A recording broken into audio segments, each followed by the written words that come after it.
Prologue. London, May 14th, 1602.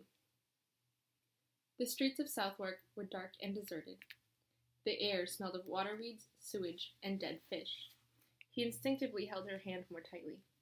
"We ought to have gone straight along the riverside. Anyone could easily get lost in this tangle of alleyways," he whispered. "Yes, and there's a thief or a murderer lurking around every corner." She sounded pleased. "Wonderful, right? Much, much better than sitting in that stuffy room in the Temple building doing homework." She picked up the heavy skirts of her dress and hurried on. He couldn't suppress a grin. Lucy had a real gift for seeing the bright side of any situation in any historical period. Even Shakespeare's England, which was supposed to be a golden age, but looked distinctly sinister just now, held no terrors for Lucy. The opposite, if anything. "A pity we never get more than 3 hours," she said, as he caught up with her. "I'd have enjoyed Hamlet more if I hadn't had to see it in installments." She neatly avoided a squelchy puddle of mud. At least, he fervently hoped it was only mud. Then she performed a few dance steps and twirled around. "Thus conscience doth make cowards of us all. Wasn't that great?" He nodded, and had to make a huge effort not to grin again. He grinned too often when he was with Lucy. If he didn't watch out, he'd end up looking like some kind of village idiot. They were on the way to London Bridge. It was a shame that Southwark Bridge, which would have been a much more convenient place for them to cross the river, wasn't yet built. But they'd have to hurry if they didn't want anyone at home to notice they'd taken this secret trip to the early 17th century. How thankful he would be to take off the stiff white ruff again! It felt like the big plastic collars that dogs have to wear after an operation. Lucy turned the corner, making for the river. She still seemed to be thinking about Shakespeare. "How much did you give that man to let us into the Globe Theatre, Paul?" "For those heavy coins. Don't ask me what they're worth." He laughed. "To him, they could well be a year's wages. Anyway, it worked. The seats were super." Walking fast, they reached London Bridge. Lucy stopped, as she had on their way to the theatre, to look at the houses built right over the bridge, but he led her on. "You know what Mr. George said. If you stand under a window too long, someone's going to empty a chamber pot on your head," he reminded her. "And you'll draw attention to yourself. You'd never know you were standing on a bridge, would you? It looks like a perfectly normal street. Oh, look, a traffic jam! It's about time they built a few more bridges."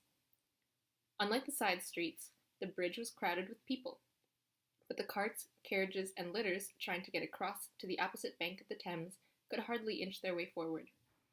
From up ahead, Lucy and Paul heard voices, cursing, neighbors, horses neighing, but they couldn't see exactly what was holding up the traffic.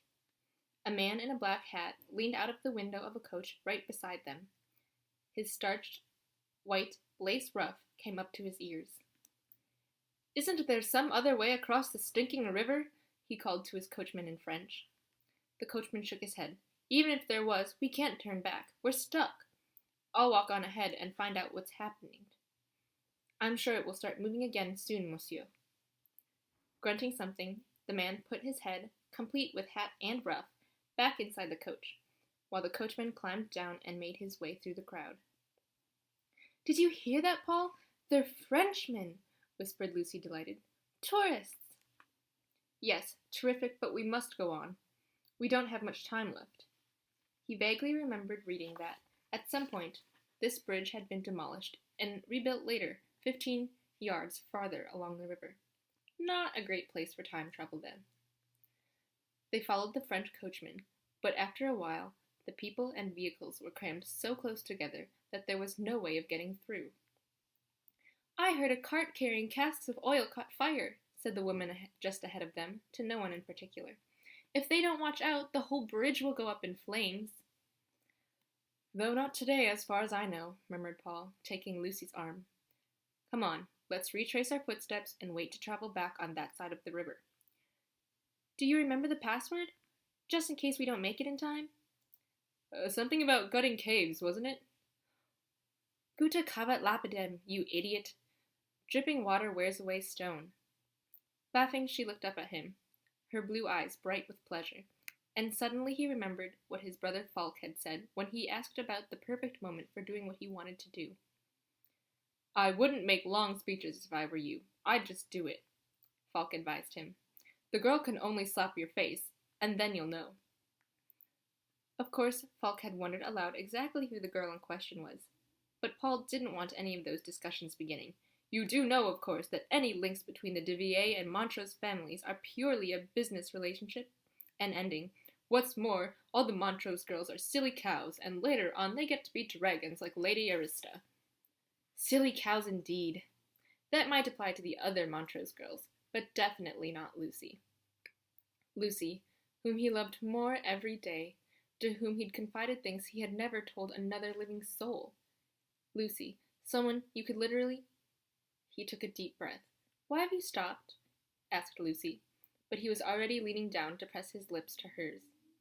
For 3 seconds, he was afraid she was going to push him away, but then she seemed to get over her surprise. She returned his kiss, at first cautiously, then putting her heart into it. In fact, this was anything but the perfect moment, and in fact they were also in a tearing hurry, because they might travel back any minute. And in fact... Paul forgot about the third in fact.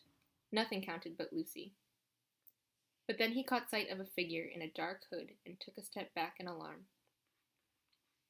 Lucy looked at him for a moment, rather annoyed, before she blushed and lowered her eyes.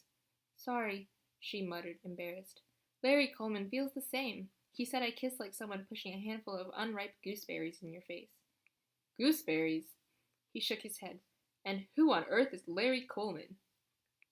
Now she seemed totally confused, and he couldn't even blame her.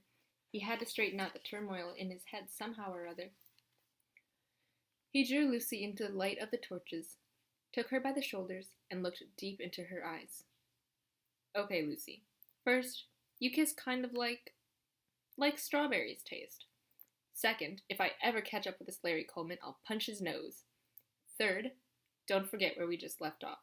But right at this moment, we have a tiny little problem." Wordlessly, he pointed out the tall man who was now emerging from the shadow of a cart and strolling casually up. The newcomer leaned down to the Frenchman's coach window. Lucy's eyes widened in alarm. "Good evening, Baron," said the man. He, too, was speaking French, and at the sound of his voice, Lucy's fingers dug into Paul's arm. "How delightful to see you. You're a long way from Flanders." And he pushed back his hood. A cry of surprise came from inside the coach. "The bogus Marquis! How do you come to be here? What does this mean?" "I wish I knew too," whispered Lucy. "Is that any way to speak to your own descendant?" the tall man cheerfully replied. "I'm the grandson of your grandson's grandson, and although people like to call me the man with no name, I assure you that I have one. Several, in fact.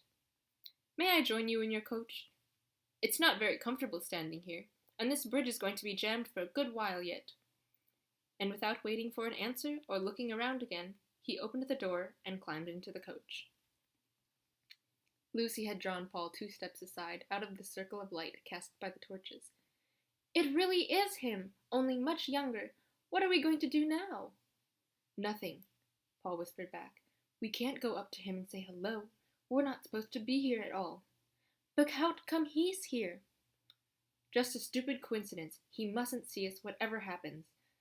Come on, we have to reach the bank." However, neither of them moved from the spot. They were staring, spellbound, at the dark window of the coach, even more fascinated than they had been by the stage of the Globe Theatre. "At our last meeting I made my opinion of you very clear." That was the Baron's voice coming through the coach window. "Yes, indeed you did." The other man's soft laughter brought Paul's arms out in goosebumps, although he couldn't have said why. "My decision is still the same." The Baron's voice shook slightly. "I will not hand over that diabolical device to the Alliance, whatever evil means you may employ to make me change my mind. I know you're in league with the devil." "What's he talking about?" whispered Lucy. Paul just shook his head. Once again they heard a soft laugh. "My blind, narrow-minded ancestor. How much easier your life, and mine as well, could have been if you'd listened to me, not your bishop or those unfortunate fanatics of the Alliance." If only you had heard the voice of reason instead of telling me your rosary. If only you had realized that you are part of something greater than all your priest says in his sermons.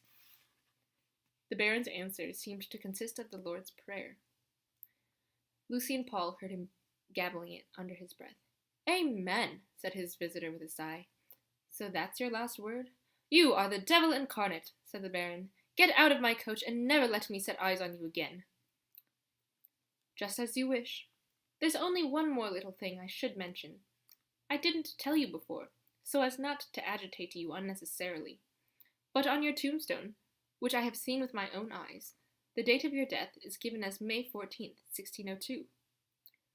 But that, said the Baron, that's today, exactly, and it's nearly midnight already.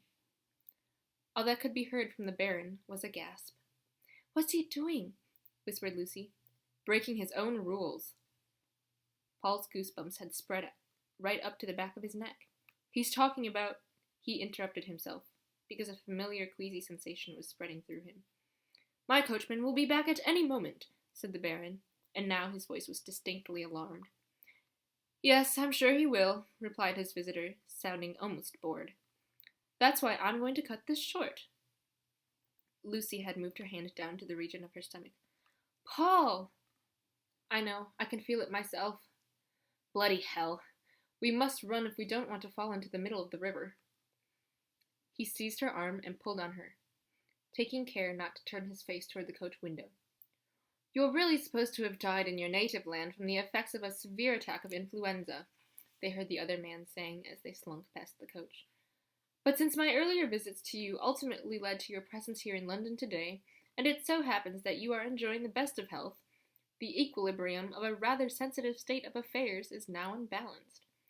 Correct as I am, I therefore feel it is my duty to lend death a helping hand. Paul was concentrating on the queasy feeling inside him, and working out how far it still was to the bank, but all the same, the significance of those words seeped into his mind, and he stopped again. Lucy nudged him in the ribs. Quick, she whispered, breaking into a run herself. We only have a few seconds left. Feeling weak at the knees, Paul started off again. And as he ran and the nearby bank began to blur before his eyes, he heard a terrible, if muffled, scream from inside the coach, followed by a gasp of, You devil! And then all was deathly quiet. Today, at 1500 hours, Lucy and Paul were sent to elapse to the year 1948. When they returned at 1900 hours, they landed in the rosebed outside the window of the Dragon Hall, wearing early 17th century costume and drenched to the skin. They seemed to be very upset. They were talking wildly, and therefore, much against their will, I informed Lord Montrose and Falk de Villiers. However, there turned out to be a simple explanation for the whole affair. Lord Montrose said that he had a vivid recollection of the fancy dress party held in the garden here in 1948, during which several guests, evidently including Lucy and Paul, had unfortunately landed in the goldfish pool after the excessive consumption of alcohol. Lord Montrose had taken responsibility for this incident and promised to replace the 2 rose bushes they had ruined, Ferdinand Pickard and Mrs. John Lang. Lucy and Paul were strictly instructed to abstain from alcoholic beverages in future, no matter what the period. From the Annals of the Guardians, 18th of December, 1992. Report, J. Mountjoy, Adept 2nd degree. Chapter 1. Young people, this is a church. No kissing allowed here. Startled, I opened my eyes and hastily sat up straight, expecting to see some old-fashioned priest hurrying indignantly toward me in his cassock billowing, all set to deliver a stern lecture. But it wasn't the priest of this parish who had disturbed our kiss. It wasn't a human being at all. The speaker was a small gargoyle, crouching in the pew right next to the confessional, as surprised to see me as I was to see him. Although that was hardly possible, because basically my state of mind couldn't be called mere surprise. To be honest, my powers of thought had switched off entirely. It had all begun with that kiss. Gideon de Villiers had kissed me. Me, Gwyneth Shepherd. Of course, I should have wondered why the idea came into his head so suddenly, in a confessional in a church, somewhere in Belgravia in the year 1912, just after we'd been running full tilt in headlong flight, and my close-fitting, ankle-length dress with its silly sailor collar kept getting in the way. I could have made analytical comparisons with kisses I'd had from other boys, trying to work out just why Gideon did it so much better. I might have also stopped to remember that there was a wall between us, and a confessional window through which Gideon had squeezed his head and arms, and these were not the ideal conditions for kissing. Quite apart from the fact that I could do without any more chaos in my life after discovering only 2 days ago that I'd inherited my family's time-traveling gene. The fact was, however, that I hadn't been thinking anything at all, except maybe, oh, and and more. That's why I hadn't noticed the flip-flop sensation inside me, and only now, when the little gargoyle folded his arms and flashed his eyes at me from his pew, only when I saw the confessional curtain, brown, although it had been green velvet a moment ago, did I work out that, meanwhile, we traveled back into the present. Hell! Gideon moved back to his side of the confessional and rubbed the back of his head. Hell? I came down from cloud 9 with a bump and forgot the gargoyle. Oh, I didn't think it was that bad, I said, trying to sound as casual as possible. Unfortunately, I was rather breathless, which tended to spoil the effect. I couldn't look Gideon in the eye, so instead I kept staring at the brown polyester curtain in the confessional. Good heavens!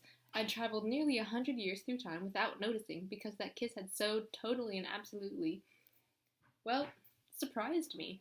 I mean, 1 minute, here's this guy grousing away at you, the next, you're in the middle of a wild chase to get away from men armed with pistols, and suddenly, like, out of nowhere, he's telling you you're something special and kissing you. And wow, could Gideon kiss! I instantly felt green with jealousy of all the girls he'd learnt to do it with. No one in sight. Gideon took a cautious look out of the confessional and then emerged into the church. Good. We'll catch the bus back to the temple. Come on, they'll be expecting us. I stared blankly past the curtain at him. Did that mean that now he was carrying on as if nothing had happened? After a kiss, or before a kiss would really be better, but it was too late for that. You think a few basic questions might be cleared up, wouldn't you? Was the kiss some kind of declaration of love? Or had we just been snogging a bit because we had nothing better to do? I'm not going on a bus in this dress, I said firmly, getting to my feet with as much dignity as possible. I'd sooner have bitten off my tongue than asked any of the questions that had just been going through my head. The dress was white, with sky blue satin bows at the waist and with the collar, probably the latest fashion in the year 1912, but not quite right for wearing on public transport in the 21st century. Let's take a taxi, I added. Gideon turned to me, but he didn't object.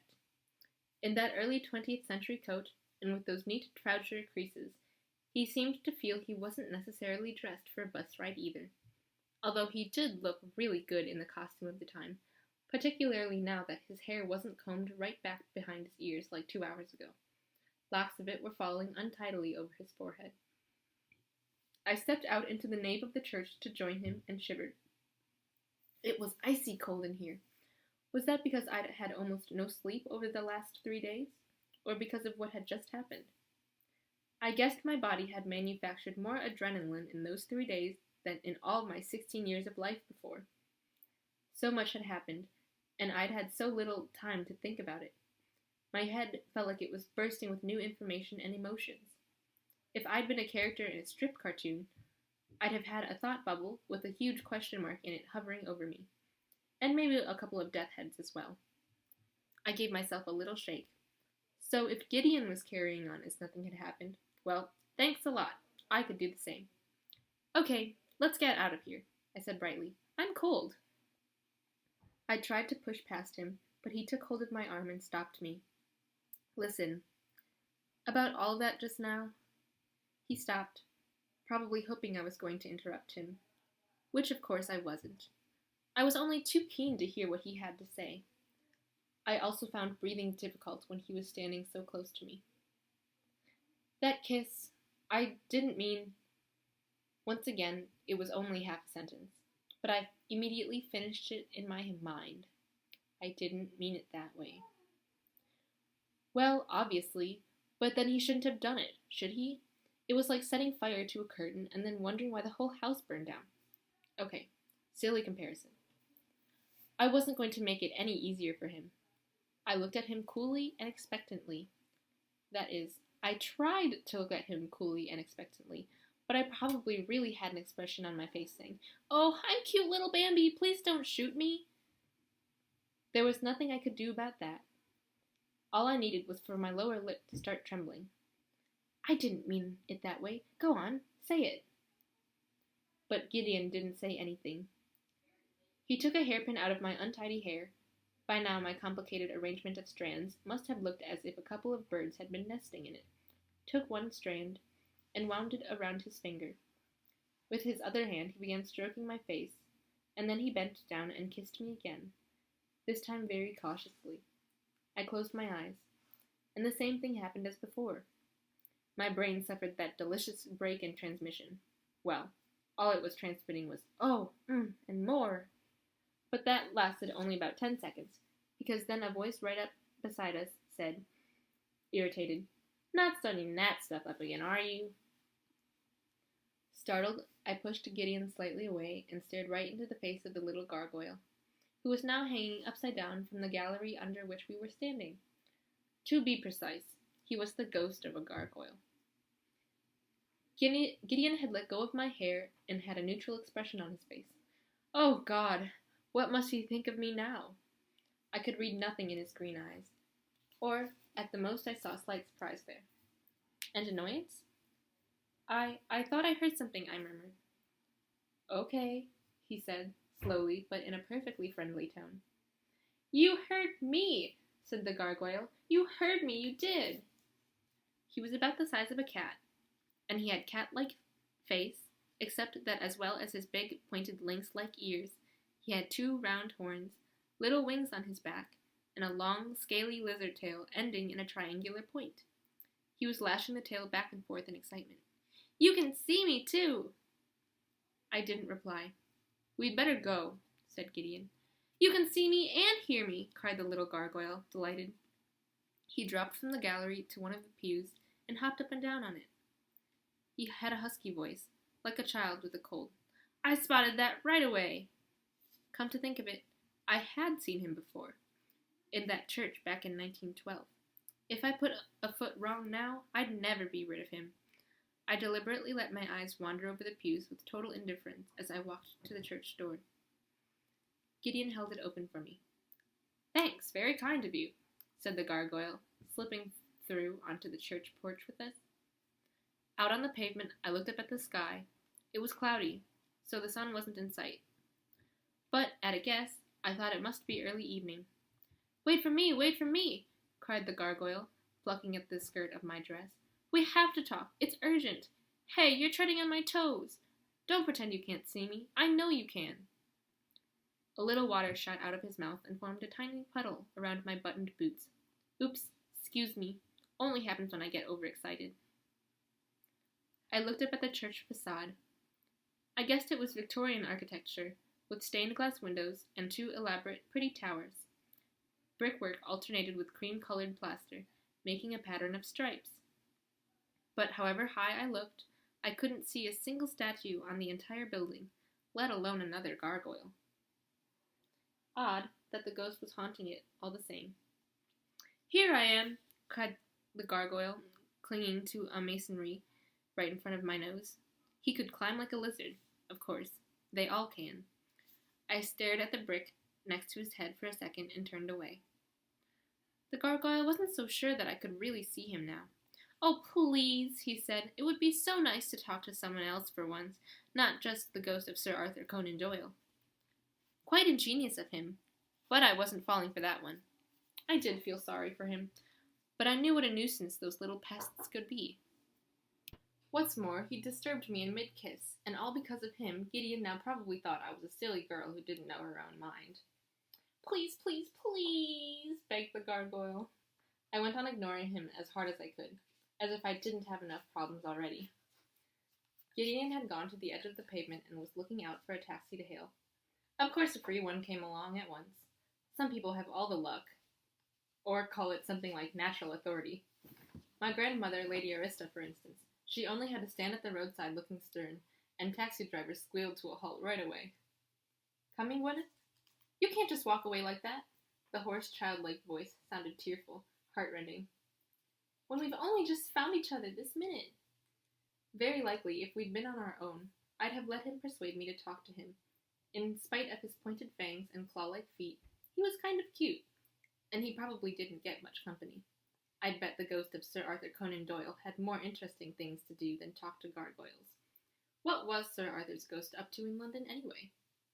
But if you start talking to ghosts, and so on, in front of other people, they think you're a liar, or just showing off. That's if you're lucky. If you aren't, which is most of the time, they think you're totally crazy. Besides, the last gargoyle I talked to had been so affectionate and clingy that I couldn't hardly go to the toilet alone. So I got into the taxi with a stony expression and stared straight ahead as we set off, with Gideon sitting next to me and looking out the window.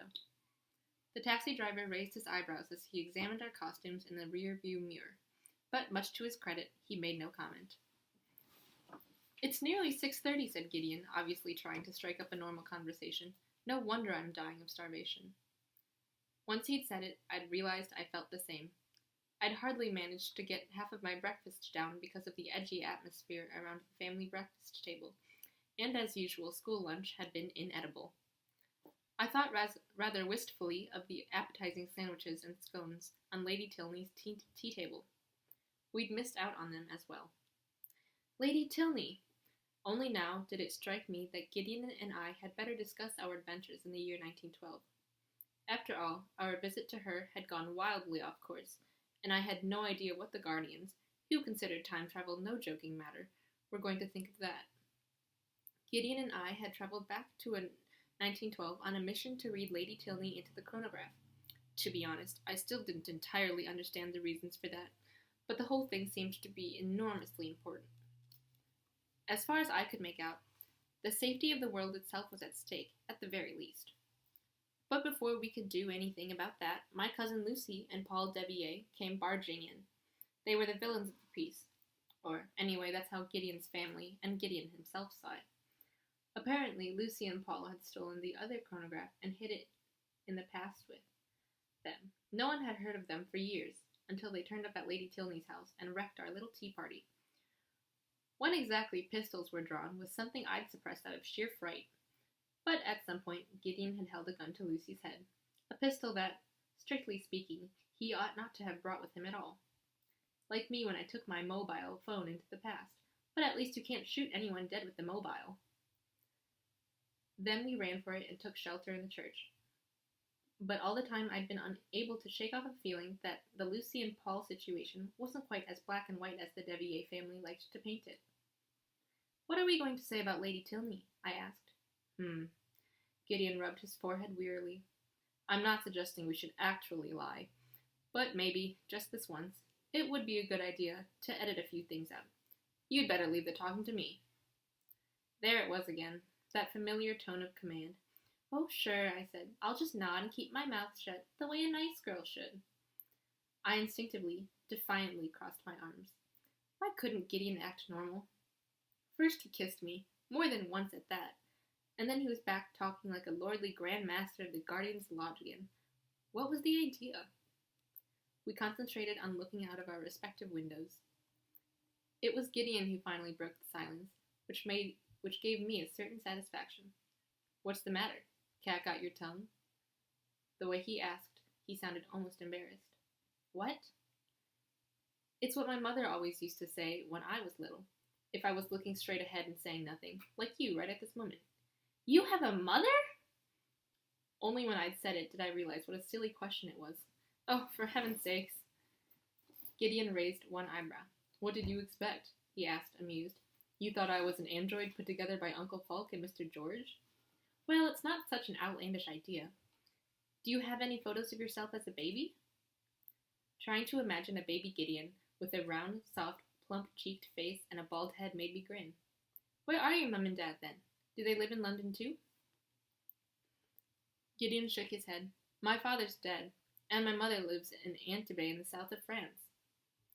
For a brief moment he pressed his lips together, and I was just thinking he'd retreat into silence when he went on.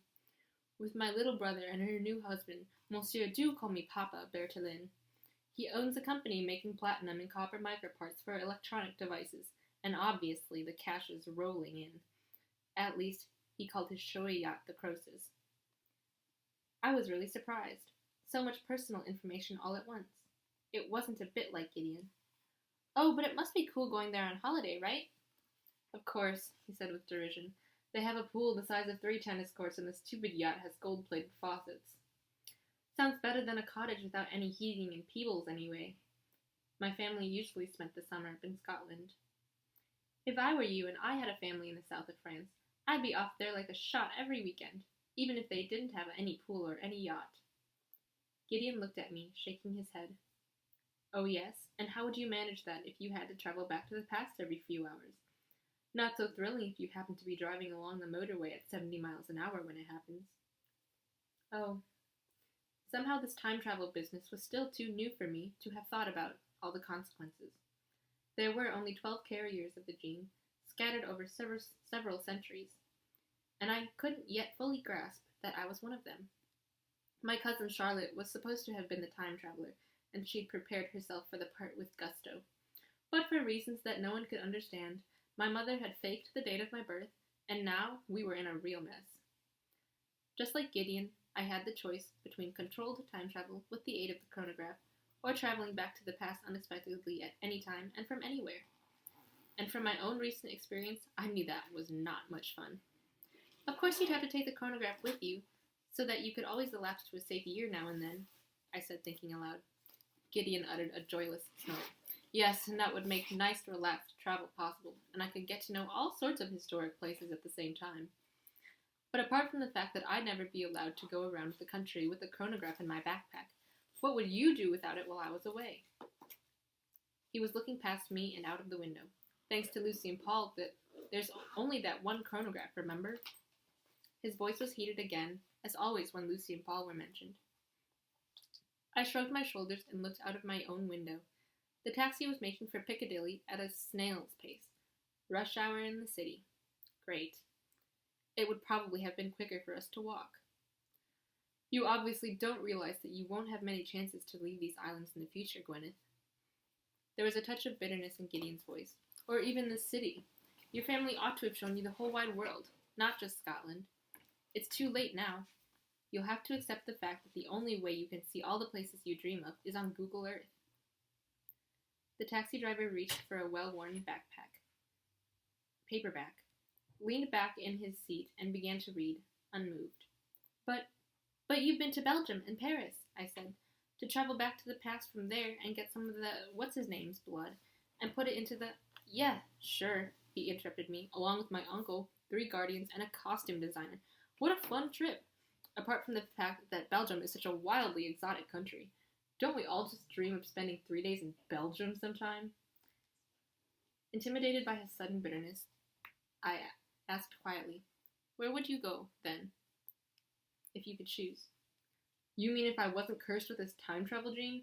Oh my god, I wouldn't know where to begin. Chile, Brazil, Peru, Costa Rica, Nicaragua, Canada, Alaska, Vietnam, Nepal, Australia, New Zealand? He grinned faintly. Well, just about everywhere except the moon. But it's no use thinking about the things you can never do. We just have to reconcile ourselves to our rather boring lives without the chance to travel. Except for time travel. I went red, because he had said our lives, and somehow that sounded so intimate. At least that's something like fair compensation for all of this control and being shut up here, said Gideon. If it wasn't for the time travel, I'd have died of boredom long ago. Paradoxical, but true. Watching exciting film now and then would be enough of a kick for me, honest. Wistfully, I watched a cyclist weaving his way through the traffic jam. I wanted to get home. The cars ahead of us weren't moving an inch, which seemed to be fine by our own cabbie, who was deep in his book. If your family lives in the south of France, then where do you live? I asked Gideon. In an apartment in Chelsea now, but I'm hardly there at all except to shower and sleep. If that, he sighed. Over the last 3 days, he'd obviously had as little sleep as me. maybe even less. Before I got my own place, I lived with Uncle Falk in Greenwich since I was 11. When my mother met Monsieur Poleface and wanted to leave this country, of course the guardians objected. After all, there were only a few years to go until my initiation journey, and I still had a lot to learn. And your mother left you all alone? My mom could never have brought herself to do such a thing. I was sure of it. Gideon shrugged his shoulders. I like my uncle. He's okay when he's not putting on airs as Grand Master of the Lodge. Anyway, I'd 1,000 times sooner be with him than my so-called stepfather. But I hardly dared to ask, so I just whispered it. But don't you miss her? Another shrug of the shoulders.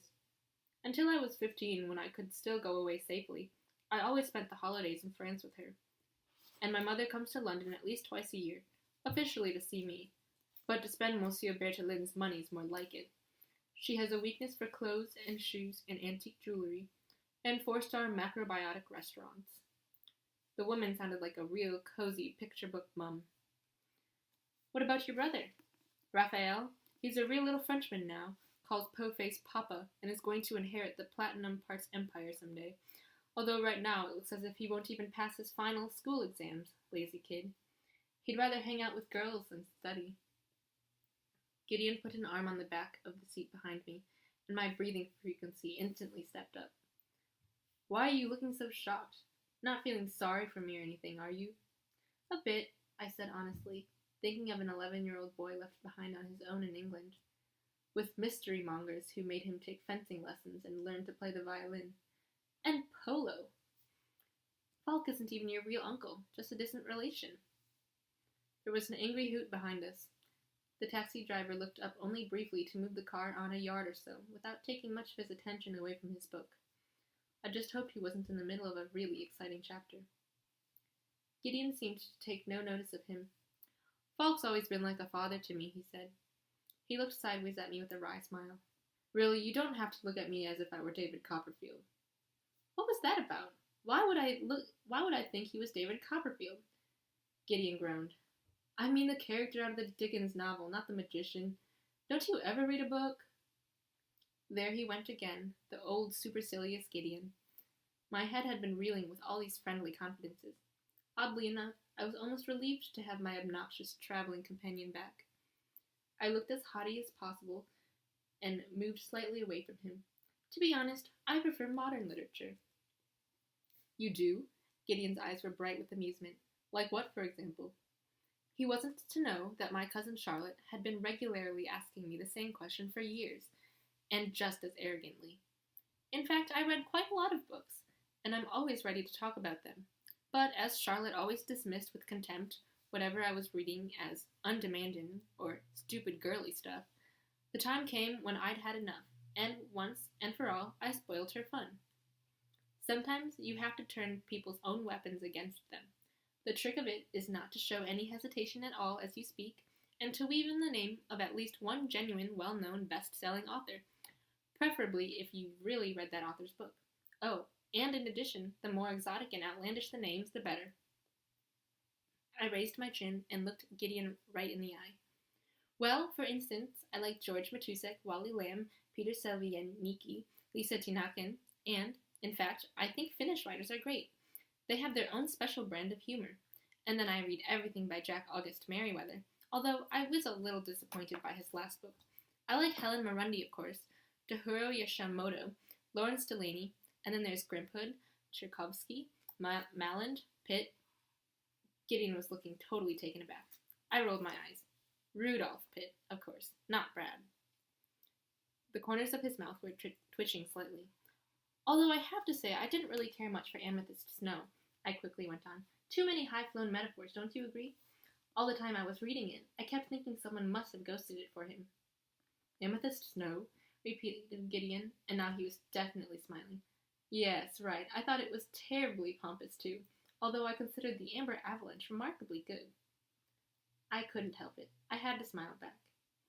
Yes, he definitely deserved the Austrian State Prize for Literature for the Amber Avalanche. What do you think of Takeshi Mahiro? His early work is okay, but I get rather tired of the way he keeps going back to his childhood traumas. said Gideon. When it comes to Japanese writers, I prefer Yamamoto Kawasaki or Haruki Murakami. I was giggling helplessly now. But Murakami is real. I know, said Gideon. Charlotte gave me one of his books. Next time we're discussing literature, I'll recommend her to read Amethyst to Know by, what was his name again? Rudolph Pitt. So Charlotte had given him a book? How nice of her. Fancy thinking of that. And what else did they do together, besides discuss literature? My fit of the giggles had evaporated, just like that. How could I simply sit here, talking away to Gideon as if nothing had happened between us? There were a few basic points we ought to have cleared up first. I stared at him and took a deep breath, without knowing exactly what I wanted to ask him. Why did you kiss me? Here we are, said Gideon. Put off my stroke, I looked out of the window. Sure enough, at some point during our verbal fencing match, the taxi driver had obviously put his book down and gone on with the journey, and now he was about to turn into Crown Office Row in the Temple District, where the secret society of the Guardians had its headquarters. A little later, he was parking the car in one of the reserved slots next to a gleaming Bentley. Sure we're allowed to stop here, are ya? It'll be okay, Gideon assured him, and got out. No, Gwyneth, you stay in the taxi while I get the money, he said as I started climbing out after him.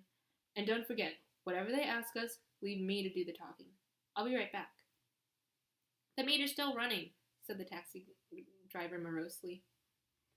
He and I watched Gideon disappear among the venerable buildings of the temple, and only now did I realize that I had been left behind as a pledge that the driver would get his fare.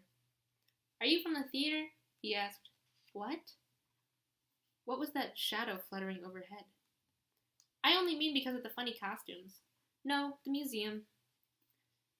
There were strange scratching noises on the roof of the car, as if a bird had come down on it. A large bird. What's that? What's what? Asked the taxi driver. I thought I heard a crow or something land on the car, I said hopefully. But of course it wasn't a crow dangling head down from the car roof and looking in the window. It was the little gargoyle from Belgravia. When he saw my horrified expression, his cat-like face twisted into a triumphant smile, and he spewed a torrent of water over the windshield. True love knows no constraints, no locks or bars. Past every obstacle it makes its way. It spreads its wings to soar towards the stars. No earthly power will make it stop or stay. Matthias Claudius. Chapter 2. Surprise! Surprise! Cried the little gargoyle. He'd been talking non-stop ever since I got out of the taxi. You don't get to shake me off so easily. Yes, okay, I know. Listen. I looked nervously back at the taxi. I told the driver I urgently needed fresh air because I didn't feel well, and now he was glaring suspiciously our way, wondering why I was talking to a blank wall. There was still no sign of Gideon. And I can fly, too! To prove it, the gargoyle spread his wings. I can fly like a bat, faster than any taxi. Please do listen. Just because I can see you doesn't mean that— See and hear me, the gargoyle interrupted. Do you know how rare that is? The last person who could see and hear me was Madame Tussaud, and I'm sorry to say she didn't appreciate my company. She usually just sprinkled me with holy water and started praying. Poor dear, she was rather sensitive. He rolled his eyes. Well, you can understand why, after seeing all those heads sliced off by the guillotine. He spouted another jet of water. It landed right in front of my feet. Stop that! Sorry, just excitement. Harking back to when I was a gutter carrying rainwater away.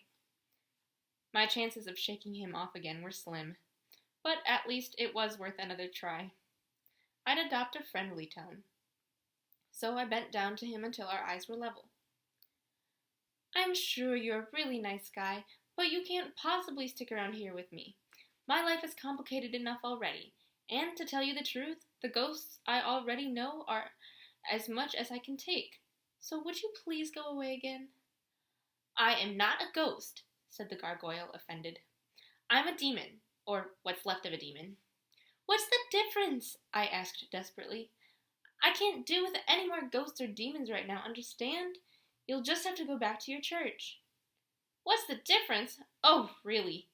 Ghosts are only reflections of dead people who, for some reason or other, don't want to leave this world. But I was a demon when I was alive. You can't just lump me in with ordinary ghosts. Anyway, it's not my church. I simply like to hang out there. The taxi driver was staring at me with his mouth wide open. Presumably, he could hear every word through the car window. Every word that I said. I rubbed my forehead. I couldn't care less about that. You can't stay here with me anyway. What are you afraid of? The gargoyle came closer, putting his head on one side in a confidential way. These days, no one gets burnt as a witch for just seeing and knowing a bit more than ordinary people. But these days, people who talk to ghosts and demons get sent to mental hospitals, I said. Can't you understand that? I broke off. There was no point in this. Taking a friendly line with him wasn't going to get me anywhere. So I frowned and said as brusquely as possible, I may be able to see you, but that's just my bad luck. But it doesn't mean you have any claim on my company. The gargoyle didn't seem in the least impressed. But you have a claim on mine, you lucky. So let me make this perfectly clear.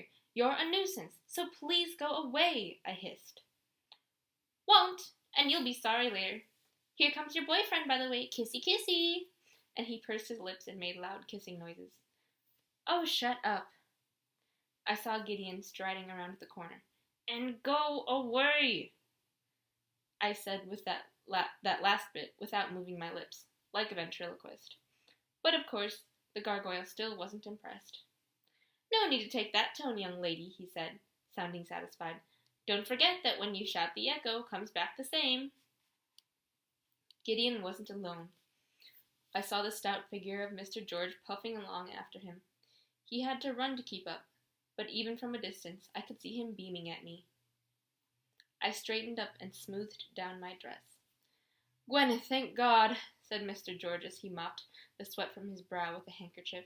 Everything all right, my dear?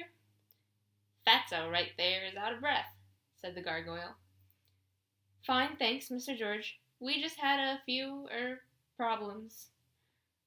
Gideon, who was giving the taxi driver several banknotes, cast me a warning glance across the car roof. With timing, I murmured, watching the taxi driver turn out into the street, shaking his head and drive away. Yes, Gideon told me there were complications. That's extraordinary. There's a loophole in the system somewhere.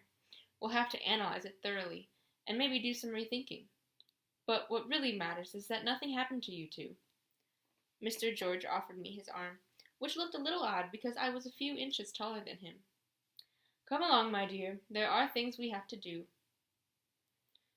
I'd really like to get home as soon as possible, I said. The gargoyle shinned up a drain pipe and made his way along the gutter toward us, hand over hand, singing Friends Will Be Friends at the top of his voice. Yes, of course you would, said Mr. George. But you've only spent 3 hours in the past today. To be on the safe side until tomorrow afternoon, you'll have to elapse for another couple hours now. Don't worry, it won't be anywhere with trouble. A nice, comfortable room in the cellars where you can do your homework. But my mum is sure to be waiting for me and worrying. What was more, this was Wednesday, and Wednesday was our day for roast chicken and french fries, not to mention the fact that a bathtub and my bed were waiting for me at home. And pestering me with homework, too, in a situation like this was really too much. Someone ought to just write the school a note.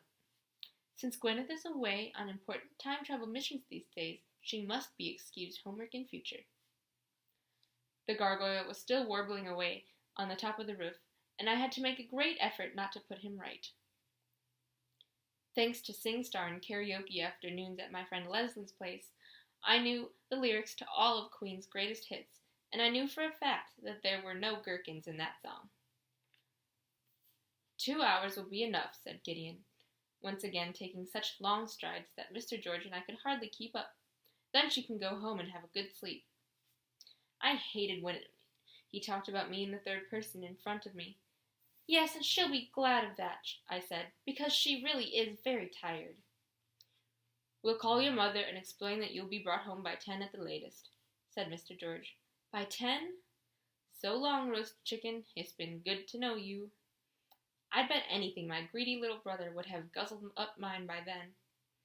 When you're through with life and all hope is lost, sang the gargoyle, coming down the brick wall, half flying, half climbing, to land neatly on the pavement beside me.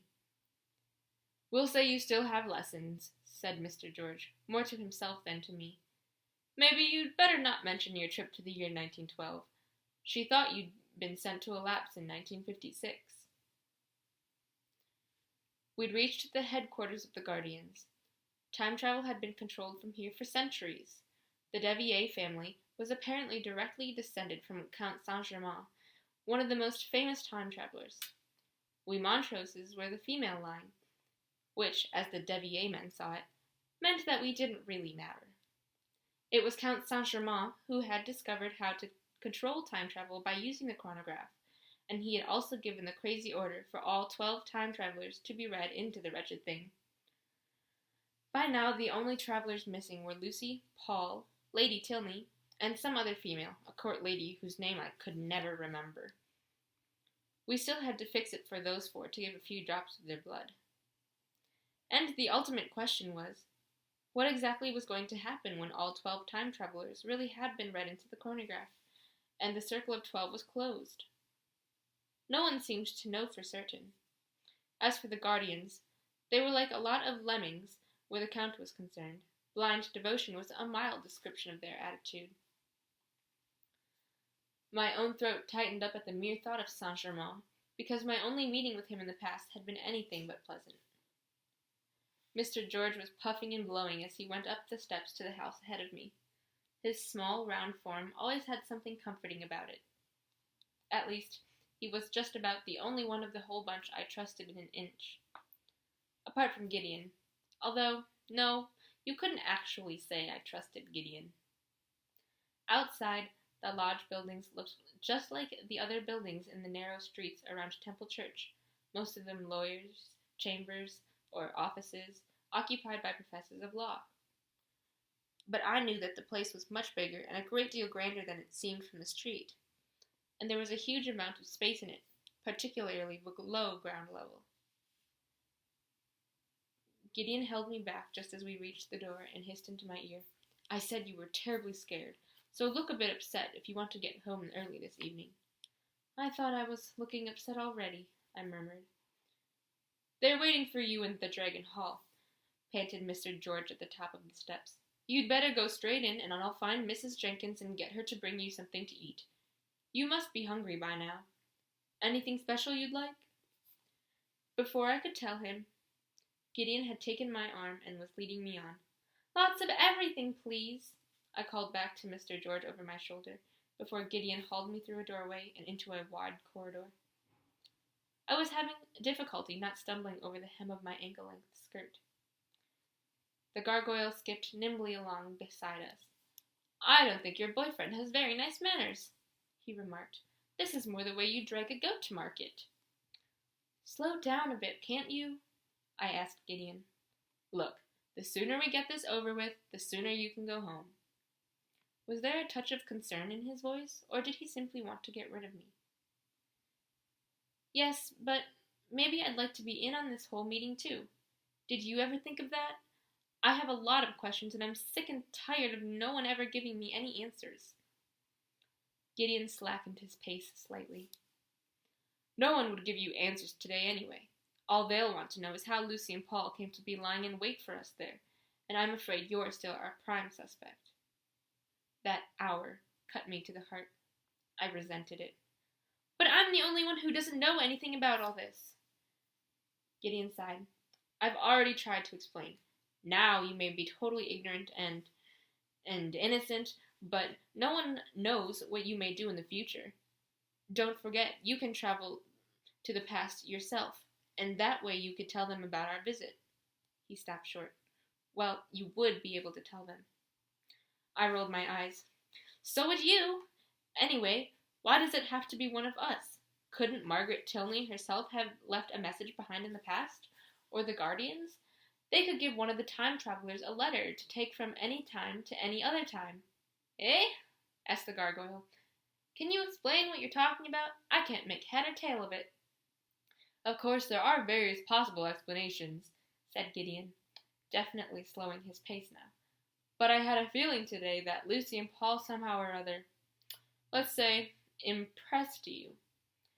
He stopped, let go of my arm, and looked at me seriously. You could have talked to them, you could have listened to their lies, maybe you'd even have given them your blood for the stolen chronograph voluntarily if I hadn't been there.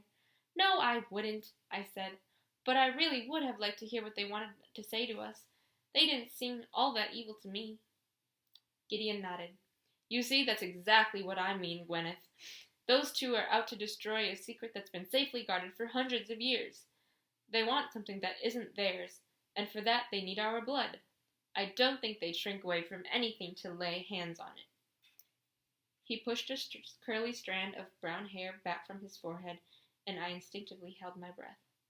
Oh, God, he looked terrific! Those green eyes, the curve of his lips, the pale skin, everything about him was just perfect. And he smelled so good that for a split second I toyed with the idea of simply leaning my head against his chest. Of course I didn't. Maybe you've forgotten that we wanted their blood as well, and it was you who put a pistol to Lucy's head, not the other way around, I said. She didn't have a gun. An angry line showed between Gideon's eyebrows. Gwyneth, please don't be so naive. We'd been lured into a trap, as usual. Lucy and Paul had armed reinforcements. It was at least 4-1. 2, I snapped. I was there too. 5 if we count Lady Tilney. But as for my pistol, we could be dead by now. Or at least they could have taken blood from us by force, because that's exactly what they were there for. And you wanted to talk to them? I bit my lip. Hello, said the gargoyle. Anyone got a thought to spare for me? Because I don't understand this one little bit. I can see why you're confused, said Gideon, much more gently now, but you couldn't miss the patronizing tone in his voice. You've had too many new experiences over these last few days, and you were totally unprepared. How could you understand what it's all about? You ought to be at home in bed. So let's get this over and done with fast. He reached for my arm again and made me go on. I'll do the talking, and you confirm my story, right? Yes, so you've said at least 20 times already, I replied, annoyed, stopping when I saw a brass plate outside the door saying, Ladies, and bracing my legs. You can all start without me. I've been needing to go to the loo since June of 1912. Gideon let go of me. Can you find the way up by yourself? Of course, I said, although I wasn't absolutely sure whether I could rely on my sense of direction. This house had too many passages, flights of stairs, doors, and nooks and crannies. Great, we're rid of that pest at last, said the gargoyle. Now you can tell me what's going on. I waited until Gideon had disappeared around the next corner. Then I opened the door of the ladies' room and snapped at the gargoyle. Okay, come on in here. What? The gargoyle was looking offended. Into the ladies' toilets? I kind of don't think that would... I don't care what you think it would be.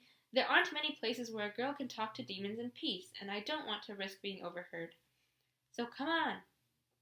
Holding his nose, the gargoyle reluctantly followed me into the ladies', where the only smell was a faint one of lemony disinfectant. I glanced quickly at the cubicles. All vacant. Right, now listen to me. I know I'm probably not about to shake you off in a hurry, but if you want to stick around, you have to keep a few rules, understand? No picking my nose, no rude words, no scaring dogs, chanted the gargoyle. What? No, what I want is for you to agree on leaving me alone in private. I want to be on my own at night and in the bathroom, and if anyone happens to kiss me... Here I had to swallow. I don't want any audience then, either. Is that clear? Tut, tut! The gargoyle clicked his tongue. And that from someone who's dragged me into a lady's toilet. Well, is it a deal? You respect my privacy? No way do I want to watch you showering or, yuck, heaven preserve me, kissing anyone, said the gargoyle emphatically. You really don't have to worry about that. And as a rule, I think it's a dead bore watching people asleep, all that snoring and slobbering, not to mention the other stuff. What's more, I don't want you gabbling away when I'm at school or talking to someone, and please, If you have to sing, keep it down for when I'm not around. I can do a really good trumpet imitation, too, said the gargoyle. And a tuba imitation. Do you have a dog? No. I took a deep breath. I was going to need nerves of iron to cope with this little guy.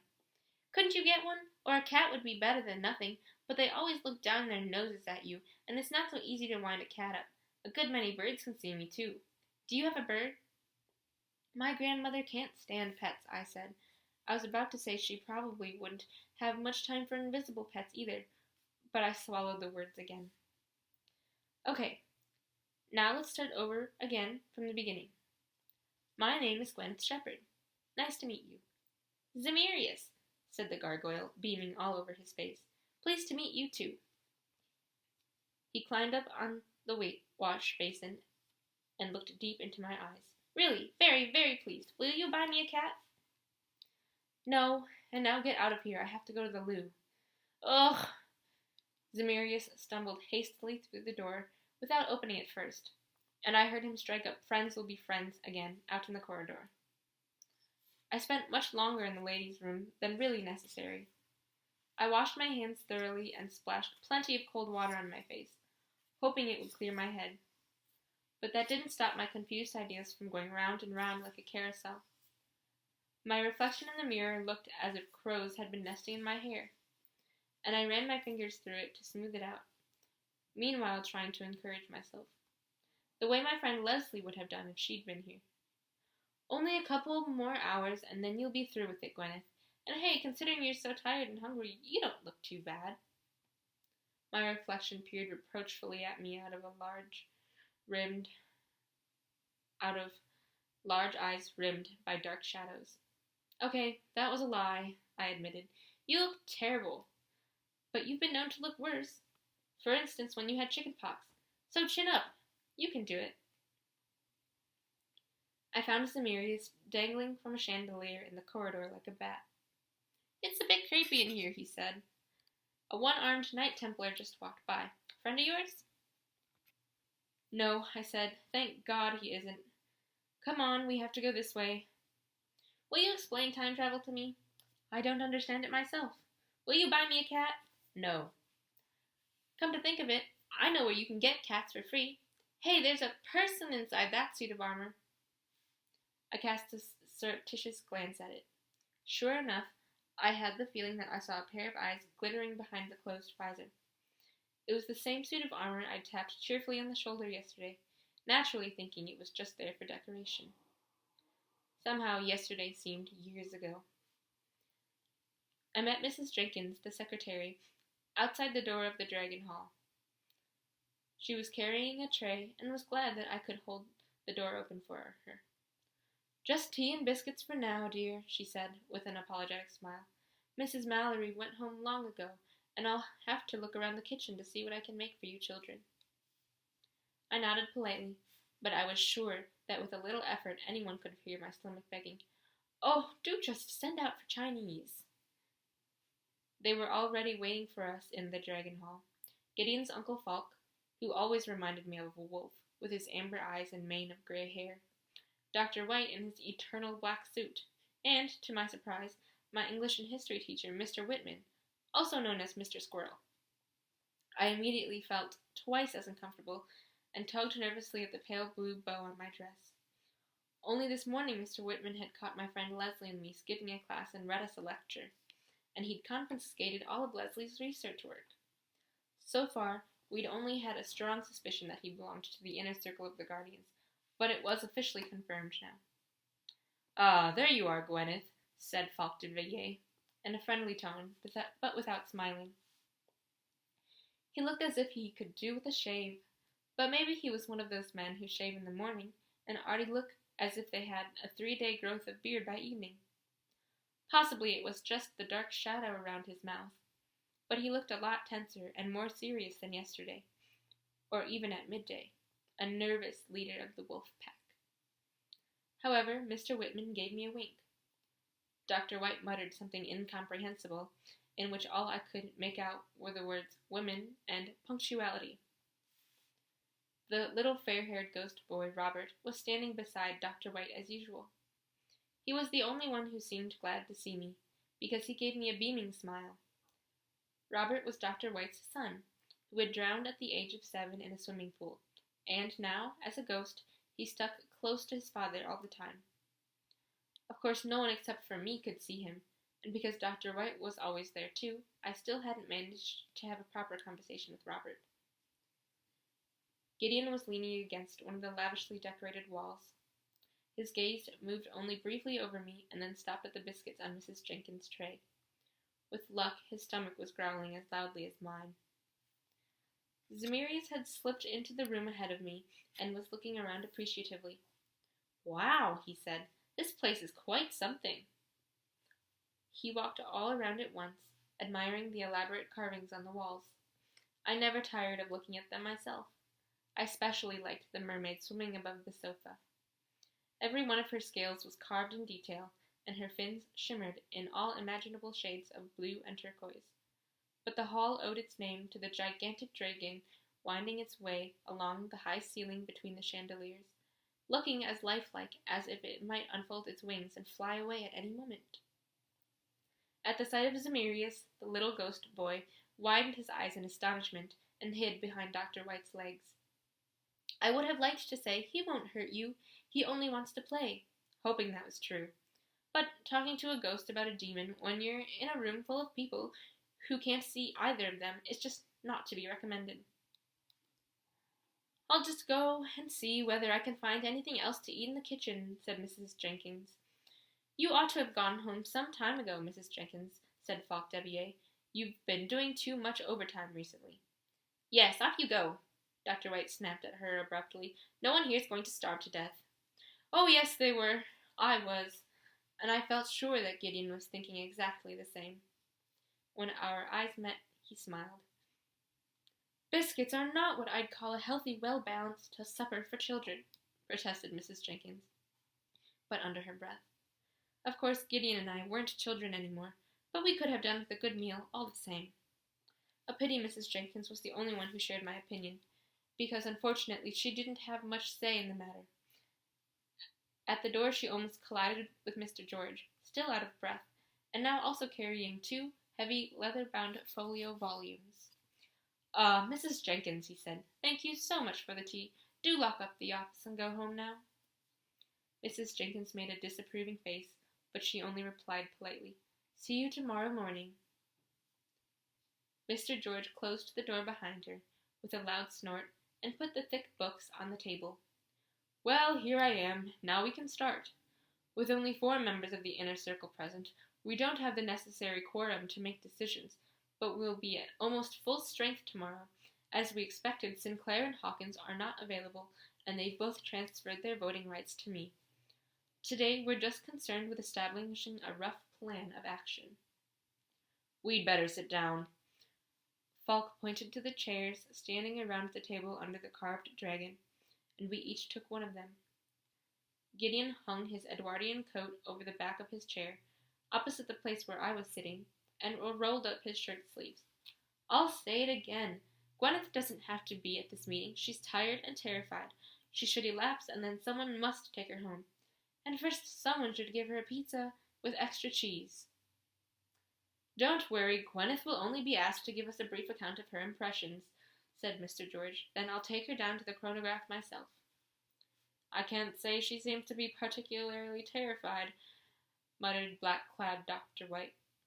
Robert, the little ghost boy, was standing behind the back of his chair and casting curious glances at the sofa, on which Zemirius was now lounging.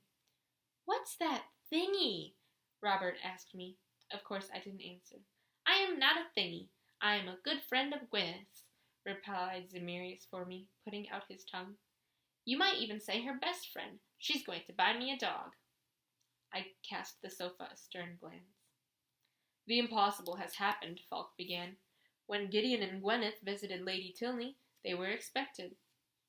All of us here can confirm that we chose the date and time of their visit entirely at random. Yet Lucy and Paul were waiting for them. It can't conceivably be coincidence."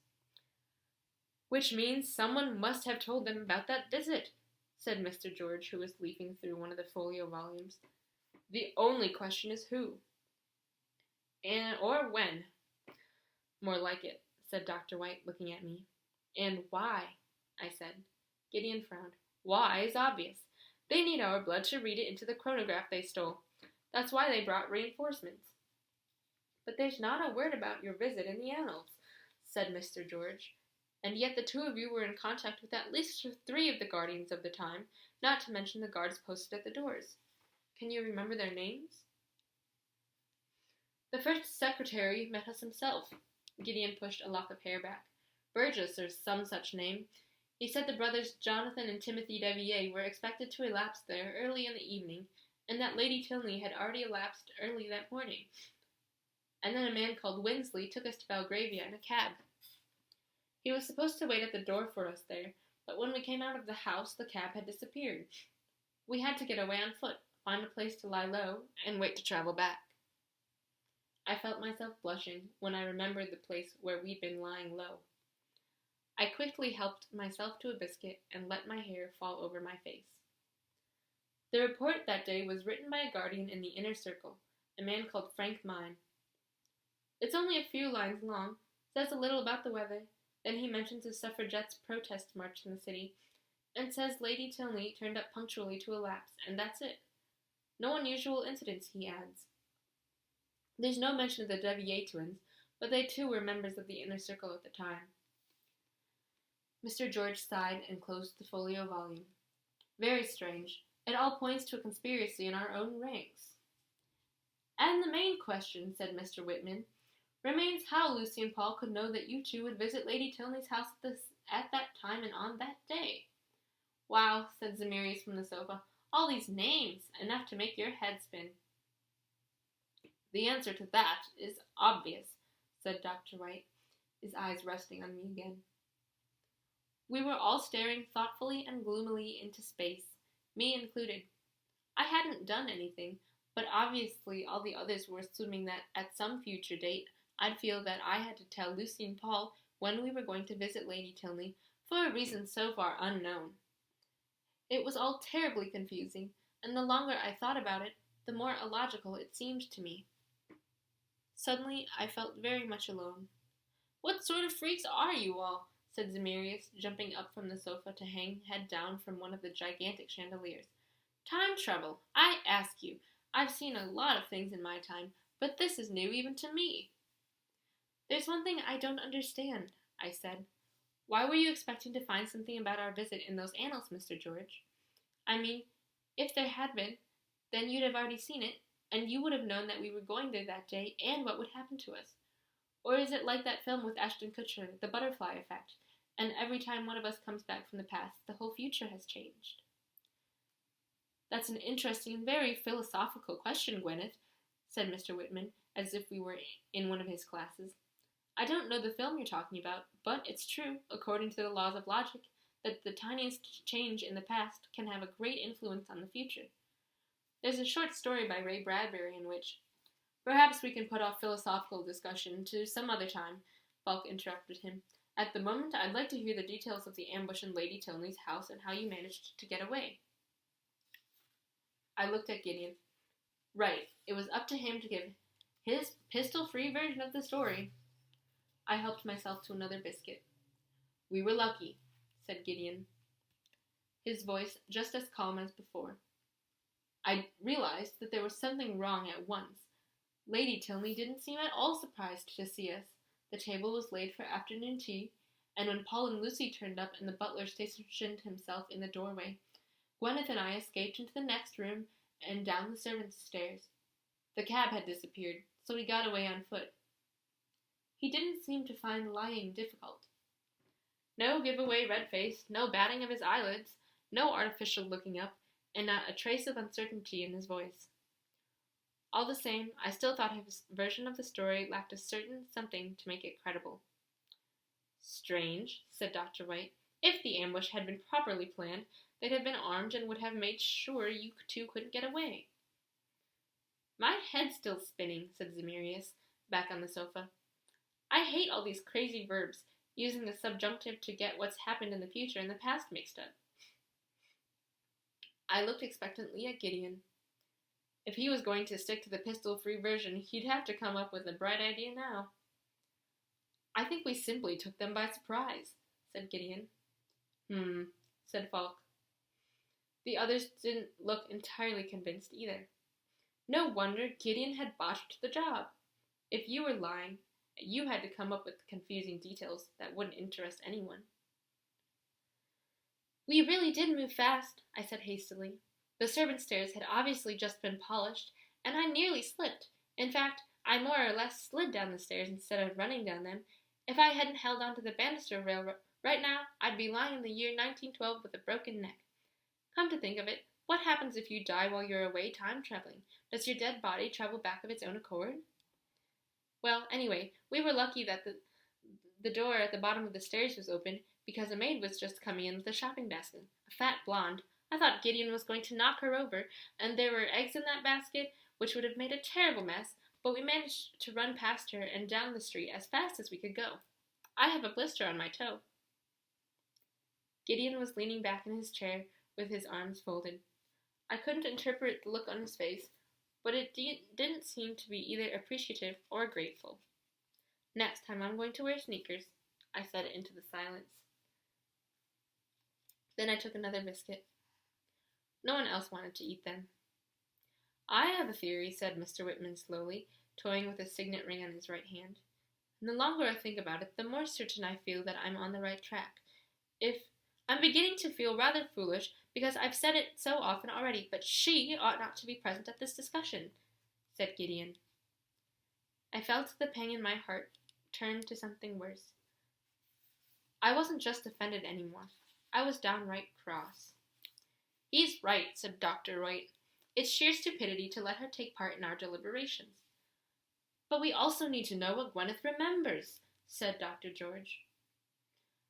Any impressions, however small, what they wore, what they said, what they looked like, could give us a good idea of Paul and Lucy's present time base. She'll still remember all that tomorrow and the day after tomorrow, said Falk Devier. I think it really would be best for you to take her down to a lapse now, Thomas. Mr. George crossed his arms over his fat little paunch and said nothing. I'll go down to the chronograph and supervise her journey, said Mr. Whitman, pushing his chair back. Right, Falk nodded. 2 hours will be plenty. One of the adepts can wait for her to travel back. We need you up here with us. I looked inquiringly at Mr. George. He only shrugged his shoulders, resigned. Come along, Gwyneth. Mr. Whitman was on his feet. The sooner you get it behind you, the sooner you'll be in bed, and then at least you'll be fit for classes at school tomorrow. I'm looking forward to reading your essay on Shakespeare. Good heavens, what a nerve the man had! Starting on about Shakespeare now, it really was the end. For a moment I wondered whether to protest, but then I decided not to. I didn't really want to listen to any more idiotic babble. I wanted to go home and forget this whole time travel business, Gideon included.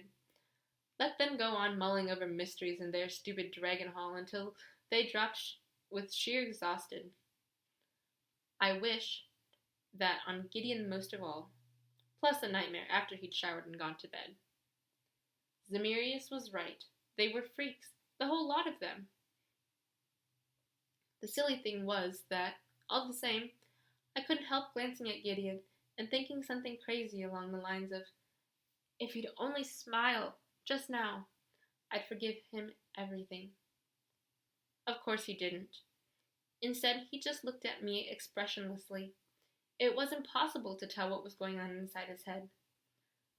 For a moment, the idea that we'd kissed was miles away, and for some reason I suddenly thought of the silly rhyme that Cynthia Dale, our authority at school on everything to do with love, always liked to chant. Green eyes, cold as ice, no idea that love is nice. Good night, I said with dignity. Good night, all the others murmured. All of them except Gideon, that is. He said, Don't forget to blindfold her, Mr. Whitman. Mr. George snorted crossly through his nose. As Mr. Whitman opened the door and propelled me out into the corridor, I heard Mr. George saying, Have you stopped to think that this policy of excluding her could be the very reason why the things that are going to happen do happen? Whether anyone had an answer to that, I didn't hear. The heavy door latched shut, cutting off the sound of their voices. Zemirius was scratching his head with the tip of his tail. That's the weirdest secret society I ever came across. Don't take it to heart, Gwyneth, said Mr. Whitman. He took a black scarf out of his jacket pocket and held it under my nose. It's just that you're the new factor in the game, the great unknown in the equation. What was I supposed to say to that? 3 days ago, I didn't even have an inkling about the existence of the Guardians. 3 days ago, my life had still been perfectly normal. Well, reasonably normal. Mr. Whitman, before you blindfold me, could we stop in Madame Rossini's sewing room and fetch my things? I've left 2 sets of my school uniform here now, and I'll need something to wear to school tomorrow. My bag is in there, too. Of course. Mr. Whitman waved the scarf cheerfully in the air as he walked along. In fact, you can change your clothes there. You won't be meeting anyone in the past. What year shall we send you to? Makes no difference if I'm shut up in a cellar, does it? I said. Well, let's see. It has to be a year where you can land in, the aforesaid cellar without any problems. That's all right after 1945. For a few years before that, the cellars were used as air raid shelters. How about 1974? The year when I was born. A good year. He laughed. Or shall we try July 30th, 1966? That's when England beat Germany in the World Cup final.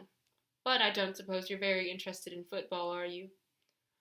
Particularly not when I'm holed up in a cellar without any windows a long way below ground level, I said wearily. It's all done for your own safety, Mr. Whitman sighed.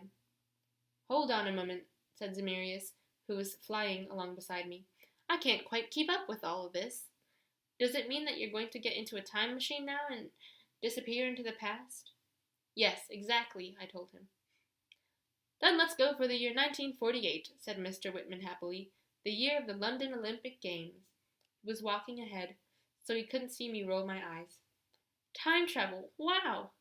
Interesting girlfriend I found myself, said Zemirius, and for the first time I thought I detected a note of respect in his voice.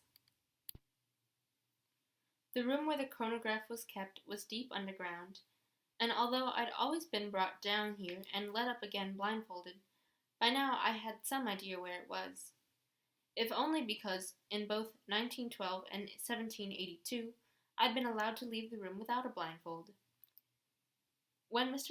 Whitman led me, blindfolded now, away from Madame Rossini's sewing room, and along the corridors and staircases, the way began to seem quite familiar, and it was only at the end of it that I felt Mr. Whitman was taking an extra detour to confuse me.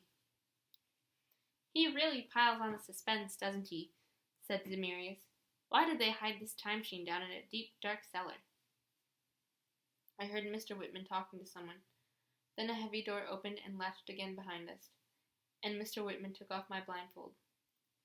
I blinked at the light. A red-haired young man in a black suit was standing beside Mr. Whitman. He looked slightly nervous and was sweating with excitement. I glanced around for Zemirius. He was putting his head back through the closed door, just for fun, while the rest of him was here in the room with us. Thickest walls I ever saw, he said when he reappeared. So thick they could have walled up a bull elephant here sideways, if you see what I mean. Gwyneth, this is Mr. Marley, Adept First Degree, said Mr. Whitman. He'll wait here for you to come back and then take you up again. Mr. Marley, this is Gwyneth Shepherd, the Ruby. It's an honor to meet you, Miss Shepherd. The redhead made me a little bow. I smiled at him, feeling a little embarrassed. Pleased to meet you too. Mr. Whitman was doing something to an ultra-modern safe with a display of flashing lights. I hadn't noticed it on my last 2 visits to this room. It was hidden behind a tapestry on the wall, embroidered with what looked like scenes out of medieval fairy tales. Knights on horseback with plumed helmets, ladies with pointy hats, and veils obviously admiring a half-naked young man who had killed a dragon. As Mr. Whitman tapped a sequence of numbers into the keypad of the safe, Mr. Marley discreetly looked down at the floor, but you couldn't make anything out anyway, because Mr. Whitman's broad back hid the display from our eyes. The safe door swung open gently, and Mr. Whitman took out the chronograph in its red velvet wrapping and put it on the table. Mr. Marley held his breath in surprise. "This is Mr. Marley's first sight of the chronograph in action," said Mr. Whitman, eyes twinkling at me. With his chin, he indicated a flashlight lying on the table. "Take that, just in case there's any problem with the electric light, so you needn't be afraid of the dark." "Thanks." I wondered whether to ask for an insecticide spray as well. An old cellar was bound to be full of creepy crawlies. And what about rats?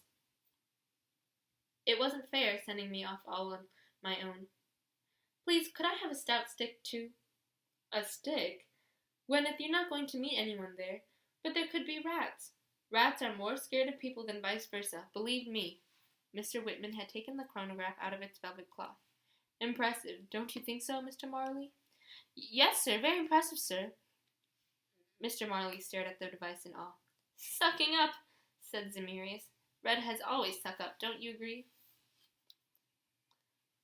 "I'd have expected it to be larger, I must say," I said, "and I wouldn't have expected a time machine to look so like a mantelpiece clock." Zemirius whistled through his teeth. "And look at all those clunking rocks. If they're real, I'm not surprised this thing is kept in a safe." The chronograph did have gemstones of an impressive size set in it, glowing like the crown jewels in among the painting and writing on the surface of the strange device. "Gwyneth has opted for the year 1948, said Mr. Whitman, as he opened flaps and set tiny wheels turning and whirring. "What was going on in London at the time, Mr. Marley? Do you know?" "The Olympic Games, sir," said Mr. Marley. "Show off," said Zemirius. "Redheads are always showing off." "Very good." Mr. Whitman straightened up. "Gwyneth will arrive at 12 noon on the 12th of August and spend exactly 120 minutes there. Are you ready, Gwyneth?" I swallowed. "I really do wish I knew. Are you sure I won't meet anyone there? Not to mention rats and spiders. When I was on my own before, Mr. George gave me his ring to take with me so I wouldn't come to any harm." "That was when you traveled back to the documents room, which has always been much used. But this room will be empty. If you keep quiet and don't leave it, it will be locked anyway. You definitely won't meet anyone. Hardly anyone ever came into this part of the vaults in the post-war years. They were busy with reconstructing buildings above ground all over London then." Mr. Whitman sighed. "An exciting period." "But suppose, just by chance, someone does happen to come into this room and at that time and sees me. I ought to at least know the password for the day." Looking slightly annoyed, Mr. Whitman raised his eyebrows. "No one will come in, Gwyneth. Once again, you'll land in a locked room, stay there for 120 minutes, and then travel back, and no one in the year 1948 will know anything at all about it. If they did, there'd be something about your visit in the annals. And we don't have time now to find out the password for that day." "Not to win, but to take part," said Mr. Marley shyly. "What?" "The password for the duration of the Olympic Games. It's from the creed of the Games. The most important thing in the Olympic Games is not to win, but to take part." Mr. Marley looked awkwardly down at the floor. "I noticed because they're usually in Latin." Zemirius rolled his eyes, and Mr. Whitman looked as if he'd like to do the same. "Really? Well, there you are then, Gwyneth. Not that you'll need to know, but if it makes you feel any better, come here, will you?" I went over to the chronograph and gave Mr. Whitman my hand. Zemirius flew down to the floor and landed beside me. "Now what?" he asked excitedly. Now came the uncomfortable bit. Mr. Whitman had opened a flap on the chronograph and put my forefinger through the opening. "I think I'll just hang on to you," said Zemirius, clinging to my neck from behind like a monkey. I ought not to have felt anything at all, but in fact there was a general impression of someone putting a wet scarf around me. Mr. Marley's eyes were wide with tense interest. "Thanks for the password," I told him, and made a face as a sharp needle pricked my finger, and the room was filled with red light. I clutched the flashlight, colors, and the figures of people swirled around before my eyes, and a jolt passed through my body. June 23rd, 1542, Florence. I am asked by the leader of the congregation to inquire into a case that calls for the utmost discretion and delicacy. It is also extremely curious. Elisabetta, the youngest daughter of M. We may assume, with probability verging on certainty, that the initial denotes Giovanni Alessandro Conte di Madrone, 1502 to 1572. Cross-reference also Lamoury, noble Italian families of the 16th century, who has lived for the past 10 years in strict seclusion behind convent walls, is allegedly with child by the devil and will give birth to a succubus, here, a child of demonic origin. On visiting the convent, I was indeed able to convince myself of the girl's possible pregnancy, and of her somewhat confused state of mind. While the abbess, who enjoys my full confidence and who appears to be a woman of sound mind and good understanding, does not exclude a natural explanation of the phenomenon, the girl's father expresses suspicions of witchcraft. He claims to have seen, with his own eyes, the devil in the shape of a young man embracing the girl in the garden and then dematerializing in a cloud of smoke, leaving behind a slight smell of sulfur. The Comte may have invented the cloud of smoke and the smell of sulfur to lend greater credibility to this story. 2 other girls at school in the convent apparently bear witness that they have seen the devil several times in the company of Elisabetta, and that he has given her gifts in the form of valuable jewels. Improbable as the story may sound, in view of the close connection of M with R.M., probably Rodolfo, a member of the Medici family, who created a great stir with his spectacular suicide in the year 1559. C. Pavani, Legends of the Forgotten Medici, Florence of 1988. In view of the close connection of M with R.M. and various friends in the Vatican, it is difficult for me to cast doubt publicly on his sanity and accuse his daughter merely of unchastity. Beginning tomorrow, I am therefore about to conduct interrogations of all involved. From the records of the Inquisition as drawn up by Father Gian Pietro Baribi of the Dominican Order, Archives of the University Library, Padua, deciphered, translated, and edited by Dr. M. Giordano. Chapter 3. Zemirius? The wet scarf feeling around my neck had gone away. I switched the flashlight on, but the room where I'd landed was already lit by a dim electric bulb hanging from the ceiling. "Hello," someone said. I spun around. The room was full of a jumble of crates and pieces of furniture, and a pale young man was leaning against the wall by the door. "Not to win, but to take part," I stammered. "Gwyneth Shepherd?" he stammered back. I nodded. "How do you know?" The young man took a crumpled piece of paper out of his pocket and held it out to me. He looked just as excited as I felt. He was wearing suspenders and a small pair of round-rimmed glasses. His fair hair had a side parting and was combed back with a lot of hair cream. He could have been in one of those old gangster films, the precociously clever but harmless assistant to the hard-boiled, chain-smoking detective who falls for the gangster's maul. The girl with all those feather boas who always gets shot in the end.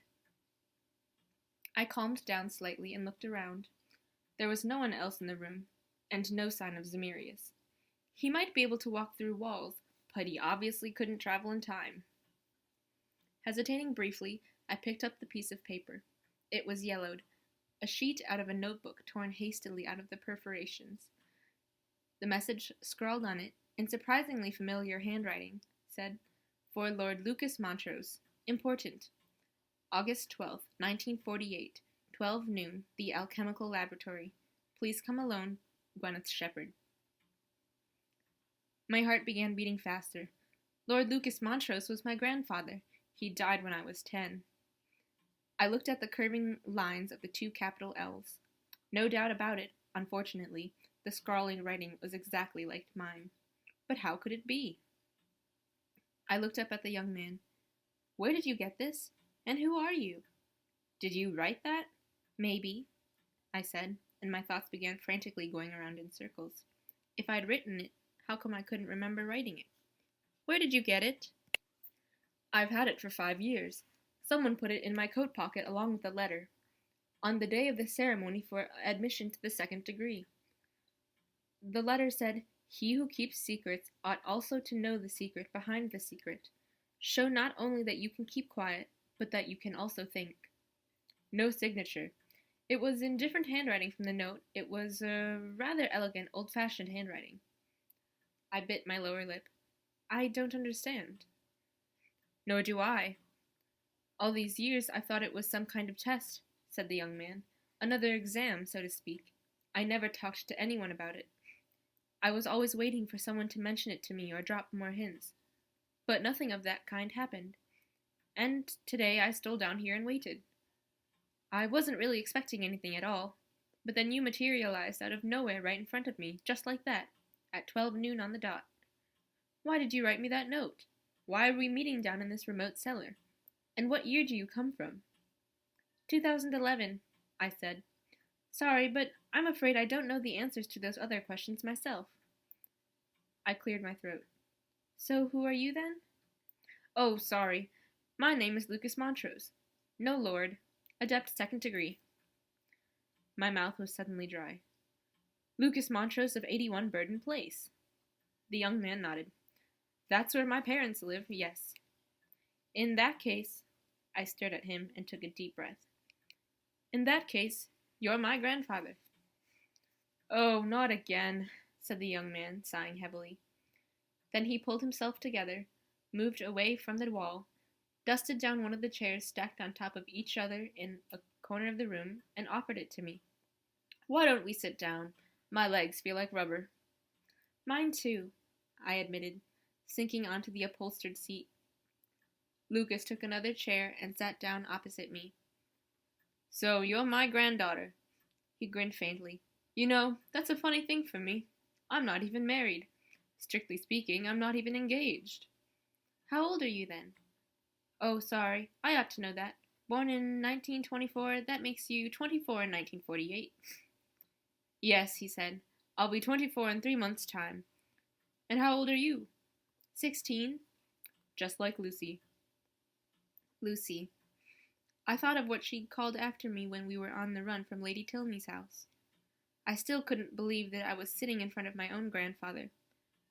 I looked for any likeness to the man who used to tell me exciting stories while I sat on his lap, who had protected me from Charlotte when she said I was trying to show off by telling ghost stories. But young Lucas Montrose's smooth face didn't seem at all like the wrinkled, lined face of the old man I'd known. I did see a likeness to my mum, though. The blue eyes, the firm curve of his chin, the way he was smiling now. I closed my eyes, feeling that all this was simply, well, too much for me. So there we are, then, said Lucas quietly. Am I, a nice grandpa? I felt a prickling in my nose as I fought back tears, so I just nodded. All the other time travelers arrive by chronograph officially and in comfort up in the Dragon Hall, or in the documents room, said Lucas. Why did you pick this gloomy old laboratory? I didn't pick it. I wiped my nose with the back of my hand. I didn't even know it was a laboratory. In my time, it's just a normal cellar with a safe where they keep the chronograph. Really? Well, it's not been a laboratory for a long time, said Lucas. But originally this room was used as a secret alchemy lab. It's one of the oldest rooms in the whole building. Famous London alchemists and magicians worked here searching for the Philosopher's Stone hundreds of years before the lodge of Count Saint-Germain was even founded.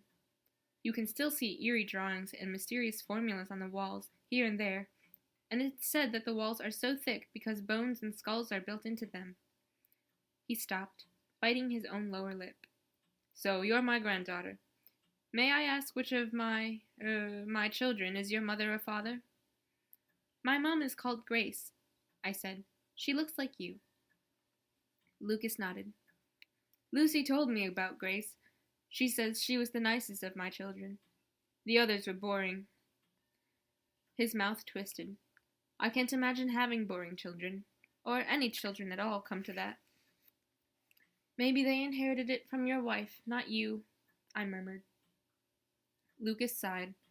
Since Lucy first turned up here a couple of months ago, everyone's been winding me up because she has red hair. Just like a girl I'm interested in. But Lucy wouldn't tell me who I'm going to marry, because she thinks I might change my mind, and then none of you would be born.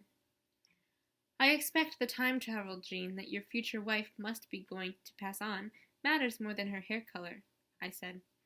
You ought to have been able to identify her that way. That's the funny thing about it. Lucas sat a little further forward on his chair. There are 2 girls from the Jade line who seem to me really, well, attractive. The Guardians have classified them as observation numbers 4 and 8. Oh, I said. You see, the fact is that at this moment I can't really decide. Maybe a little hint from you might help me. I shrugged my shoulders. If you say so. My grandmother, that's your wife, is No! Cried Lucas. He had raised both arms to stop me from saying more. I've changed my mind. He scratched his head, looking awkward. That's the St. Lennox uniform, isn't it? I recognize the crest on the buttons. Yes, that's right, I said, looking down at my dark blue blazer. Madame Rossini had obviously washed and ironed my things. At least, they looked like new and smelled slightly of lavender. She must also have done something clever with the blazer, because it was a much more elegant fit now. My sister Madeline goes to St. Lennox, too. She won't be leaving until the end of this year because the war got in the way. Aunt Mattie? I didn't know that.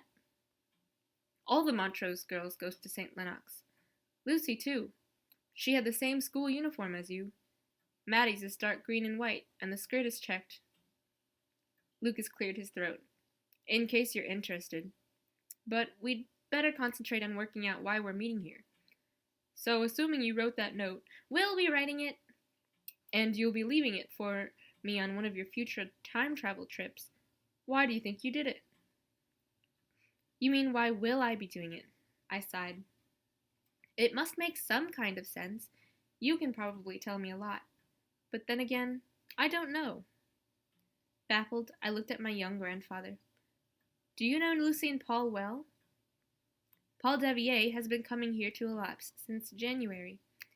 He's grown 2 years older in that time, which is rather creepy. And Lucy came for the first time in June. I usually look after them both when I visit. As a rule, it's very amusing. I can help them with their homework. I must say, Paul is the only Devier I've only ever liked. He cleared his throat again. But if you come from the year 2011, you must know them both. Funny to think they're nearly 40 by now. You must give them my regards.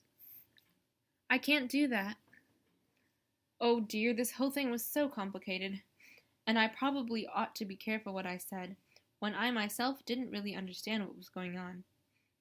My mother's words were still ringing in my ears. Trust no one, not even your own feelings. But I simply had to trust someone, and who better than my grandfather?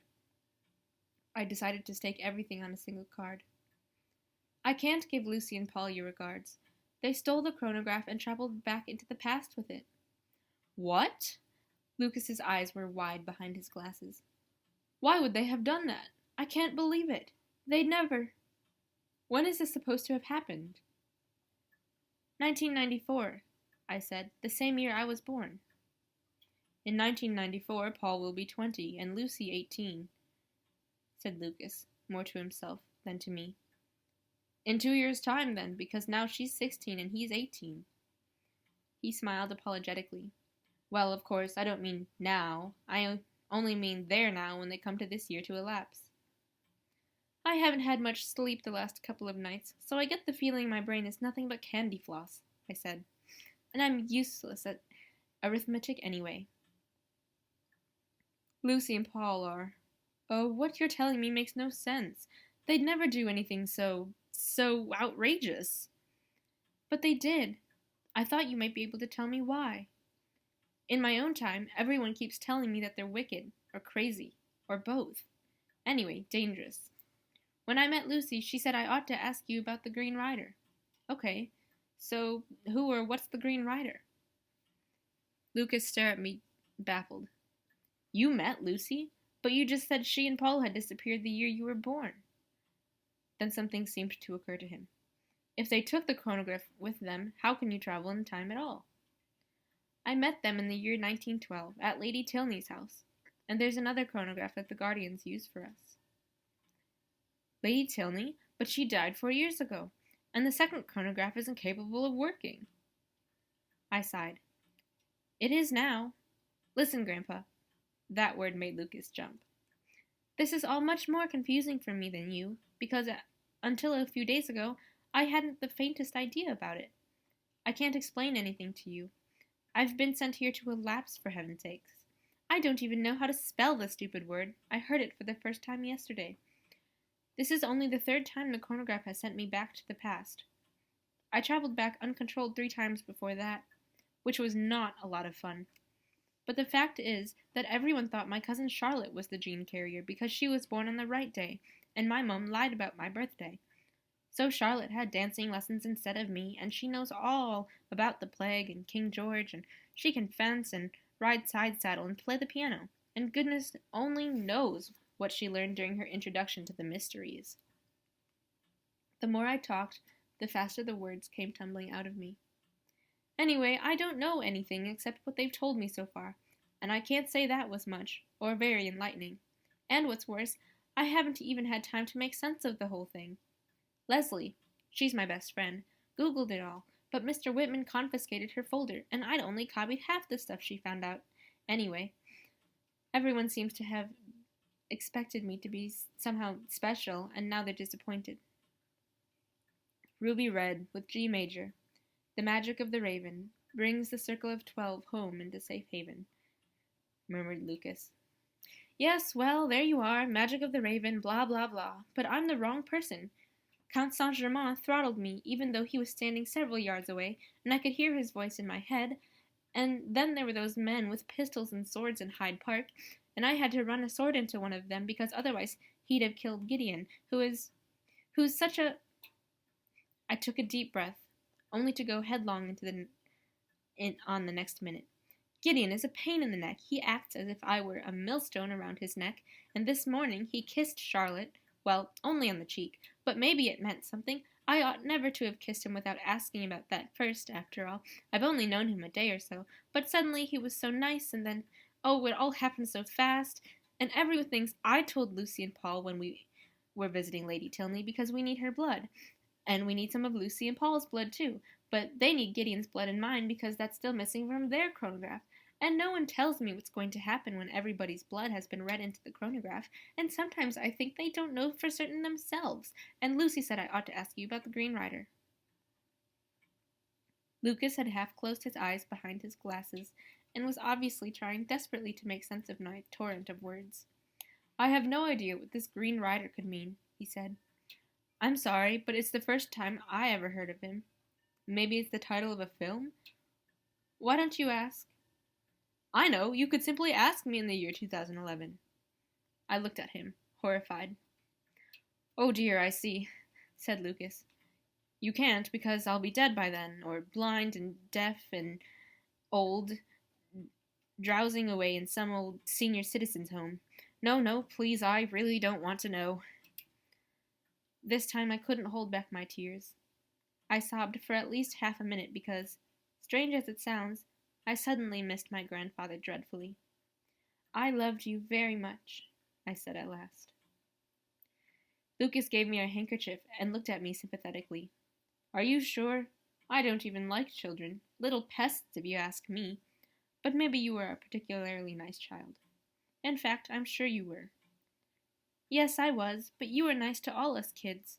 I blew my nose noisily. Even Charlotte. We said nothing for a little while. Then Lucas took a watch out of his pocket and said, How much time do we have?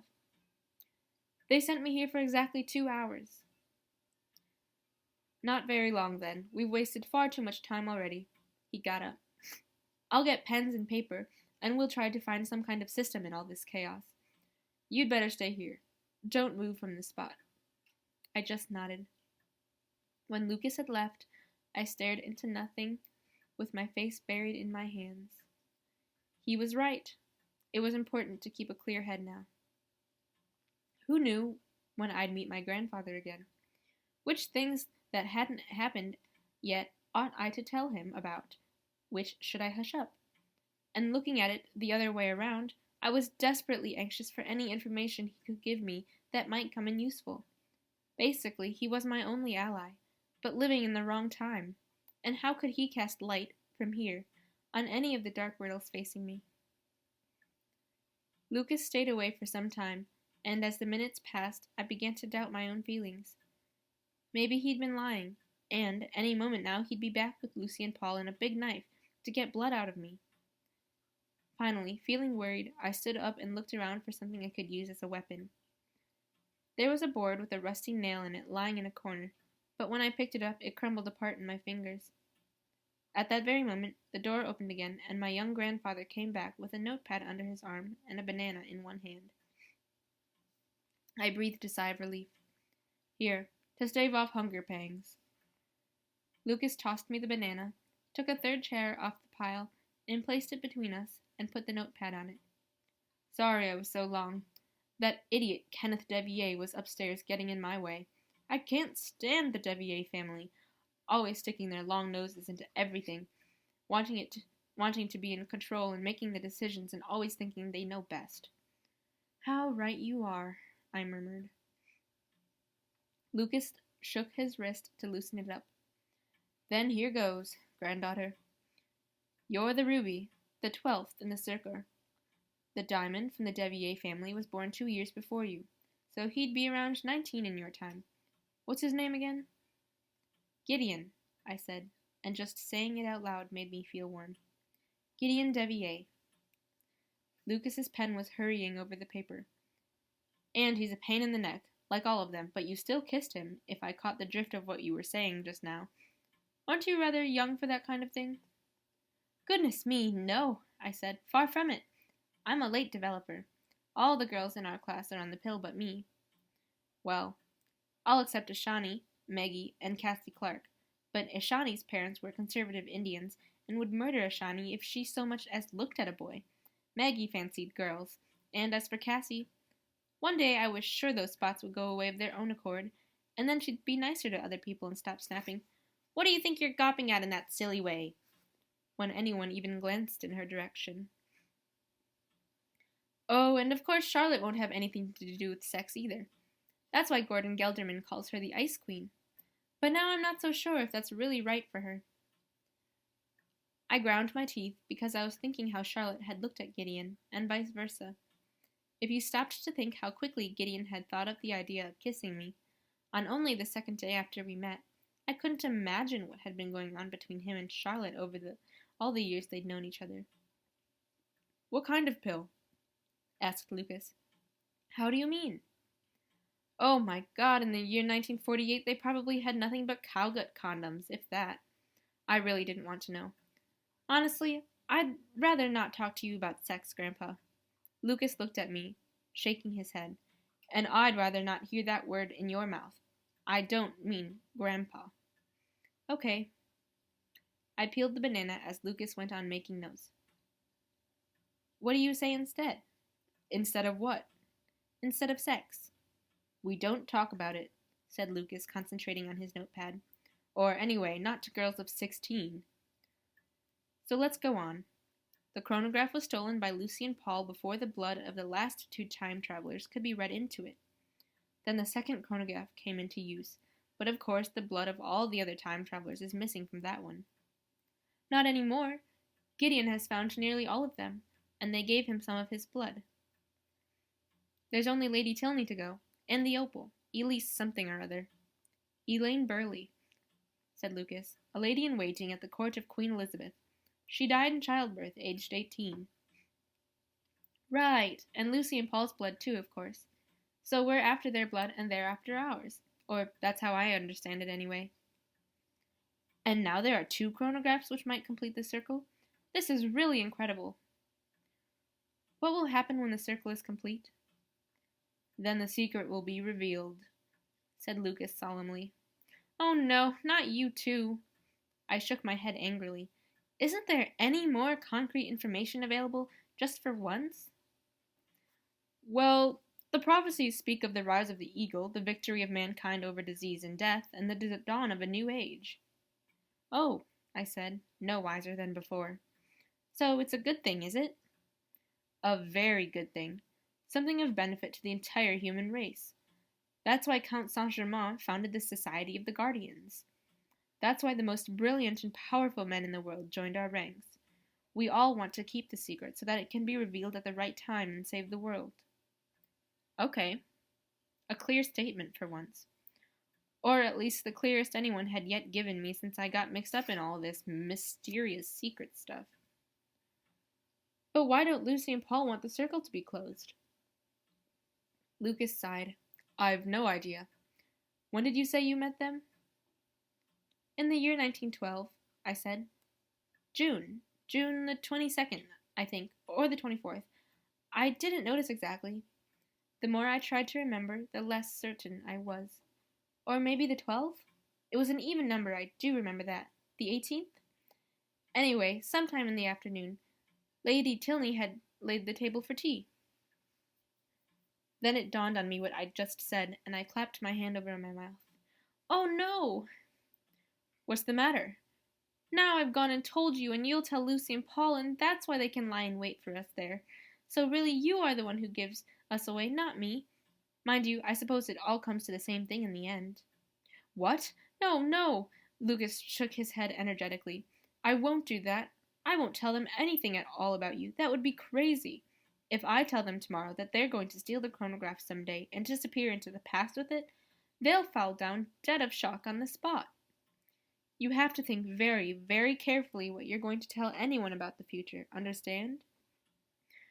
Well, no, maybe you won't tell them tomorrow, but there are years and years ahead when you could do it. I thoughtfully munched my banana. On the other hand, what time did they travel back to with the chronograph? Why not this period? They'd always have a friend here in you. Maybe you're lying to me and they've been waiting right outside that door for ages to get a few drops of my blood. I haven't the slightest idea where they could have gone. Lucas sighed. I can't even imagine them ever doing anything so crazy. Or why they do it, he added, sounding discouraged. I've no idea of anything at all. So neither of us has any idea at this moment, I said, just as discouraged. Lucas wrote down Green Rider, second chronograph, and Lady Tilney on his notepad, and added large question marks to all of them. What we need is to meet again later. By then I could find out a good deal. I had a bright idea. Originally, I was supposed to be sent to the year 1956 to elapse. Maybe we could meet again tomorrow evening. Ha ha, said Lucas. 1956 may be tomorrow to you, but for me it's... But yes, let's think. If you get sent to elapse to a time after this, will it be to this room? I nodded. I think so, but you can't wait for me day and night down here. And what's more, Gideon could turn up any time. After all, he has to elapse too. I know what to do, said Lucas with growing enthusiasm. If you land in this room next time, just come up to me. My office is on the second floor. You'll only have to pass 2 guards, but that's no problem if you say you've lost your way. You're my cousin Hazel. My cousin Hazel from the country. I'll start telling everyone about you this very day. But Mr. Whitman says this room is always kept locked, and anyway, I don't know exactly where we are. You'll need a key, of course, and the password for the day. Lucas looked around him. I'll get a key made for you and leave it somewhere here. Same with the password. I'll write it on a note and leave it in our hiding place. Somewhere in the brickwork would be best. The bricks are coming a bit loose there. See? Maybe we can make a hollow space behind them. He got to his feet, made his way through the junk in the cellar, and knelt down in front of the wall. Look here, I'll come back with tools and make a perfect hiding place. When you come back next, you just have to pull out this brick, and then you'll find the key and the password. But there are a lot of bricks, I said. Just remember this one. 5th row from the bottom, roughly in the middle of the room. Damn, that was my fingernail. Never mind, that's my plan, and I think it's a good one. But then you'd have to come down here every day from now on to change the password, I said. How are you going to fix that? Aren't you studying at Oxford? The password isn't changed daily, replied Lucas. Sometimes we use the same one for weeks on end. Anyway, this is our only chance to fix another meeting. Remember that, Brick. I'll draw a plan as well, so that you can find your way up. There are secret passages from here that go over half of London. He looked at his watch. Now, let's sit down again and make notes, systematically. You wait. We'll both know more in the end. Or, alternatively, we'll still be two people without the faintest idea down in a musty cellar. Lucas put his head to one side and grinned at me. Maybe, just in passing, you could tell me whether your grandmother's name begins with an A or a C. I had to smile. Which would you rather? The Circle of 12.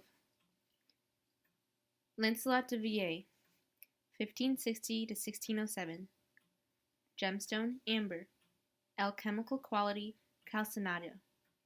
Animal, frog. Tree, beech. Elaine Burley, 1562 to 1580. Gemstone, opal. Alchemical quality, putrefactio e mortificio. Animal, owl. Tree, walnut. William Devier, 1626 to 1689. Gemstone, agate. Alchemical quality, sublimatio.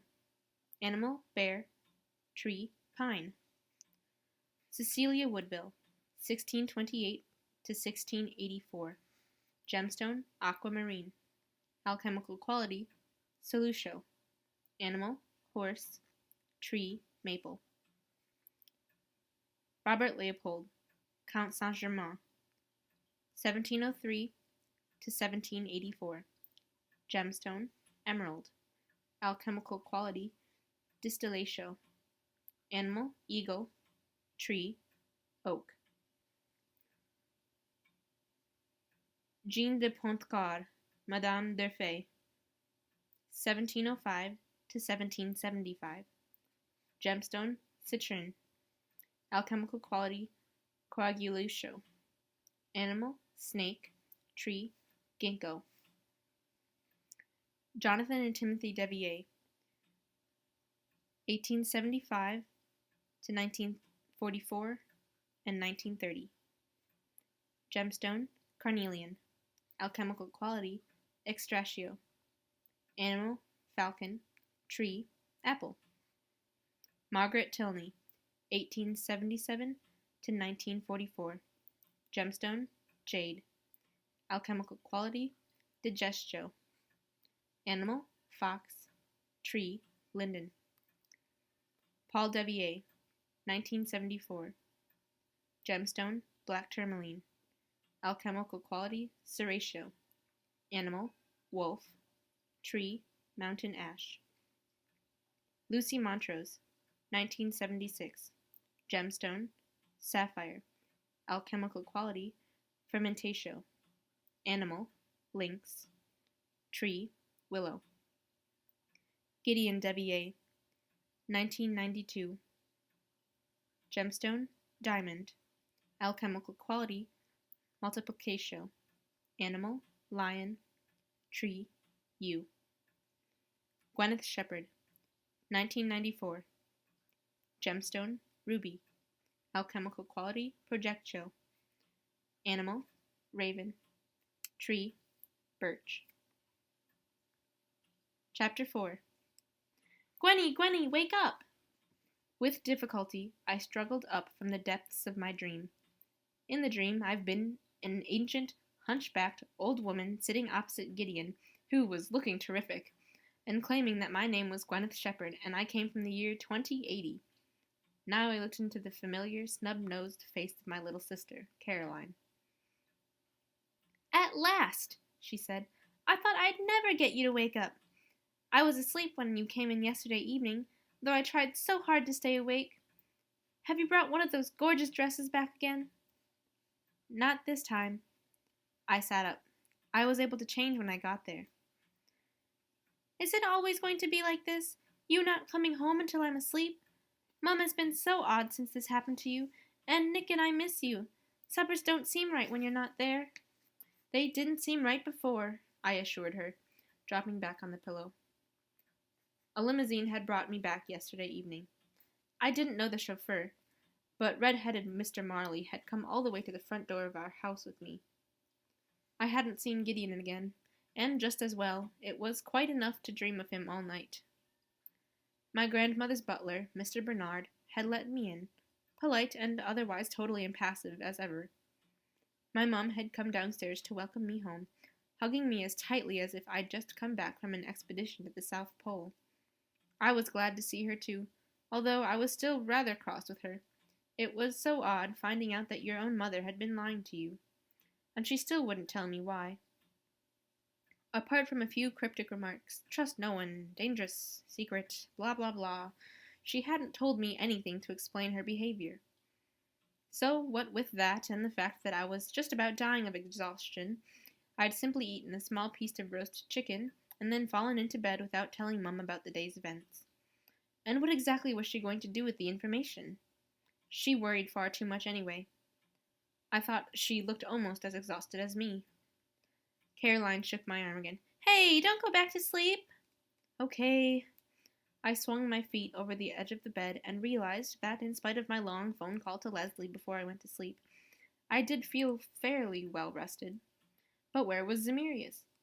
He disappeared when I went into the bathroom last night, and I hadn't seen him since. Under the shower, I finally washed my hair, using Mum's expensive shampoo, which wasn't really allowed, and some of her conditioner as well, even at the risk of being given away by the wonderful scent of roses and grapefruit. As I rubbed my head dry, I instinctively wondered whether Gideon liked roses and grapefruit, and then called myself sternly to order. I'd hardly had a couple of hours' sleep, and here I was thinking of him again. And just what was so great about what happened anyway.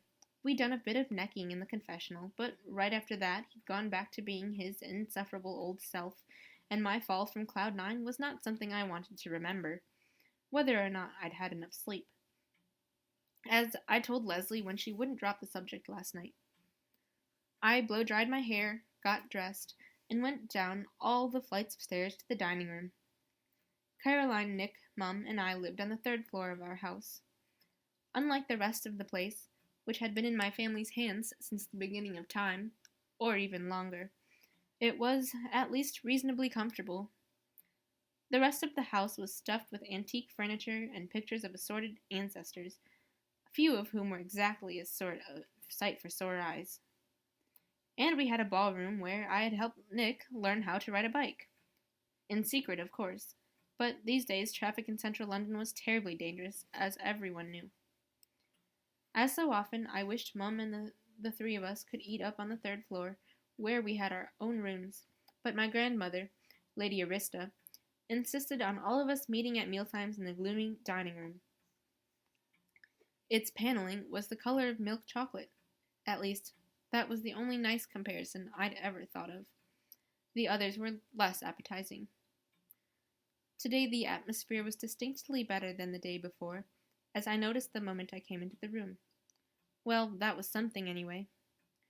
Lady Arista, who always seemed rather like a ballet teacher about to rap you over the knuckles, said, "Good morning," in friendly tones, and Charlotte and her mother smiled at me as if they knew something and I hadn't the faintest idea of it. Since Aunt Glenda never normally smiled at anyone, unless you count a sort of sour lift at the corners of her mouth, and Charlotte had said some horrible things to me only yesterday, I immediately felt suspicious. "Has anything happened?" I asked. My 12-year-old brother Nick grinned at me as I sat down beside Caroline, and Mum pushed a huge plateful of scrambled egg on toast over to me. I almost fainted away with hunger as the delicious smell rose to my nostrils. "Oh my goodness," said Aunt Glenda. "I suppose you want your daughter consuming a whole month's supply of fat and cholesterol in a single day, do you, Grace?" "That's right," said Mum, unfazed. "She'll hate you later for not taking better care of her figure," said Aunt Glenda, smiling again. "Gwyneth's figure is faultless," said Mum. "For now, maybe," said Aunt Glenda. She was still smiling. "Did you two put something in Aunt Glenda's tea?" I asked Caroline in a whisper. "Someone phoned a few minutes ago, And ever since then, Aunt Glenda and Charlotte have been on top of the world, Caroline whispered back. You'd think someone had cast a magic spell over them. At that moment, Zemirius landed on the windowsill outside, folded his wings, and came in through the glass of the window pane. Good morning, I said cheerfully. Good morning, replied Zemirius, hopping down from the windowsill and up on an empty chair. While the others looked at me, rather surprised, Zemirius scratched his belly. Yours is a rather large family. I haven't quite managed to get the hang of it yet, but I did notice there are a lot of women about the place. Too many, if you ask me. And most of the time, half of them look like they need a good tickling. He shook out his wings. Where are the fathers of all these children? And where are the pets? A great big house like this, and not so much as a canary? I'm disappointed. I grinned. Where's Great Aunt Mattie? I asked as I happily began to eat. I'm afraid my dear sister-in-law's need for sleep is greater than her curiosity, said Lady Arista with dignity. She was sitting ramrod straight at the breakfast table, eating half a slice of buttered toast with her fingers delicately spread. I'd hardly ever seen her anything but ramrod straight. Getting up so early yesterday left her in a bad temper all day long. I don't think we'll see her before 10 this morning. Glad to hear it, said Aunt Glenda. All that talk of sapphire eggs and clocks on towers really gets on my nerves. Well, how are you feeling, Gwyneth? I can imagine this must be very confusing for you. I murmured. It must be so dreadful finding out all of a sudden that you're born to higher things when you can't live up to expectations. Aunt Glenda forked up a small piece of tomato from her plate. Mr. George says Gwyneth has acquitted herself very well so far, said Lady Arista, although before I could feel cheered by this evidence of solidarity, she added, in the circumstances anyway. Gwyneth, you'll be fetched from school again today and taken to the temple. This time Charlotte will go with you. She sipped her tea. I couldn't open my mouth without letting scrambled egg drop out, so I just gawped at her in alarm, while Nick and Caroline spoke for me. Why? Because, said Aunt Glenda, wagging her head in a peculiar way, because Charlotte knows all the things that Gwyneth ought to know if she's to do any kind of justice to her task. So, on account of the chaotic events of the last few days, and as I'm sure we can all imagine only too vividly, they must indeed have been chaotic, the guardians want Charlotte to help her cousin prepare for the rest of her time traveling. She looked as if her daughter had just won an Olympic gold medal, at the very least. The rest of my time traveling? What was this all about? Who's that skinny, red-headed battle-axe with the sharp tongue? Inquired Zemirius. I hope for your sake she's only a distant relation. Not that the request surprised us, but all the same we did wonder whether to go along with it. After all, Charlotte really has no kind of obligation to them now. However, and here the skinny, red-headed Aunt Glenda sighed theatrically. Charlotte is also fully aware of the importance of this mission, so she is unselfishly ready to do what she can to contribute to its success. My mother also sighed and gave me a sympathetic glance. Charlotte tucked a strand of her glossy red hair back behind her ear and batted her eyelashes in my direction. What? Said Nick. So what's Charlotte supposed to be teaching Gwenny to do? Oh, my word, said Aunt Glenda, her cheeks flushing red with emotion. There's a very great deal she should be taught, but it would be absurd to think that in such short time Gwyneth can catch up with all the skills Charlotte has acquired over many years, not to mention the unequal distribution of natural talents in this case. In particular, Gwyneth's lack of general knowledge is so positively disastrous, and she has no idea of the good manners appropriate to various historical periods, or so I've heard. What a nerve! And who is she supposed to have heard it from? Yes, and a person really needs to mind her manners, sitting around for hours alone in a locked cellar, I said. I mean, a woodlouse might see her picking her nose. Caroline giggled. Oh no, Gwenny, I'm sorry to have to tell you, but it's going to be just a little bit trickier for you in the near future. Charlotte gave me what was probably meant to be a sympathetic look, but it came across as nasty and gloating. Your cousin's right. I'd always been a little bit afraid of Lady Arista's penetrating gaze, but this time it really made me jump. On orders from the highest place, you will be spending a good deal of time in the 18th century, she said. And in company, added Charlotte, with people who would think it very odd if you didn't even know the name of the king on the throne or what a reticule is. A what? What's a reticule? Asked Caroline. Charlotte gave her a thin smile. Get your sister to tell you. I stared crossly at her. Why did she always get so much pleasure out of making me look stupid and ignorant? Aunt Glenda laughed quietly. Kind of a silly handbag, usually full of stuff that no one needs, said Zemirius. Sewing things and handkerchiefs and little bottles of smelling salts. Aha! A reticule is an old-fashioned word for a handbag, Caroline, I said, without taking my eyes off Charlotte. She blinked in surprise, but she kept the thin smile going. Orders from the highest places? What's that supposed to mean? My mother had turned to Lady Arista. I thought we agreed that Gwyneth would be kept out of the whole thing as far as possible. She was only going to be sent to safe years to elapse.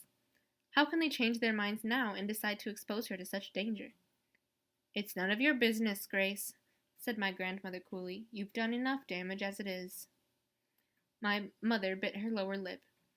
Her angry glance went once from me to Lady Arista and back, and then she pushed back her chair and stood up. I must start for work, she said. She dropped a kiss on Nick's head and looked over the table at Caroline and me. Have fun at school. Caroline, don't forget to brush your hair before you go. See you later. Poor Mum, whispered Caroline as my mother left the room. She was crying yesterday evening. I don't think she likes it one bit that you've inherited this time-travel gene. No, I agreed. I'd noticed. And she's not the only one, said Nick, with a meaningful look at Aunt Glenda and Charlotte, who was still smiling. I'd never attracted as much attention on walking into the classroom before. That was because half the kids there had seen me being fetched in a black limousine yesterday afternoon. The betting's still open, said Gordon Gelderman. Top odds on possibility number 1, that cool guy yesterday, the gay one, is a TV producer, and he was auditioning Charlotte and Gwyneth for a show, but Gwyneth won the part. Possibility number 2, the guy is your gay cousin, and he runs a limo service. Possibility number 3, oh, shut up, Gordon, spat Charlotte, tossing her hair back and sitting down. Charlotte, couldn't you explain how come you were necking with the guy, but then Gwyneth got into the car with him? Asked Cynthia Dale in a wheedling tone of voice. Leslie's been trying to make out he's a teacher giving Gwyneth private coaching after school. Yes, and a teacher giving coaching is likely to turn up in a limousine and hold hands with our ice queen, right? Said Gordon, giving Leslie a nasty look. That's pathetic as a cover-up, if you ask me. Leslie shrugged her shoulders and grinned at me. Couldn't think of anything better in a hurry. She sat down in her usual place. I looked around for Zemirius. Last time I'd seen him, he was perched on the school roof, waving cheerfully down at me. He did have instructions to keep away from me during classes, but I didn't think he was likely to follow them. The Green Rider looks like a dead end, said Leslie under her breath. Unlike me, she hadn't had much sleep last night. She'd spent hours on the internet again. A famous jade figurine from the Ming Dynasty goes by that name, but it's in a museum in Beijing. And there's a statue of a Green Rider in the marketplace of a German town called Kloppenburg, and it's the title of 2 books. One, a novel published in 1926, and the other a children's book that wasn't written until after your grandfather's death. That's all so far. I thought it might be a painting, I said. Secrets always get hidden behind or in paintings and films. No such luck, said Leslie. If it had been a blue rider, well, that would be different. But it isn't. Then I hunted the Green Rider through an anagram-making site. But, well, unless dither greener means anything, no luck there either. I printed out a few. Anything ring a bell with you? She handed me a sheet of paper. Dear 3 Grin, I read out loud. Aired here ting. Let me think for a moment. Leslie giggled. My favorite is Regret Hen Ride. Hang on, here comes Mr. Squirrel. She meant Mr. Whitman, of course. At the time we nicknamed him that, we had no idea who he really was. I keep expecting us to be called in to see the principal and told off because of yesterday, I said. But Leslie shook her head. Don't worry, she said. Do you think he wants Mr. Gillies to know his English and history teacher is an important member of a terrible secretist society? Because that's what I'd say if he told on us. Oh, shit, here he comes. And looking so supercilious again. In fact, Mr. Whitman did come over to us. He put the fat folder that he'd confiscated in the girls' toilets yesterday down in front of Leslie. I thought you might like to have this very interesting collection of papers back, he said with a touch of sarcasm. Oh, thank you, replied Leslie, going a little red in the face. The collection of papers was her big file of research into time travel phenomena. It contained absolutely everything that the two of us, but mainly Leslie, of course, had found out so far about the Guardians and Count Saint-Germain. On page 34, just after all the entries on the subject of telekinesis, there was a note about Mr. Whitman himself. Squirrel, also member of Lodge? Ring, meaning of? We could only hope that Mr. Whitman hadn't jumped to the connection with him. Leslie, I don't like to say this, but I think your energy could be better invested in some of your school subjects. Mr. Whitman was smiling, but there was something other than just sarcasm in his voice. He lowered it. Not everything that seems interesting is necessarily good for you. Was that by any chance a threat? Leslie picked up the folder in silence and put it away in her school bag. The others were looking at us curiously. Obviously, they were wondering what Mr. Whitman was talking about. Charlotte was sitting close enough to hear him, and she definitely had a gloating expression on her face. When Mr. Whitman said, "And Gwyneth, by now you should be beginning to understand that discretion is not only desirable but essential," she nodded in agreement.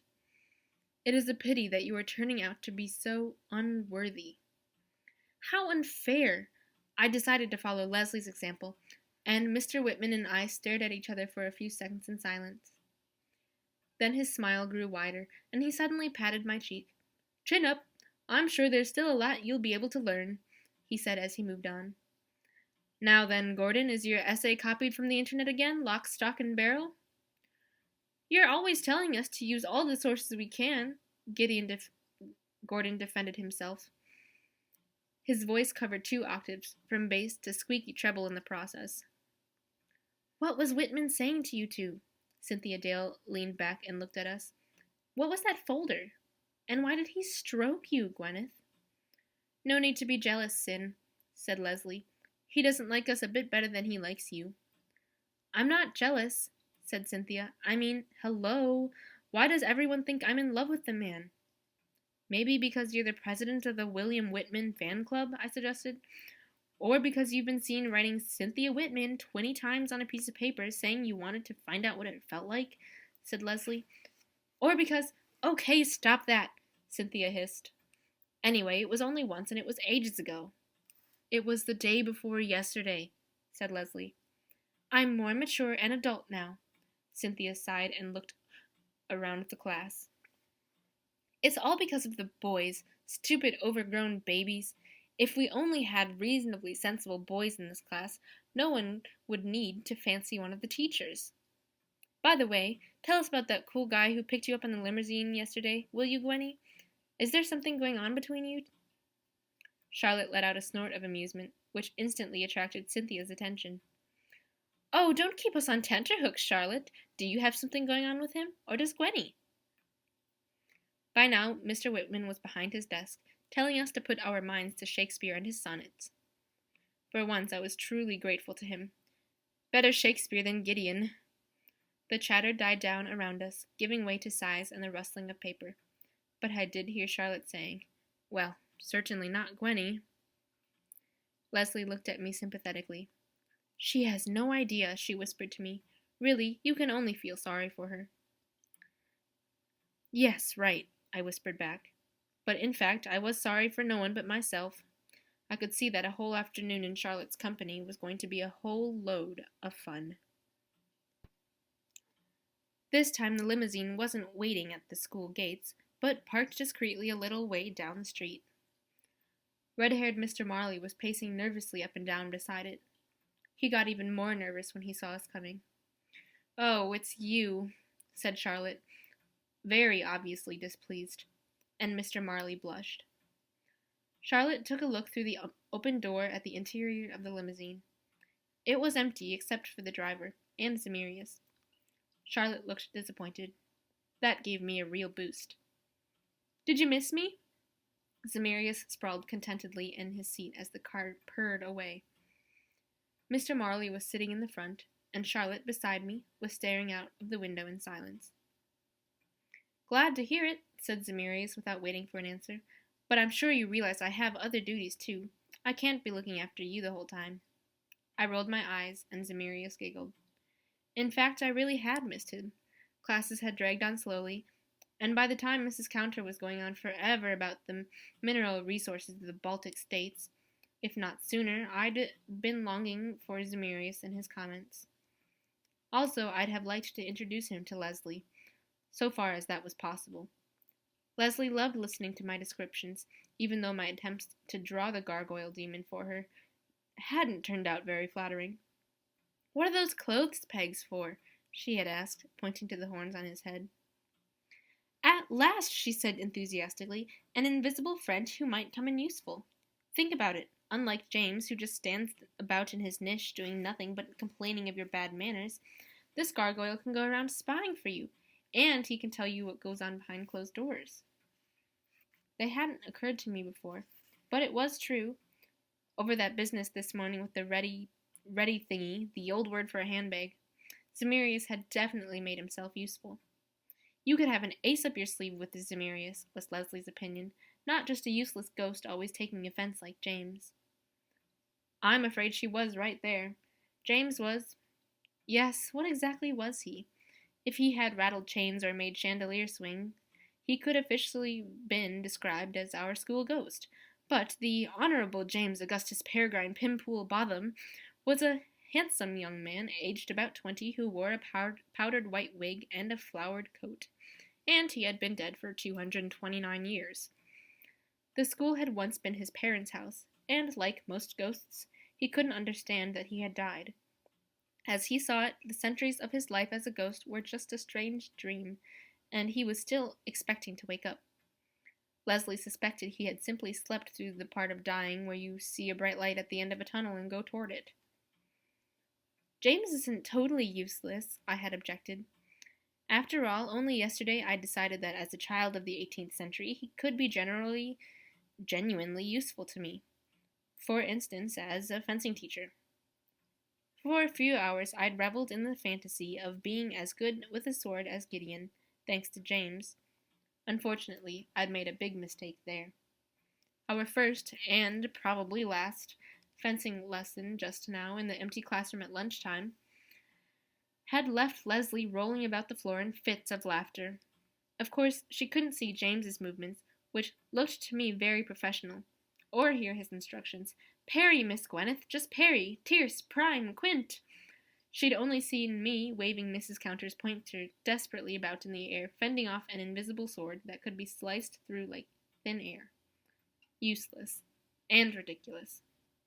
When Leslie had quite finished laughing, she said she thought James had better teach me something else, and for once James himself agreed with her.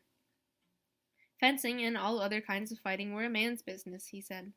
In his opinion, embroidery needles were the most dangerous weapons a girl ought to pick up. "I guess the world would be a better place if men stuck to the same rule," Leslie had said, "but as long as they don't, women ought to be prepared."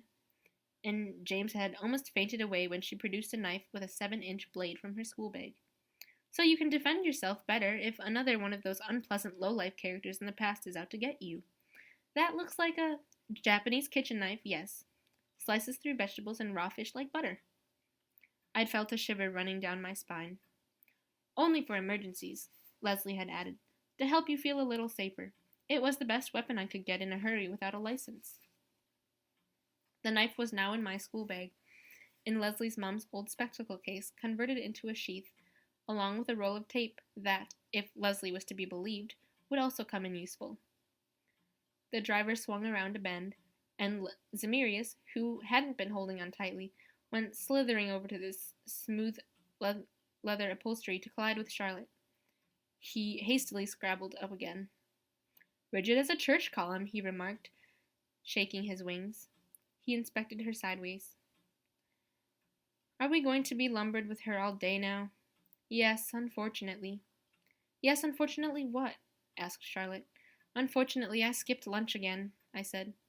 Your own fault, replied Charlotte, although, to be honest, it wouldn't hurt you to lose a few pounds. After all, you'll have to fit into the clothes that Madame Rossini made for me. She tightened her lips for a moment, and I felt something like pity. She'd probably been genuinely pleased by the prospect of wearing Madame Rossini's costumes, and then I came along to spoil everything. Not on purpose, of course, but all the same. The dress I had to put on for visiting Count Saint-Germain is in my wardrobe at home, I said. I'll give it to you if you like. You could wear it to Cynthia's next fancy dress party. I bet you'd bowl everyone over. That dress isn't yours to give away, said Charlotte brusquely. It's the property of the guardians, and it has no business being in your wardrobe at home. She went back to looking out of the window. Grouse, grouse, grouse, said Zemirius. Charlotte really didn't make it easier for you to like her.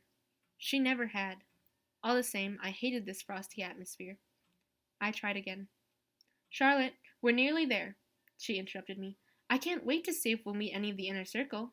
Her grumpy face suddenly brightened. I mean, apart from those we know already. It's so exciting! Over the next few days, the temple will be teeming with living legends. Famous politicians, Nobel Prize winners, highly decorated scientists will be in its hallowed halls, and the rest of the world will never know. Kobe Jotland will be here. Oh, and Jonathan Reeves Haviland. How I'd love to shake hands with him. For her, Charlotte sounded really enthusiastic. I had no idea who she was talking about. I looked hopefully at Zemirius, but he simply shrugged his shoulders. Never heard of any of those stuffed shirts. Sorry, he said. No one can know everything, I said, with an understanding smile. Charlotte sighed. No, but it doesn't hurt to read a serious newspaper now and then, or look at a news magazine to inform yourself of international political events. Of course, you have to switch your brain into gear for that, always supposing you had one. Like I said, she really didn't make it easy. The limousine had stopped, and Mr. Marley opened the car door. On Charlotte's side, I noticed. Mr. Giordano is expecting you in the old refectory, said Mr. Marley, and I had a feeling he'd almost added, ma'am. He continued, I'm to take you there. There's something about you that makes everyone want to order you around, observed Zemirius. Like me to come with you? Yes, please, I said, as we made our way along the narrow alleyways of the Temple district. I'd feel better with you there. Will you buy me a dog? No! But you do like me, don't you? I think I'll have to make myself scarce more often. Or make yourself useful, I said, remembering what Leslie had said. You could have an ace up your sleeve with Zemirius. She was right. Who else had a friend who could walk through walls? Don't dawdle like that, said Charlotte. She and Mr. Marley were a few feet in front of us, walking side by side, and only now did it strike me how like each other they were. Yes, Miss Manners, I said. Let's withdraw, and meet the time as it seeks us. William Shakespeare, The Tragedy of Cymbeline. Chapter 5. To cut a long story short, coaching by Charlotte and Mr. Giordano was even worse than I'd expected. That was mainly because they were trying to teach me everything at the same time. While I was struggling to learn the steps of the minuet, rigged out in a hooped skirt with cherry red stripes, not very chic, worn with my school uniform blouse, which was the color of mashed potatoes. I was also supposed to be learning how greatly the political opinions of the Whigs and the Tories differed, how to hold a fan, and the difference between Your Highness, Your Royal Highness, Your Serene Highness, and even Your Illustrious Highness. After only an hour, plus 17 different ways of opening a fan, I had a splitting headache, and I couldn't tell left from right. My attempt to lighten the atmosphere with a little joke. Couldn't we stop for a rest? I'm totally, serenely, illustriously exhausted. Went down like a lead balloon. This is not funny, said Giordano in nasal tones. Stupid girl. The old refectory was a large room on the ground floor, with tall windows looking out on an inner courtyard. There was no furniture except for a grand piano and a few chairs pushed back against the wall. Zemirius was dangling head down from a chandelier, as so often, with his wings tidily folded on his back. Mr. Giordano had introduced himself with the words, "Just Giordano, if you please, qualified historian, famous fashion designer, Reiki master, creative jewelry designer, well-known choreographer, adept third degree, expert on the 18th and 19th centuries." "Oh, wow," said Zemirius. "Someone must have dropped him on his head when he was a baby." I could only agree with him, if in silence. Mr. Just Giordano, bore a most unfortunate resemblance to one of those demented presenters on the TV shopping channels, always talking as if they had clothes pegs on their noses and there was a miniature pinscher dog under the table snapping at their calves. I was just waiting for him to twist his plump lips, had they been Botoxed, into a smile and say, "And now, viewers, take a look at our indoor water feature, the Bridget model. Top quality, a little oasis of happiness, only £27, a real snip at the price. You can't do without one of these, I have two at home myself." Instead he said, without any smile at all, "My dear Charlotte, hello, hello, hello," and kissed the air left and right of her ears. "I heard what's happened. It is simply incredible. All those years of training, so much talent gone to waste. Terrible, a crying shame, and so unfair. Well, so this is the girl, is it? Your understudy?" As he inspected me from head to foot, he pursed his fat lips. I couldn't help it. I stared back, fascinated. He had a peculiar wind-blown hairstyle, which must have been cemented in place with huge amounts of gel and hairspray. Narrow black strips of beard crisscrossed the lower half of his face like rivers on a map. His eyebrows had been plucked to shape and then drawn in with some kind of black eyebrow pencil, and, if I wasn't much mistaken, he had powdered his nose. "And that is supposed to fit seamlessly into a soiree of the year 1782 in the very near future?" he asked. By that, he obviously meant me. By soiree, something else. The only question was what. "Hey, looks like Puffy Lips has hurt your feelings," said Zemirius. "If you're looking for a nasty name to call him back, I'll happily prompt you." Puffy Lips wasn't bad for a start. "A soiree is an evening party. Very boring," Zemirius went on, "just in case you didn't know. People sit together after supper, play little pieces on the pianoforte, and try not to go to sleep." "Oh, thanks," I said. "I still can't believe they're really going to risk it," said Charlotte, draping her coat over a chair. "It's against all the rules of secrecy to let Gwyneth go into company. You only have to look at her to see there's something wrong." "My own idea exactly," said Puffy Lips, "but the Count is famous for his eccentric notions. Her cover story is over there. Hair-raising. Take a look at it." Charlotte leafed through a folder lying on the grand piano. "She's to play the part of Viscount Batten's ward, and Gideon's going to pretend to be his son. Isn't that rather risky? There could be someone at the soiree who knows the Viscount and his family. Why didn't they pick a French Viscount in exile?" Giordano sighed. "Because of her poor command of foreign languages. The Count is probably just testing us. Well, we'll show him we can magically transform this girl into an 18th century lady. We must." He was wringing his hands. "I guess if Keira Knightley could do it, I can do it too," I said confidently. I mean, Keira Knightley was just about the most modern girl in the world, and she was still terrific in costume films, even wearing the craziest wigs. "Keira Knightley?" The black eyebrows almost touched his hair extension. "That may pass muster in a film, but Keira Knightley wouldn't last 10 minutes in the 18th century without being unmasked as a modern woman. Even the way she keeps showing her teeth when she smiles would do it, or the way she tosses her head back and opens her mouth wide when she laughs. No woman would have done that in the 18th century. "You can't know for certain," I said. "What was that, may I ask?" "I said you can't know for—" Puffy Lips flashed his eyes at me. "We had better get one thing settled right away. You don't question what the master says." "And who's the master?" "Oh, I see. You are," I said, going a bit red, while Zemirius cackled.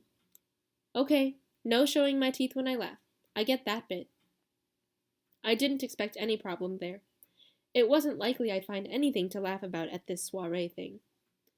Slightly mollified, Master Puffylips cranked his eyebrows down again, and, as he couldn't hear Zemirius up under the ceiling shouting, "Silly old fool!" at the top of his lungs, he began to take stock of the sad state of affairs. He wanted to find out what I knew about politics, literature, and habits and customs in the year 1782, and my answer, "I know what they didn't have then, flushing toilets, for example, and votes for women," made him bury his face in his hands for a couple of seconds. "I'm falling about laughing up here," said Zemirius, and unfortunately he was beginning to affect me. It was only with a great effort that I managed to suppress the laughter bubbling up from deep inside me. Charlotte said gently, "I thought they'd explain to you that she really is completely unprepared, Giordano." "But at least the basic principles, surely." The master's face emerged from his hands. I dared not to look, because if his makeup was smeared, it would finish me off. "How about your musical skills? Can you play the piano? Can you sing? Perform on the harp? And then there are the dances, usual in polite society. I suppose you will have mastered a simple menuet à deux, but what about the other dances?" "Harp? Menuet à deux? Oh, sure, I just couldn't control myself any longer." I began giggling helplessly. "Glad to see that at last one of us is enjoying herself," said Puffylips, baffled, and that must have been the moment when he decided to torment me until I didn't want to laugh one little bit. In fact, it didn't take him long. Only 15 minutes later, I was feeling like the greatest idiot and worst failure in the world, even though Zemirius, up under the ceiling, was doing his best to encourage me. "Come on, Gwyneth, show those two sadists that you can do it." There was nothing I'd have liked better, but unfortunately I couldn't do it. "Tour de main, left hand, you silly child. Now turn to the right. Cornwallis surrendered and Lord North resigned in 1781, which led to... Turn to your right. No, I said right. Dear heaven, Charlotte, please show her how to do it again." Charlotte showed me how to do it again. She danced wonderfully well. You had to give her that. It looked like child's play when she did it. And basically, that's what it was. You walked this way and you walked that way. You walked around in a circle and smiled nonstop without showing your teeth. The music came from loudspeakers hidden in the paneling on the walls, and I have to say it wasn't exactly the kind of music that made your legs itch to get moving. Maybe I could have memorized the sequence of steps better if Puffylips hadn't also been going on at me about history the whole time. "Very well, then. At war with Spain from 1779 on. Now the Moulin, please, curtsy low, with rather more charm if you don't mind. Now step forward again, don't forget to smile, head straight, chin up. Great Britain has just lost her North American colonies. Good heavens, no, right. Turn right, arm at breast height and outstretched. It was a bitter blow, and no one has a good word for the French. That would be unpatriotic. Don't look down at your feet, you can't see them in those clothes anyway." Charlotte confined herself to rather sudden, peculiar questions. Who was King of Burundi in 1782? Shaking her head all the time. That made me even more uncertain. After an hour of this, Zemirius was getting bored. He flew down from the chandelier, waved to me, and disappeared through the wall. I'd have liked to tell him to go and look for Gideon, but there was no need for that, because, after another 15 minutes of torture by minuet, Gideon himself came into the old refectory, along with Mr. George. They arrived just as Charlotte, Puffylips, I, and a fourth imaginary dancer were performing a figure that Puffylips called Le Chant, in which I was supposed to give my invisible dancing partner my hand. Unfortunately, I gave him the wrong hand. "Right hand, right shoulder, left hand, left shoulder," cried Puffylips angrily. "Is that so difficult to remember? See how Charlotte does it? It's perfect that way." Charlotte went on dancing in her perfect way long after she'd noticed our visitors, while I stood there feeling embarrassed and wishing the ground would open and swallow me up. "Oh," said Charlotte at last, pretending that she'd only just seen Mr. George and Gideon. She sank into a charming curtsy, the sort that I now knew you performed at the beginning and end of a minuet, and from time to time in the middle as well. It ought to have looked silly, particularly as she was wearing her school uniform, but she somehow managed to make it look sweetly pretty. I immediately felt twice as bad, for one thing because of the hoop skirt with its red and white stripes worn over my uniform, I looked like one of those traffic cones they put around roadworks and building sites. For another, because Puffy Lips lost no time in complaining of me. Doesn't know right from left, clumsiest creature I ever saw, not very quick on the uptake, an impossible task, stupid thing, can't turn a duck into a swan. No way she can go to that soiree without attracting the wrong sort of attention. I mean, look at her. Mr. George did just that. So did Gideon. I went bright red. At the same time, I felt fury gathering inside me. I'd had enough of this. I quickly unbuttoned the hoop skirt and took off the padded frame that Puffy Lips had strapped around my waist under it, and as I did so, I snapped. I really don't know why I have to talk about politics in the 18th century. I don't even talk about politics today. I haven't the faintest idea of them. So what? If someone asks me about the Marquis of Thingy, I'll just say that politics don't interest me, and if anyone is really hell-bent on dancing a minuet with me, which I think is more than unlikely because I don't know a soul in the 18th century, then I'll smile nicely and say, no thank you, I've sprained my ankle. I expect I can get that much out without showing my teeth. See what I mean? Asked Puffy Lips, wringing his hands again. It seemed to be a habit of his. Not even prepared to show willing, and shocking ignorance and lack of talent in all areas. Then she bursts out laughing like a 5-year-old just because the name of Lord Sandwich is mentioned. Oh yes, Lord Sandwich. Imagine, he really was called a sandwich. Poor man. She will certainly, Mr. George began, but Puffy Lips cut him short. Unlike Charlotte, the girl has no especialerie at all. Whatever that might be, if Charlotte had it, I was happy to do without. Charlotte had put out the sheet music and was sitting at the grand piano, giving Gideon a conspiratorial smile. He smiled back. As for me, he'd condescended to give me only a single glance, although it said a lot, and not in any very nice way. He was probably embarrassed to be in the same room as a failure like me, particularly when he seemed to know only too well how good he looked himself in his old jeans and a close-fitting black t-shirt. For some reason, that made me even angrier. I was almost grinding my teeth. Mr. George looked from me to Puffy Lips in a worried way and back again. Then, frowning anxiously, he said, I'm sure you can do it, Giordano, and you have an expert assistant in Charlotte. Anyway, we still have a couple of days to go. Even if we had weeks, it's never going to be long enough to prepare her for a grand ball, said Puffy Lips. A soiree, maybe, with a lot of luck, and if there are not many guests. But a ball, possibly even in the presence of the Duke and Duchess, out of the question. I can only assume that the Count is allowing himself a little joke. Mr. George's eyes were chilly. He most certainly is not, he said, and it is not for you to cast doubt on the Count's decisions. Gwyneth will manage all right, won't you, Gwyneth? I didn't answer. My self-esteem had taken too much of a battering over the last 2 hours. If it was only a case of not making a disagreeable impression, I thought I could get by. I'd just stand in a corner and wave my fan about. Or rather, not wave my fan about, because who knew what that might mean? I'd stand there and smile without showing my teeth, so long as no one disturbed me or asked me about the Marquis of Stafford or wanted me to dance. Charlotte began tinkling the piano keys. She was playing a pretty little tune in the style of the music we'd been dancing to earlier. Gideon went to stand beside her, and she looked up at him and said something I couldn't make out, because Puffy Lips was sighing so loudly. We have tried teaching her the basic steps of the minuet in the most conventional way, but I fear we shall have to resort to other methods. In spite of myself, I couldn't help admiring Charlotte's ability to talk, look Gideon in the eyes, show her delightful little dimples, and play the piano, all at the same time. Puffy Lips was still grousing away. Diagrams might help, or chalk circles on the floor we could try. You can go on with the lessons tomorrow, Mr. George interrupted him. Gwyneth has to elapse now. Coming, Gwyneth?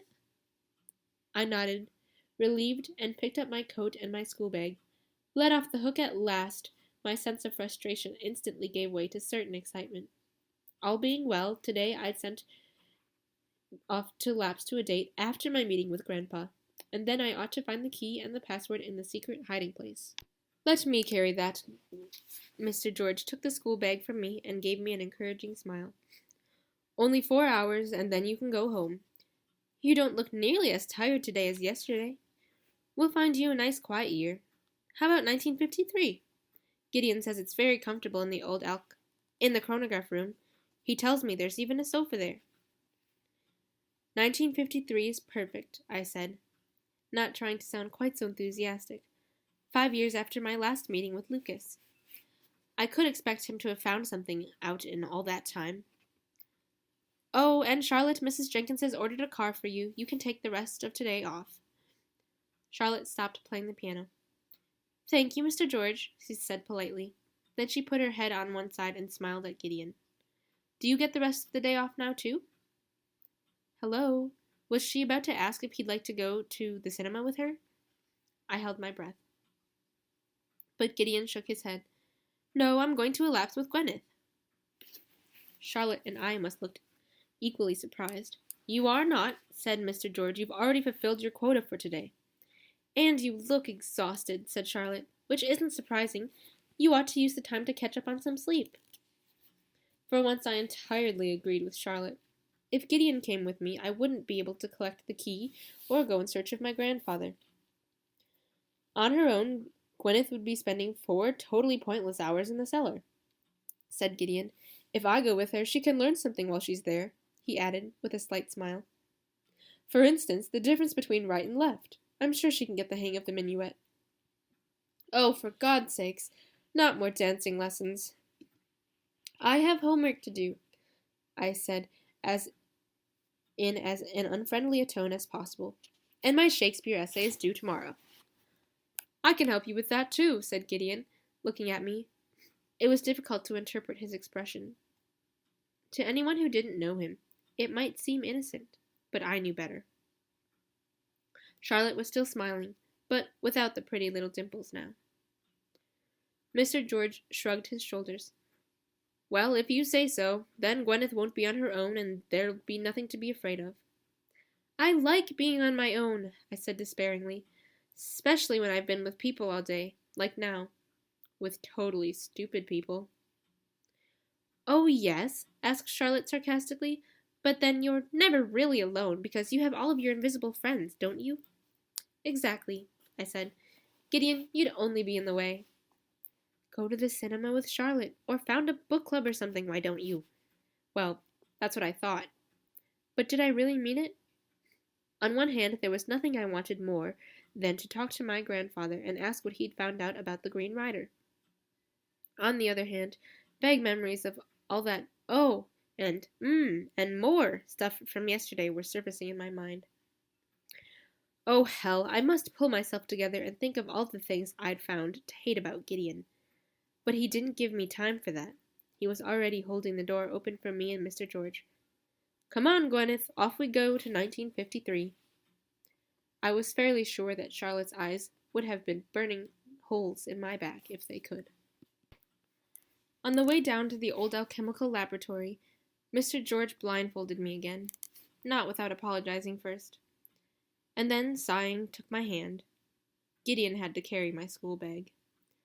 I know Mr. Giordano is not an easy man, said Mr. George when we had the climb down the spiral staircase behind us. But maybe you could make a little more effort for him. I snorted. He could make a bit more of an effort for me. Reiki master, creative jewelry designer, fashion designer. What on earth is he doing in the lodge? I thought all the Guardians were top-flight scientists and politicians. You could call Mr. Giordano the odd one out among the Guardians, Mr. George admitted, but he has a brilliant mind, as well as pursuing his, well, rather exotic professions, which, incidentally, made him a multimillionaire. He is recognized as a good historian and 5 years ago at the latest, when he published an essay using previously unknown sources of material, considering a secret society which is based in London and has connection with the Freemasons and the legendary figure of Count Saint-Germain, the Guardians decided they must get to know him better as a matter of urgency, said Gideon from somewhere ahead of us. His voice echoed back from the stone walls. Mr. George cleared his throat. Yes, there's that too. Careful, we're coming to a step. I get the idea, I said. Giordano was made one of the Guardians so that he couldn't give the rest of them away. What kind of unknown sources were they? Every member brings the society something that makes it stronger, said Mr. George, without actually answering my question. And Mr. Giordano's abilities are particularly varied. You bet, I agreed. Who else do you know who can glue a rock to his own fingernail? I heard Mr. George cough as if choking back a laugh. For a while we went on side by side in silence. I couldn't hear Gideon at all, not even his footsteps, so I assumed he'd gone on ahead. My blindfold meant that we were crawling along at a snail's pace. Finally, I plucked up the courage to ask, keeping my voice down. Exactly why do I have to go to this soiree and then a ball, Mr. George? Oh, hasn't anyone told you? Yesterday evening, or rather it was last night, Gideon went to see the Count to tell him about that last adventure the two of you had, and he came back with a letter in which the Count expressly says he wanted you and Gideon to accompany him to a soiree given by Lady Brompton and a big ball a few days later. In addition, you'll be paying him an afternoon call in the temple. The whole idea is for the Count to get to know you better. I thought of my first meeting with the Count and shuddered. I can understand that he wants to know more about me, but why does he want me to mix with a lot of strangers? Is it some sort of test? Well, it shows yet again that there are really no point in trying to keep you out of everything. To be honest, I was glad to hear of his letter. It shows that the Count has far more confidence in you than many of our guardian friends. Those who think you just have to a walk-on part in the game. And they also think I'm a traitor, I said, with Dr. White in mind. Or they think you're a traitor, said Mr. George casually. Opinions differ. Well, here we are, my dear. You can take the blindfold off. Gideon was already waiting for us. I tried one last time to get rid of him by saying I had a Shakespeare sonnet to learn by heart, and I could only do that by reciting it out loud. But he just shrugged his shoulders and said he had his iPod with him, so he wouldn't be listening to me. Mr. George liberated the chronograph from the safe and warned us not to leave anything lying around in the past. Not the smallest snippet of paper, do you hear, Gwyneth? You will bring the entire contents of your school bag back to this room, and the bag itself, of course. Understand? I nodded, took my bag back from Gideon, and clutched it firmly. Then I held my finger out to Mr. George. My little finger this time. My forefinger had been punctured enough already. Suppose someone comes into the room while we're in it. That won't happen, Gideon assured me. It's the middle of the night there. So, someone could get the idea of holding an inspiratorial meeting in the cellar. Conspiratorial, said Gideon. Even so. Even so what? Don't worry, said Mr. George, putting my finger into the chronograph through the open flap. I bit my finger as the now familiar roller coaster feeling took over me, and the needle went into my flesh. The room was bathed in ruby red light, and then I landed in pitch darkness. Hello? I asked quietly. No answer, but a second later Gideon landed beside me and immediately switched on a flashlight. There, you see, it's not so uncomfortable in here, he said as he went over to the door and pressed the switch. It was still only a naked electric bulb hanging from the ceiling, but the rest of the room had improved a lot since my last visit. My first glance was at the wall where Lucas had been going to make our secret hiding place. There were chairs stacked in front of it, but much more neatly than last time. There was no more junk lying around. Compared with 5 years ago, the room was positively clean and tidy, and much emptier. Apart from the chairs against the wall, the only pieces of furniture were a table and a sofa covered with a shabby green velvet. Yes, definitely more comfortable than on my last visit, I said. I was scared a rat might come out and nibble me all the time then. Gideon tried the handle of the door and rattled it once. It was obviously locked. Just once the door was left open, he said with a grin.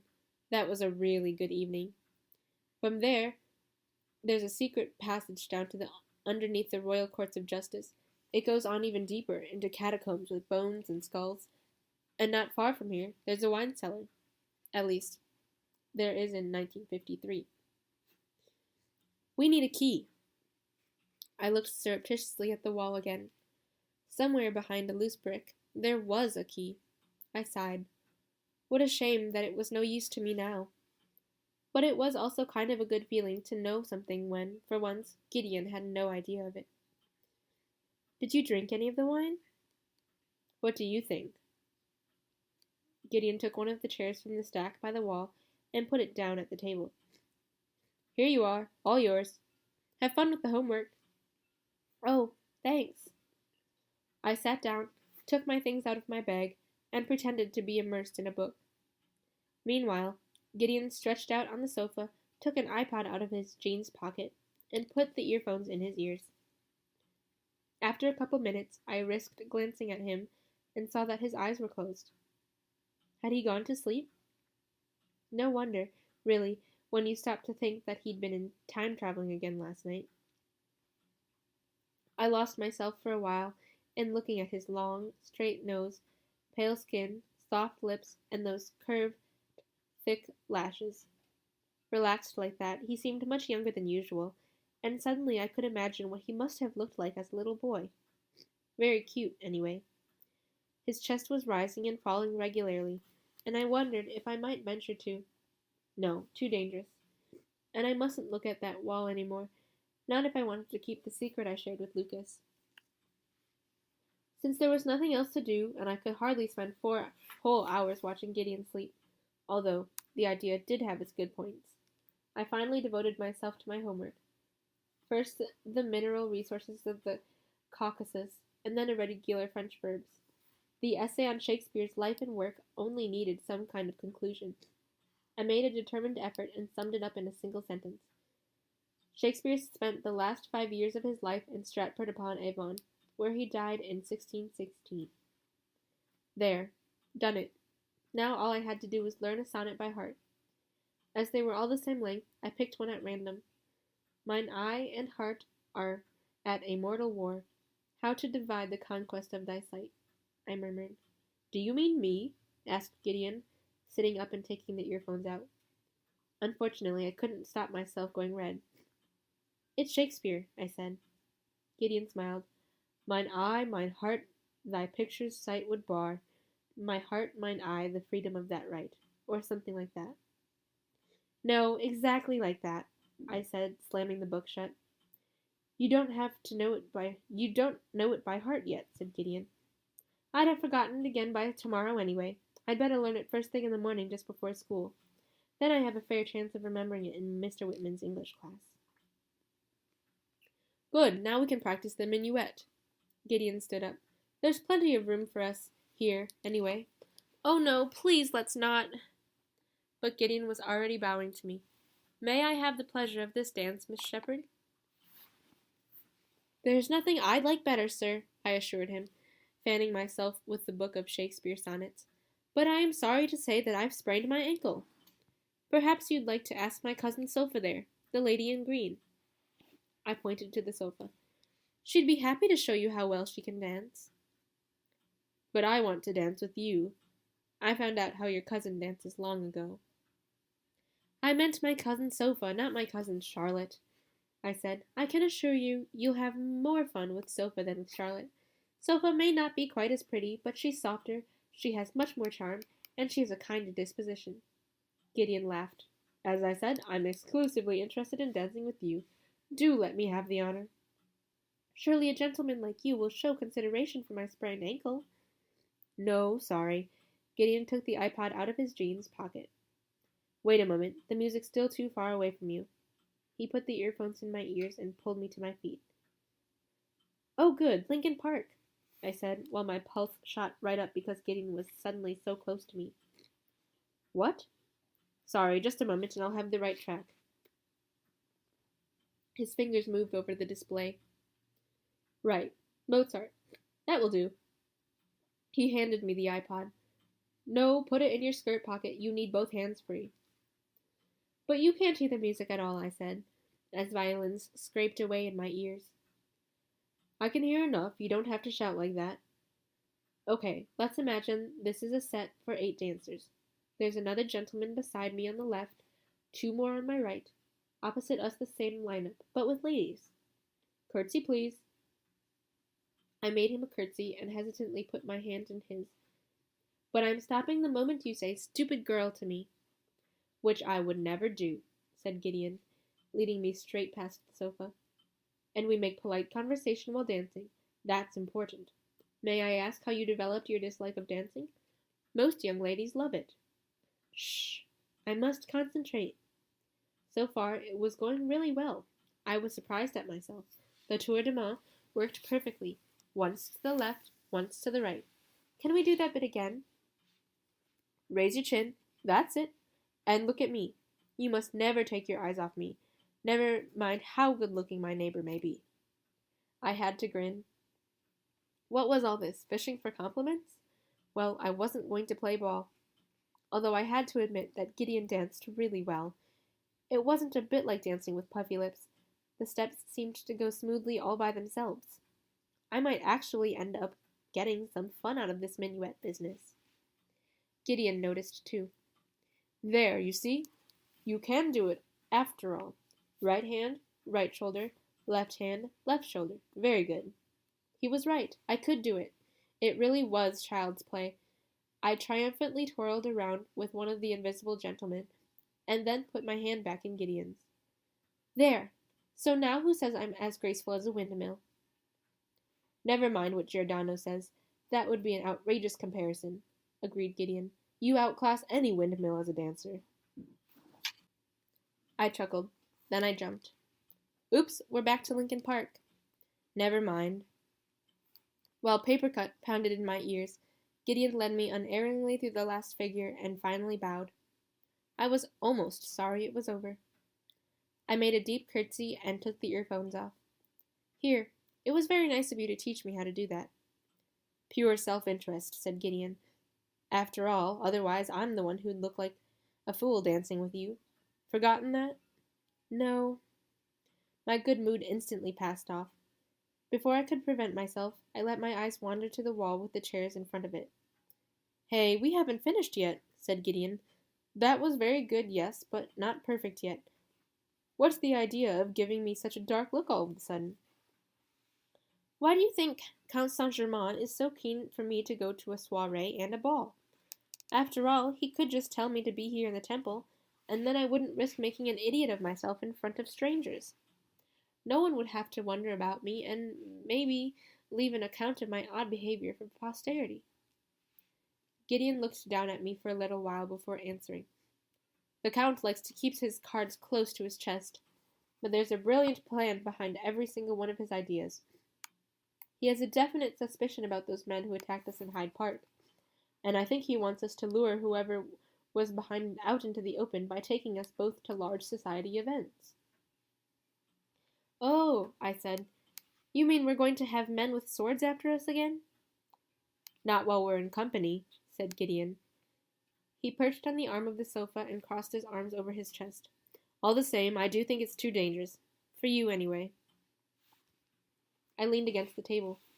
Didn't you suspect that Lucy and Paul were mixed up with the attack in Hyde Park? Yes and no, said Gideon. A man like Count Saint-Germain makes quite a few enemies in the course of his life. There are several accounts of assassination attempts on him in the annals. I only suspect that for their own ends, Lucy and Paul may have joined forces with one of those enemies of his, or several of them. Does the Count think so too? Gideon shrugged his shoulders. I hope so. I thought about this for a while. I'm in favor of breaking the rules again. Take one of those James Bond pistols with you, I suggested. That would show those characters with their swords something. Where did you get it from, by the way? I'd feel better myself if I had a thing like that. A weapon can usually be turned against you if you don't know how to use it, said Gideon. I thought of my Japanese vegetable knife. Not a nice idea to think of it being turned against me. Is Charlotte good at fencing, and can she use a pistol? Another shrug of his shoulders. She's had fencing lessons since she was 12. Of course she's good. Of course. Charlotte was good at everything, except being nice. I'm sure the Count would have liked her, I said. I obviously wasn't his type. Gideon laughed. Well, you can still revise his idea of you. The main reason why he wants to know you better is to see whether the prophecies may be right in what they say about you after all. The magic of the raven and so on? I felt uncomfortable. I always did when anyone talked about that. Do the prophecies also say what it is? Gideon hesitated for a moment, and then said softly, "The raven read, on ruby pinions winging its way between the worlds, hears dead men singing. It scarce knows its strength, the price it scarce knows, but its power will arise and the circle will close." He cleared his throat. "You've come out in goosebumps." "It sounds so eerie, especially the bit about dead men singing." I rubbed my arms. "Does it go on?" "No, that's more or less all. You have to admit it doesn't sound much like you." He was probably right there. "Is there something about you in the prophecies as well?" "Of course," said Gideon. "There's a prophecy about each of the 12 time travelers. I'm the lion with the diamond mane at the sight of which the sun—" For a moment, he suddenly seemed embarrassed. Then he went on, grinning. "Blah, blah, blah. Oh, and your great-great-grandmother, our stubborn friend Lady Tilney, is a fox. Very suitable. A jade fox hiding under a linden tree." Can anyone make sense of these prophecies? Oh yes, they're teeming with symbols. It's just a question of how to interpret them. He looked at his watch. "We have some time left. I think we ought to go on with our dancing lessons." "Will there be dancing at the soiree, too?" "Probably not," said Gideon. "Only eating, drinking, talking, and making music. You're sure to be asked to play or sing something." I said. "I ought to have had piano lessons instead of going to those hip-hop classes with Leslie. I can sing all right, though. At Cynthia's party last year, I won the karaoke contest hands down, with my own version of Somewhere Over the Rainbow, even though I was in costume as a bus stop, which didn't suit me." Yes. If anyone asks you to sing, you simply say you never have any voice when you have to sing in company." "So I can say that, but I can't say I've sprained my ankle?" "Here, put the earphones on. Repeat performance." He bowed to me. "What do I do if someone else, not you, asks me to dance or sing or something?" I sank into my curtsy. "Exactly the same as if I do," said Gideon, taking my hand. "But as far as that's concerned, everything was very formal in the 18th century. You didn't just ask a girl you didn't know to dance without being officially introduced to her. Unless she made some kind of obscene movement with her fan." The dance steps were beginning to come naturally. Whenever I flicked my fan even an inch upstairs there, Giordano had a nervous breakdown, and Charlotte shook her head like a sad spaniel flapping its ears. "She only wants to help you," said Gideon. "Yes, and the earth is flat," I snorted.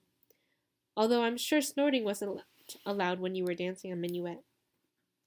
"Anyone might think you two didn't like each other much." "Oh, might they indeed?" "Apart from Aunt Glenda, Lady Arista, and our teachers, I don't think that there's anyone who likes Charlotte." "I don't believe that," said Gideon. "Ah, of course I was forgetting Giordano and you.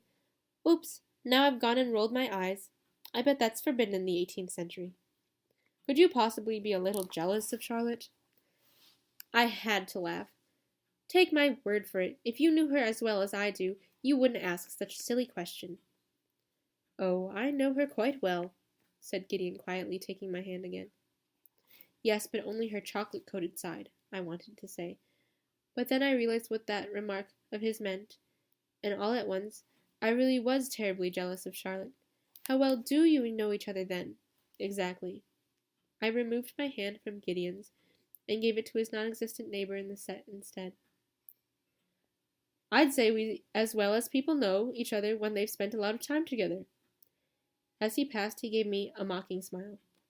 "And we neither of us had very much time for other, friendships."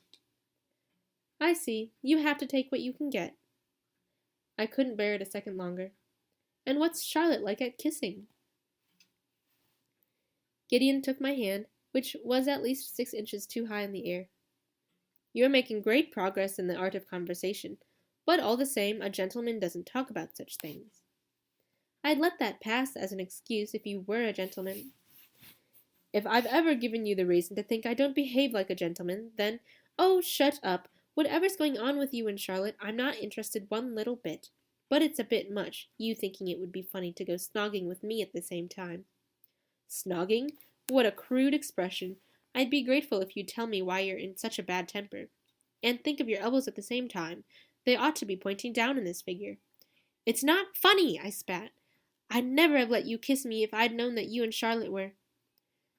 Mozart was over, and we were back with Lincoln Park. Good. They suited my mood much better. That I and Charlotte were what? More than just good friends? Who says so? You? I didn't. Oh, then you two have never, shall we say, kissed? I skipped the curtsy and glared at him instead. I didn't say that either. He bowed and reached for the iPod in my pocket. Once again, you must practice what to do with your arms, but apart from that, it was great. I can't say the same for your conversation. It leaves a lot to be desired, I said. Is there something between you and Charlotte or not? I thought you weren't a bit interested in what was going on between me and Charlotte. I was still glaring at him. Too right. Then that's okay. Gideon handed me the iPod back. Hallelujah was coming over the earphones, the Bon Jovi version. That's the wrong track, I said. No, Gideon was grinning. I thought you needed something soothing. You are such a... Yes? Such a shit! He came a step closer, so that, at a guess, there was exactly half an inch of space left between us. There, you see? That's the difference between you and Charlotte. She'd never say a thing like that. I suddenly found breathing difficult. Maybe because you don't give her any reason to. No, that's not it. I guess she just has better manners. Yes, and stronger nerves, I said. For some reason, I couldn't help staring at Gideon's mouth. Just in case you were thinking of trying it again, if we find ourselves hanging out around in a confessional somewhere twiddling our thumbs, I'm not letting you take me by surprise a second time. You mean you wouldn't let me kiss you a second time? Got it in one, I whispered, unable to move. That's a pity, said Gideon, and his mouth was so close to mine that I felt his breath on my lips. I realized I wasn't necessarily acting as if I meant it seriously, and I didn't. I thought it was much to my credit that I didn't throw my arms around Gideon's neck. But anyway, I'd missed out on the moment for tearing myself free or pushing him away some time ago. Obviously, that was how Gideon saw it, too. His hand began stroking my hair, and then at last I felt the gentle touch of his lips. And every breath we drew was Hallelujah, sang Bon Jovi in my ear. I'd always loved that song. It was one of those that I could listen to 15 times running, but now I supposed it would be connected with the memory of Gideon forever and ever. Hallelujah. The Montrose family tree. Lord James Montrose married Mary Elizabeth Montrose. Son, Lucas. Daughter, Madeline. Lucas married Arista Bishop. Son, Harry. Daughters, Glenda and Grace. Harry married Jane Livier. Daughters, Lucy, Janet, and son, David. Glenda married Charles Auden. Daughter, Charlotte. Grace married Nicholas Shepherd. Daughters, Gwyneth and Caroline. Son, Nick. Hic Rhodos hic salta. Motto on the Montrose coat of arms. Freely translated. Show what you can really do. Chapter 6. This time we weren't disturbed either by traveling through time or a cheeky gargoyle demon. While Hallelujah was running, the kiss was gentle and careful, but then Gideon buried both hands in my hair and held me very close. It wasn't a gentle kiss anymore, and my reaction surprised me. I suddenly felt very soft and lightweight, and my arms went around Gideon's neck of their own accord. I had no idea how, but at some point in the next few minutes, still kissing without a break, we landed on the green sofa, and we went on kissing there until Gideon abruptly sat up and looked at his watch. Like I said, it really is a shame I'm not allowed to kiss you anymore, he remarked rather breathlessly. The pupils of his eyes looked huge, and his cheeks were definitely flushed. I wondered what I looked like myself, as I'd temporarily mutated into some kind of human blancmange. There was no way I could get out of my half-lying position. And I realized with horror that I'd had no idea how much time had passed since Bon Jovi stopped singing Hallelujah. 10 minutes? Half an hour? Anything was possible. Gideon looked at me, and I thought I saw something like bewilderment in his eyes. "We'd better collect our things," he said at last. "And you need to do something about your hair. It looks as if some idiot has been digging both hands into it and dragging you down on a sofa. Whoever's back there waiting for us will put two and two together. Oh my God, don't look at me like that." "Like what?" "As if you couldn't move." "But I can't," I said perfectly seriously. "I'm a blancmange. You turned me into a blancmange." A brief smile brightened Gideon's face, and then he jumped up and began stowing my school things in my bag. "Come along, little blancmange. Stand up. Do you have a brush or comb with you?" "In there somewhere," I said vaguely. Gideon held up Leslie's mother's spectacle case. "In this?" "No!" I cried, and in my alarm my blancmange existence came to a sudden end.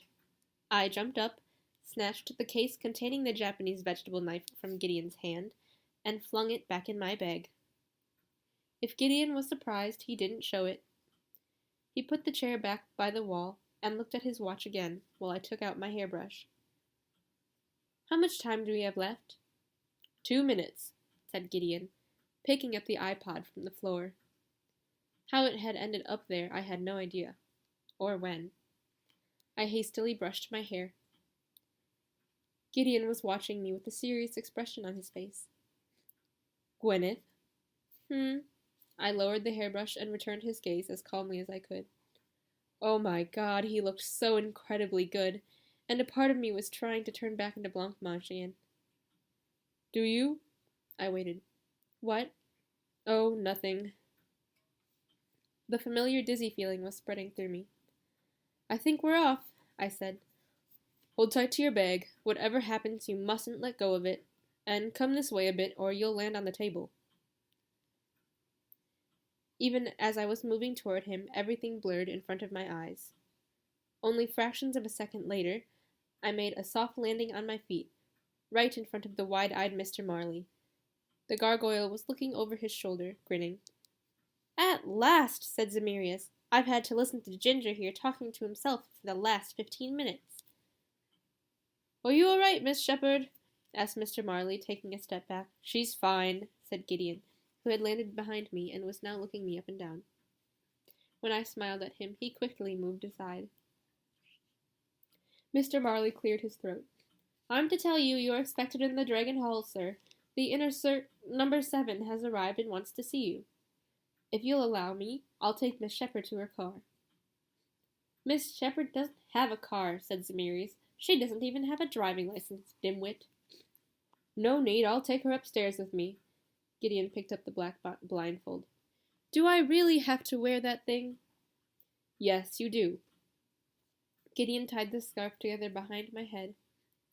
As he did so, he caught a couple of my hairs in the knot, and it tweaked them. But I wasn't going to squeal, so I just bit my lip. "If you don't know where the chronograph is kept, then you can't give the secret away, and we won't find anyone lying in wait for us here when we land in this room at some other time." "But this cell belongs to the guardians, and the ways in and out are always guarded," I said. "First, there are more passages in this vault than alleys running past the buildings in the temple. And second, we can never rule out the possibility that someone in our own ranks might be interested in a surprise meeting." "Trust no one, not even your own feelings," I murmured. They were all so suspicious here. Gideon put a hand on my waist and propelled me forward. "Exactly." I heard Mr. Marley say good night, and then the door latched behind us. We walked along side by side in silence. There were a lot of things I'd have liked to say, but I didn't know where to begin. "My instinct tells me you two have been at it again," remarked Zemirius. My instinct and my sharp eyes. "Nonsense," I said, and Zemirius burst into a cackle of laughter. You take my word for it, I've been on this earth since the 11th century, and I know what a girl looks like when she's just been rolling in a stack of hay. Hay? I repeated indignantly. Are you talking to me? Asked Gideon. Who else? I said. I was going to say, hey, I'm ravenous. I could eat a horse. What's the time? Nearly 7:30. Gideon suddenly let go of me. A whole series of electronic beeps could be heard. Then my shoulder rammed into the wall. What's the idea? Zemirius cackled with laughter again. That's what I call a real gentleman. Sorry, the wretched mobile doesn't get a signal down there, of course. 34 calls in my absence. Oh, great. That can only... Oh, God, my mother. Gideon sighed heavily. She rang me 11 times. I was feeling my way forward along the wall. Look, either you take this stupid blindfold off, or you'll have to guide me. Okay. His hand was back again. I could say a thing or two about guys who blindfold their girlfriends so they can check up on mobiles at their leisure, observed Zemirius. I wasn't too keen on it either. Has something bad happened? Another sigh. I suppose so. We don't often call each other. Still no reception here. Watch out, there's another step, Zemirius warned me. Maybe someone's sick, I said. Or maybe you forgot something important. The other day my mom called goodness knows how many times to remind me to send my Uncle Harry a birthday card. Ouch! If Zemirius hadn't warned me, the knob at the end of the banisters would have caught me in the pit of the stomach. Gideon still didn't notice. I felt my way up the spiral staircase as well as I could for myself. No, that's not it. I never forget a birthday. He sounded harassed. It must be something to do with Raphael. Your little brother? He's always doing dangerous stuff. Driving without a license, diving off cliffs, climbing without safety gear. No idea who he's trying to impress. Last year he had an accident paragliding and spent 3 weeks in hospital with a brain trauma. You'd think that would teach him a lesson, but no, he got Monsieur Po-Face Berthelin to give him a speedboat for his birthday. Of course that idiot goes along with everything Raphael wants. Once we were at the top of the stairs, Gideon quickened his pace and I stumbled several times. Ah, at last, here we go. Obviously he was listening to his voicemail as we went along. Unfortunately, I couldn't hear anything. Oh, shit. I heard him mutter several times. That was all. He had let go of me, and I was groping my way blindly forward. If you don't want to run into a wall, you'd better turn left now, Gideon told me. Zemirius told me. Ah, it looks like it suddenly occurred to him that you don't have built-in radar. Okay, murmured Gideon. His hands briefly touched my face and then the back of my head. Gwyneth, I'm so sorry. He did sound sorry about something, but I strongly suspected it wasn't me. Can you find your way back from here by yourself? He undid the scarf, and I blinked at the light. We were standing outside Madame Rossini's sewing room. Gideon fleetingly stroked my cheek and gave me a wry smile. You do know the way, right? Your car's waiting. See you tomorrow. He had turned away before I could say anything. And off he goes, commented Zemirius. Lacking in the finer feelings department, if you ask me. But what's happened? I called after Gideon. My brother's run away from home, he called back, without turning or slowing down. Give you 3 guesses where he's heading. But he had gone around the next corner before I could make even one guess. Well, not Fiji, I bet, I murmured. If you ask me, you'd have done better not to roll about in any haystacks with him, said Zemirius. Now he thinks you're easy pickings, so he won't go to any more trouble. Shut up, Zemirius. You're getting on my nerves with all this talk about haystacks. We kissed a bit, that's all. No need to go beet red, darling. I put my hands to my glowing cheeks, feeling cross with myself. Come on, let's go, I'm hungry. At least I have a chance of getting some supper today. And maybe on our way we can catch a glimpse of these mysterious men from the inner circle. I wouldn't bother if I were you. I've been listening in on them all afternoon, said Zemirius. Oh, good, tell me more. Boring, boring, boring. I thought they'd be drinking blood out of skulls and painting mysterious runes on their arms. No such luck. They just sat about in suits and ties, talking. What about? Let's see if I can remember. He cleared his throat. Basically, it was whether they could break their own golden rules to outwit Black Tourmaline and Sapphire. Great idea, said some of them. Nope, no way, said others. Then the first lot said, But we must, you cowards, or we'll never get anywhere with saving the world. And the second lot said, No, terrible thing to do, also dangerous. What about the continuum and morality? And the first lot said, Yes, but never mind all that if it means saving the world. Then there was a lot of unctuous waffle. I think I slept through most of that. But then they all agreed that, unfortunately, Diamond is inclined to act on his own initiative, while Ruby seems to be a little idiot, unsuitable for time travel missions Operation Opal and Operation Jade, on account of being too stupid. Are you with me so far?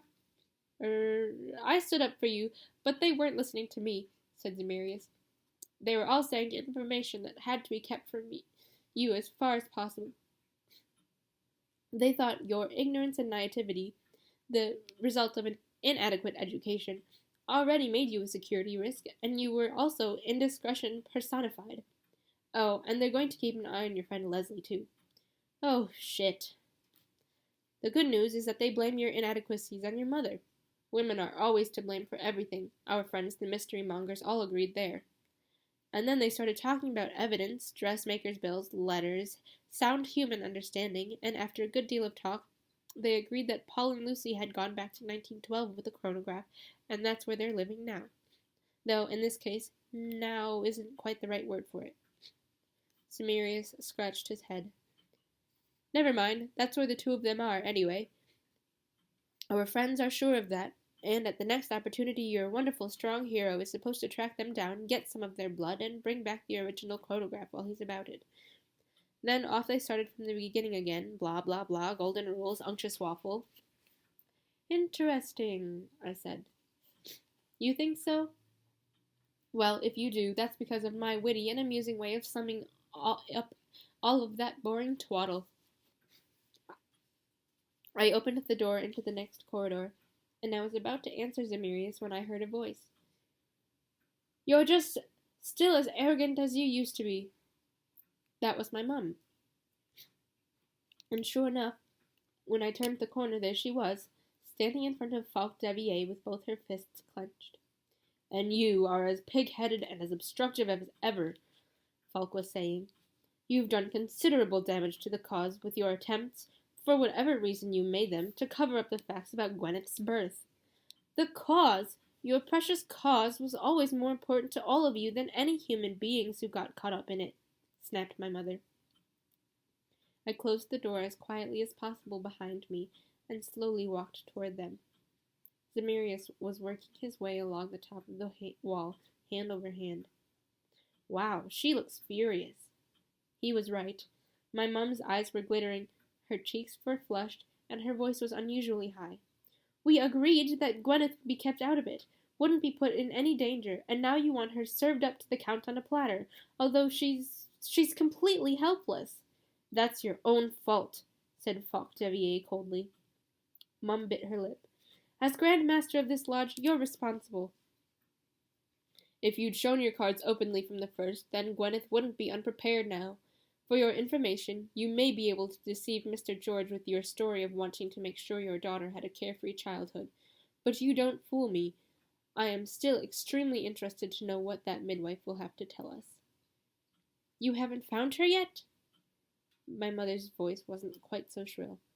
It's only a matter of days, Grace. We have our agents everywhere. Now he noticed that I was there with them, and the cold, angry expression on his face disappeared. Why are you alone, Gwyneth? Darling! My mother rushed to me and gave me a hug. I thought that before it all went on as late as last night, I'd come and pick you up.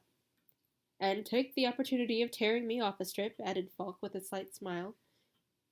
Why isn't Mr. Marley with you, Gwyneth? I was told I could go the last of the way back alone, I said evasively. What were you quarreling about? Your mother thinks your expeditions into the 18th century will be too dangerous, said Falk. Well, I couldn't blame her for that, and she didn't know a fraction of the dangers. No one had told her anything about the men who'd attacked us in Hyde Park. I, for one, would sooner have bitten my tongue off. She didn't know about Lady Tilney and the pistols, either. As for Count Saint-Germain and the very sinister way he'd threatened me, so far I hadn't told anyone but Leslie about that. Oh, and my grandpa, of course. I scrutinized Falk. I'm getting the hang of all that stuff about fanning myself and dancing the minuet, I said casually. It really isn't risky, Mum. Come to think of it, the only danger is I might break the fan over Charlotte's head. There you are, Grace, said Falk, his eyes twinkling at me. Who do you think you're kidding, Falk? My mother gave him one last dark look, then took my arm and led me away. Come along, the others will be waiting for us before they start supper.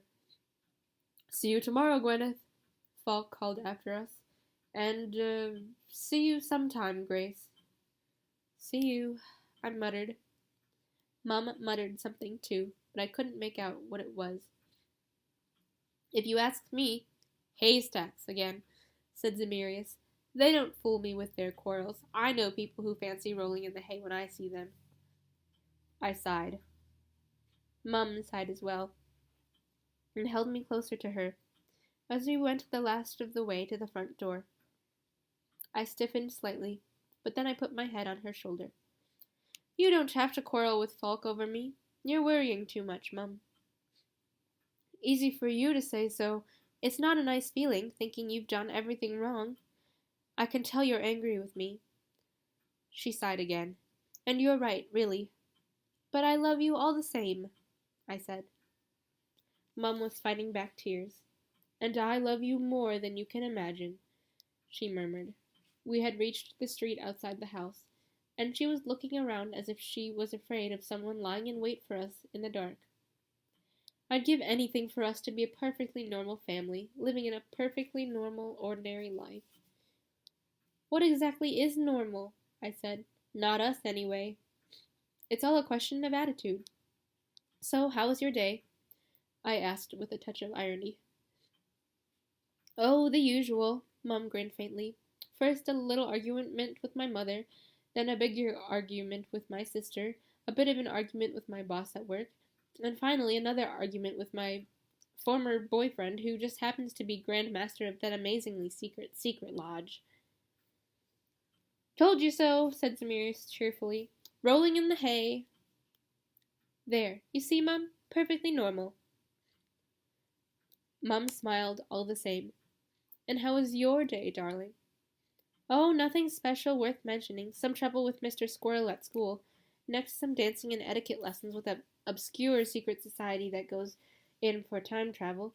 And then, just before I got around to strangling my dear cousin, a little excursion to the year 1953 to do my homework in peace and quiet, so as to avoid more trouble with Mr. Squirrel at school tomorrow.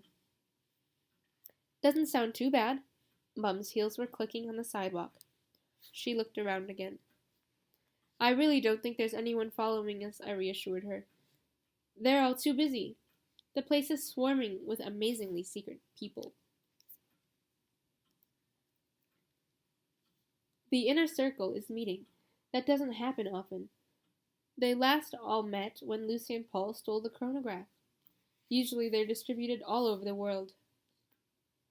Mum, don't you think it's about time to tell me what you know? It does no one any good to keep me in the dark. In every sense of the word, said Zemirius. Mum stopped. You're overestimating me. The little I do know wouldn't be any use to you. It would probably just confuse you even more.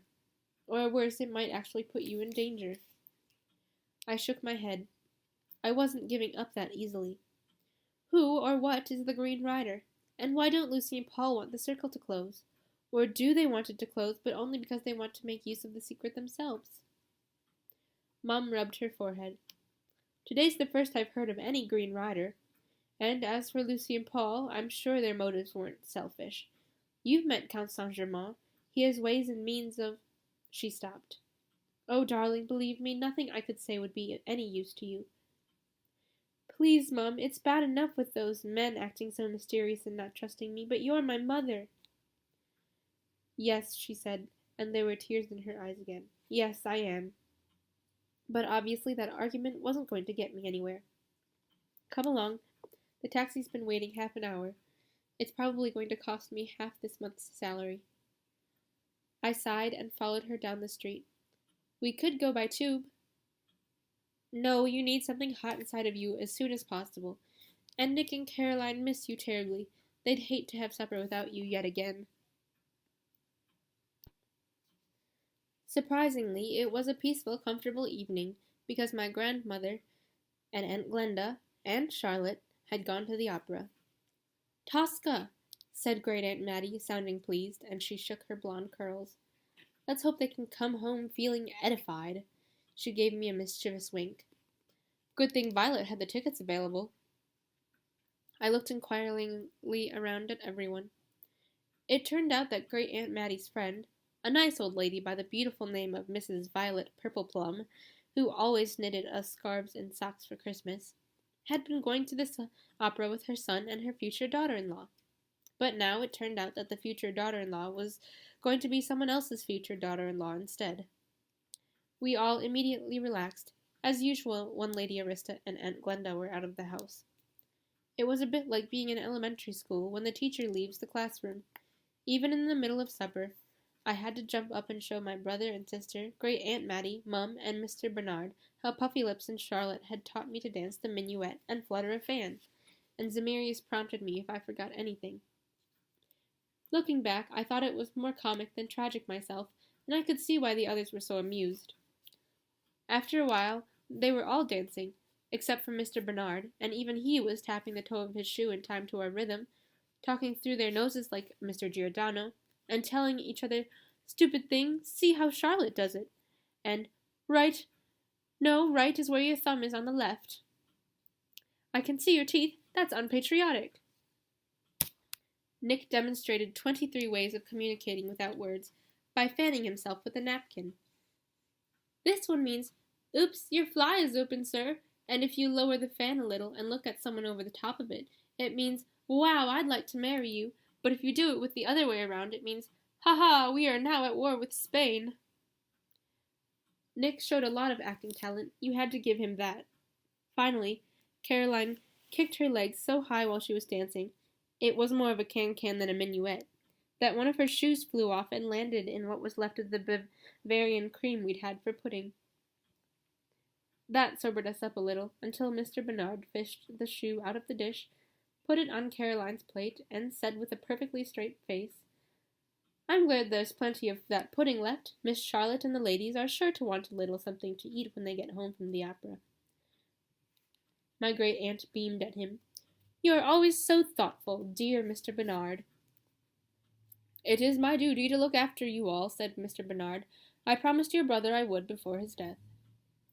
I looked thoughtfully at the two of them. "I wonder if Grandpa ever told you anything about a green rider, Mr. Bernard, or you, Aunt Mattie?"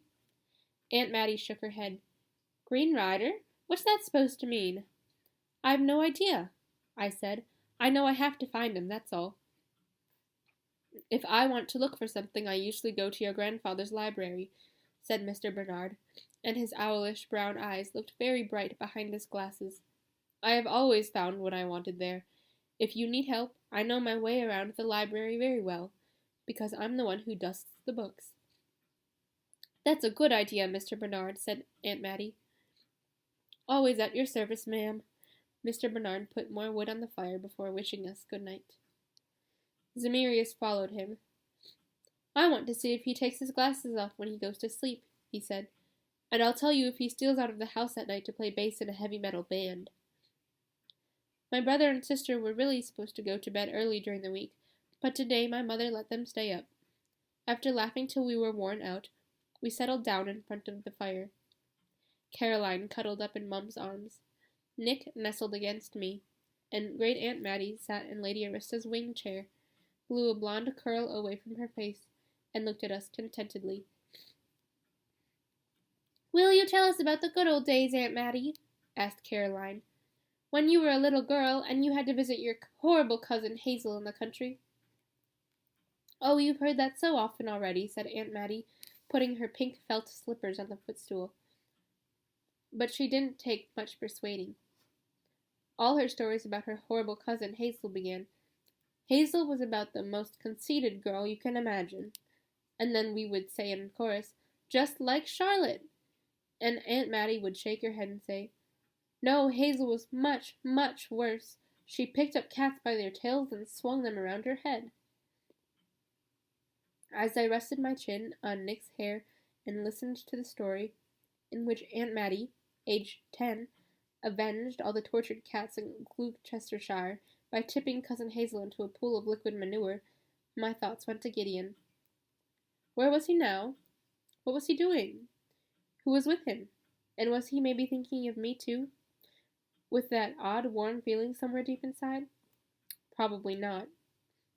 I suppressed a deep sigh with difficulty as I thought of the moment when we parted outside Madame Rossini's sewing room. Gideon hadn't so much as looked at me again, even though only a few minutes earlier we'd been kissing. Again.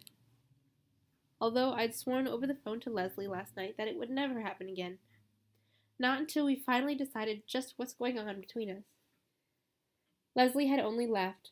Oh, come on, who do you think you're kidding? It's obvious what's going on. You're head over heels in love with the guy. But how could I be in love with a boy I'd only known for a few days? A boy whose behavior was impossible most of the time. Although at those moments when it wasn't, he was just so incredibly... Here I am, crowed Zemirius, landing in sweeping style on the dining room table next to the candle. Caroline, who was sitting on Mum's lap, gave a small start of surprise and stared his way. What's the matter, Caroline? I asked quietly. Oh, nothing, she said. I thought I saw a shadow, that's all. Really? I looked at Zemirius in surprise. He just shrugged one shoulder and grinned. It's nearly full moon. Sensitive people can sometimes see us then, usually just out of the corners of their eyes. Then if they look more closely, we're not there at all. Now he was dangling from the chandelier again. That old lady with the golden curls sees and senses more than she's letting on. When I put a claw on her shoulder, just to find out what would happen, she reached up to the place. Not that that surprises me and your family. I looked lovingly at Caroline. A sensitive child, not that she'd inherited Great Aunt Mattie's talent for seeing visions. Now comes my favorite bit, said Caroline, her eyes shining, and Great Aunt Mattie threw herself into the story of sadistic Hazel with her best Sunday dress on, standing up to her neck in the liquid manure, screeching, Just you wait, Madeline, I'll pay you back for this. And so she did, said Great Aunt Mattie, more than once. But we'll listen to that story another time, said Mum firmly. You children must go to bed. You have school in the morning. We all sighed, Great Aunt Mattie loudest of all. Friday was pizza day, and no one skipped school lunch. Pizza was about the only edible dish the school ever served. I knew that Leslie would die for that pizza, so I didn't let her stay in the classroom with me. I had a date with James there. Go and have lunch, I said. I'd hate for you to miss pizza on my account. But then there will be no one here to act as lookout for you, and I want to hear more about yesterday with you and Gideon and the green sofa. Look, with all the best will in the world, I can't tell you any more than I already did, I said. Then tell me again, it's so romantic. Go eat that pizza. You absolutely must get his mobile number, said Leslie. I mean, it's a golden rule. Never kiss a boy if you don't have his phone number. Delicious cheese and pepperoni, I said. But Zemirius is here with me, I said, pointing to the windowsill where he was sitting, chewing the end of his pointy tail and looking bored. Leslie caved in. Okay, but make sure you get something to eat today. All that waving Mrs. Counter's pointer about does no one any good. And if anyone sees what you're up to, you'll be carted off to the loony bin in a short order. Remember that. Oh, go away, I said, pushing her out of the doorway just as James was coming through it. James was glad we'd been on our own this time. That freckled girl gets on my nerves, always butting in. She treats me like thin air. That's because so far as she's concerned, you are. Oh, forget it. Well, how can I help you today? I thought maybe you could tell me how to say hello at a soiree in the 18th century. Hello? Yes, hello, hi, good evening. You must know what people used to say when they met, and what they did. Shaking hands, kissing hands, a bow, a curtsy, your highness, your serene highness. It's all so complicated, and there's so much I could do wrong. James had a self-satisfied expression on his face. Not if you do as I tell you. The first thing you should know is how to curtsy to a gentleman of the same social rank as your own. Oh, wonderful, said Zemirius. The only problem is, how will Gwyneth know what his social rank is? James stared at him. What's that? Shoo, Kitty, shoo! Go away! Zemirius snorted disbelievingly. What did you say? Oh, James, take a closer look, I said. This is my friend Zemirius, the gargoyle demon. Zemirius, this is James, another friend of mine. James shook a handkerchief out of his sleeve, and the scent of lilies of the valley wafted through the air. Whatever it is, I want it to go away. It reminds me that I'm in the middle of a terrible nightmare, a feverish dream in which I have to teach a pert minx how to behave. I sighed. James, when are you going to face the facts? Over 200 years ago you may have had a feverish dream, but since then you've been, well, you and Zemirius are both... You're dead, said Zemirius, strictly speaking. He put his head on one side. It's true, you know. Why won't you face it like she said? James flicked his handkerchief. I don't want to hear this. Cats can't talk. Do I look like a cat, you stupid ghost? Cried Zemirius. You do, rather, said James, without looking. Except for the ears, maybe. And the horns. And the wings. And the funny tail. Oh, how I hate these fevered fantasies. Zemirius planted himself in front of James. His tail was lashing furiously. I am not a fantasy. I'm a demon, he said, and in his annoyance he spat out a torrent of water on the floor.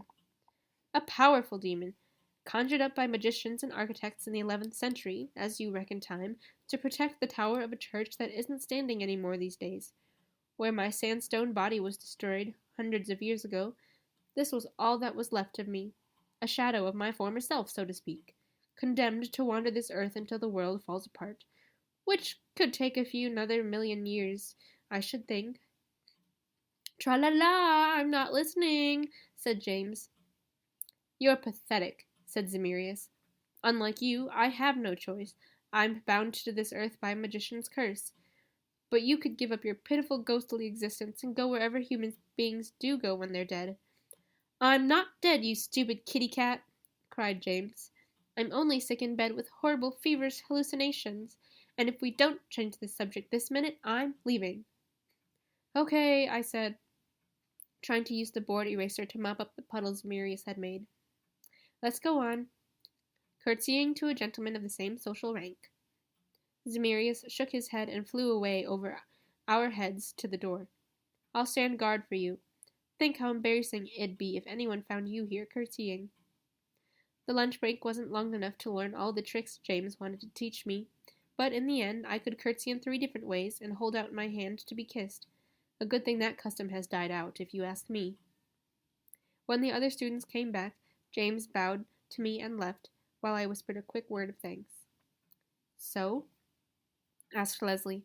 James thinks Zemirius is some funny kind of cat, part of his fevered fantasies, I told her. I can only hope that what he has taught me isn't also distorted by the fever. If not, then now I know what to do if I'm introduced to the Duke of Devonshire. Oh, good, said Leslie. So what do you do? Sink into a deep curtsy and stay there for a long time, I said, almost as long as before a king, and for longer than if I was curtsying to a marquis or a count. It's quite simple, really, and I always have to hold out my hand to be kissed, like a good girl, and keep on smiling. Well, fancy that! I'd never expected James to become useful. Leslie looked around appreciatively. You'll wow them in the 18th century. Oh, let's hope so, I said, but nothing can cloud my good mood for the rest of the classes. Charlotte and stupid Puffy Lips would be amazed to find out that I even knew the difference between a serene highness and an illustrious highness, although they'd done their level best to make it sound as complicated as possible. And, by the way, I've worked out a theory about the magic of the raven, said Leslie after school. on the way from the classroom to our lockers. It's so simple that no one's thought of it yet. Let's meet tomorrow morning at your house, and I'll bring everything I've found out, so long as my mom hasn't decided it's house cleaning day again and handed out rubber gloves to everyone. Gwenny, Cynthia Dale, coming up behind us, slapped me on the back. Do you remember Regina Curtis, who was in the same class as my sister until last year? She's in hospital with anorexia now. Is that where you want to end up as well? No, I said, baffled. Okay, then eat this. At once! Cynthia threw me a caramel. I caught it and obediently unwrapped it. But as I was about to put it in my mouth, Cynthia grabbed my arm. Stop! Are you really going to eat it? So you're not on a starvation diet? No, I said again. Then Charlotte was lying. She said you kept skipping lunch because you wanted to be as thin as her. Give me my caramel back. You're not anorexic after all. Cynthia put the caramel in her own mouth. Here, your invitation to my birthday party. It's going to be fancy dress again, and this year the theme is green sleeves. You can bring your boyfriend with you. It's a funny thing, but Charlotte said the same. I don't mind which of you brings that guy. I just want him to be at my party. She's crazy, Leslie whispered to me. I heard that, said Cynthia. You can bring Max, Leslie. Max and I haven't been together for the last 6 months. Oh, bother, said Cynthia. Sounds like too few boys this time. Either you bring some with you, or I'll have to uninvite a few girls again. Ashani, for instance, although she probably won't come anyway because her parents don't let her go to mixed parties. Oh my God, who's that? Please, someone pinch me. That was a tall boy with fair hair cut short. He was standing outside the principal's office with Mr. Whitman, and he seemed to me curiously familiar. Ouch! Screeched Cynthia, because Leslie had taken her at her word and pinched her. Mr. Whitman and the boy turned around. When those green eyes under thick, dark eyelashes glanced at me, I knew at once who the strange boy was. Good heavens! Maybe Leslie ought to pinch me, too. Ah, just the right moment, said Mr. Whitman. Raphael, these 3 girls are from your class. Cynthia Dale, Leslie Hay, and Gwyneth Shepherd. Meet Raphael Bertolin, girls. He'll be joining your class on Monday. Hi, Leslie and I murmured, and Cynthia said, Is this for real? Raphael grinned at us, hands casually in his pockets. He really did look very like Gideon, although he was a bit younger. His lips were fuller, and his skin was bronzed as if he was just back from a month in the Caribbean. I suppose the lucky people there in the south of France all looked bronzed. Why are you changing school in the middle of the school year? Asked Leslie. Did you do something to get yourself thrown out of your old one? Raphael's grin grew broader. Depends on how you look at it, he said. I'm really here because I was fed up to the teeth with school. But for some reason or other, Raphael has moved here from France, Mr. Whitman interrupted him. Come along, Raphael. Mr. Gillis is waiting. See you Monday, said Raphael, and I had the feeling he was speaking exclusively to Leslie. Cynthia waited until Mr. Whitman and Raphael were in the principal's office, and then she raised both arms in the air and cried, Thank you, God! Thank you for answering my prayer! Leslie dug her elbow into my ribs. You look as if a bus has just run over your foot. Wait till I tell you who that is, I whispered. Then you'll look the same. Every period of time is a sphinx that throws itself into the abyss as soon as its riddle has been solved. Heinrich Heine. Chapter 7. What with meeting Gideon's little brother, and my hasty conversation with Leslie afterward, she asked, Are you sure? 10 times. And I said, Absolutely sure 10 times. And then we both said, Crazy, and I don't believe it, and did you see his eyes? About 100 times. Well, what with all that, I arrived at the waiting limousine several minutes after Charlotte today. Mr. Marley had been sent to pick us up again, and he seemed more nervous than ever. Zemirius was squatting on the car roof, swishing his tail back and forth. Charlotte was already in the back of the limousine. She looked annoyed with me. Where the hell have you been all this time? She snapped. One doesn't keep a man like Giordano waiting. I don't think you realize what a great honor it is to be taught by him. Mr. Marley, looking embarrassed, helped me into the car and closed the door. Anything wrong? I had a nasty feeling that I'd missed out on something important. and Charlotte's expression confirmed that idea. When the car began to move, Zemirius slipped through the roof into the interior and flipped down onto the seat opposite me. Like last time, Mr. Marley was sitting in front beside the driver. "It would be nice if you'd take more trouble today," said Charlotte. "All this is terribly embarrassing for me, you know. After all, you're my cousin." I laughed out loud. "Oh, come on, Charlotte. You don't have to pretend with me. You just love to see me making a fool of myself." "That's not true." Charlotte shook her head. "Typical of you to think like that. You're so childish you see yourself at the center of everything. The rest of us just want to help you so that you won't spoil everything because you aren't fit for your task. Although maybe that possibility won't come up again. I can imagine them calling the whole thing off." "What makes you say so?" Charlotte looked at me for a while in silence.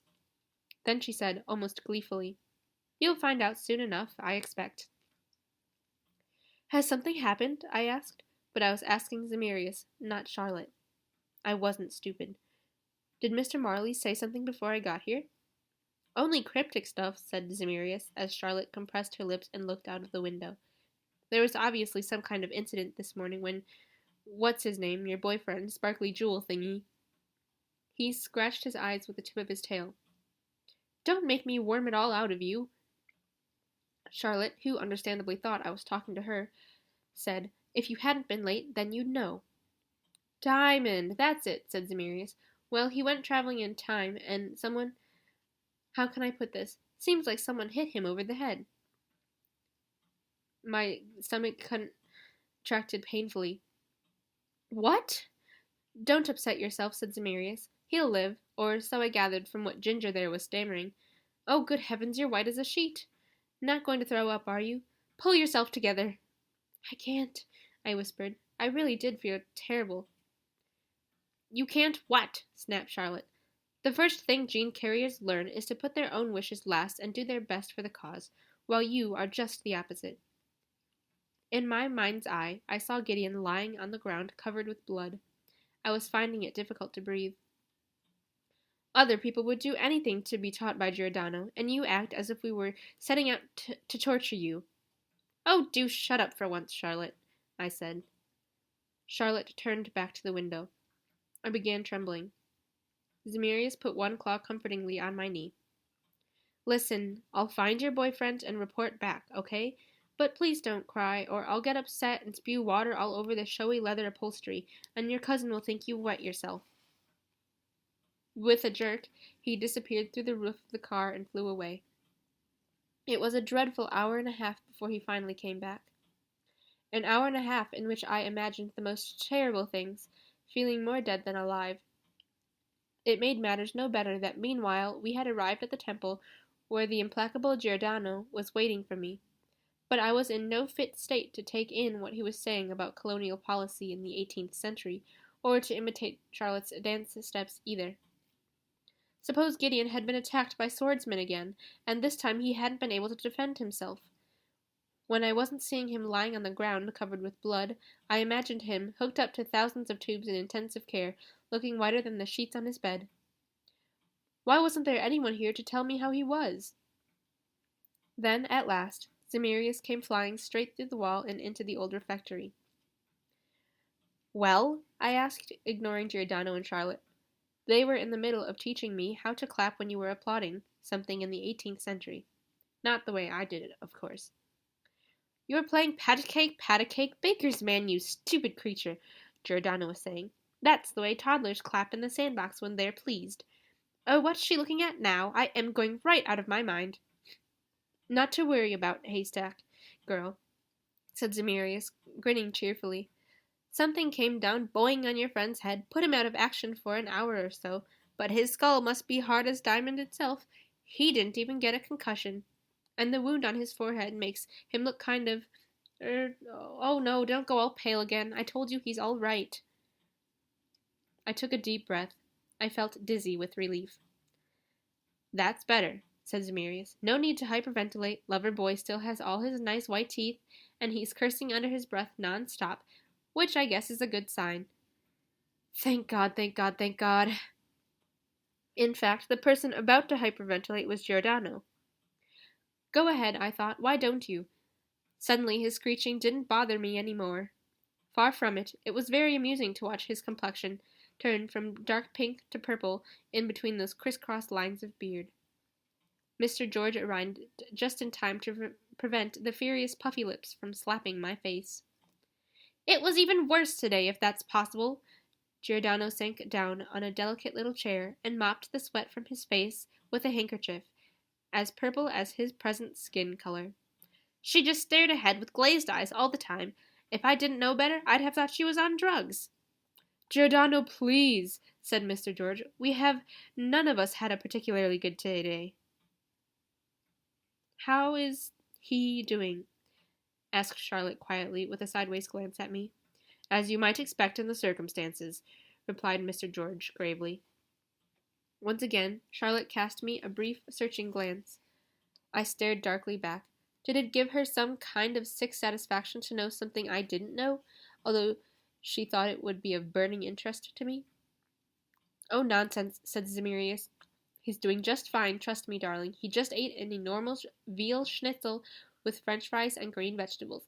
Does that sound like as you might expect in the circumstances? Giordano was getting cross because no one was listening to him. I just hope I won't be held to blame, he said shrilly, pushing his little chair aside. I have worked with unacknowledged talents. I have worked with the truly great men of this world, but never, never in my life has anything like this come my way. My dear Giordano, you know how much we esteem you here, and no one would have been more suitable to teach Gwyneth the... Here Mr. George fell silent, because Giordano had just pushed his lower lip forward in a sulky pout, throwing his head with its cement hairdo right back. Just don't say I didn't warn you, he snapped. That's all I ask. Very well, said Mr. George, sighing. Yes, well, I'll pass the message on. Coming, Gwyneth? I'd already taken off the hoop skirt and hung it up over the piano stool. See you sometime, I said to Giordano. He was still pouting. I am afraid there will be no avoiding that. On the way down to the old alchemical laboratory, which I knew almost by heart now, even blindfolded, Mr. George told me what had happened in the morning. He was a little surprised that Mr. Marley hadn't passed the news on to me, and I didn't go to the trouble of explaining. They had sent Gideon back to the past by chronograph, Mr. George wasn't telling me what year, to carry out a little errand. Mr. George didn't say just what that was either, and 2 hours later they'd found him unconscious in a corridor not far from the chronograph room, with a lacerated wound on his forehead, obviously made by something hard and heavy. Gideon couldn't remember anything about it, but the attacker must have been lying in wait for him. But who? We don't know. It's worrying, particularly in the present situation. We had him thoroughly examined, and there was no sign of any puncture on him to suggest his blood had been taken. Wouldn't the blood from his forehead have been enough? I asked, shuddering slightly.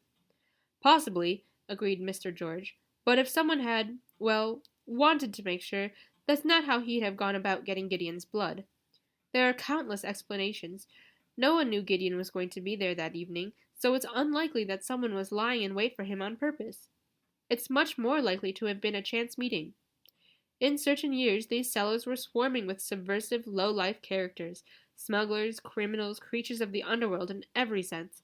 My own belief is that it was an unfortunate coincidence. He cleared his throat.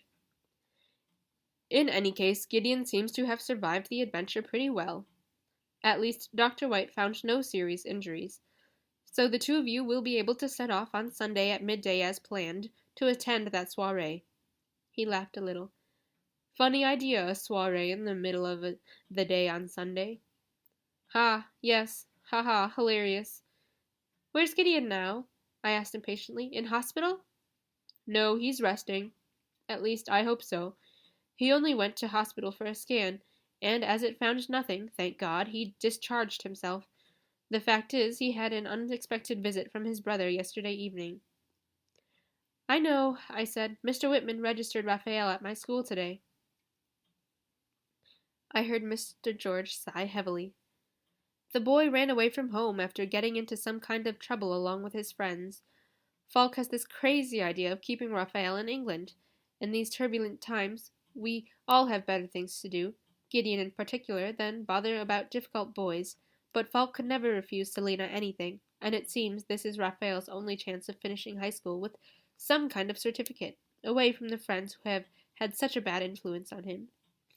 Selina, is that Gideon and Raphael's mother? Yes, said Mr. George. They both inherited those striking green eyes from her. Here we are. You can take the blindfold off now. This time we were alone in the chronograph room. Charlotte said that in the circumstances you'd be calling off our planned visit to the 18th century, I suggested hopefully, or postponing it, just to give Gideon time to recover, and maybe I could practice a bit more. Mr. George shook his head. No, we won't be doing that. The timing of your visits was very important to the Count. Gideon and you will go to the soiree the day after tomorrow, that's definite. Any particular year you'd like to elapse to today? No, I said, taking care to sound indifferent. I don't suppose it makes any difference if I'm shut up in a cellar, does it? Mr. George was carefully taking the chronograph out of its velvet wrapping. No, it doesn't. We usually send Gideon to the year 1953. A nice quiet year. We just have to take care he doesn't meet himself. He smiled.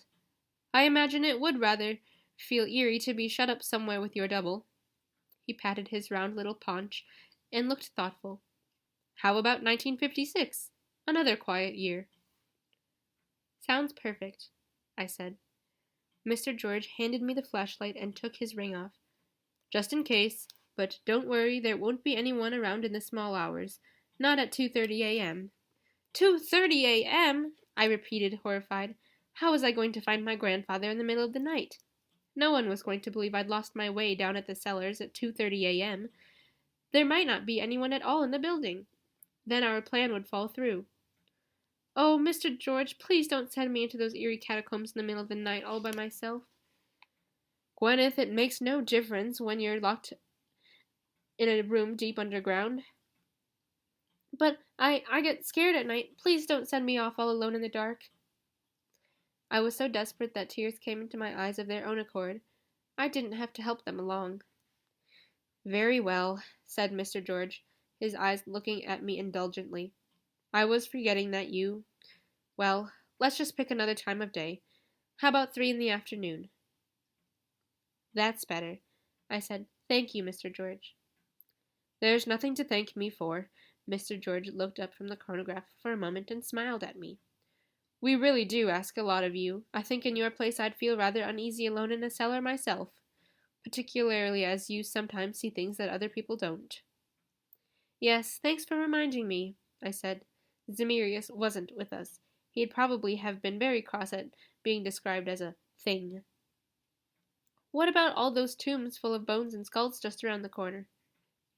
Oh dear, said Mr. George, I didn't mean to add to your worries. I'm not worried, I said. I'm not afraid of the dead. In my experience, they can't hurt you, unlike the living. I saw Mr. George raise his eyebrows and added quickly, though, of course, I think they're dreadfully uncanny, and I certainly wouldn't like to be sitting around here at night next to a lot of catacombs. I gave him my hand, clutching my school bag with the other one. Try the 4th finger this time, please. That one hasn't been punctured yet. My heart was pounding like crazy as I took the key out of its hiding place behind the bricks and unfolded the note that Lucas had left there with it. The password for the day seemed to me unusually long, and I didn't even try to memorize it. I took a ballpoint out of my bag and wrote it on the palm of my hand. Lucas had also drawn me a plan of the cellar vaults.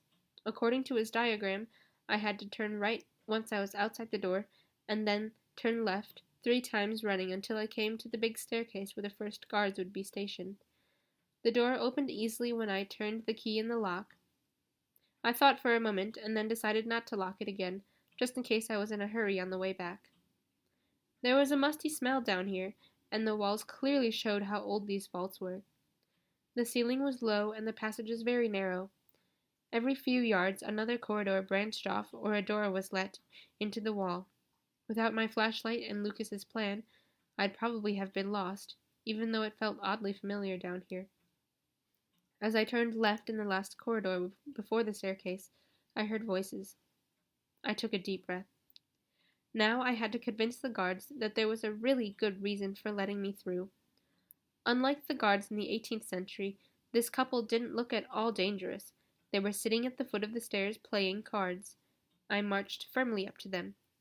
When they saw me, one of them dropped his cards. The other jumped up and looked frantically around for his sword, which was propped against the wall. "Good afternoon," I said bravely. "Don't let me disturb you."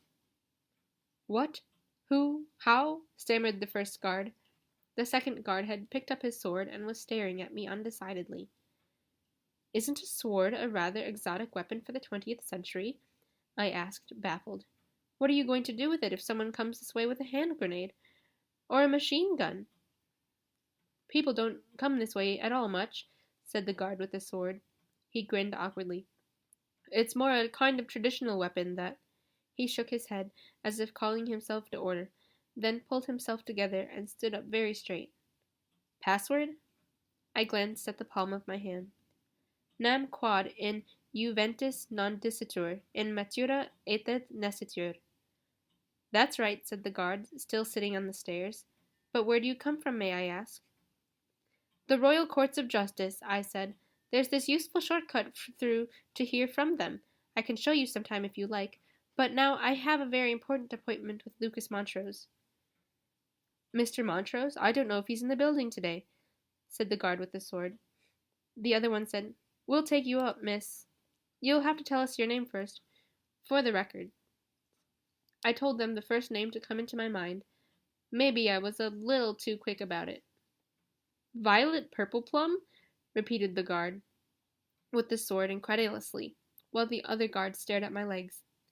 I guessed the skirt length of our school uniform wasn't fashionable in 1956. Never mind, he'd have to put up with it. "Yes," I said, in a slightly aggressive tone of voice, because I was annoyed with myself.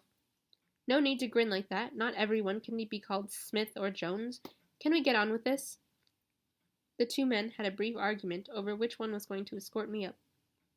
Then the guard with the sword said his friend could go, and made himself comfortable at the foot of the stairs again. On the way, the other guard asked if I had ever been here before. I said yes, several times, and wasn't the Dragon Hall beautiful? Half of my family were members of the Guardians, I added, and then the guard thought he suddenly remembered seeing me at the last garden party here in the temple. "Weren't you the girl pouring lemonade, along with Lady Gainsley?" "Yes, that's right," I said, and then we launched into cheerful gossip about the party, the roses, and a bunch of people I didn't know from Adam. Not that I let that stop me commenting at length on Miss Lamotte's hat, and the fact that Mr. Mason, of all people, was having a relationship with an office girl. Who'd have thought it? As we passed the first windows, I looked curiously out. It all seemed very familiar, but it was kind of odd to know that outside these venerable walls the city would look quite different from in my own time. I felt as if I wanted to rush out at once, and to see it before I could believe it. Up on the first floor, the guard knocked at an office door. I read my grandfather's name on a plate outside the door, and was overcome by a wave of pride. I'd actually made it to here. "A Miss Purpleplum for Mr. Montrose," said the guard, opening the door just a crack. "Thank you for bringing me up," I said, as I walked past him and into the office. "See you at the next garden party, then." "I'll look forward to that," he said, but I had already shut the door in his face. I turned triumphantly around. "There, now what do you say?" "Mr. Purpleplum?" The man at the desk stared at me, wide-eyed. He was clearly not my grandfather. I stared back in alarm. He was very young, not much more than a boy, really, and he had a round, smooth face, with a pair of bright, friendly little eyes, which struck me as more than familiar. "Mr. George?" I asked incredulously. "Have we met?" Young Mr. George had risen to his feet. "Yes, of course, at the last garden party," I stammered, while a jumble of ideas went around in my head. "I was the girl pouring the... But where's Lucas? Didn't he tell you we had an appointment today?" "I'm his assistant, but I haven't been here very long." said Mr. George shyly. No, he didn't say anything about an appointment, but he ought to be back any time now. Would you like to sit down and wait for him, Miss, Purple Plum? Of course. Can I get them to bring you a coffee? He came around to the desk and pulled out a chair for me. I was very glad of it. My legs felt quite wobbly. No, thank you, no coffee, I said. He looked at me undecidedly. I stared silently back. Are you in the Girl Guides? What? I mean, because of the uniform. No, I couldn't help it. I just had to keep staring at Mr. George. It was unmistakably him. He was still very much the same when he was 55 years older, except for having no hair left, wearing glasses, and being as broad as he was tall. Young Mr. George, on the other hand, had plenty of hair, neatly parted and kept in place with some kind of hair cream, and he was positively slender. Obviously, he didn't like being stared at, because he went red, sat down at the desk again, and leafed through some papers. I wondered what he would say if I took his signet ring out of my pocket and showed it to him. We sat in silence like that for at least 15 minutes before the office door opened, and my grandfather came in. When he saw me, his eyes almost popped out of his head for a split second, before he had control over himself again and said, Well, look who's here, my dear little cousin. I had jumped up. Since our last meeting, Lucas Montrose had definitely grown older. He was wearing an elegant suit and a bow tie, and he had a mustache that didn't really suit him. The mustache tickled when he kissed me on both cheeks. How good to see you, Hazel! How long are you going to be in town? Have your dear parents come with you? No, I stammered. Was I going to have to pretend I was horrible Hazel? They're at home, with the cats. By the way, this is my new assistant, Thomas George. Thomas, this is Hazel Montrose from Gloucestershire. I told you she was probably going to visit me sometime. I thought her name was Purple Plum, said Mr. George. Yes, I said, so it is. Part of my name. Hazel Violet Montrose Purple Plum, but who can possibly remember all that rigmarole? Lucas looked at me, frowning. Then, turning with Mr. George, he said, I'm going for a little walk with Hazel. All right? If anyone wants me, say I'm in a meeting with a client. Yes, Mr. Montrose, sir, said Mr. George, trying to keep an indifferent expression on his face. See you later, I told him. Lucas took my arm and led me out of the room. We both kept strained grins on our faces, and it wasn't until we had closed the heavy front door of the building behind us and were out in the sunny road that we spoke again. I don't want to be horrible Hazel, I said reproachfully, looking around. The temple didn't seem to have changed much in 55 years, if you ignored the cars. Do I look like someone who picks up cats by their tails and swings them in the air? Purple Plum, said Lucas just as reproachfully. I suppose you couldn't think of anything even more striking? He then took me by the shoulders and examined my face. Let's look at you, granddaughter. Why, you look just the same as you did 8 years ago. Yes, but for me that was only the day before yesterday. Amazing, said Lucas. In all these years I thought I might just have been dreaming the whole thing. I elapsed to 1953 yesterday, I said, but I wasn't on my own. How long do we have today? I arrived at 3 o'clock your time, so I'll be traveling back at 6:30. Then at least we have a little time to talk. Come along, there's a cafe where we can get a cup of tea around the corner. Lucas took my arm and we walked toward the Strand. You won't believe it, but I'm a father now, he said as we walked on. The baby was born 3 months ago. I must say it's a nice feeling, and I think Arista was a good choice. Claudine Seymour has rather lost her figure, and they say she drinks, even in the morning. We went down a small alley, and then out of the arched gateway into the street. I stood there staring. Traffic was roaring up and down the Strand as usual, but all the cars were vintage models. Even the noisy red double-decker buses looked like museum pieces, and most of the people on the sidewalk wore hats. Men, women, even children. There was a film poster on the wall of the building over the road, advertising High Society, starring wonderfully beautiful Grace Kelly and incredibly ugly Frank Sinatra. I looked left and right with my mouth open, and could hardly take a step. It all looked like something out of a nostalgia picture postcard in the retro style, only much more colorful. Lucas took me to a pretty corner cafe and ordered tea and scones. You were hungry last time, he remembered. They make good sandwiches here, too. No thanks, I said. Grandpa, about Mr. George. In the year 2011, he acts as if he'd never seen me before. Lucas shrugged his shoulders. Don't worry about the boy. It's going to be another 55 years before he meets you again. He'll probably have simply forgotten you by then. Yes, maybe, I said, looking around, irritated at all the smokers here. Right beside us, a fat man was sitting at a kidney-shaped table with an ashtray the size of a skull on it, smoking a cigar. Hadn't they heard of lung cancer yet in 1956? Have you found out anything about the Green Rider since we last met? No, but I can tell you something much more important.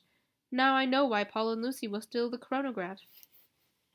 Lucas looked briefly around and moved his chair a little closer to mine. Since your first visit, Lucy and Paul have been here several times to elapse, and nothing special happened. We drank tea together, I tested them on their French verbs, and we spent 4 boring hours. They couldn't leave the building. That was the rule, and that sneak Kenneth Devier made sure we kept it. I did once smuggle Lucy and Paul out so that they could see a film and look around for a while, but the stupid thing was that we were caught at it. Oh, why pretend? Kenneth caught us at us. There was a tailbow row. I was disciplined, and for the next 6 months a guard was always posted outside the Dragon Hall when Paul and Lucy were with us. That went on until I reached the rank of Adept 3rd degree. Oh, thank you very much. That was to the waitress, who looked just like Doris Day in The Man Who Knew Too Much. Her tinted blonde hair was short, and she wore a pretty floaty dress with a full skirt. She put our order down in front of us with a beaming smile, and I wouldn't have been a bit surprised if she'd burst out singing, Que sera, sera. Lucas waited until she was out of earshot, and then went on. Of course, at first I wanted to find out what kind of reason they could possibly have for going off with the chronograph. But I was on the wrong track. Their only problem was that they were madly in love with each other.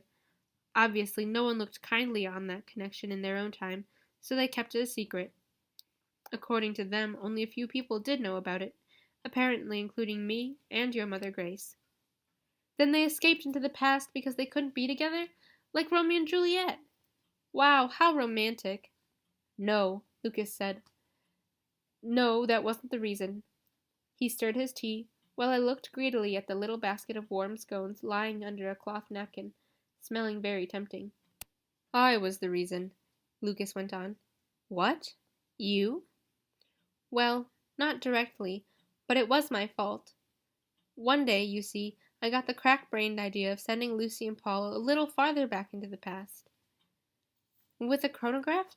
But how? I told you it was a crack-brained idea, but there we were, shut up for 4 hours a day in that wretched Dragon Hall, along with a chronograph, so it's hardly surprising if such crazy thoughts occurred to me. I looked at old maps, I studied the Count's secret writings and the annals thoroughly, and then I borrowed costumes from the stock, and finally we read Lucy and Paul's blood into the chronograph here. Then I sent them back on a 2-hour trial journey to the year 1590. It worked without a hitch. When the 2 hours were up, they traveled back to me in 1948, and no one had noticed that they'd ever been gone. And half an hour later, they traveled back again to their own year, 1992. It went perfectly smoothly. I put a scone heavily laden with clotted cream into my mouth. I could think better if I was munching. A whole lot of questions came into my mind, and I tackled the first of them. But 1590, there weren't any guardians at that time, were there? Exactly, said Lucas. Even the building didn't yet exist, and that was our good luck. Or bad luck, depending on how you look at it. He sipped more tea. He still hadn't eaten a thing, and I was beginning to wonder how he was ever going to put on those extra pounds that I remembered. Looking at the old maps, I'd found out that the building with the Dragon Hall would go up on a site which, from the late 16th to the end of the 17th century was a small square with a fountain in the middle of it. I don't quite understand. Hang on a minute. This discovery was our ticket to ride. Lucy and Paul could travel from the Dragon Hall to that square further back in the past, and then they only had to find their way back to it in good time to travel automatically back to the Dragon Hall. Are you still with me? But suppose they landed in the square in broad daylight. Wouldn't they have been arrested and burnt for witchcraft? It was a quiet little place. They usually passed entirely unnoticed, and if anyone did see them, they probably just rubbed their eyes in surprise and thought they hadn't been attending for a split second. Of course, it was still very dangerous, but we thought it was a positively brilliant idea. We congratulated ourselves on thinking it up and tricking everyone, and Lucy and Paul had a great time. So did I, even if I was always on tenterhooks in the Dragon Hall waiting for them to come back. Imagine if someone had come in just then, and it was very brave, I said. Yes, admitted Lucas, looking a little guilty. You only do that kind of thing when you're young. I certainly wouldn't do it today. But I thought if it really turned dangerous, then my wise old self from the future would intervene, do you see? What wise old self from the future? Well, me! Lucas cried, and immediately lowered his voice again. I mean, I thought that in 1992 I still remember what Lucy and Paul and I had been up to in 1948, and then, if it had gone wrong, I could have warned them to ignore my reckless younger self, or so I thought. Okay, I said slowly, helping myself to another scone. Good food for the brain. But you didn't? Lucas shook his head. Evidently not, fool that I was, and so we got more and more reckless. When Lucy was studying Hamlet at school, I sent them off to the year 1602. Over 3 days in succession, they saw the premiere of the play by the Lord Chamberlain's men at the Globe Theatre. In Southwark? Lucas nodded. Yes, it was quite tricky. They had to cross London Bridge to get to the south bank of the Thames, try to see as much of the play as possible in one go, and be back before they were due to travel forward in time. It worked well for the first 2 days, but on the third day there was an accident on London Bridge, and Lucy and Paul were witnesses to a crime. They didn't make it to the North Bank in time, so they landed in Southwark in the year 1948, still half in the river, while I was going out of my mind with worry. He obviously still remembered that vividly, because he went pale around the nostrils. They reached the temple just for a moment, dripping wet in their 17th century clothes, before traveling on again to 1992. I didn't hear what had happened until their next visit. My head was spinning with all these different dates. What kind of a crime did they witness? Lucas moved his chair a little closer still. Behind his glasses, his eyes were dark and serious. That's the point. Lucy and Paul saw Count Saint-Germain murder someone. The Count? Lucy and Paul had met the Count only twice before, but they were sure it was him. After their initiation journey, they'd been introduced to him in the year 1784. The Count himself decided on that date. He didn't want to meet the time travelers who would be born after him until near the end of his own life. I wouldn't be surprised if it was the same with you. He cleared his throat. Will be the same with you, whatever way around it is. Anyway, the Guardians traveled with Lucy and Paul in the chronograph, specially to North Germany, where the Count spent the last years of his life. I was with them. Will be with them. As Grand Master of the Lodge, would you believe it? I frowned. Could we maybe... I'm trying to think of too many things all at once, right? It's still more than I can grasp, knowing that these things are still going to happen although they took place long ago. Where were we? How could the Count commit a murder in 1602? Oh, I see. He did it on one of his own journeys back in time. Yes, exactly. And when he was a much younger man. It was an amazing coincidence that Lucy and Paul happened to be in just the same place at just the same time. If you can talk about coincidences at all in this connection, the Count himself writes in one of his many books, those who believe in coincidence have not yet understood the forces of destiny. Who did he murder, and why? Lucas looked around the cafe again. That, my dear granddaughter, is something that we ourselves didn't know at first. It was weeks before we found out. His victim was none other than Lancelot Devier, Amber, the first time traveler in the circle. He murdered his own ancestor? But why? Lancelot Devier was a Flemish baron who moved to England with his whole family in 1602. The chronicles and the writings of Count Saint-Germain said that he left for the Guardians, and that Lancelot died in 1607, which threw us off the track for a while. But the fact is, I'll spare you the details of our detective work, the baron's throat was cut as he sat in his own coach in the year 1602. I don't understand, I murmured. I haven't been able to fit all the pieces of the jigsaw together myself yet, said Lucas, taking a pack of cigarettes out of his pocket and lighting one.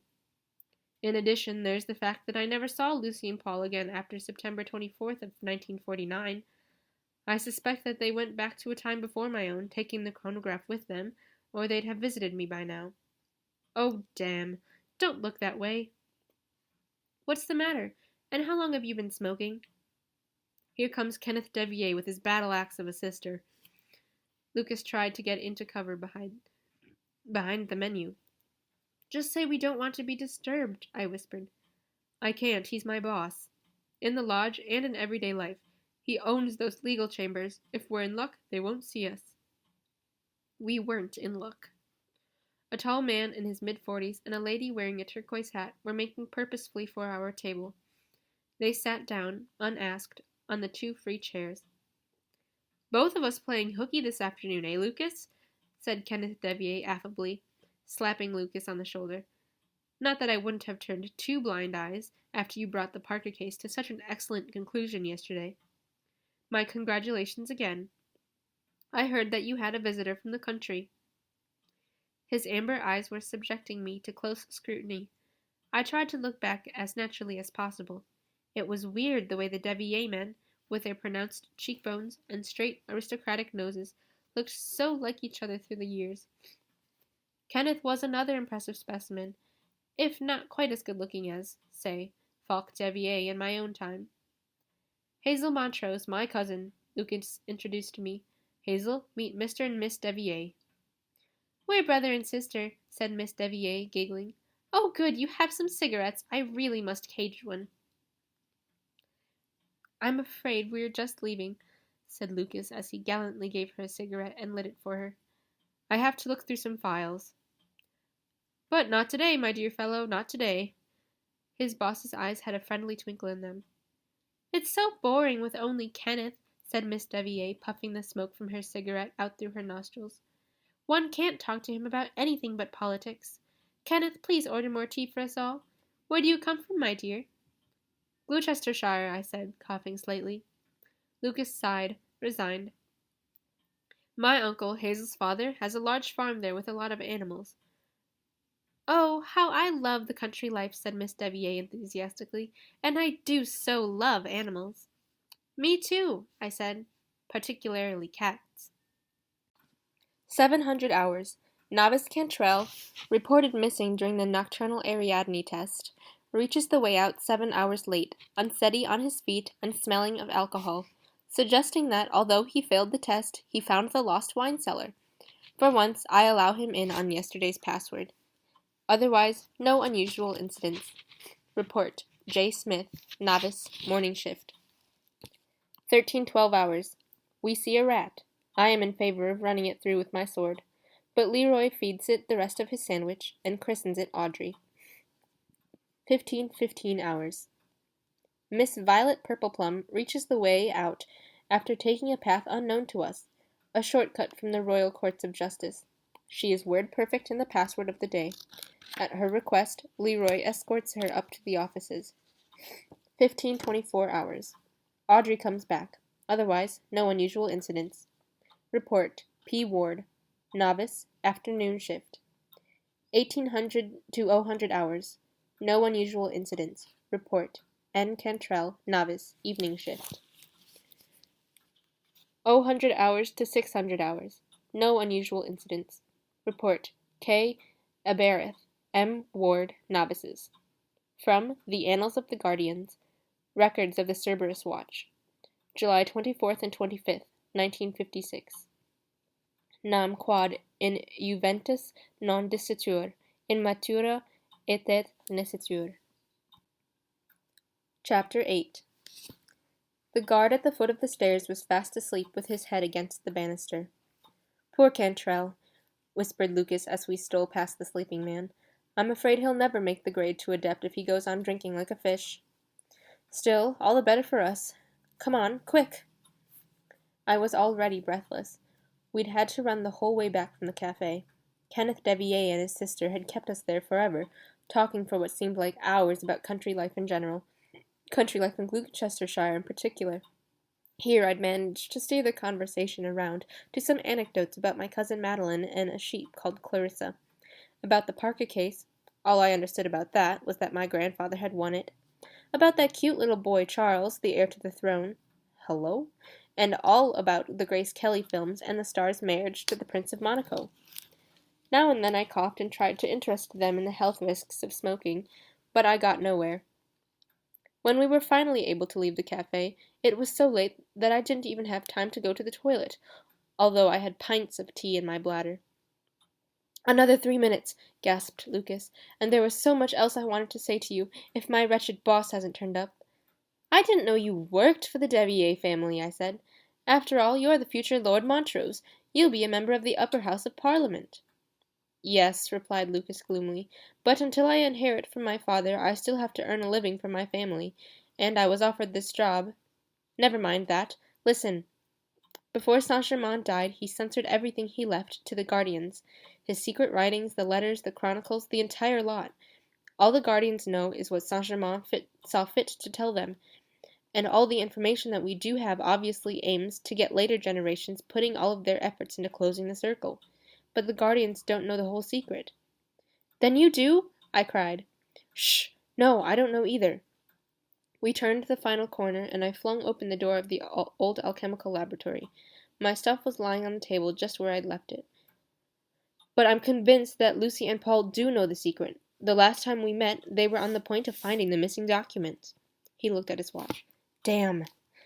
Go on, I begged him, as I snatched up my school bag and the flashlight. At the last moment, I remembered to give him back the key. The familiar flip-flop sensation was already taking over me. Oh, and please shave that mustache off, Grandpa. The Count had enemies who are mentioned only briefly in the chronicles, gasped Lucas, speaking as fast as he could.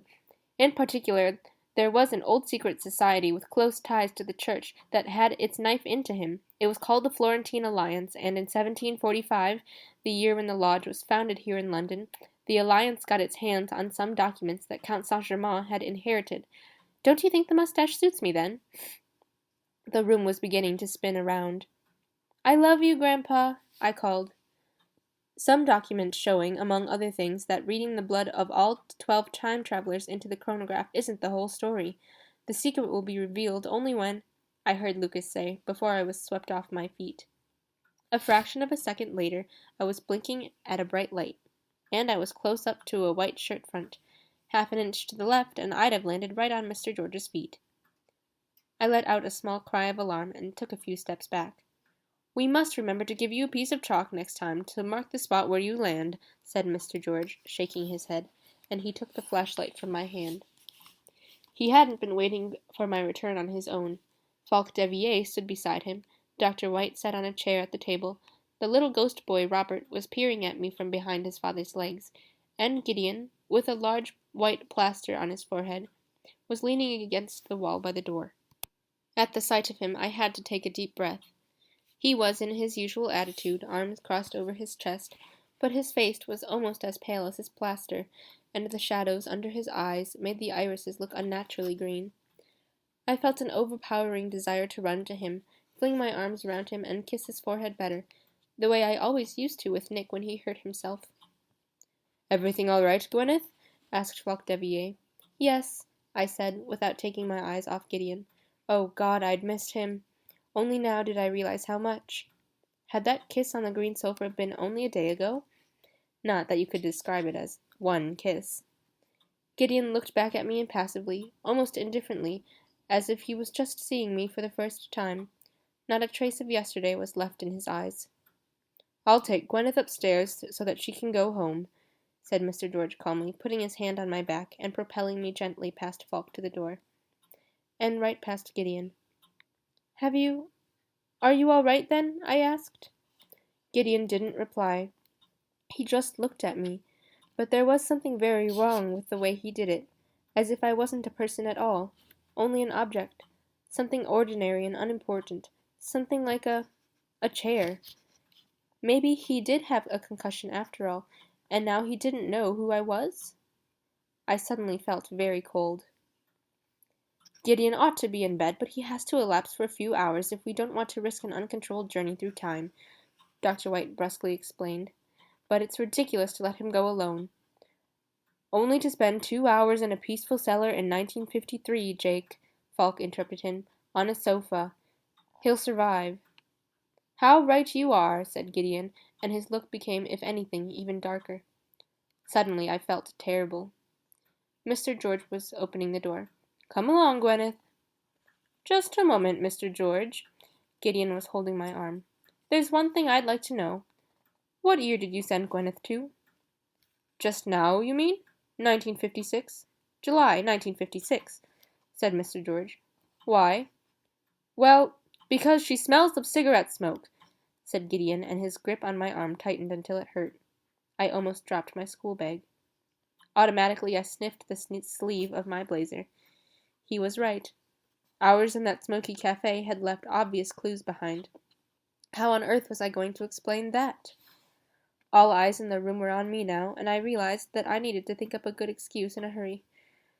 "Okay, I admit it," I said, looking at the floor. "I did smoke, just a little, but only 3 cigarettes, honestly." Mr. George shook his head. "Gwyneth, surely I'd made it perfectly clear to you. You can't take—" "I'm sorry," I said, interrupting him, "but it's so boring in that dark cellar, and a cigarette helps me not to get scared." I was trying my best to look embarrassed. I collected the stubs carefully and brought them all back. "You don't have to worry. Someone will find a pack of Marlboros and be surprised." Falk laughed. "It seems that our little princess here isn't quite such a good girl as she makes out," said Dr. White, and I breathed a sigh of relief. "Don't look so shocked, Thomas. I smoked my first cigarette at the age of 13. "So did I. My first and also my last." Falk Devier was leaning over the chronograph again. "Smoking really isn't a good idea, Gwyneth. I'm sure your mother would be rather shocked if she knew." Even little Robert nodded hard and looked at me reproachfully. "It does your looks no good either," added Dr. White. "You get bad skin and ugly teeth from smoking." Gideon said nothing, but he still hadn't relaxed his firm grip on my arm. I forced myself to look him in the eye as naturally as possible, trying to sum up an apologetic smile. He looked back at me with his eyes narrowed, shaking his head very slightly. Then he let go of me. I swallowed hard, because I suddenly had a lump in my throat. Why was Gideon acting like this? Nice to me one moment, kind and affectionate, next moment chilly and unapproachable. It was more than anyone could bear. Well, I couldn't, for one. What had happened down here, between him and me, had felt real, and right. And now all he could do was expose me to the entire team at the first chance he got? What was his idea? "Come along," Mr. George told me again. "I'll see you the day after tomorrow, Gwyneth," said Falk Devier. "Your big day." "Don't forget to blindfold her," said Dr. White, and I heard Gideon laugh briefly, as if Dr. White had made a bad joke. Then the heavy doors closed behind me and Mr. George, and we were out in the corridor. "You think he didn't like smokers," I said quietly, though I felt like bursting into floods of tears. "Let me put the blindfold on, please," said Mr. George, and I stood still until he had tied the scarf into a knot behind my head. Then he took my school bag from me and carefully helped me forward. "Gwyneth, you really must be more careful." "A couple of cigarettes won't kill me stone dead this minute, Mr. George." "That's not what I meant." "What did you mean, then?" "I meant you should be careful about showing your feelings." "What? What feelings?" I heard Mr. George sighing. "My dear child, even a blind man could see that you really should take care where your feelings for Gideon are concerned." "But I stopped. Obviously, Mr. George saw more than I'd given him credit for. Relationships between two time travelers have never turned out well, he said. Nor, come to that, have any relationships at all between the Devier and Montrose families. In times like these, we have to keep reminding ourselves that, fundamentally, no one is to be trusted. Maybe I was only imagining it, but I thought his hand on my back was trembling. Unfortunately, it's an incontrovertible fact that common sense flies out of the window as soon as love comes in through the door. And sound common sense is what you need most of all at this point. Careful, there's a step coming. We made our way up from the chronograph room in silence, and then Mr. George took off the blindfold. He looked at me very seriously. You can do it, Gwyneth. I firmly believe in you and your abilities. His round face was covered with little beads of perspiration again. I saw nothing but concern for me in his bright eyes. It was the same with my mother when she looked at me. A huge wave of affection swept over me. Here's your signet ring, I said. How old are you, Mr. George, if you don't mind my asking?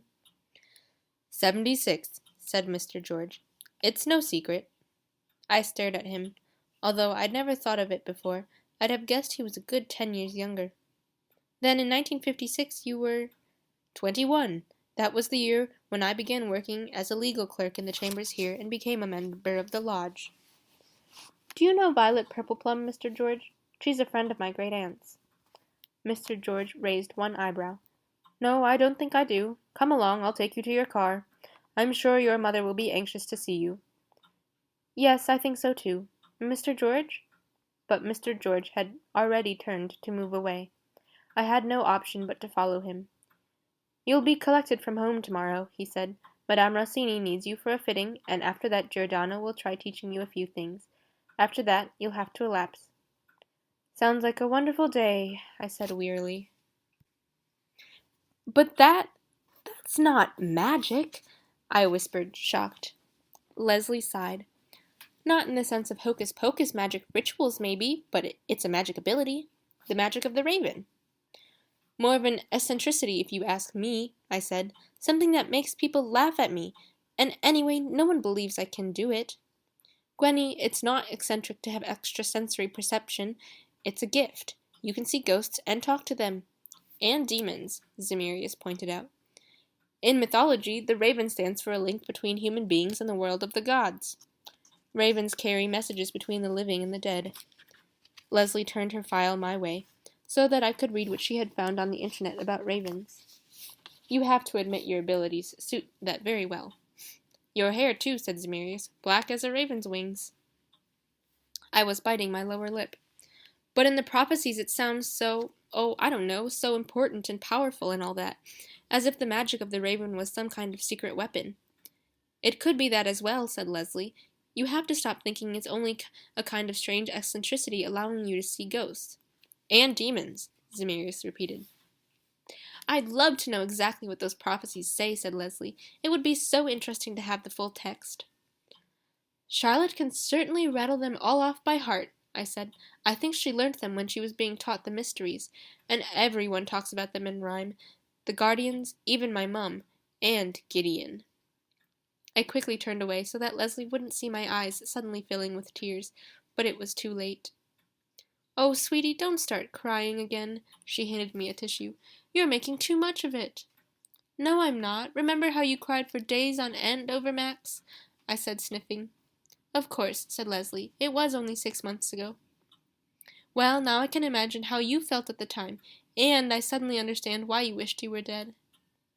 How stupid could I get? You sat with me the whole time, telling Max wasn't worth another thought, not after the way he'd behaved, and you told me to brush my teeth.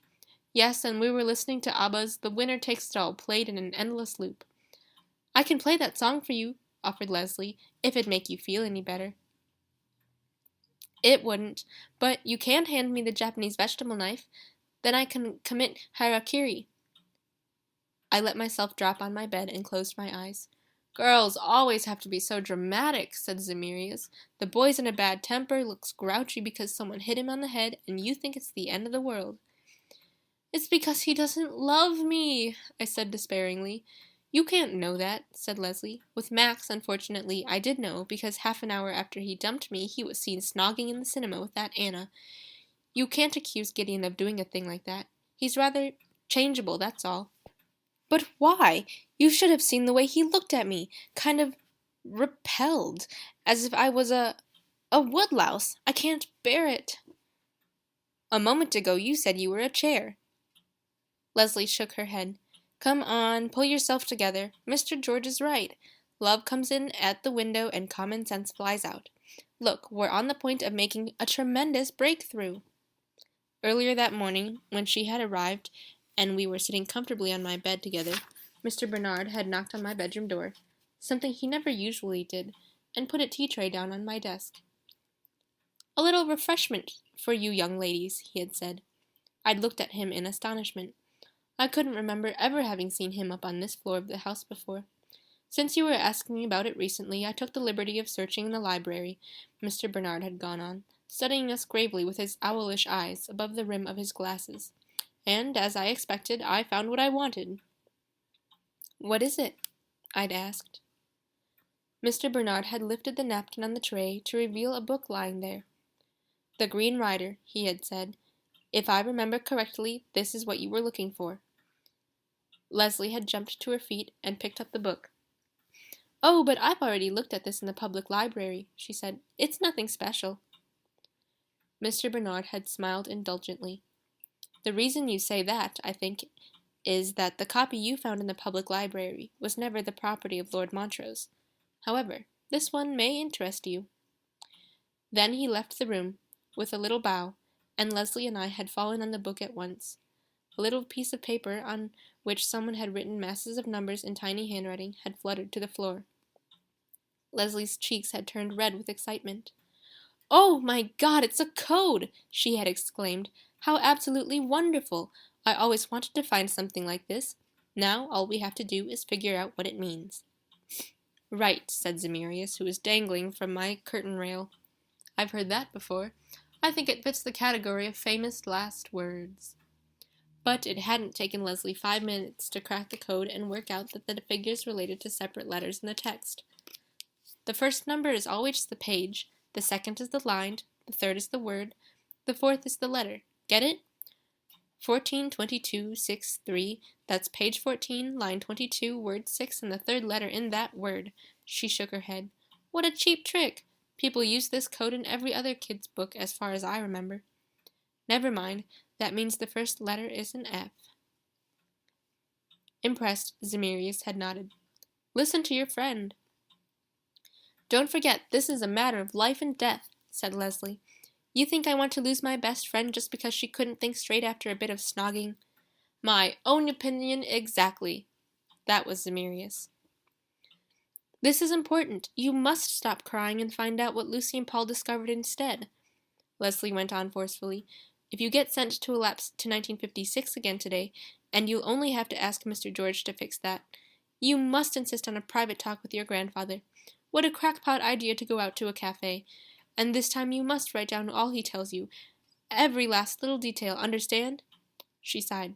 Are you sure he said Florentine Alliance? I couldn't find anything useful online about that. We just have to get a look at those secret writings left to the Guardians by Count Saint-Germain. If only Zemirius could move objects, he could search the archives. He'd simply have to go through the wall and read everything. That's right, I'm so useless. Go ahead and rub it in, why don't you? Said Zemirius, offended. It's only taken me 7 centuries to get used to not even being able to turn the pages of a book. There was a knock at my door, and Caroline looked into the room. Lunch is ready! Gwenny, you and Charlotte are being collected in an hour's time. I groaned. Charlotte is well? Yes, that's what Aunt Glenda said. They're imposing on poor Charlotte, she said, making her coach people with no talent at all. Or something like that. I'm not hungry, I said. We'll be right down, said Leslie, digging me in the ribs. Come along, Gwenny. You can wallow in self-pity later. Right now you need something to eat. I sat up and blew my nose. My nerves aren't strong enough to listen to Aunt Glenda's nasty remarks, and we only just got started on the code. I'll keep working on it. Don't worry. Meanwhile, you're going to need strong nerves in the immediate future. Leslie pulled me to my feet. Charlotte and your aunt will be good practice for when the going gets tough. If you survive lunch, you can get through that soiree, no problem. And if not, you can always commit harakiri, said Zemirius. Madame Rossini clasped me to her ample bosom when I arrived. My little swan-necked beauty, ere you are at last. I have missed you. I've missed you too, I said, and I meant it. The mere presence of Madame Rossini, with her overflowing kindness and her wonderful French accent, little swan-necked beauty, if only Gideon could hear that, was invigorating and reassuring at the same time. She was balm to my wounded self-esteem. You will be enchanté when you see what I have made for you. Monsieur Giordano, he almost wept when he saw your clothes. They are so beautiful. I believe you, I said. Giordano would have been weeping because he couldn't wear the clothes himself. Still, he'd been reasonably friendly today, not least because I did rather well with the dancing this time, and thanks to being prompted by Zemirius, I've been able to say which great lords of the time supported the Tories and which the Whigs. Zemirius had simply looked over Charlotte's shoulder from behind and read her list. Also thanks to Zemirius, I was word perfect in my own cover story, Penelope Mary Gray, born 1765, including all of the first names of my dead parents. I was still not much good with the fan, but Charlotte had made the constructive suggestion that I didn't need to carry one at all. At the end of the lesson, Giordano had handed me another list full of words that I mustn't under any circumstances use. Learn those by heart for tomorrow, he had said in his nasal voice. Remember, there are no buses in the 18th century, no news anchormen, no Hoovers, nothing is super, wicked, or cool. They knew nothing about splitting the atom, collagen skin creams, or holes in the ozone layer. Who'd have thought it? I tried to imagine why, on Earth, when I was at an 18th century soiree, I'd want to come out with a sentence about anchormen, holes in the ozone layer, and collagen skin creams. However, I politely said, okay, which had Giordano screaming, No! Not okay! There was no okay in the 18th century, you stupid girl!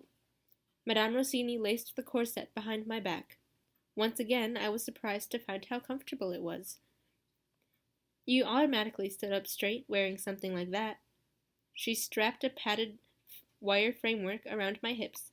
The 18th century must have been a very relaxing time for women with big bums and broad hips, and then put a dark red dress over my head. She did up a long row of little hooks and buttons behind me, while I stroked the heavy embroidered silk, admiring it. Wow, it was so amazing! Madame Rossini walked slowly around me, and a satisfied smile spread over her face. Entrancing, magnifique. Is this the ball dress? I asked. No, it is the gown for the soiree.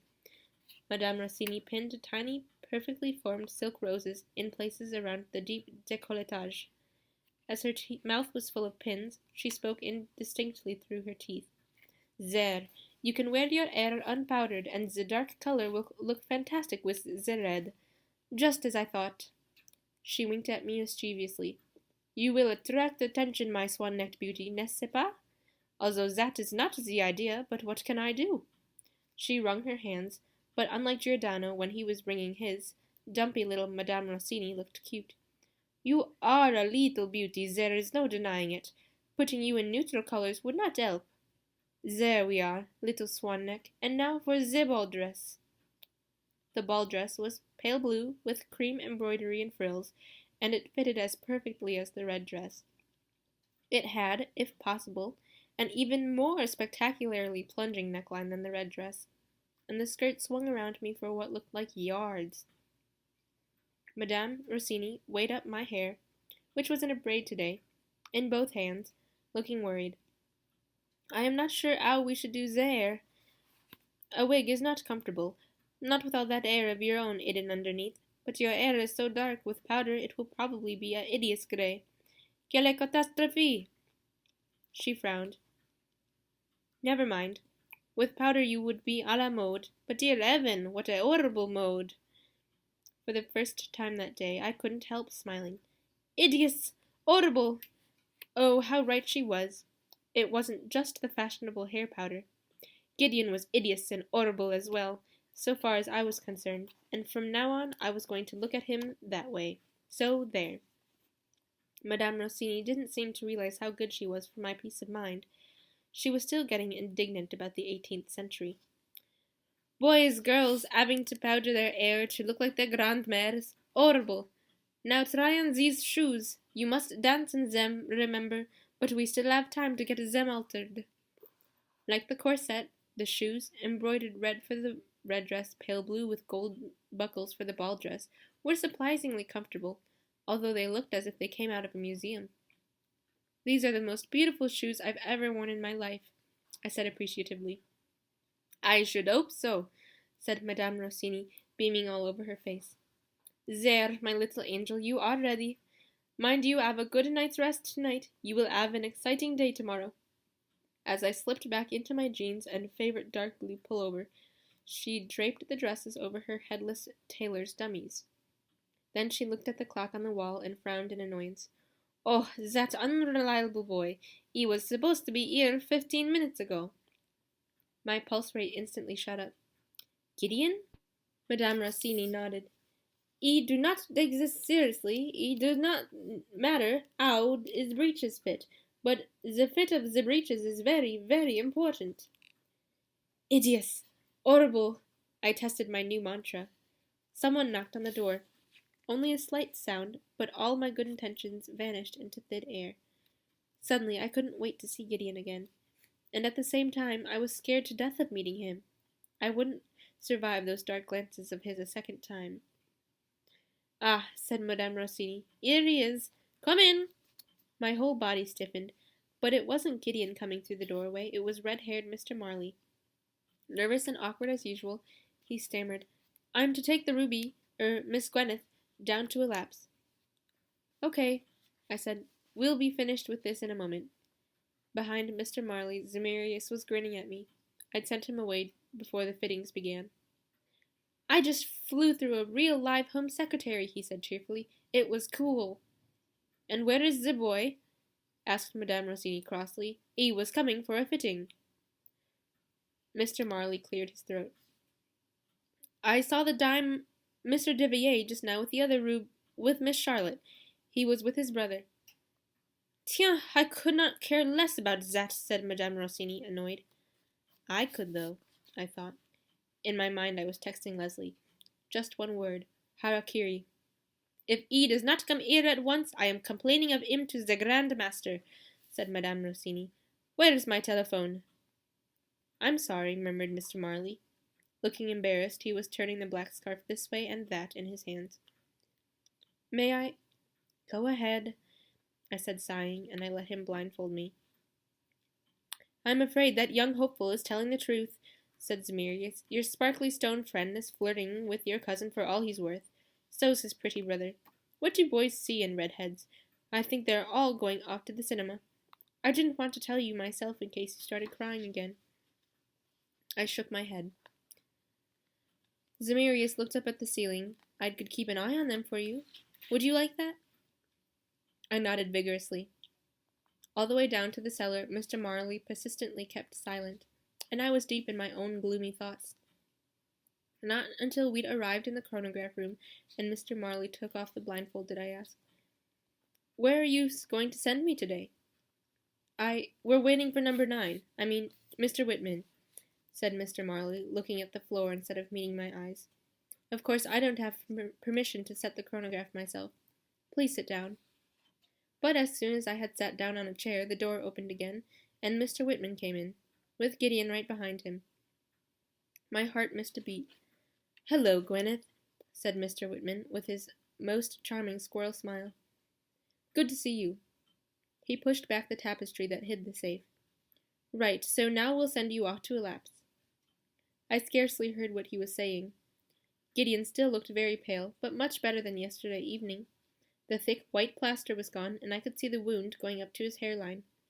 It was about 4 inches long, and was now held together by lots of narrow strips of plaster. I waited for him to say something, but he just looked at me. Zemirius came leaping through the wall and landed right beside Gideon. I gasped with alarm. Oops, here he is already, said Zemirius. I wanted to warn you, sweetheart, but I couldn't decide which of them to follow. Obviously, Charlotte's taking over babysitting duties for Gideon's little brother this afternoon. They've gone off to eat ices, and then they're going to the cinema. Looks to me like cinemas are the haystacks of the modern era. Everything all right, Gwyneth? Asked Gideon, raising one eyebrow. You look nervous. Would you like a cigarette to calm your nerves? What was your favorite brand, did you say? Marlboros? I could only stare at him speechlessly. Leave her alone, said Zemirius. Can't you see she's unhappy in love, bonehead? All because of you. What are you doing here, anyway? Mr. Whitman had taken the chronograph out of the safe and put it on the table. Then let's see where to send you today. Madame Rossini is expecting you for a fitting, sir, said Mr. Marley, turning to Gideon. Damn, said Gideon, put off his stroke. He looked at his watch. I totally forgot. Was she very cross? She did seem rather annoyed, said Mr. Marley. At that moment the door opened again, and Mr. George came in. He was out of breath, and was always, when he'd been making an effort, his bald patch was covered with tiny beads of sweat. What's going on here? Mr. Whitman frowned. Thomas? Gideon said you were still deep in conversation with Falk and the Home Secretary. So I was, until I had a call from Madame Rossini and heard that Gwyneth had already been fetched to go in a lapse, said Mr. George. This was the first time I'd seen him really angry. But Gideon said you'd asked us to, said Mr. Whitman, clearly confused. I hadn't. Gideon, what's going on? All the kindliness had vanished from Mr. George's little eyes. Gideon had crossed his arms over his chest. I thought you might be glad if we relieved you of that task, he said smoothly. Mr. George mopped the beads of sweat off with his handkerchief. How very thoughtful of you, he said, with a distinct sarcastic undertone. But there was no need for that. You'd better go straight up to Madame Rossini. I'd be happy to go with Gwyneth, said Gideon. After yesterday's events, it might be better for her not to be on her own. Nonsense, said Mr. George. There's no reason to suppose there's any danger for her as long as she doesn't travel too far back. Quite true, said Mr. Whitman. Like, for instance, to the year 1956, asked Gideon slowly, looking Mr. George straight in the eyes. I was leafing through the annals this morning, and I must say the year 1956 sounds peaceful enough. The reports of the men on guard say nothing unusual more often than anything else. A report like that is music to our ears, wouldn't you say? By now my heart was in my mouth. The way Gideon was acting, he must have found out what I'd really been doing yesterday. But how on earth could he know? After all, I'd only smelt of cigarette smoke, which might be suspicious, but couldn't possibly have told him what had happened back in 1956. Mr. George returned his glance without batting an eyelash.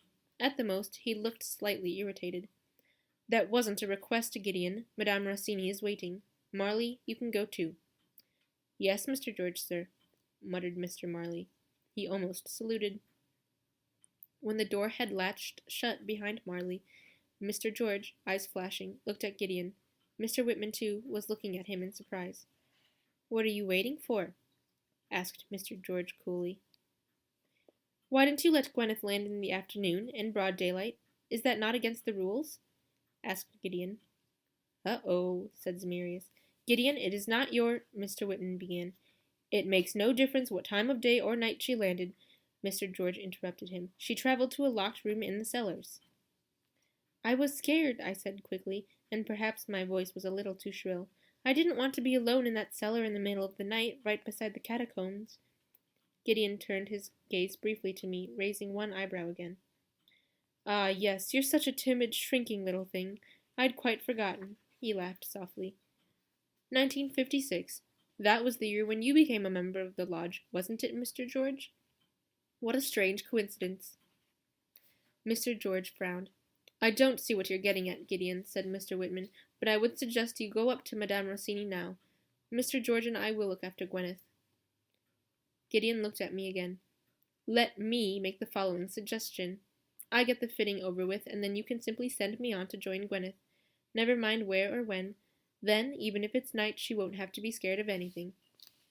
Except you, said Zemirius. You've already fulfilled your quota for today, pointed out Mr. Whitman. However, if Gwyneth is afraid... He looked at me sympathetically. I couldn't bear him a grudge for that. I supposed I really did look kind of terrified. My heart was still in my mouth, and I was totally unable to say anything. Well, I don't mind if we do it that way, said Mr. Whitman, shrugging. Any objections, Thomas? Mr. George slowly shook his head, although he looked as if he wanted to do the opposite. A smile of satisfaction spread over Gideon's face, and he finally moved from his rigid position beside the door. "See you later, then," he told me triumphantly. It sounded like a threat. When the door closed behind him, Mr. Whitman sighed. "He's been acting very strangely since he got that knock on the head, don't you think, Thomas?" "Definitely very strangely," said Mr. George. "Maybe we should talk to him, mention the tone to be taken with the senior members of the lodge," said Mr. Whitman. "For his age, he is extremely, he's under great pressure. We have to take that into consideration." He looked at me encouragingly. "Well, are you ready, Gwyneth?" I stood up. "Yes," I said. I was lying through my teeth. The raven red, on ruby pinions winging, its way between the worlds, hears dead men singing. It scarce knows its strength, the price it scarce knows, but its power will arise, and the circle will close. The lion, as proud as the diamond bright, though the spell may be clouding that radiant light. In the death of the sun, what's amiss will then mend, while the raven, in dying, discloses the end. From the Secret Writings of Count Saint-Germain. Chapter 9. I hadn't asked what year they'd sent me to, because it made no difference anyway. In fact, the place looked the same as on my last visit. The green sofa still stood in the middle of the room, and I cast an angry glance, as if everything was all that sofa's fault. Chairs were stacked up against the wall, where Lucas had made his hiding place for the key, the same as last time, and I struggled with myself. Should I clear out the hiding place? If Gideon suspected its existence, and he definitely did, then searching the room was the first thing he'd think of, right? I could put the contents of the hidey hole back behind the loose brick out in the corridors somewhere, and come back into the room before Gideon arrived. I began frantically pushing the chairs aside, but then I changed my mind. First, I couldn't hide the key outside the room, because I'd have to lock the door again, and second, even if Gideon did find the hiding place, how was he going to prove that it was meant for me? I'd simply make myself look silly. Carefully, I put the chairs back where they had been before, wiping away any telltale traces I'd left in the dust. Then I made sure the door really was locked, and sat down on the green sofa. I was feeling rather like I did 4 years ago over that frog incident, when Leslie and I had to wait in Mr. Gillies, the principal's room, until he had time to tell us off. We hadn't really done anything wrong. It was Cynthia who had run over the frog on her bike. She didn't seem to have any guilty conscience about it. It was only a silly old frog. So Leslie and I got angry and decided to avenge the frog. We were going to bury it in the park, but first, since it was dead already, we thought it might shake Cynthia up and make her a little more sensitive to frogs in future if she saw it again in her soup. No one could have guessed that the sight would send her into a fit of hysterical screaming. Mr. Gillis, anyway, had treated us like a couple of serious offenders, and unfortunately he had never forgotten the incident. If he met us somewhere in the corridors, even today, he always said, "Ah, the evil-minded frog girls," and then we felt terrible all over again. I closed my eyes for a moment. There was no reason for Gideon to treat me like that. I hadn't done anything bad. They all kept saying I wasn't to be trusted. They blindfolded me. No one would answer my questions, so it was only natural for me to try to find out what was really going on here for myself, wasn't it? Where was Gideon, anyway? The electric bulb hanging from the ceiling was fizzing. The light flickered for a moment. It was very cold down here. Maybe they'd sent me to one of those post-war winters that Aunt Mattie was always talking about. Great. Winters when the water pipes froze and dead animals lay about on the streets frozen stiff. I tested my breath to see if it would form little white clouds in the air in front of me, but it didn't. The light flickered again. I was getting scared. Suppose I suddenly found myself sitting here in the dark. This time no one had thought of giving me a flashlight. In fact, you couldn't say I'd been treated with any consideration at all. I felt sure the rats would come out of their holes in the dark. Maybe they were hungry. and where there were rats, cockroaches wouldn't be far behind. Then there was the ghost of the one-armed Knight Templar, the one Zemirius had mentioned. He might feel like taking a little trip down here. Bzzz. That was the light bulb. I was gradually coming to the conclusion that Gideon's presence would at least be better than rats and ghosts. But he didn't arrive. Instead, the light bulb flickered in its death throes. When I was scared in the dark as a child, I always used to sing, and I automatically did it now. First very quietly, then louder and louder. After all, there was no one here to listen in on me. Singing helped. I didn't feel so scared, or so cold. After the first few minutes, the light bulb even stopped flickering. It started again when I began on Adele songs, and it didn't seem to like Katy Perry either. However, when I tried old ABBA songs, it rewarded me with a steady, regular beam of light. A pity I couldn't remember more of them, particularly the words. But the light bulb was ready to accept "La la la, one chance in a lifetime, la la la la." I sang for hours, or that's what it felt like. After The Winner Takes It All, Leslie's ultimate unrequited love song, I started again with I Wonder. I danced around the room at the same time, as not to get too cold. After the third encore of Mamma Mia, I felt sure Gideon wasn't going to turn up. Damn, I could have stolen out of the cellar and gone upstairs after all.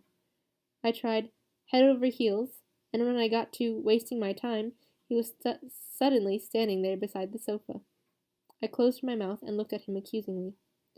"Why are you so late? I imagine it seemed a long time to you." His glance was still as cold and peculiar as a little while ago. He went over to the door and rattled the handle. "At least you had enough sense not to leave this room. You couldn't know when I might come after you." "Ha, ha," I said. "Is that meant to be a joke?" Gideon leaned back against the door. "Gwyneth, you don't need to act all innocent with me."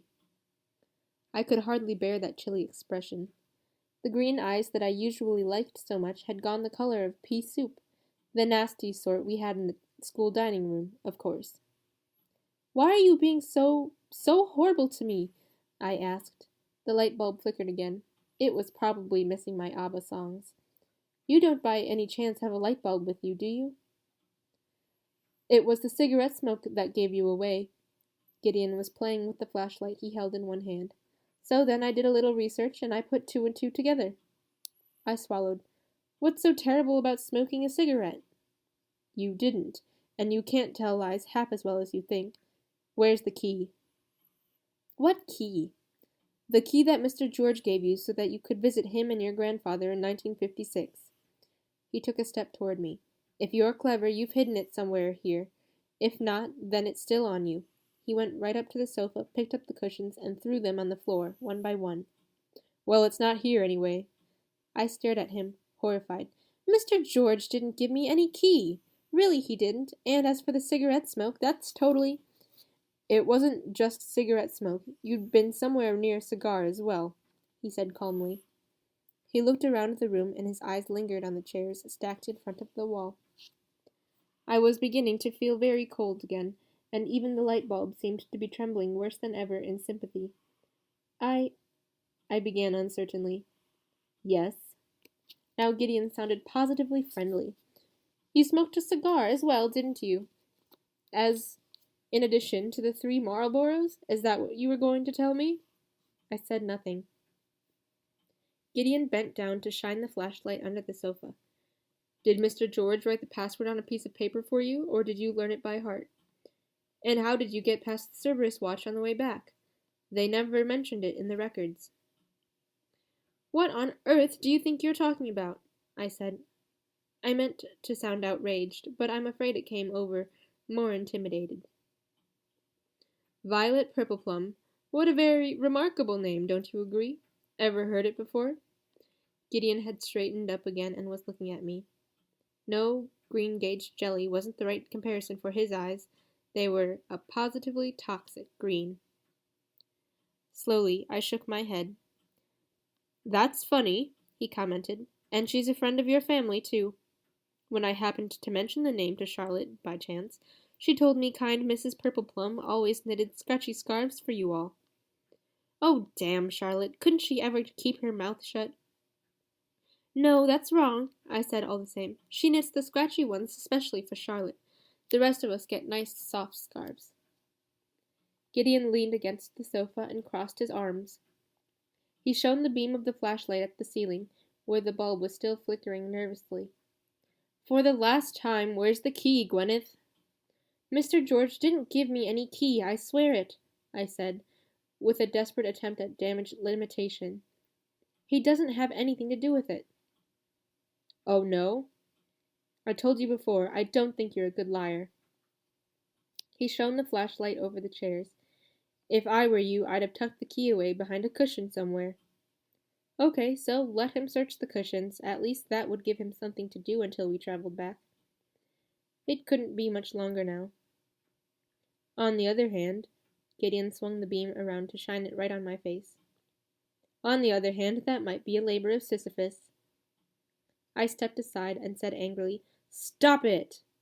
And we shouldn't always draw conclusions from what we do ourselves, Gideon went on. His eyes looked darker and darker in the flickering light, and suddenly I felt afraid of him. Maybe you simply put the key in your jeans pocket.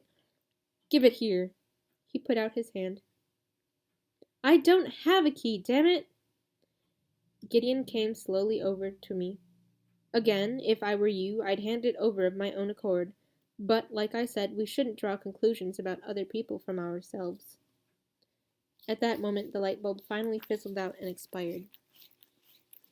Gideon was right in front of me, the beam of the flashlight shining somewhere on the wall. Apart from that beam, which acted as a spotlight, it was pitch dark. Well? Don't you dare come any closer. I took a couple of steps back until I came up against the wall. The day before yesterday, he couldn't have been too close for my liking, but now I felt as if I were confronting a stranger. Suddenly, I lost my temper. What's the matter with you? I spat. I haven't done anything to you. I don't see how you can kiss me one day and then hate me the next. Why? My tears were coming so fast that I couldn't keep them from streaming down my cheeks. A good thing he couldn't see that in the dark. Maybe because I don't like being told lies. In spite of my warning, Gideon was advancing on me, and this time I couldn't retreat any further, particularly by girls who throw themselves at me one day and get me knocked over the head on the next. What on earth are you talking about? I saw you, Gwyneth. What? Saw me where? When I traveled back in time yesterday morning, I had a small errand to run, but I'd only gone a couple of yards when you were suddenly standing there in front of me, like a mirage. You looked at me and smiled as if you were pleased to see me. Then you turned and disappeared around the corner. When is this supposed to have been? I was so confused that I stopped crying for a few seconds. Gideon ignored my question. When I went around the same corner a moment later, I was hit over the head, so I'm afraid I was in no position to have a conversation with you to clear things up. You think I knocked you out? The tears were flowing again. No, said Gideon. I don't think that. You weren't holding anything when I saw you, and I doubt whether you could have hit so hard. No, you just lured me around the corner because someone was waiting for me there. Impossible. Totally, absolutely impossible. I'd never do a thing like that, I finally managed to say reasonably clearly. Never. Yes, I was a little shocked myself, said Gideon in an offhand tone. When I was thinking we were friends. But you came back from a lapsing yesterday evening smelling of cigarette smoke, and it occurred to me that you might have been lying to me all along. Now, give me that key! I wiped the tears off of my cheeks. Unfortunately, more kept coming. I only just managed to suppress a sob, hating myself even more for crying. If that's true, then why did you tell everyone you hadn't seen who hit you? Because it's true. I didn't see who it was. But you didn't say anything about me either. Why not? Because I didn't want Mr. George to... You're not crying, are you? The beam of the flashlight shone on my face again, dazzling me so that I had to close my eyes. I probably looked like a chipmunk, all stripy. Why had I bothered to put on mascara? Gwyneth. Gideon switched off the flashlight. Now what? A body search in the dark? Go away, I said, sobbing. I do not have any key on me, I swear I don't. And whoever you saw, it can't have been me. I would never, never let anyone hurt you. Although I couldn't see a thing, I sensed that Gideon was standing right in front of me. His body warmth was like a radiant heater in the darkness. When his hand touched my cheek, I flinched. He quickly withdrew it again. I'm sorry, I heard him whisper. Gwen, Suddenly he sounded helpless, but I was far too upset to feel any kind of satisfaction.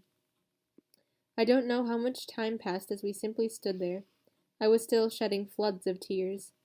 Whatever he was doing, I couldn't see it. After a while, he switched the flashlight on again, cleared his throat, and shone the beam on his watch. Another 3 minutes before we travel back, he said in a matter-of-fact tone. You'd better come away from that corner or you'll be landing on the chest in the chronograph room. He went back to the sofa and picked up the cushions he had thrown on the floor. You know, of all the guardians, Mr. George has always struck me as one of the most loyal, someone to be trusted whatever happened. But Mr. George really didn't have anything to do with it at all, I said, hesitantly moving away from my corner. It wasn't like that. I mopped the tears off of my face with the back of my hand. I'd better tell him the truth so that at least he couldn't suspect poor Mr. George of disloyalty. When I was sent to a lapse alone for the first time, I met my grandfather here by chance. Okay, maybe not the whole truth. He was looking for the wine cell. Anyway, never mind that. It was a peculiar meeting, especially once we'd realized who we were. He left the key and the password in hiding in this room for my next visit, so that we could talk again. And that's why in 1956, I borrowed the name of Violet Purpleplum when I came back here to meet my grandfather. He's been dead for a few years now, and I miss him dreadfully. Wouldn't you have done the same if you could? Talking to him again was so... I felt silent once more. Gideon said nothing. I stared at his outline and waited. How about Mr. George, then? He was already your grandfather's assistant at the time, he said at last. I did see him, but not for long, and my grandfather told me I was his... I did see him, but not for long, and my grandfather told him I was his cousin Hazel. He must have forgotten that ages and ages ago. To him it was an unimportant meeting a good 55 years in the past. I put my hand on my midriff. I think... So do I, said Gideon. He reached out his hand, but then obviously thought better of it. Any moment now, he said lamely. Come another step or so this way. The room began going around and around, and then I was blinking at a bright light, swaying slightly on my feet, and Mr. Whitman said, Ah, there you two are. Gideon put his flashlight on the table and cast me a brief glance. Maybe I was imagining it, but this time I thought there was something like sympathy in his eyes. I surreptitiously wiped my face once more, but all the same, Mr. Whitman could see I'd been crying. There was no one else here. Zemirias had probably felt bored and gone away. What's the matter, Gwyneth? Asked Mr. Whitman in the kindly tone he used to suggest that he was a teacher to be trusted. Is something wrong? If I hadn't known better, I might have been tempted to indulge in more tears and pour out my heart to him. Horrible, horrible Gideon has been so nasty to me. But I knew him too well. He'd sounded just the same last week when he asked us who had drawn the caricature of Mrs. Counter on the board. I'd certainly say that the artist has talent, he had said with a smile of amusement. So Cynthia, of course, told him Maggie had done it, and Mr. Whitman had stopped smiling and entered a bad mark against Maggie's name in the class register.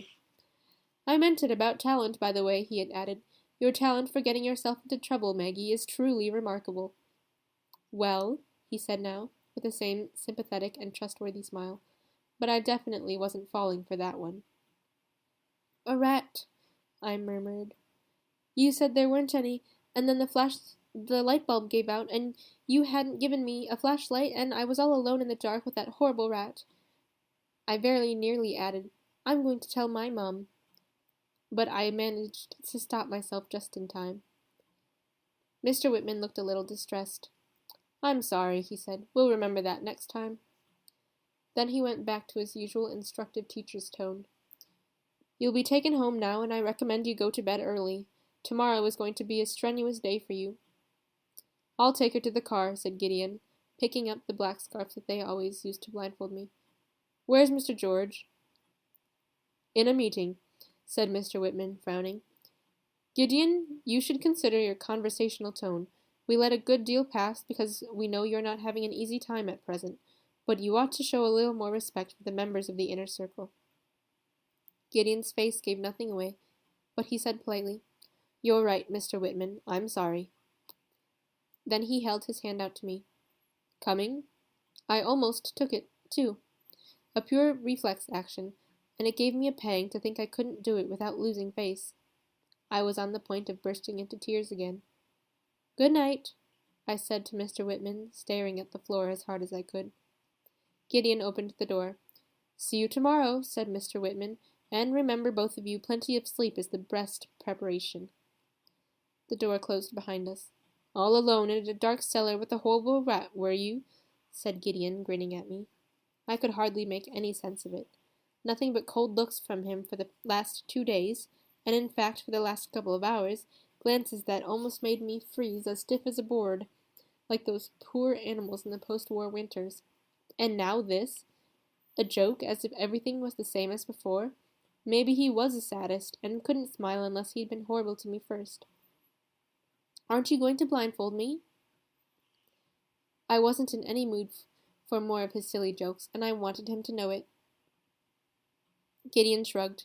"I imagine you know the way by now. We can forget about the blindfold." "Come on." Another friendly grin. This was my first sight of the cellar corridors in our own time. They were neatly plastered, with lights let into the walls, some of them with movement detectors. The way up again was well lit. "Not very impressive, is it?" said Gideon. "All the corridors leading out of the cellars have special doors and alarm systems fitted, and these days it's as safe as the Bank of England down here.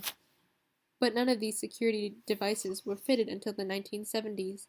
Before that, you could go through half of London below the ground starting from here." "I'm not interested," I said sullenly. "What would you like to talk about, then?" "Nothing." How could he act as if nothing at all had happened? His silly grin and all this small talk made me truly furious. I walked faster, and although I kept my lips firmly compressed, I couldn't keep the words from tumbling out of me. "I can't do it, Gideon. I can't make out the way you kiss me one moment and act as if you loathed me like poison the next." Gideon said, after a brief pause, "I'd much rather be kissing you the whole time than loathing you, but you don't exactly make it easy for me." "I haven't done anything to you," I said. He stopped. "Oh, come off it, Gwyneth. You don't seriously believe I'm swallowing that story about your grandfather, as if he just happened by chance to be in the room where you were relapsing? It's as unlikely as Lucy and Paul just happening to be at Lady Tilney's, or those men attacking us in Hyde Park by chance." "Oh, of course, I fixed all of that in person, because I've always wanted to stick a sword through someone. Not forgetting that I wanted to see what a man looks like with half his face shot away," I snapped. "What you may do in the future, and why—" "Oh, be quiet!" I cried angrily. "I'm sick and tired of all this.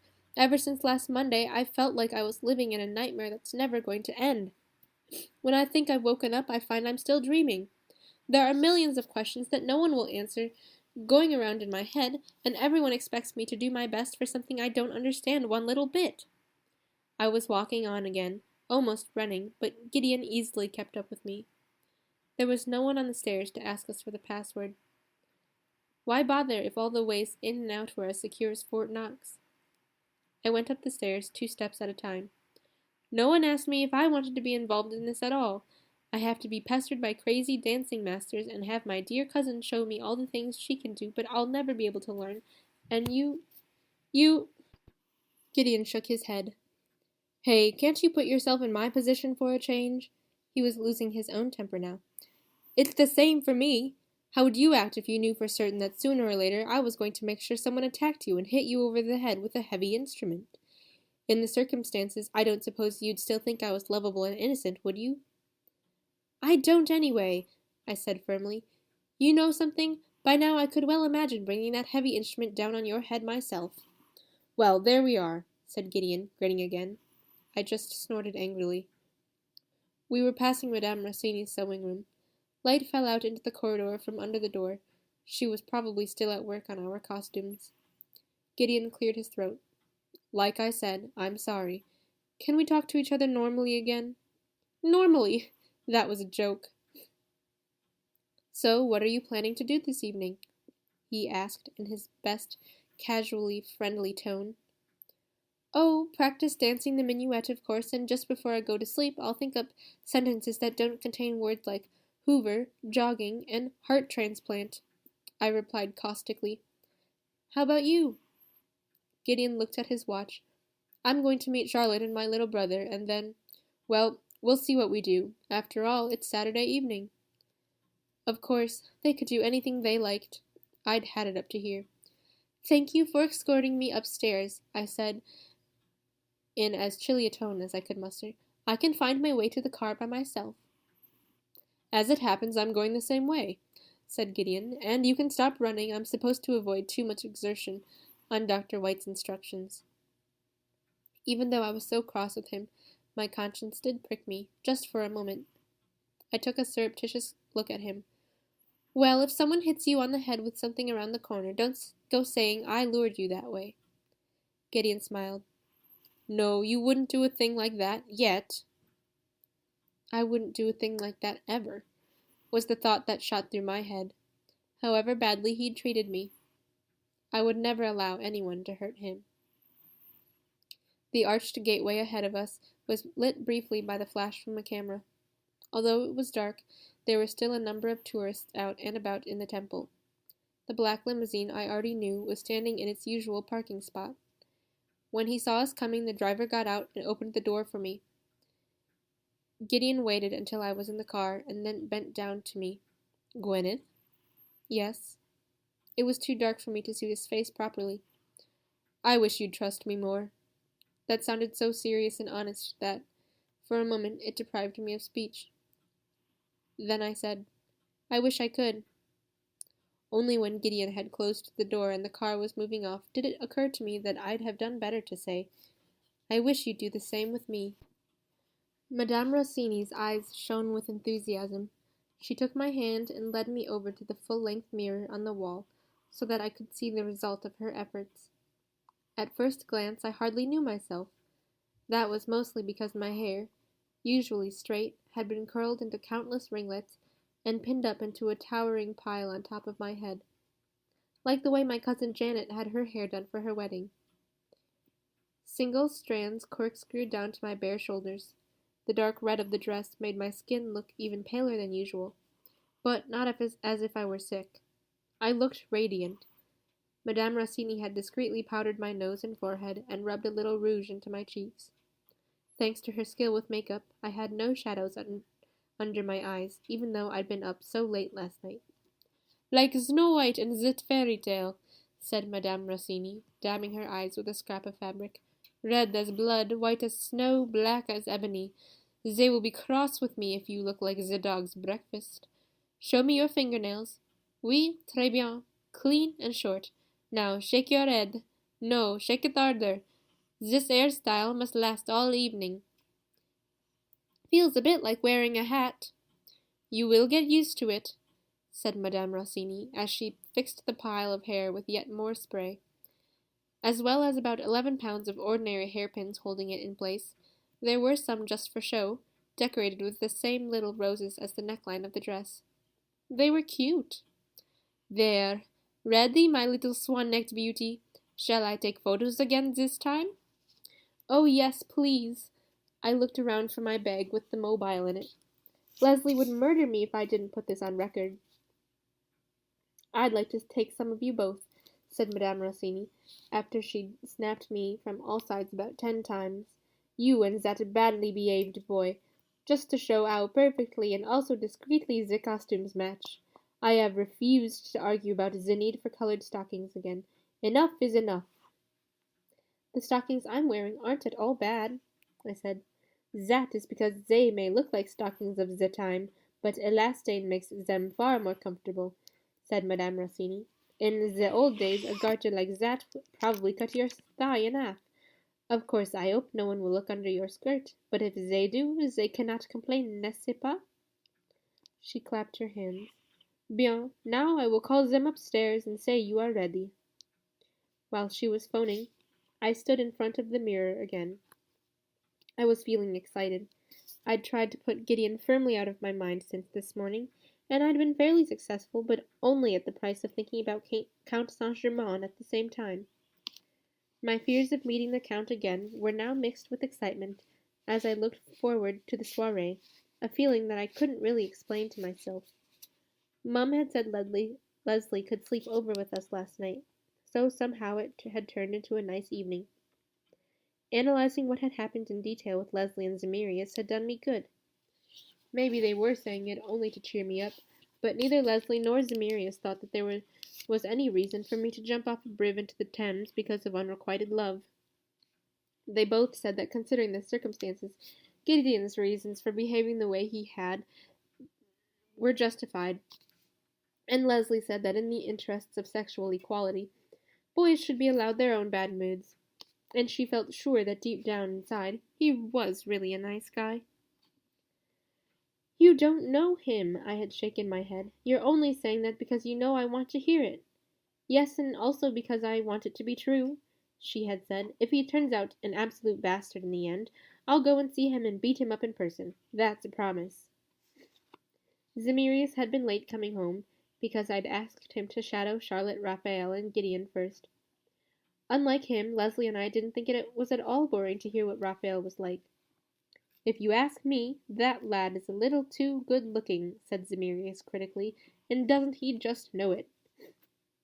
Well, he's in good hands with Charlotte, said Leslie, satisfied. So far, our ice princess has managed to take the joys of life out of everyone.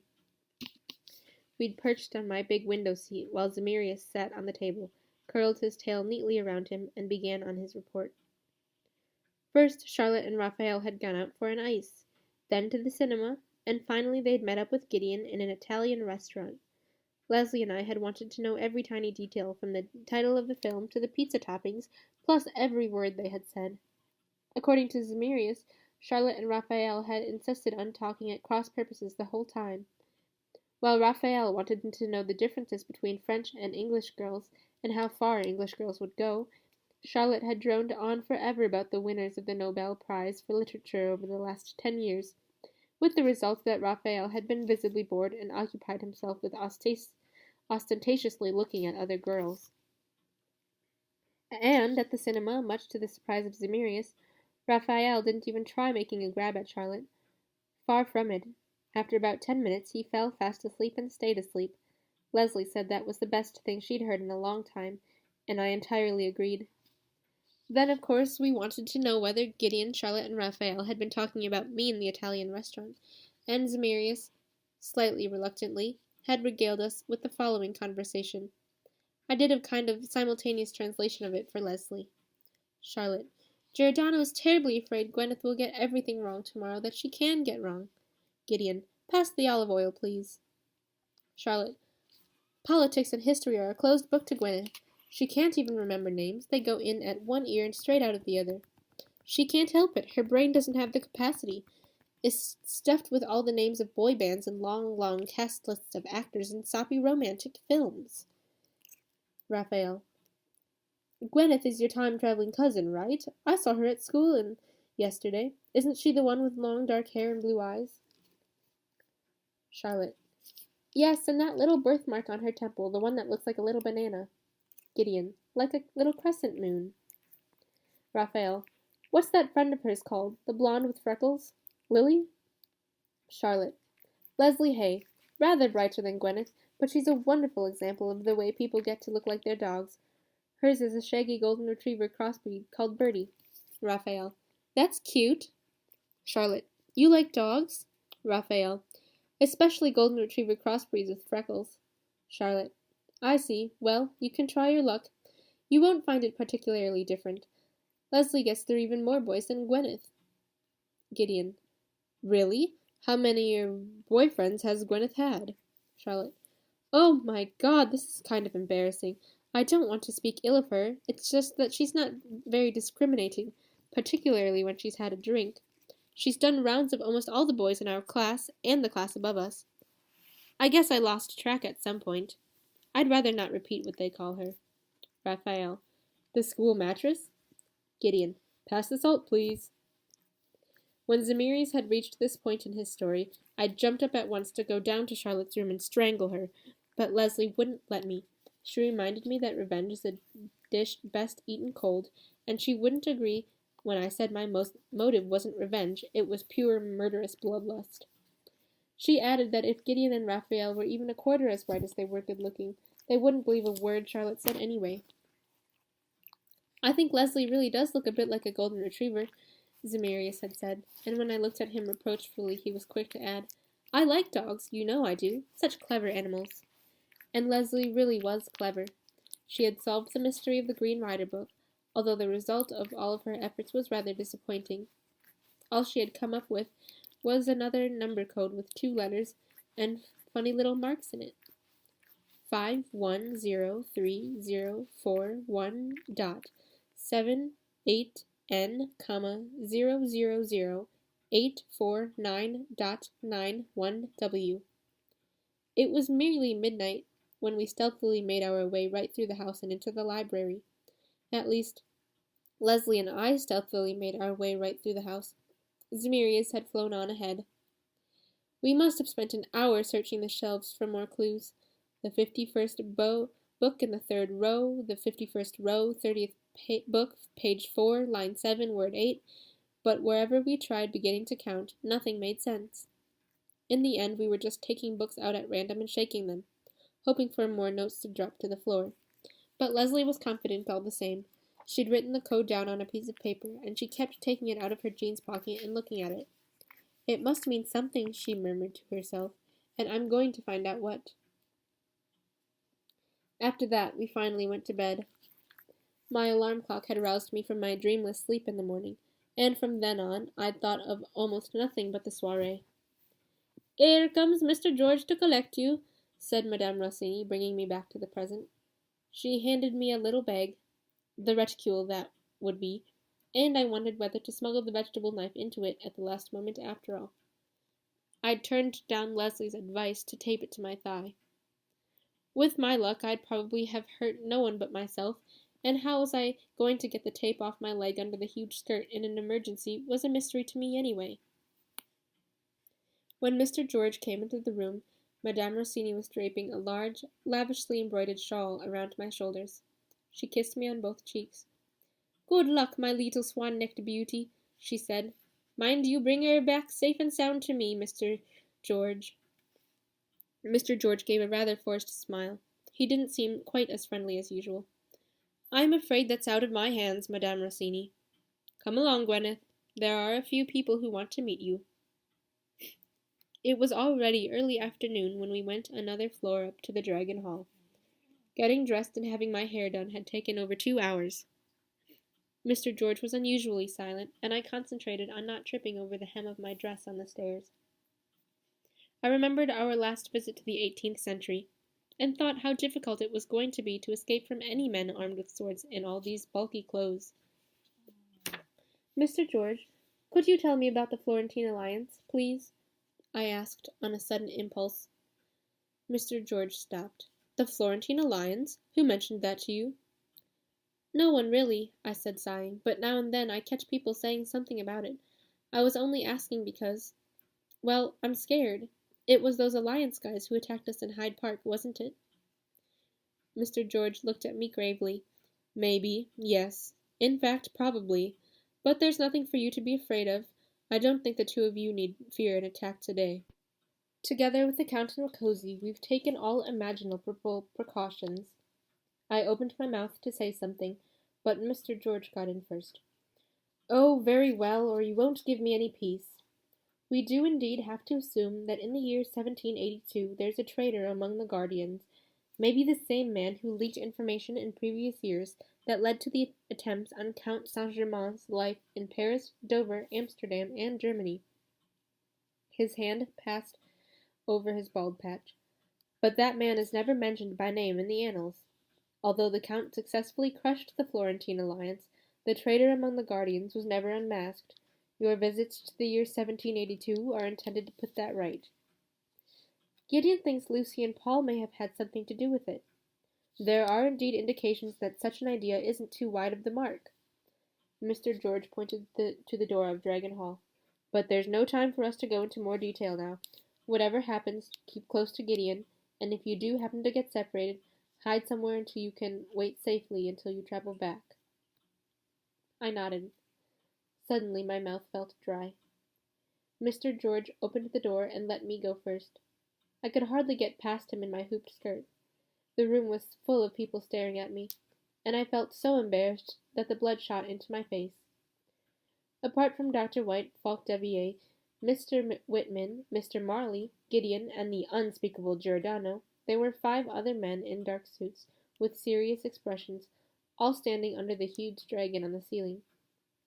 I wished Zemirius was here to tell me which of them was the Home Secretary and which was the Nobel Prize winner, but Zemirius had been sent off on another mission.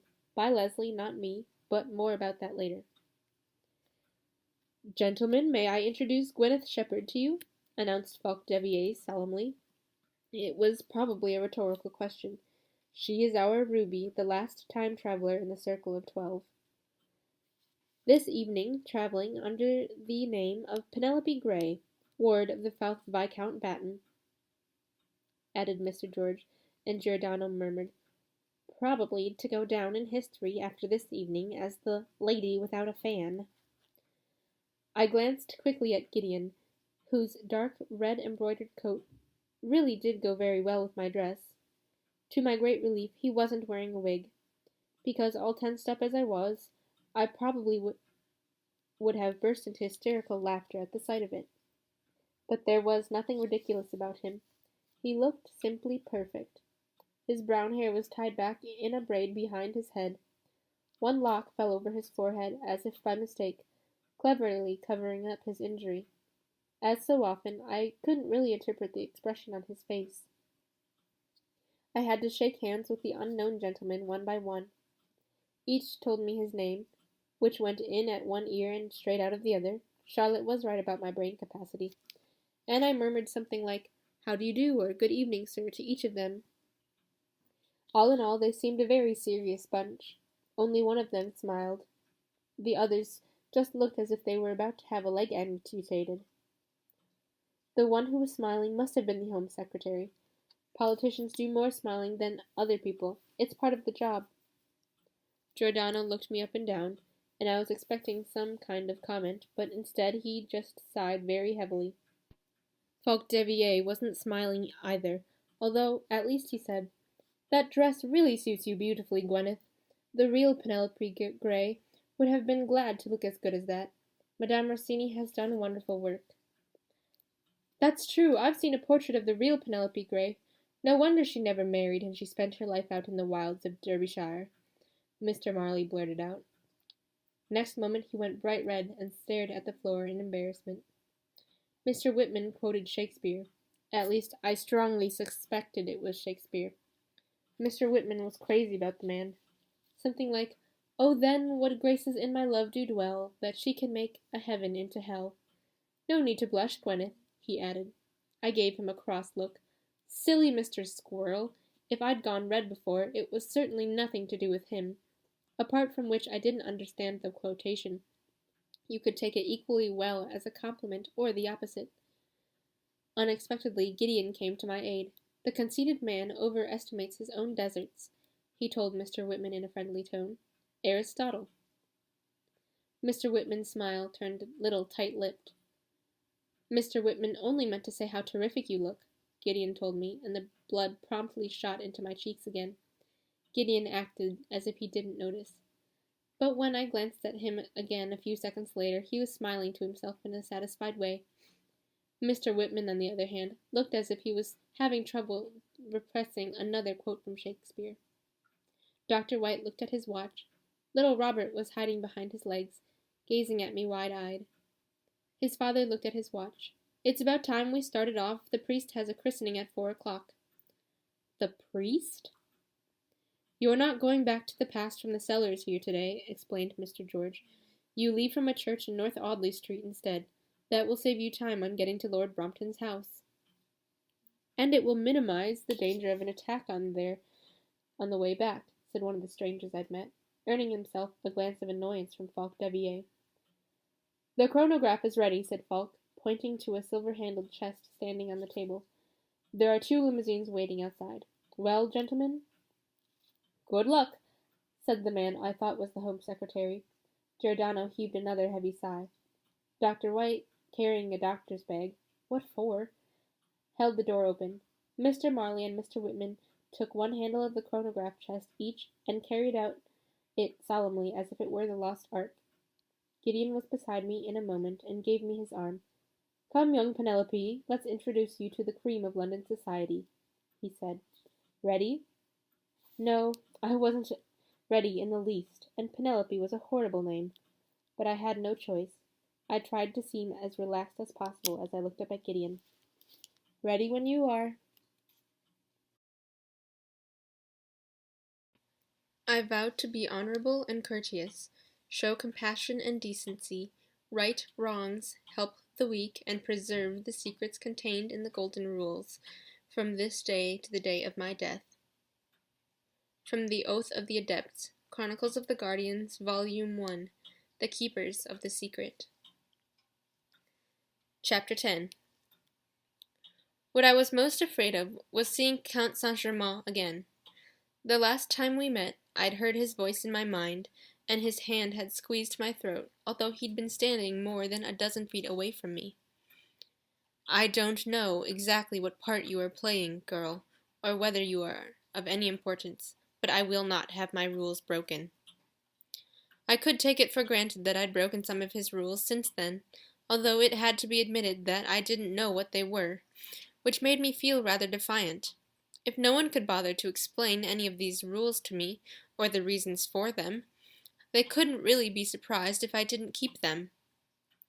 But I was also afraid of all kinds of other things. I was secretly convinced that Giordano and Charlotte were right. I was going to make a total mess of pretending to be Penelope Grey, and everyone would realize that there was something wrong about me. For a moment, I couldn't even remember the name of the place she came from in Derbyshire. Something beginning with B, or P, or D, or... Have you learned the guest list by heart? Mr. Whitman, next to me, wasn't exactly helping to calm me down. Why on earth would I learn the guest list by heart? I shook my head.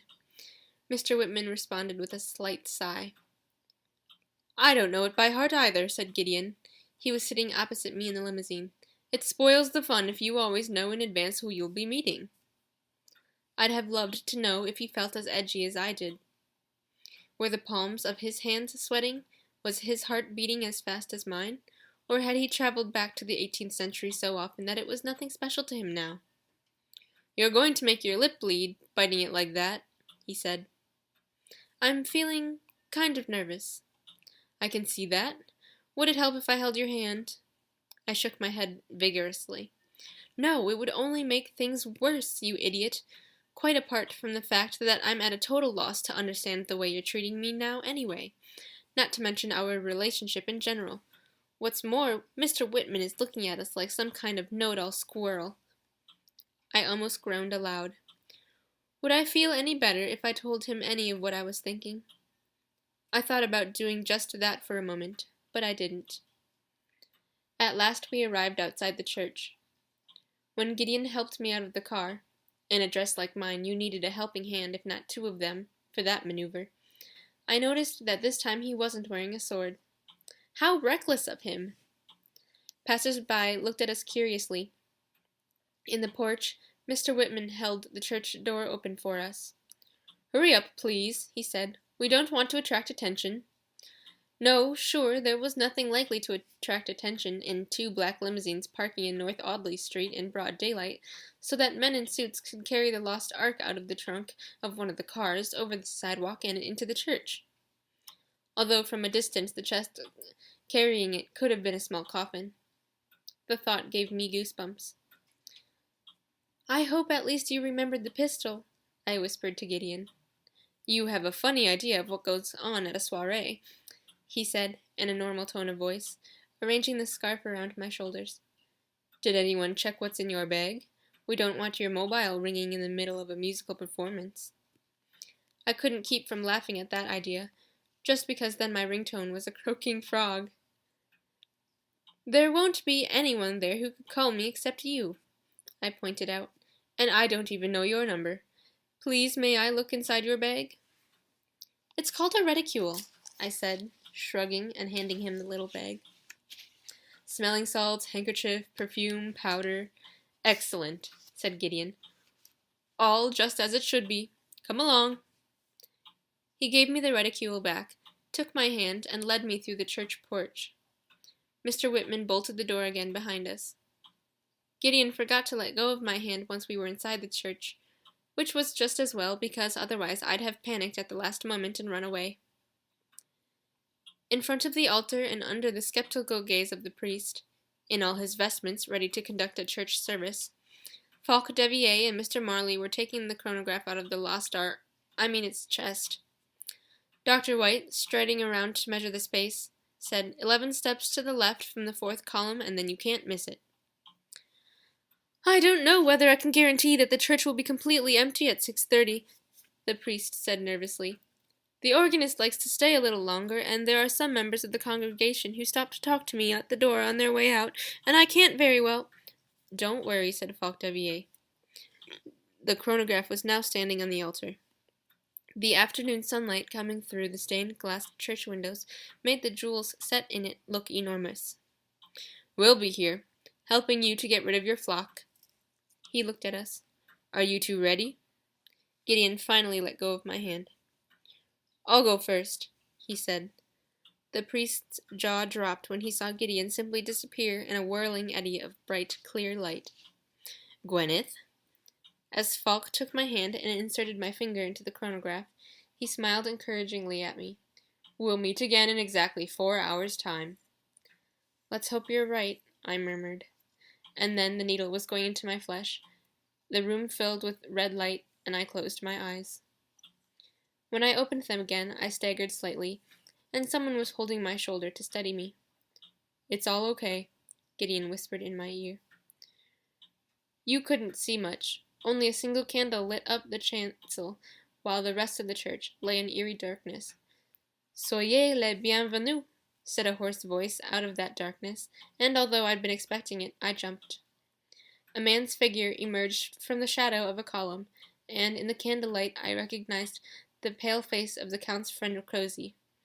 He reminded me of a vampire, just as he had at our first meeting.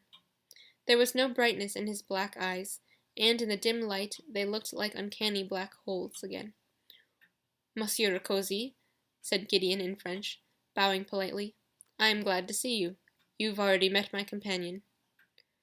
"Of course. Mademoiselle Gray for this evening. My pleasure." Rocosy sketched a bow. "Ah, today—" I murmured, and then I gave it up. After all, you never knew what you might say by mistake in a foreign language, particularly when you were likely to get stuck speaking it. "My men and I are escorting you to Lord Brompton's house," said Rocosy. There wasn't anything to be seen of these men of his, but the scary part was that I could hear them, breathing and moving in the darkness, as we followed Rocosy down the nave of the church and over to the door. I couldn't see anyone out in the street either, although I looked around several times. It was cool, with a light drizzle of rain falling, and if there were any streetlights at all at this period, they'd all gone wrong this evening. It was so dark that I couldn't even see Gideon's face beside me properly, and all the shadows seemed to be coming alive, breathing, clinking slightly. My hand clutched Gideon's. I only hoped he wouldn't let go of me now. "These are my men," whispered Rocosy.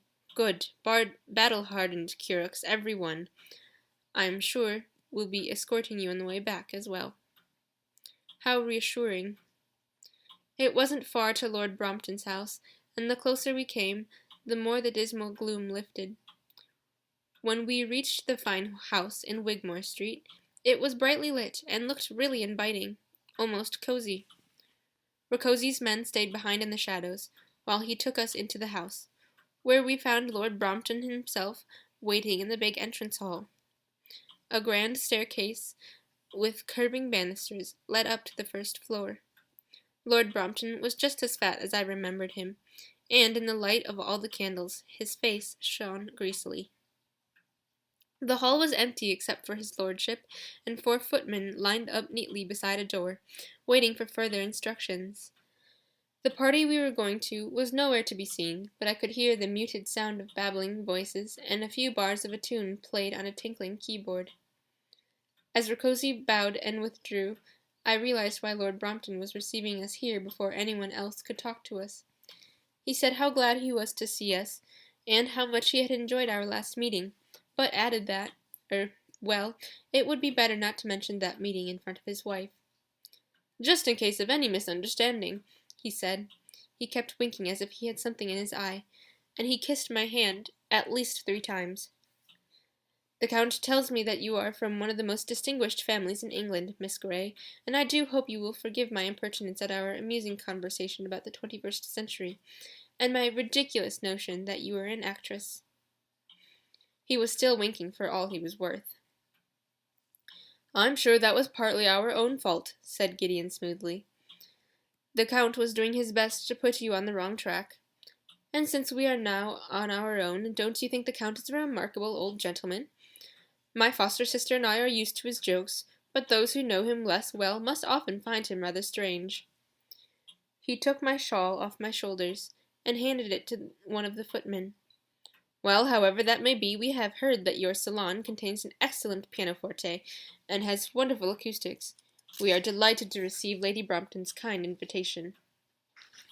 Lord Brompton spent a few more seconds staring at my plunging neckline before he said, "And we are equally delighted to see you here. Come along. All the other guests are here." He offered me his arm. "Miss Grey?" "My lord." I glanced at Gideon, and he smiled encouragingly as he followed us to the salon, which was on the other side of a handsome double door at the far end of the entrance hall. I'd thought that a salon would be something like a living room, but the room we now entered could almost have rivaled our ballroom at home in Burden Place. A fire blazed in a large hearth on one of the longer walls, and a pianoforte stood in front of the heavily curtained windows. My eyes moved over delicate little tables with curving legs ending in feet like animal paws, sofas with colorful patterned upholstery, and chairs with gilded arms. The whole room was lit by hundreds of candles hanging and standing everywhere, lending it such a magical glitter that for a moment I was speechless with delight.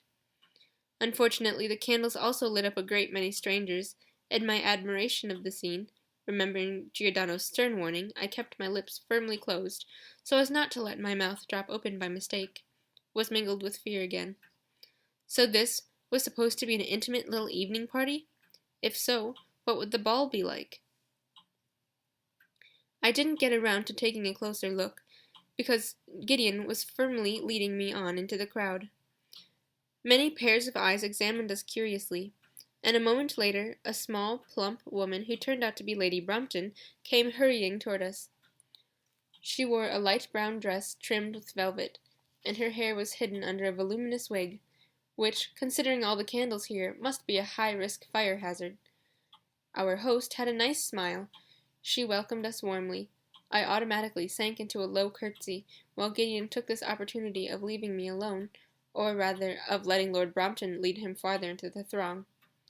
Before I could decide whether to feel cross about that, Lady Brompton was deep in conversation with me. Luckily, I remembered the name of the place where I lived, where Penelope Grey lived, that is, just in time. Encouraged by Lady Brompton's enthusiastic nods, I assured her that it was a very quiet, peaceful spot, but short of the delightful entertainments that looked like positively overwhelming me here in London society. "You won't think that any more if Genevieve Fairfax gets a chance to run through her entire repertory on the pianoforte again today." A lady in primrose yellow came over to us. "In fact, I am sure that you'll be longing for the simple pleasures of country life again." "Oh, hush," said Lady Brompton, but she giggled. "How unkind of you, Georgiana." When she smiled at me in that conspiratorial way, she suddenly seemed quite young. How had she come to marry that fat old man? "Unkind, maybe, but true. The lady in yellow, such an unflattering color, even by candlelight, told me, lowering her voice, that at the last soiree where Miss Fairfax performed, her husband had fallen asleep and started snoring loudly. That can't happen today, Lady Brompton assured me. After all, we have the extraordinary, mysterious Count Saint-Germain among our guests. He is going to delight us later by playing his violin, while Lavinia can hardly wait to sing to the accompaniment of our dear Mr. Marchant. Well, you must make sure Mr. Marchant gets plenty to drink first, said the lady in yellow, giving me a broad smile and showing her teeth without a moment's hesitation. I automatically smiled just as broadly. There, I'd known it. Giordano was nothing but a stupid know-it-all. Both ladies were acting much more naturally than I'd have expected. Such a difficult balancing act, sighed Lady Brompton, and her wig trembled slightly. Too little wine, and Mr. Marchant won't perform on the pianoforte at all. Too much, and he breaks into song himself. Improper sailors' ditties.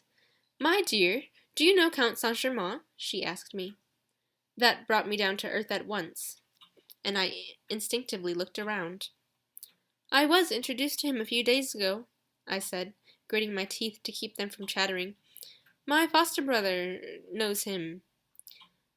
I caught sight of Gideon standing near the fire in the hearth, talking to a slender young woman in the most beautiful green dress. They looked as if they'd known each other for a long time. She was laughing so much that you could see her teeth. They were lovely teeth, too, not rotten stumps with gaps in them, which was what Giordano had tried to persuade me all teeth looked like at this period. Isn't the Count incredible? I could listen to him for hours on end when he tells his tales, said the lady in yellow, after informing me that she was Lady Brompton's cousin. I particularly enjoy the stories he tells of France. Yes, those spicy stories, said Lady Brompton, not for the innocent ears of a debutante, of course. Searching the room with my eyes for the Count, I found him sitting in a corner talking to two other men. From a distance he looked elegant and ageless, as if he had sensed that I was looking at him. He turned his dark eyes on me. The Count was dressed like all the other men in the salon. He wore a wig, a frock coat, rather ridiculous knee breeches, and funny buckled shoes. But unlike the others, he didn't look to me as if he came straight out of a costume drama on film, and for the first time I realized fully what I'd landed myself in here. His lips curled into a smile, and I bowed my head courteously, while I felt I had goosebumps all over. I had difficulty suppressing an instinctive urge to raise my hand to my throat. I didn't want to go putting ideas into his head. Your foster brother is a very good-looking young man, my dear, said Lady Brompton, contrary to the rumors we have heard. I took my eyes off Count Saint-Germain and looked at Gideon again. Yes, you're right. He really is very good-looking. The lady in green seemed to think so too. She was just straightening his cravat with a flirtatious smile. Giordano would probably have murdered me for such behavior. Who is the lady who's talking to him? Lavinia Rutland, the loveliest widow in London. But there's no need to feel sorry for her, the primrose-yellow lady added. She found consolation long ago in the arms of the Duke of Lancashire, much to the Duchess's displeasure, and at the same time she's developed a taste for rising young politicians. Is your brother interested in politics? I don't think they're talking politics at this precise moment, said Lady Brompton. Lavinia looks as if she'd just been given a present to unpack. Once again she looked Gideon up and down.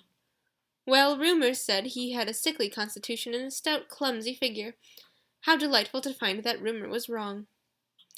Suddenly a horrified expression crossed her face. Oh, but you have nothing to drink! Lady Brompton's cousin looked around, saw a young man standing near us, and nudged him in the ribs. Mr. Marchant, make yourself useful, please, and bring us 2 glasses of Lady Brompton's special punch. And a glass for yourself, too. We want to hear you perform today. And this is the enchanting Miss Penelope Grey, Viscount Batten's ward, said Lady Brompton. I'd introduce you more thoroughly, Marchant, but she has no dowry to speak of, and you are a fortune hunter, so I can't indulge my passion for matchmaking with you two. Mr. Marchant, who was a head shorter than me, like many of the men in this room, in fact, didn't look particularly insulted, but made a gallant bow and said, staring hard at my décolletage, That doesn't blind me to the charms of such a delightful young lady." I'm glad for your sake," I said uncertainly, and Lady Brompton and her cousin burst out laughing. "Oh no, Lord Brompton and Miss Fairfax are fencing on the pianoforte," said Mr. Marchant, rolling his eyes. "I fear the worst." "Quick, our glasses of punch!" ordered Lady Brompton. "No one can endure this fully sober." I sipped the punch hesitantly at first, but it tasted wonderful. It had a strong flavor of fruit, a touch of cinnamon, and there was something else in it, too. It made me feel nice and warm inside. For a moment I was perfectly relaxed, and I began enjoying the sight of this beautifully candle-lit room full of well-dressed people. Then Mr. Marchant made a grab for my décolletage from behind, and I almost spilled the punch. "One of those dear, pretty little roses slipped out of place," he claimed with an insinuating grin. I stared at him, baffled. Giordano hadn't prepared me for a situation like this, so I didn't know the proper etiquette for dealing with Rococo gropers. I looked at Gideon for help, but he was so deep in conversation with the young widow that he didn't even notice. If we'd been in my own century, I'd have told Mr. Marchant to keep his dirty paws to himself, or I'd hit back, whether or not any little roses had really slipped. But in the circumstances, I felt that his reaction was rather discourteous, so I smiled at him and said, "Oh, thank you, how kind. I never noticed." Mr. Marchant bowed. "Always glad to be of service, ma'am." The barefaced cheek of it! But in times when women had no vote, I suppose it wasn't surprising if they didn't get any other kind of respect either.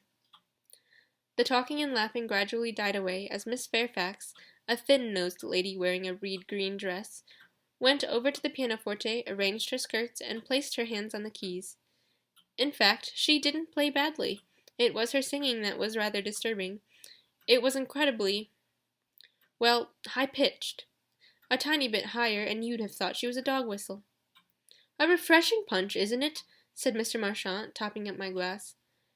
To my surprise, and rather to my relief, he was now unashamedly groping Lady Brompton's bosom, on the pretext that she had a stray hair lying there. Lady Brompton didn't seem bothered. She only called him a naughty rogue, and tapped his fingers smartly with her fan. So that's what fans were really for. Then she and her cousin took me over to a sofa upholstered in a flowery blue pattern close to the windows, and sat me down between them. "You'll be safe from sticky fingers here," said Lady Brompton, patting my knee in a motherly way. "Only your ears will still be in danger." "Drink up," her cousin advised me. "You're going to need it. Miss Fairfax has only just begun." The sofa felt unusually hard, and the back curved so much that I couldn't possibly lean against it unless I wanted to sink right into its depths with all my skirts. Obviously, you weren't meant to lounge around on sofas in the 18th century. "I don't know. I'm not used to alcohol," I said doubtfully. My only experience with alcohol dated to exactly 2 years ago. It had been at a pajama party at Cynthia's house. A perfectly harmless party. No boys, but plenty of chips and High School Musical DVDs. And a large salad bowl full of vanilla ice cream, orange juice, and vodka. The sneaky thing about the vodka was that all the vanilla ice cream kept you from tasting it, and the stuff obviously had different effects on different people. After 3 glasses, Cynthia flung the windows open and announced, "Zac Efron, I love you!" to the whole of Chelsea, while Leslie was crouched head down over the lavatory bowl, throwing up. Maggie had made Sarah a declaration of love. "You're so beautiful! Marry me!" And Sarah was shedding floods of tears, without knowing why. It hit me worst of all. I had jumped on Cynthia's bed, and was bawling out, breaking free, in an endless loop. When Cynthia's father came into the room, I'd held Cynthia's hairbrush up to him like a microphone and called out, "Sing along, Baldy! Get those hips swinging!" Although next day I couldn't even begin to explain why to myself. After that rather embarrassing episode, Leslie and I had decided to give the demon drink a wide berth in future. We gave Cynthia's father a wide berth as well for a couple of months, and we had stuck to that resolution. Although it was sometimes odd to be the only sober person when everyone else was tipsy. Like now, for instance. From the opposite side of the room, I sensed Count Saint-Germain's eyes resting on me again, and the back of my neck tingled uncomfortably. They say he knows the art of reading thoughts, whispered Lady Brompton beside me, and I decided to lift the alcohol ban for now. Only for this one evening, to help me forget how scared I was of Count Saint-Germain and everything else. Lady Brompton's special punch took effect surprisingly fast, and not just on me. After the second glass, everyone already thought Miss Fairfax's singing was distinctly less terrible. After the third glass, we began jiggling our feet in time, and I decided I'd never been to such a good party before. Really, people here were much more free and easy than I'd expected. Even more free and easy than in the 21st century, now that I came to think of it. And the lighting was terrific. Why hadn't I ever noticed before that hundreds of candles make people's faces look as if they were covered with gold leaf? Even the Count's face, as he stood at the far end of the room, smiling at me from time to time. My fourth glass finally silenced the inner warning voice telling me, "Stay alert, trust no one."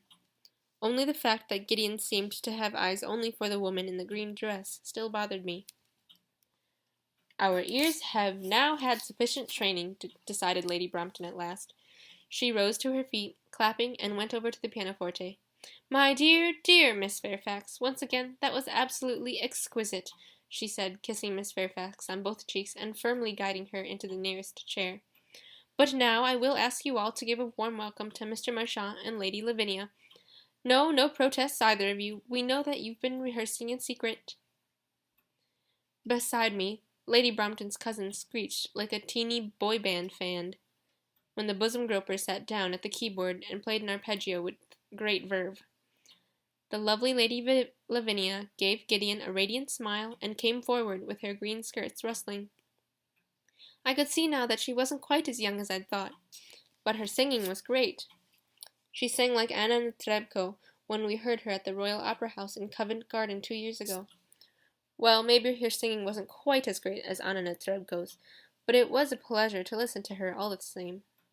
If you liked ornate Italian operatic arias, which normally I didn't, to be honest, but thanks to the punch I did today. And obviously Italian operatic arias went down tremendously well in the 18th century. The people in the room were really enjoying themselves now. Only the poor dog Miss Fairfax, was looking cross. "Can I steal you away for a moment?" Gideon had come up behind the sofa and was smiling down at me. Of course, now that the lady in green was otherwise occupied, he'd remembered me again. "The Count would be glad to enjoy a little of your company." Oh, that was something else. I took a deep breath, picked up my glass, and tipped the contents right down my throat. When I stood up, I felt a pleasant, dizzy sensation in my head. Gideon took the empty glass out of my hand and put it down on one of the tables with the cute little paws. "Was there by any chance anything alcoholic in that drink?" he whispered. "No, only punch," I whispered back. Oops, the floor was kind of uneven here. "I don't drink alcohol in principle, understand? One of my iron principles. You can have fun even without alcohol." Gideon raised one eyebrow and offered me his arm. "I'm glad you're having a good time." "The feeling's mutual," I assured him. Wow, these 18th century floors really did wobble. Funny that I hadn't noticed it earlier. "I mean, she may be a little old for you, but don't let that bother you, or the consolation that the Duke of Wherever offers her. This really is a great party. People here are a lot nicer than I expected. So happy to make physical contact." I looked at the piano-playing groper and the second-rate Netrebko. "And they obviously like to sing. Very nice. Makes you feel like jumping up at once to join in." "Don't you dare," whispered Gideon, leading me over to the sofa where the Count was sitting. When he saw us coming, he rose with the flexible ease of a much younger man, curving his lips into an expectant smile. "Okay," I thought, lifting my chin. "Let's act as if I didn't know that Google says you're not a real count at all. Let's act as if you really hadn't an aristocratic title and weren't a conman of unknown origin. Let's act as if you didn't half strangle me last time we met. And let's act as if I were stone cold sober." I let go of Gideon, picked up my heavy red silk skirts, spread them out, and sank into a deep curtsy.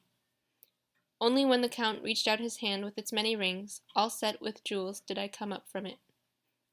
"My dear child," he said, and there was a glint of amusement in his dark brown eyes as he patted my hand.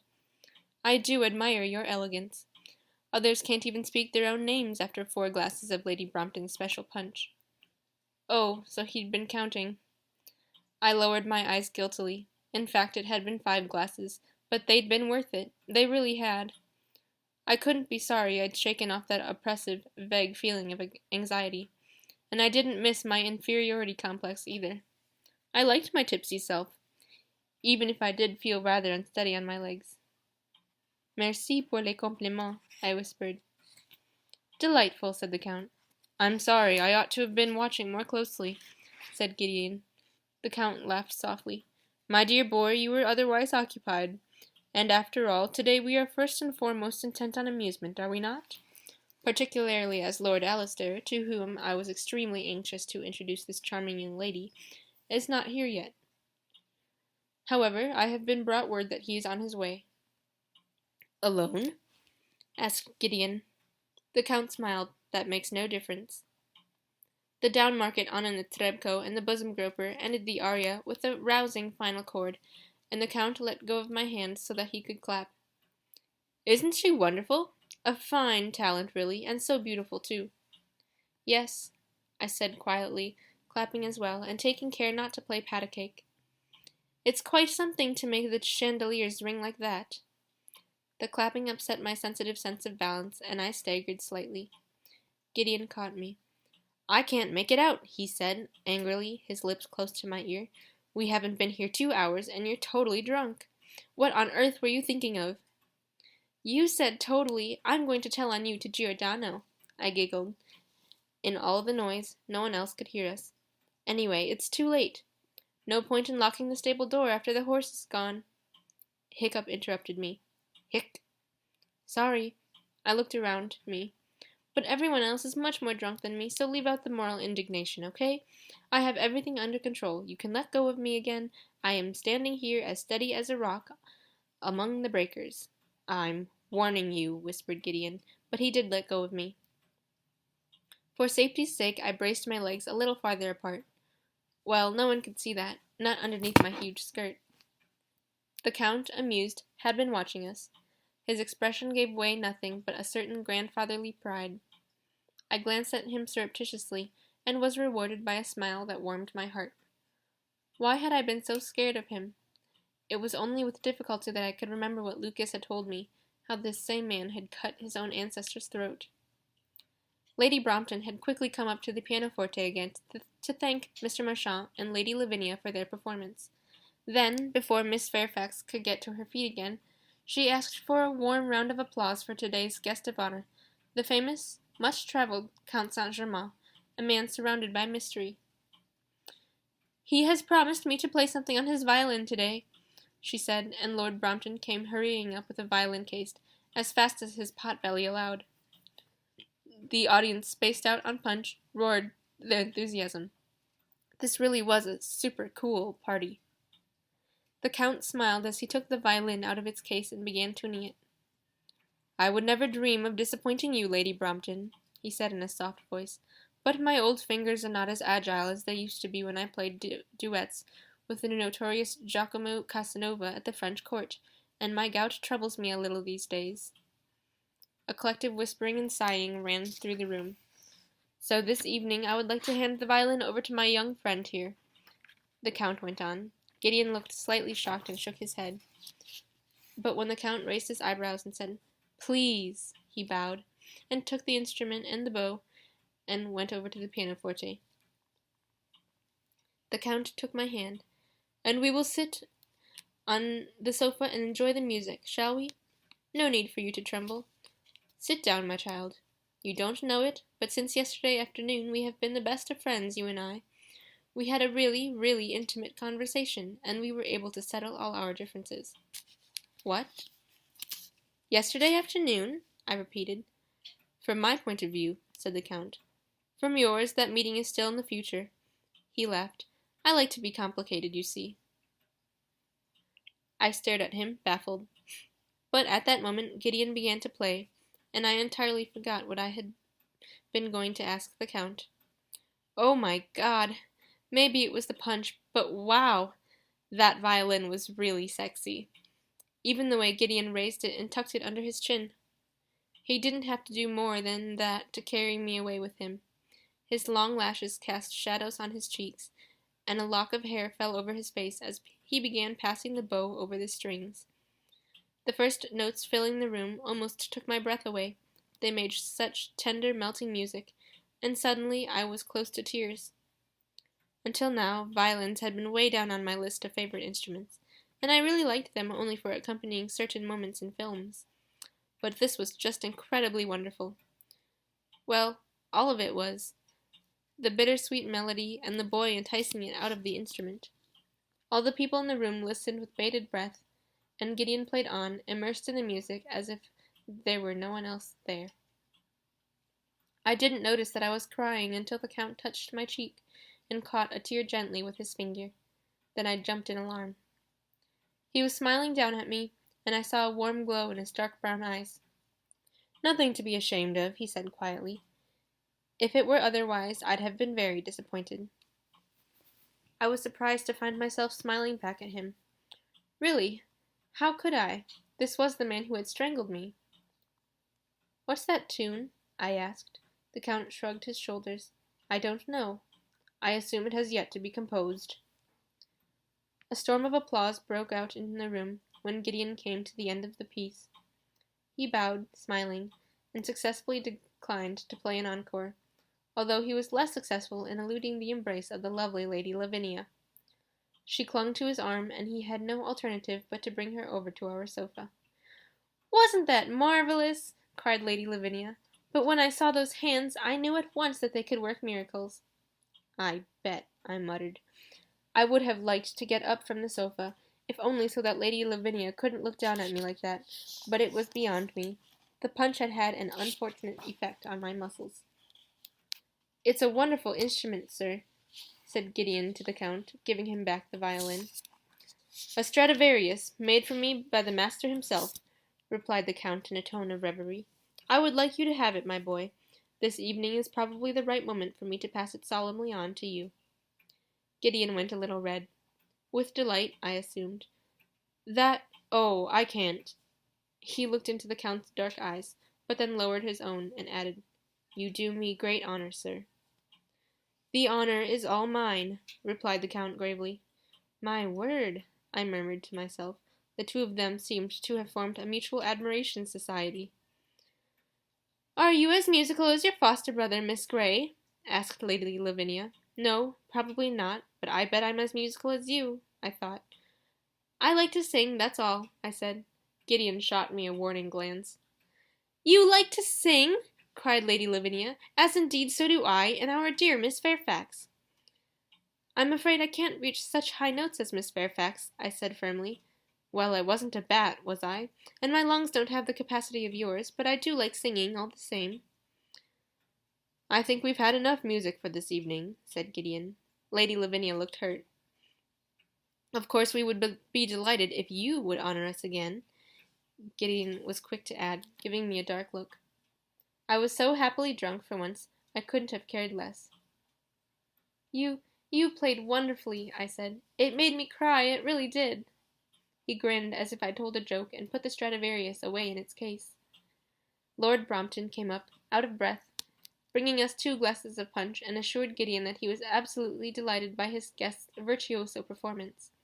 It was a shame, he added, that poor Alistair had missed what was undoubtedly the high point of the soiree. "Do you think Alistair may yet find his way here this evening?" asked the Count, with a touch of annoyance. "I'm sure of it," said Lord Brompton, handing me one of the glasses. I took a greedy gulp. Was this stuff good? I just had to sniff it, and I was on a high, ready to snatch up a hairbrush, jump on a bed, and sing Breaking Free with or without Zac Efron.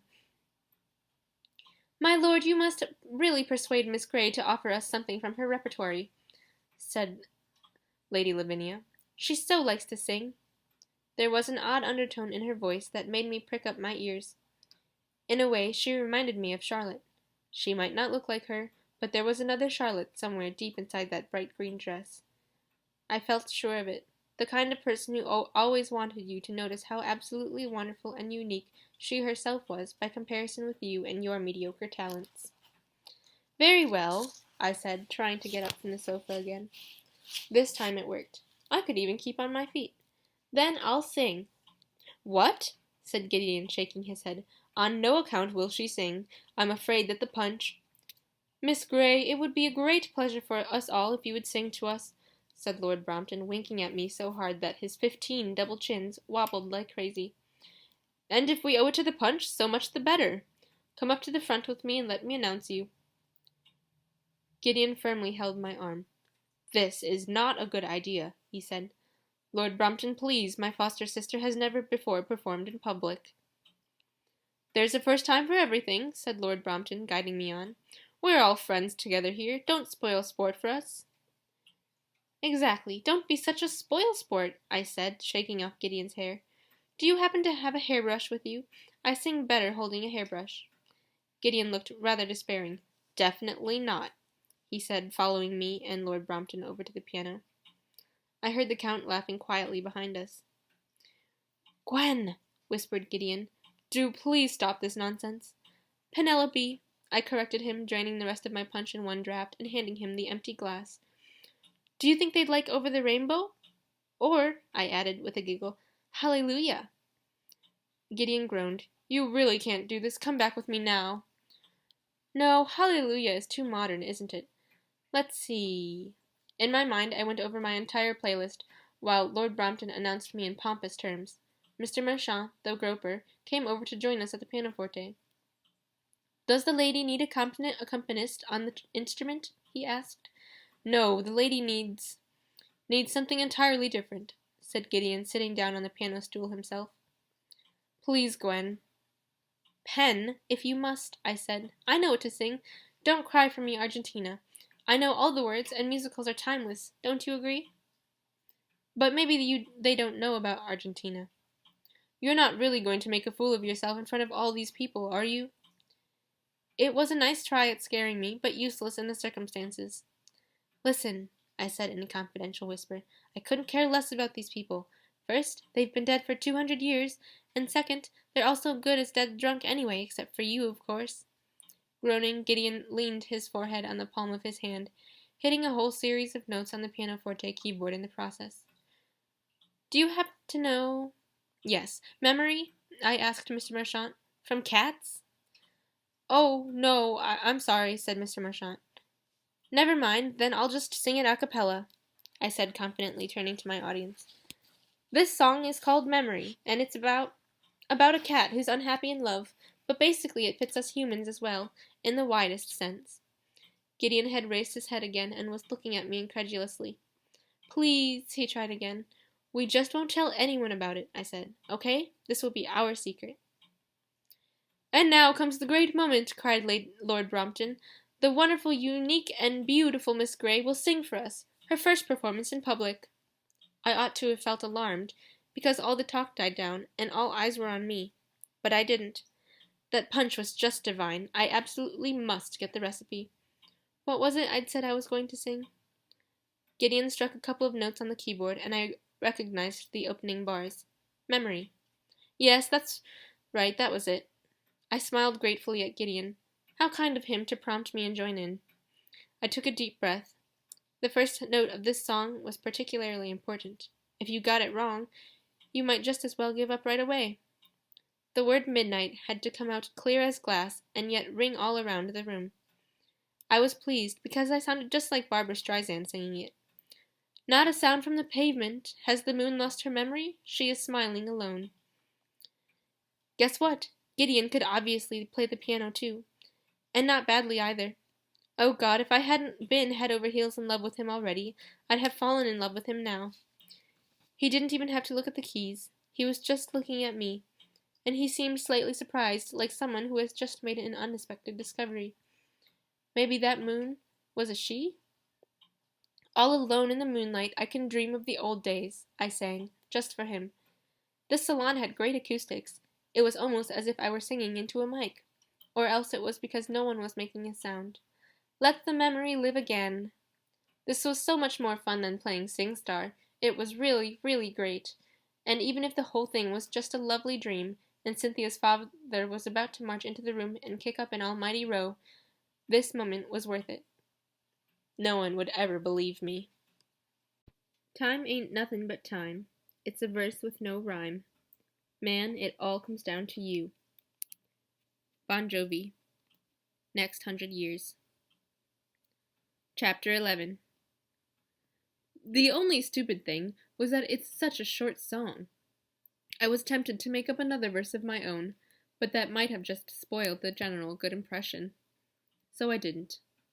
Instead, a little regretfully, I sang my favorite lines. If you touch me, you'll understand what happiness is. Look, a new day has begun. And thought, yet again, that the song couldn't have been specifically written for cats. Maybe it was the punch. In fact, it was certainly the punch. But the guests at this soiree seemed to like our performance just as much as the earlier Italian operatic arias. At least, they applauded enthusiastically, and while Lady Brompton hurried forward, I bent down to Gideon and said, meaning it, "Thank you, that was really nice of you, and you play so well." He leaned his head on his hand again, as if he couldn't believe what he had just done. Lady Brompton hugged me, and Mr. Marchant kissed me exuberantly on both cheeks, called me his golden-voiced charmer, and demanded an encore. I was in such a good mood that I would have launched right into one, but at this point Gideon came back to life, stood up, and grabbed my wrist. "I'm sure Andrew Lloyd Webber would be delighted to know that you already appreciate his music here, but my sister has to rest. Until last week she was suffering from a nasty throat infection, and now, on medical advice, she has to spare her voice, or she might lose it forever." "Oh, for heaven's sakes!" cried Lady Brompton. "Why didn't you say so before?" The poor girl. I was happily humming "I Feel Pretty" out of West Side Story. "There certainly is something special about your punch," said Gideon. "I think it tempts us to throw caution to the winds." "To be sure it does," said Lady Brompton, beaming all over her face. Lowering her voice, she went on, "You've just revealed the secret of my success as a society hostess. All London envies us for our famous parties. People scramble for invitations, but it took me years to perfect the recipe, and I don't intend to give it away until I'm on my deathbed." "What a pity," I said. "But you're right. Your soiree is so much more fun than I expected. I was told it was to be a boring, stiffly correct—" "Her governess is rather conservative," Gideon interrupted me, "and it can indeed be said that social life in Derbyshire is a little bit behind the times." Lady Brompton giggled. "Dear me, yes, I'm sure it is. Oh, here's Lord Alistair at last." She looked at the doorway where Lord Brompton was welcoming a new arrival. His guest was probably middle-aged, difficult to be sure of because of his snow-white wig, and he wore a frock coat so heavily embroidered with little stones and glittery thread that from a distance it seemed to sparkle. The glittery effect was enhanced by the contrast with his companion, a man dressed entirely in black, who stood beside him. He was wrapped in a black cloak. He had pitch-black hair and an olive complexion, and even from some way off I could see that his eyes, just like Ricosi's, resembled huge, dark holes. He was like some foreign body in this colorful company flashing its jewels around. "I was just thinking," Lady Brompton told me, "that Alistair wasn't going to give us the honor of his company today, which wouldn't have been entirely disastrous if you ask me. His presence doesn't usually contribute much to a relaxed, cheerful atmosphere. I'll try to persuade him to take a glass of punch and then show him where they're playing cards in the next room." "And we will try to cheer him with a little singing," said Mr. Marchant, sitting down at the piano again. "Would you do me the honor, Lady Lavinia? Something from Così fan tutte?" Gideon placed my hand on his arm and led me a little way aside. "How much have you drunk, for heaven's sakes?" "A couple of glasses," I admitted. "I am sure the secret ingredient isn't alcohol. Absinthe, maybe? Like in that sad film Moulin Rouge with Nicole Kidman." I sighed. "The greatest thing you'll ever learn is just to love and be loved in return. I bet you can play that, too." "Let's get one thing clear. I hate musicals," said Gideon. "Do you think you can hold out for a few minutes longer? Lord Alistair has finally arrived, and once we've been introduced to him, we can go." "So soon?" I said. What a shame. Gideon looked at me, shaking his head. You've obviously lost all sense of time. I'd hold your head under cold water if I could. Count Saint-Germain came up to us. That was a very remarkable performance, he said, looking at Gideon with raised eyebrows. I'm sorry, said Gideon, sighing. He looked at the two newcomers. Lord Alistair looks a little fatter than he used to. The Count laughed. Don't cherish any false hopes. My enemy is still in brilliant form. Riccozzi saw him fence at Galliano's this afternoon. None of the young dandies could compete with him. Follow me. I can't wait to see his face. He's being so nice today, I whispered to Gideon as we followed in the Count's wake. You know, he terrified me last time, but today I feel almost as if he were my grandfather or something. I almost like him, and it was so kind of him to give you the Stradivarius. I'm sure it would be worth a fortune if you auctioned it on eBay. Oops, the flowers are still so wobbly here. Gideon put a hand on my waist. I swear I'm going to murder you when we're through with this, he muttered. Am I babbling? Not quite yet, he said, but I expect that will be next. Didn't I tell you he might turn up at any moment? Lord Brompton placed one hand on the shoulder of the man in the glittery clothes, and the other on the Count's. I've been told that you know each other already. Lord Alistair, you never told me you were personally acquainted with the famous Count Saint-Germain. It's not something one cares to boast of, said Lord Alistair arrogantly, and the black-clad man with the olive complexion standing a little way behind him added, in a grating voice, Very true. His black eyes were almost burning holes in the Count's face, leaving no one in any doubt of his profound hatred for him. For a moment I wondered if he had a sword hidden under that black cloak, and might draw it at any time. Why he wore a thick, gloomy coat like that at all was a mystery to me.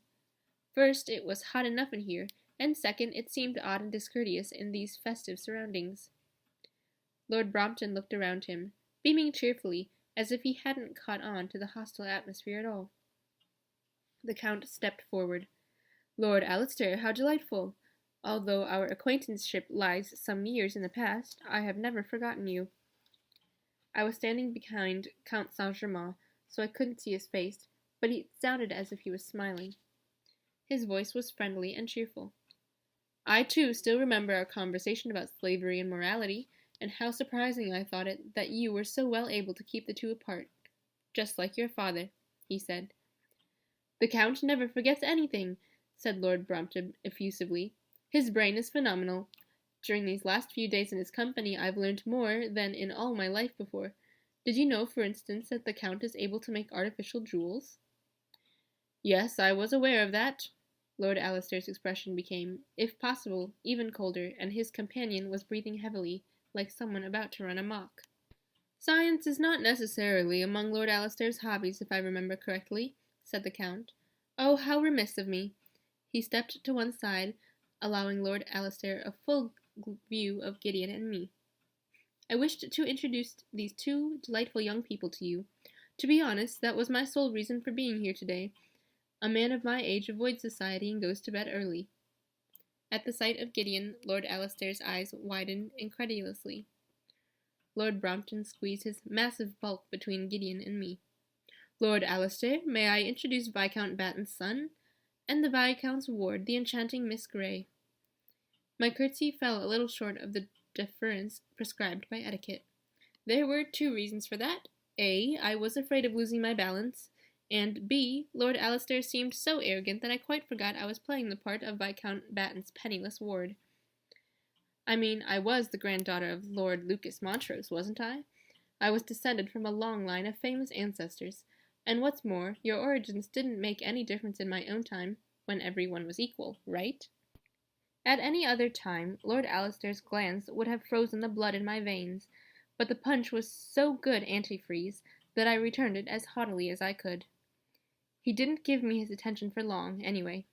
Instead, he returned his gaze to Gideon, while Lord Brompton went on chattering happily.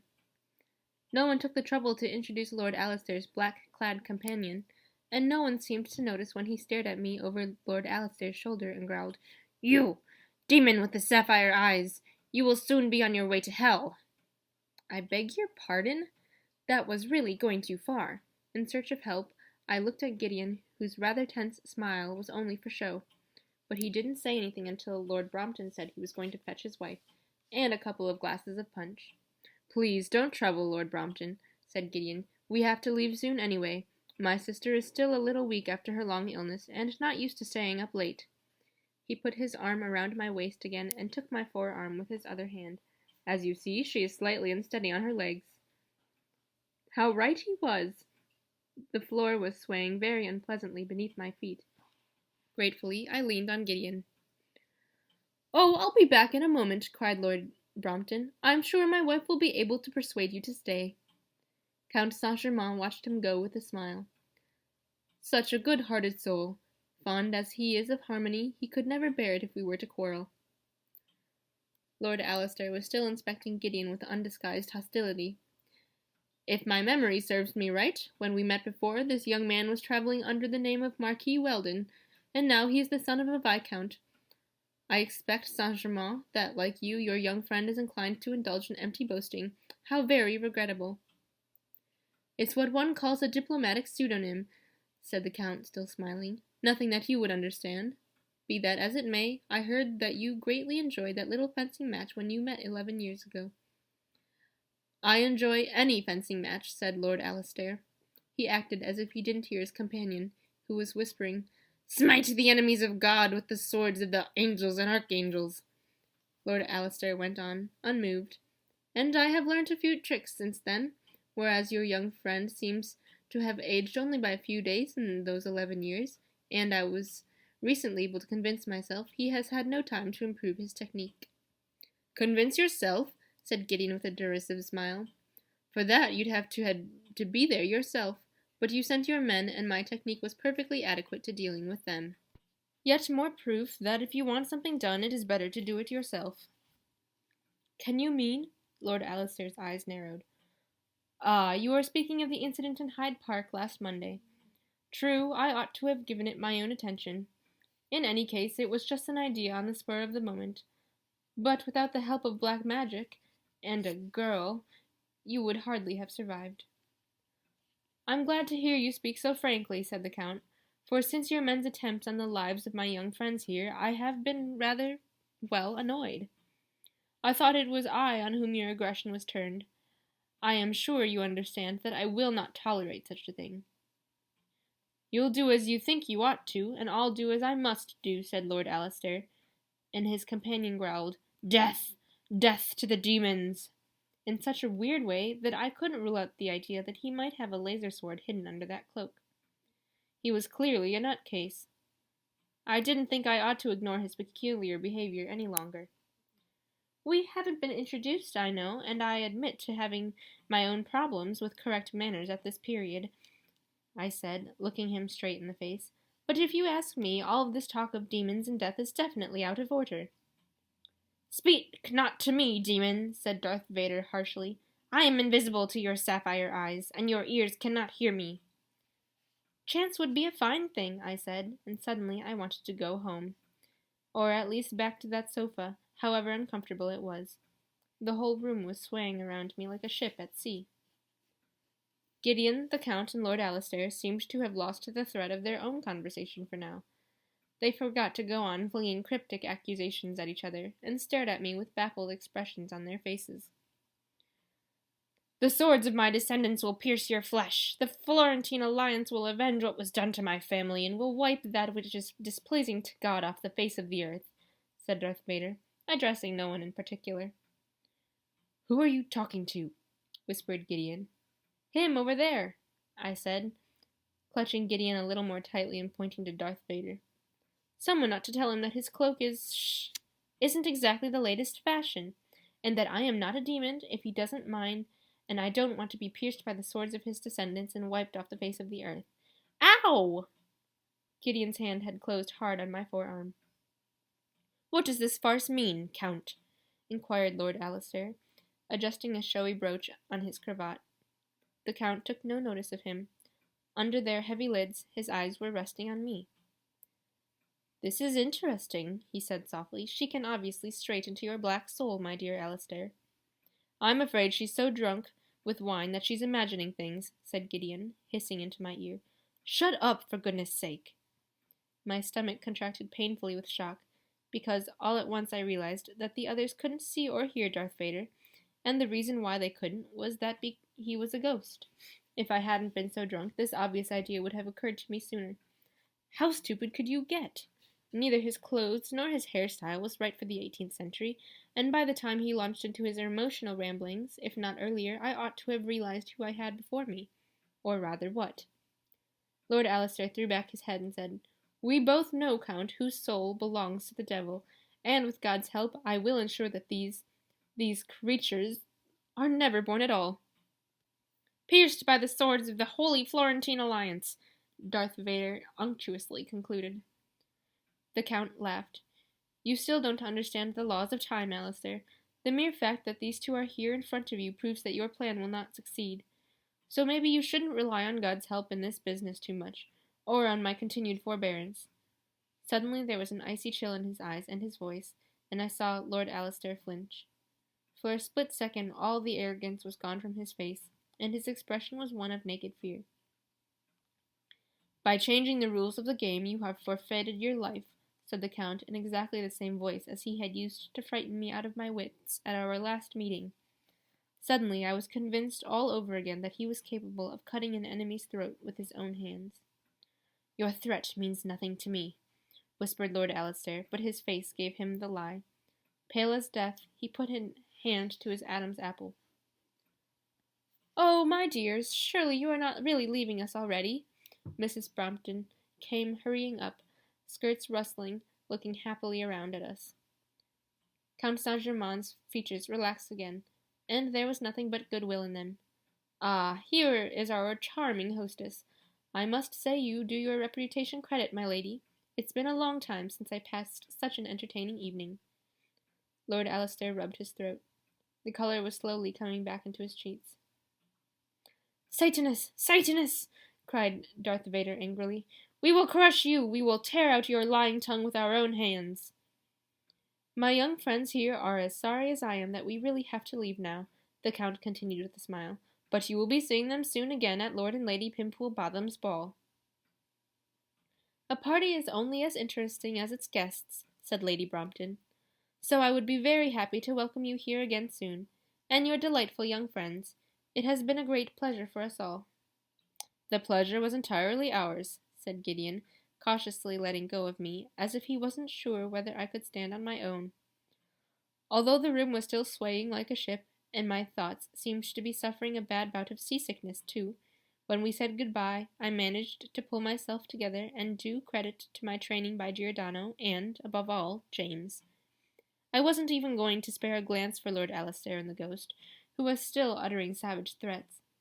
But I bobbed a curtsy to Lord and Lady Brompton, thanking them for the delightful evening, and I didn't bat an eyelash when Lord Brompton left the trail of a moist kiss on my hand. I sank into a very deep curtsy before the Count, but I dared not to look at him in the face again. When he said quietly, We shall see each other yesterday afternoon, then, I just nodded and waited with downcast eyes until Gideon was beside me again, taking my arm. This time I let him lead me out of the salon. For God's sake, Gwyneth, that wasn't a party with your school friends. How could you? Gideon was impatiently putting my shawl around my shoulders. He looked as if he'd like to shake me. I'm sorry, I said for the umpteenth time. Lord Alistair is accompanied only by a page and his coachman, whispered Cozy, materializing behind Gideon like some kind of jack-in-the-box. The road and the church are safe. All the entrances to the church are guarded. Come on, then, said Gideon, taking my hand. I could carry the young lady, Rakosi suggested. She seems rather unsteady on her feet. A charming idea, but no thank you, said Gideon. She can manage that short distance on her own, can't you? I nodded firmly. It was raining harder now. After the Bromptons' brightly lit salon, the way back to the church through the dark was even eerier than when we had set out. Once again the shadows seemed to be alive. Once again I suspected that there could be a figure ready to pounce on us in every nook and cranny. We'll wipe that which is displeasing to God off the face of the earth, the shadows seemed to whisper. Gideon didn't seem to like the look of the road either. He walked so fast that I had trouble in keeping up with him, and he didn't say a word. Unfortunately, the rain did nothing to clear my head, nor did it stop the ground swaying. So I was extremely relieved when we arrived at the church, and Gideon made me sit down in one of the pews in front of the altar. While he exchanged a few words with the Crosy, I closed my eyes and cursed my stupidity. Granted that punch also had positive side effects, but all things considered, I'd have done better to stick to the no-alcohol pact that Leslie and I had made. It's always easy to be wise after the event. There was only a single candle burning on the altar, as there had been when we arrived, and apart from that small flickering light, the church lay in darkness. When Rakosi left, "All the doors and windows will be guarded by my men until you travel back." I was overcome by fear. I looked up at Gideon, who had come back to my pew. "It's just as scary in here as outside. Why doesn't he stay with us?" "Out of politeness. He doesn't want to listen to me shouting at you. But don't worry, we're on our own. Rakosi's men have searched every last corner." "How much longer before we travel back?" "Not long now, Gwyneth. I suppose you realize that you did almost precisely the opposite of what you ought to have done. As usual, come to think of it. You shouldn't have left me alone. I bet that was also almost precisely the opposite of what you ought to have done." "Don't go blaming me. First you get drunk, then you sing songs from modern musicals, and finally you behave like a lunatic in front of Lord Alistair, of all people. What was all that stuff about swords and demons?" "I didn't begin it. It was that black uncanny But here I bit my lip. I couldn't simply tell him about the ghosts I saw. He thought I was peculiar enough as it was. Gideon totally misunderstood my sudden silence. "Oh, no, please don't throw up, or if you must, do it somewhere well away from me." He looked at me with slight revulsion. "Good heavens, Gwyneth, I can see that there's something tempting in the idea of getting drunk at a party, but not that party." "I don't feel like throwing up. Not yet, at least. And I never drink at parties, whatever Charlotte's told you." "She hasn't told me anything," said Gideon. I had to laugh. "No, sure, and she never claimed that Leslie and I had been out with all the boys in our class and almost all the boys in the class above, did she?" "Why would she say a thing like that?" "Let's think. Maybe because she's a sly, mean, red-haired witch?" I tried to scratch my head, but my fingers couldn't get through the pile of ringlets, so I pulled out a hairpin and scratched with that instead. "Oh, I'm sorry, really. You can say whatever you like about Charlotte, but I'm sure she would never even have sniffed that punch." "You're right," said Gideon, and suddenly he smiled. "Although then those people would have never heard Andrew Lloyd Webber 200 years ahead of time, and that would have been a real pity." "Right, although tomorrow I'll probably want to sink into the ground with shame." I buried my face in my hands. "In fact, come to think of it, that's how I feel right now." "Good," said Gideon. "It means the effect of the alcohol is wearing off." "One question, by the way. What did you want a hairbrush for?" "I wanted it as a substitute for a mic," I murmured through my fingers. "Oh my God, I'm so horrible." "But you have a pretty voice," said Gideon. "Even I liked it, and I told you I hate musicals." "Then how come you can play songs from them so well?" I put my hands in my lap and looked at him. "You were amazing. Is there anything you can't do?" Good heavens, I heard myself sounding like a groupie. "No. Go ahead, you're welcome to think of me as some kind of god." He was grinning now. "It's rather sweet of you. Come on, we'll be traveling back now soon. We'd better get into position." I got to my feet, trying to stand up as straight as possible. "Over here," Gideon told me. "Don't look so remorseful. Basically, the evening was a success. It went according to plan, if not exactly as planned. Hey, keep standing." He put both hands around my waist and pulled me close until my back was against his chest. "You can lean on me if you like." He paused, and then said, "Sorry, I was so nasty to you just now." "All forgotten." That wasn't strictly true, but it was the first time I'd heard Gideon apologize for his behavior, and maybe it was the alcohol, or the fact that its effects were wearing off, but I was very touched. We stood there for a while in silence, still looking ahead into the flickering candlelight. Like the light, the shadows between the columns seemed to be moving, casting dark patterns on the floor and the church roof. "That man Alistair," I said. "Why does he hate the Count so much? Is it something personal?" Gideon began playing with one of the ringlets falling on my shoulder. "Depends on how you look at it. The organization that so pompously calls itself the Florentine Alliance has really been a kind of family firm for centuries.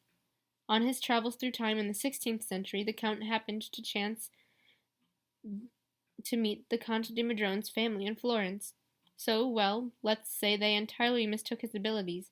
The Conte di Madrone's religious views rejected the mere idea of time travel. In addition, there seems to have been some kind of trouble involving his daughter.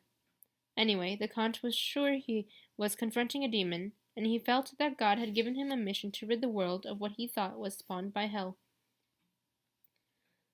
Suddenly, Gideon's voice was very close to my ear, and before he went on, his lips touched my neck. "When the Count de Madrone died, his son inherited that mission, and his own son after him, and so on. Lord Alistair is the last in a line of fanatically obsessed demon hunters, if that's the way to put it." "I see," I said, which was not entirely true, but it did seem to explain a bit of what I'd recently seen and heard. At this moment, are you kissing me?" "No, only almost," murmured Gideon, with his lips just above my skin. "I mean, no way do I want to exploit the fact that you're drunk, and may be mistaking me for some kind of god right now, but it doesn't come easy." I closed my eyes and leaned my head against his shoulder, and he held me close. "Like I said, you really don't make things easy for me. You always give me the wrong sort of ideas in churches." "There's something you don't know about me," I said with my eyes closed. Sometimes I can see and hear people who've been dead a long time, and I can hear what they say. Like just now, I think the man I saw with Lord Alistair could have been that Italian Conte di Madrone." Gideon said nothing. He was probably wondering how he could most tactfully recommend me to see a good psychiatrist. I sighed. I ought to have kept it to myself. Now, in addition to everything else, he must think me crazy. "Here we go, Gwyneth," he said, pushing me a little further off and turning me around so that I could look at him. It was too dark to see the expression on his face, but I could tell that he wasn't smiling. "It would be a good thing if you could stay right there for the few seconds after I've gone. Ready?" I shook my head. "Not really." "I'm letting go of you now," he said, and at the same moment he disappeared. I was alone in the church with all those dark shadows. But only a few seconds later I registered the dizzy feeling inside me, and the shadows began going around in circles. "There she is," said Mr. George's voice. I blinked. The church was brightly lit, and after the golden glow of candles in Lady Brompton's salon, the halogen lighting was quite hard on the eyesight. "Everything's all right," said Gideon, after scrutinizing me quickly. "You can close your medical bag, Dr. White." Dr. White growled something I couldn't make out. In fact, there were all kinds of instruments on the altar that you would be more likely to see on a trolley in an operating room. "Good heavens, Dr. White, are those surgical clamps?" Gideon laughed.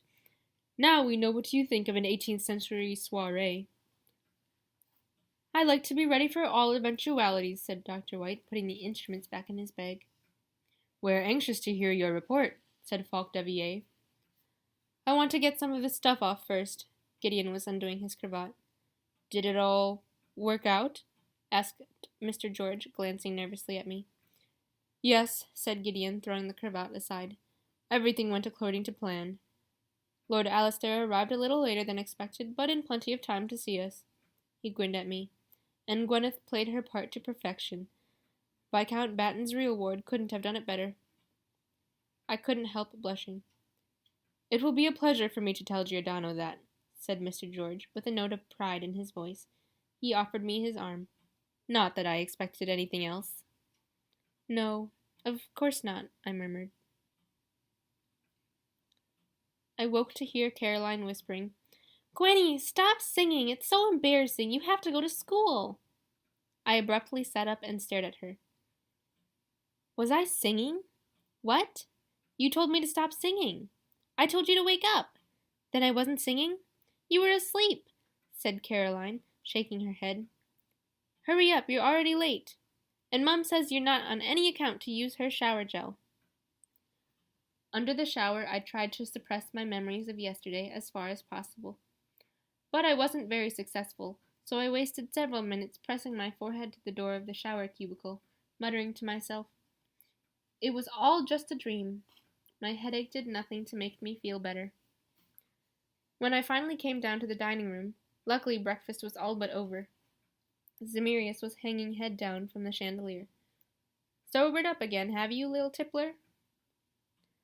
Lady Arista looked me up and down. "Did you make up only one eye on purpose?" No." I was about to turn and go back to my room, but my mother said, "Breakfast first. You can put on your mascara later." "Breakfast is the most important meal of the day," Aunt Glenda informed us. "Nonsense," said Aunt Mattie. She was sitting in the armchair beside the hearth in her dressing gown, with her knees drawn up like a little girl. "You can always leave out breakfast and save the calories to invest in a little glass of wine in the evening, or 2 or 3 little glasses of wine." "A liking for the bottle seems to run in your family," remarked Zemirius. "We can see that from her figure," whispered Aunt Glenda. "I may be a little plump, Glenda, but I am not hard of hearing," said Aunt Mattie. "You ought to have stayed in bed," said Lady Arista.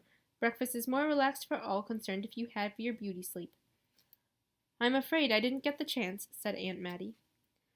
"She had another one of her visions last night," Caroline explained to me. "Yes, I did," said Aunt Mattie, "and it was horrible. So sad. It really upset me. There was this beautiful polished ruby heart sparkling in the sun. It was lying on a rocky ledge above a precipice. I wasn't sure that I wanted to know what happened next." My mum smiled at me. "Eat something, darling, at least a little fruit, and don't listen to her." "And then along came this lion," Aunt Mattie sighed, "with a lovely golden coat." "Uh-oh," said Zemirius, "and sparkling green eyes, I bet." "You have felt pen on your face," I told Nick. "Shh," he replied. "This is where it gets exciting." "And when the lion saw the heart lying there, he gave it a push with his paw, and it fell down and down into the ravine below," said Aunt Mattie, dramatically putting her hand to her bosom. "When it hit the bottom, it splashed into hundreds of tiny pieces, and when I looked more closely, I saw that they were all drops of blood." I swallowed. Suddenly I felt queasy. "Whoops," said Zemirius. "Then what happened?" asked Charlotte. "Nothing," said Aunt Mattie. "That was all. And quite nasty enough, too." "Oh," said Nick, disappointed. "It started so well." Aunt Mattie's eyes flashed at him angrily. "Young man, I am not writing film scripts." "Thank God," murmured Aunt Glenda. Then she turned to me, opened her mouth, and shut it again. Charlotte spoke up instead. "Gideon says you did all right at the soiree. I must say I'm very relieved. I think everyone will be very relieved." I ignored her and looked reproachfully up at the chandelier. "I was going to tell you yesterday that your pushy cousin had supper at Gideon's place, but you were, how can I put it? You were a little indisposed," said Zemirius. I snorted. "Well, I can't help it if your sparkly diamond friend invites her to stay and eat, can I?" Zemirius took off and flew across the table to Aunt Mattie's empty place, where he sat upright on her chair and curled his lizard tail neatly around his feet. I mean, I'd have done the same in his place. For one thing, she spent all day babysitting his little brother, and then she tidied up his apartment and ironed his shirts. "What?"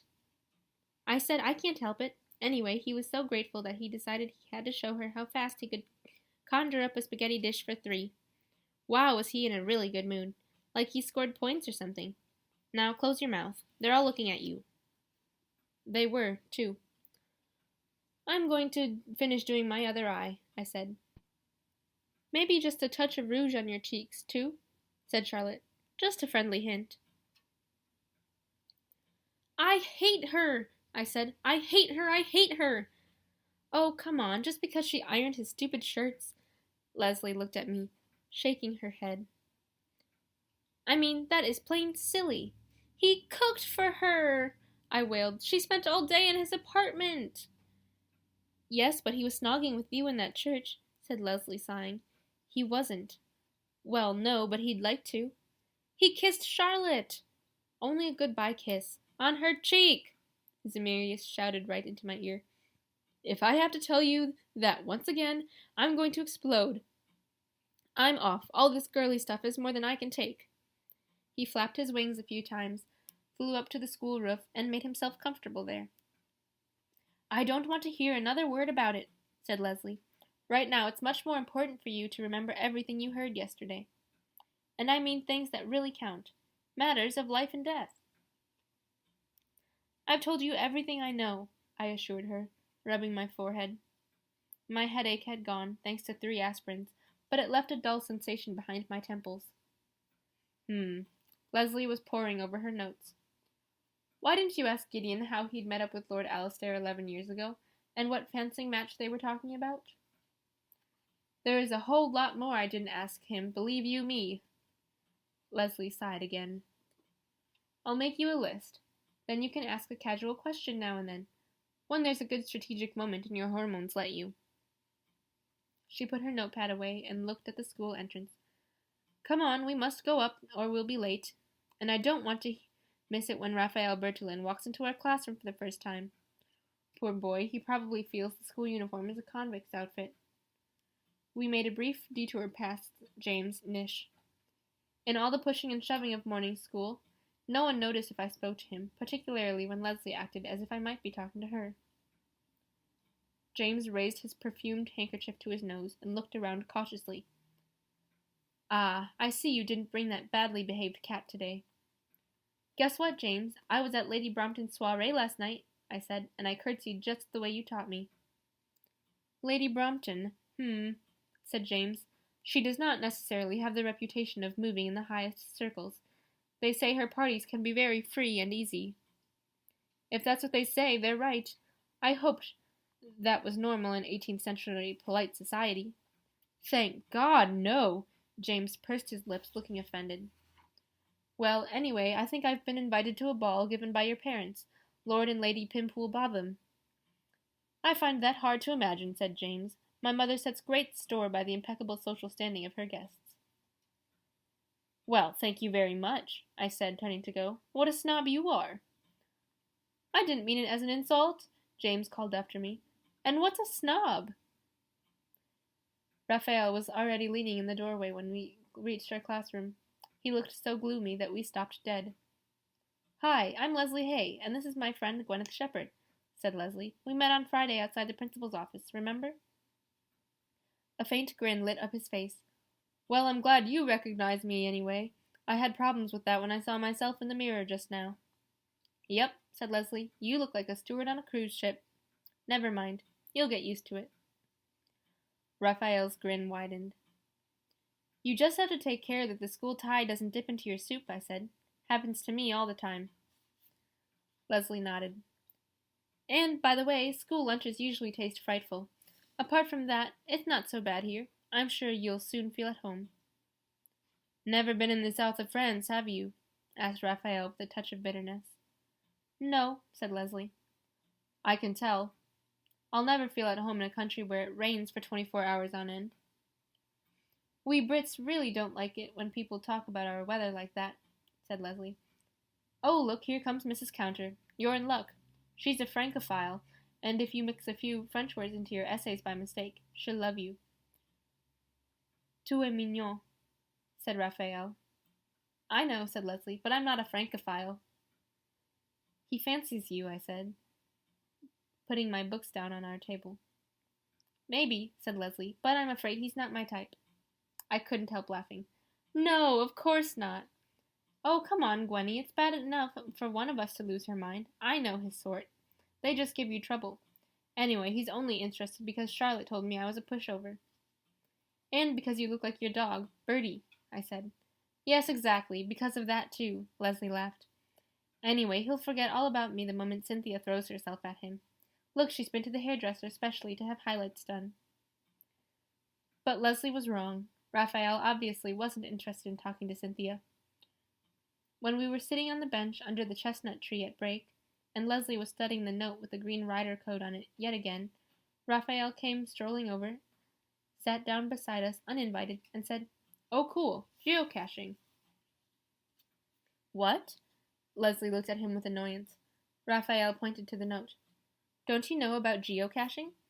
It's a kind of modern treasure hunt using GPS navigational devices. Those numbers look like geographical coordinates. No, they're only... Oh, do they really? Let me see. Raphael took the note from her.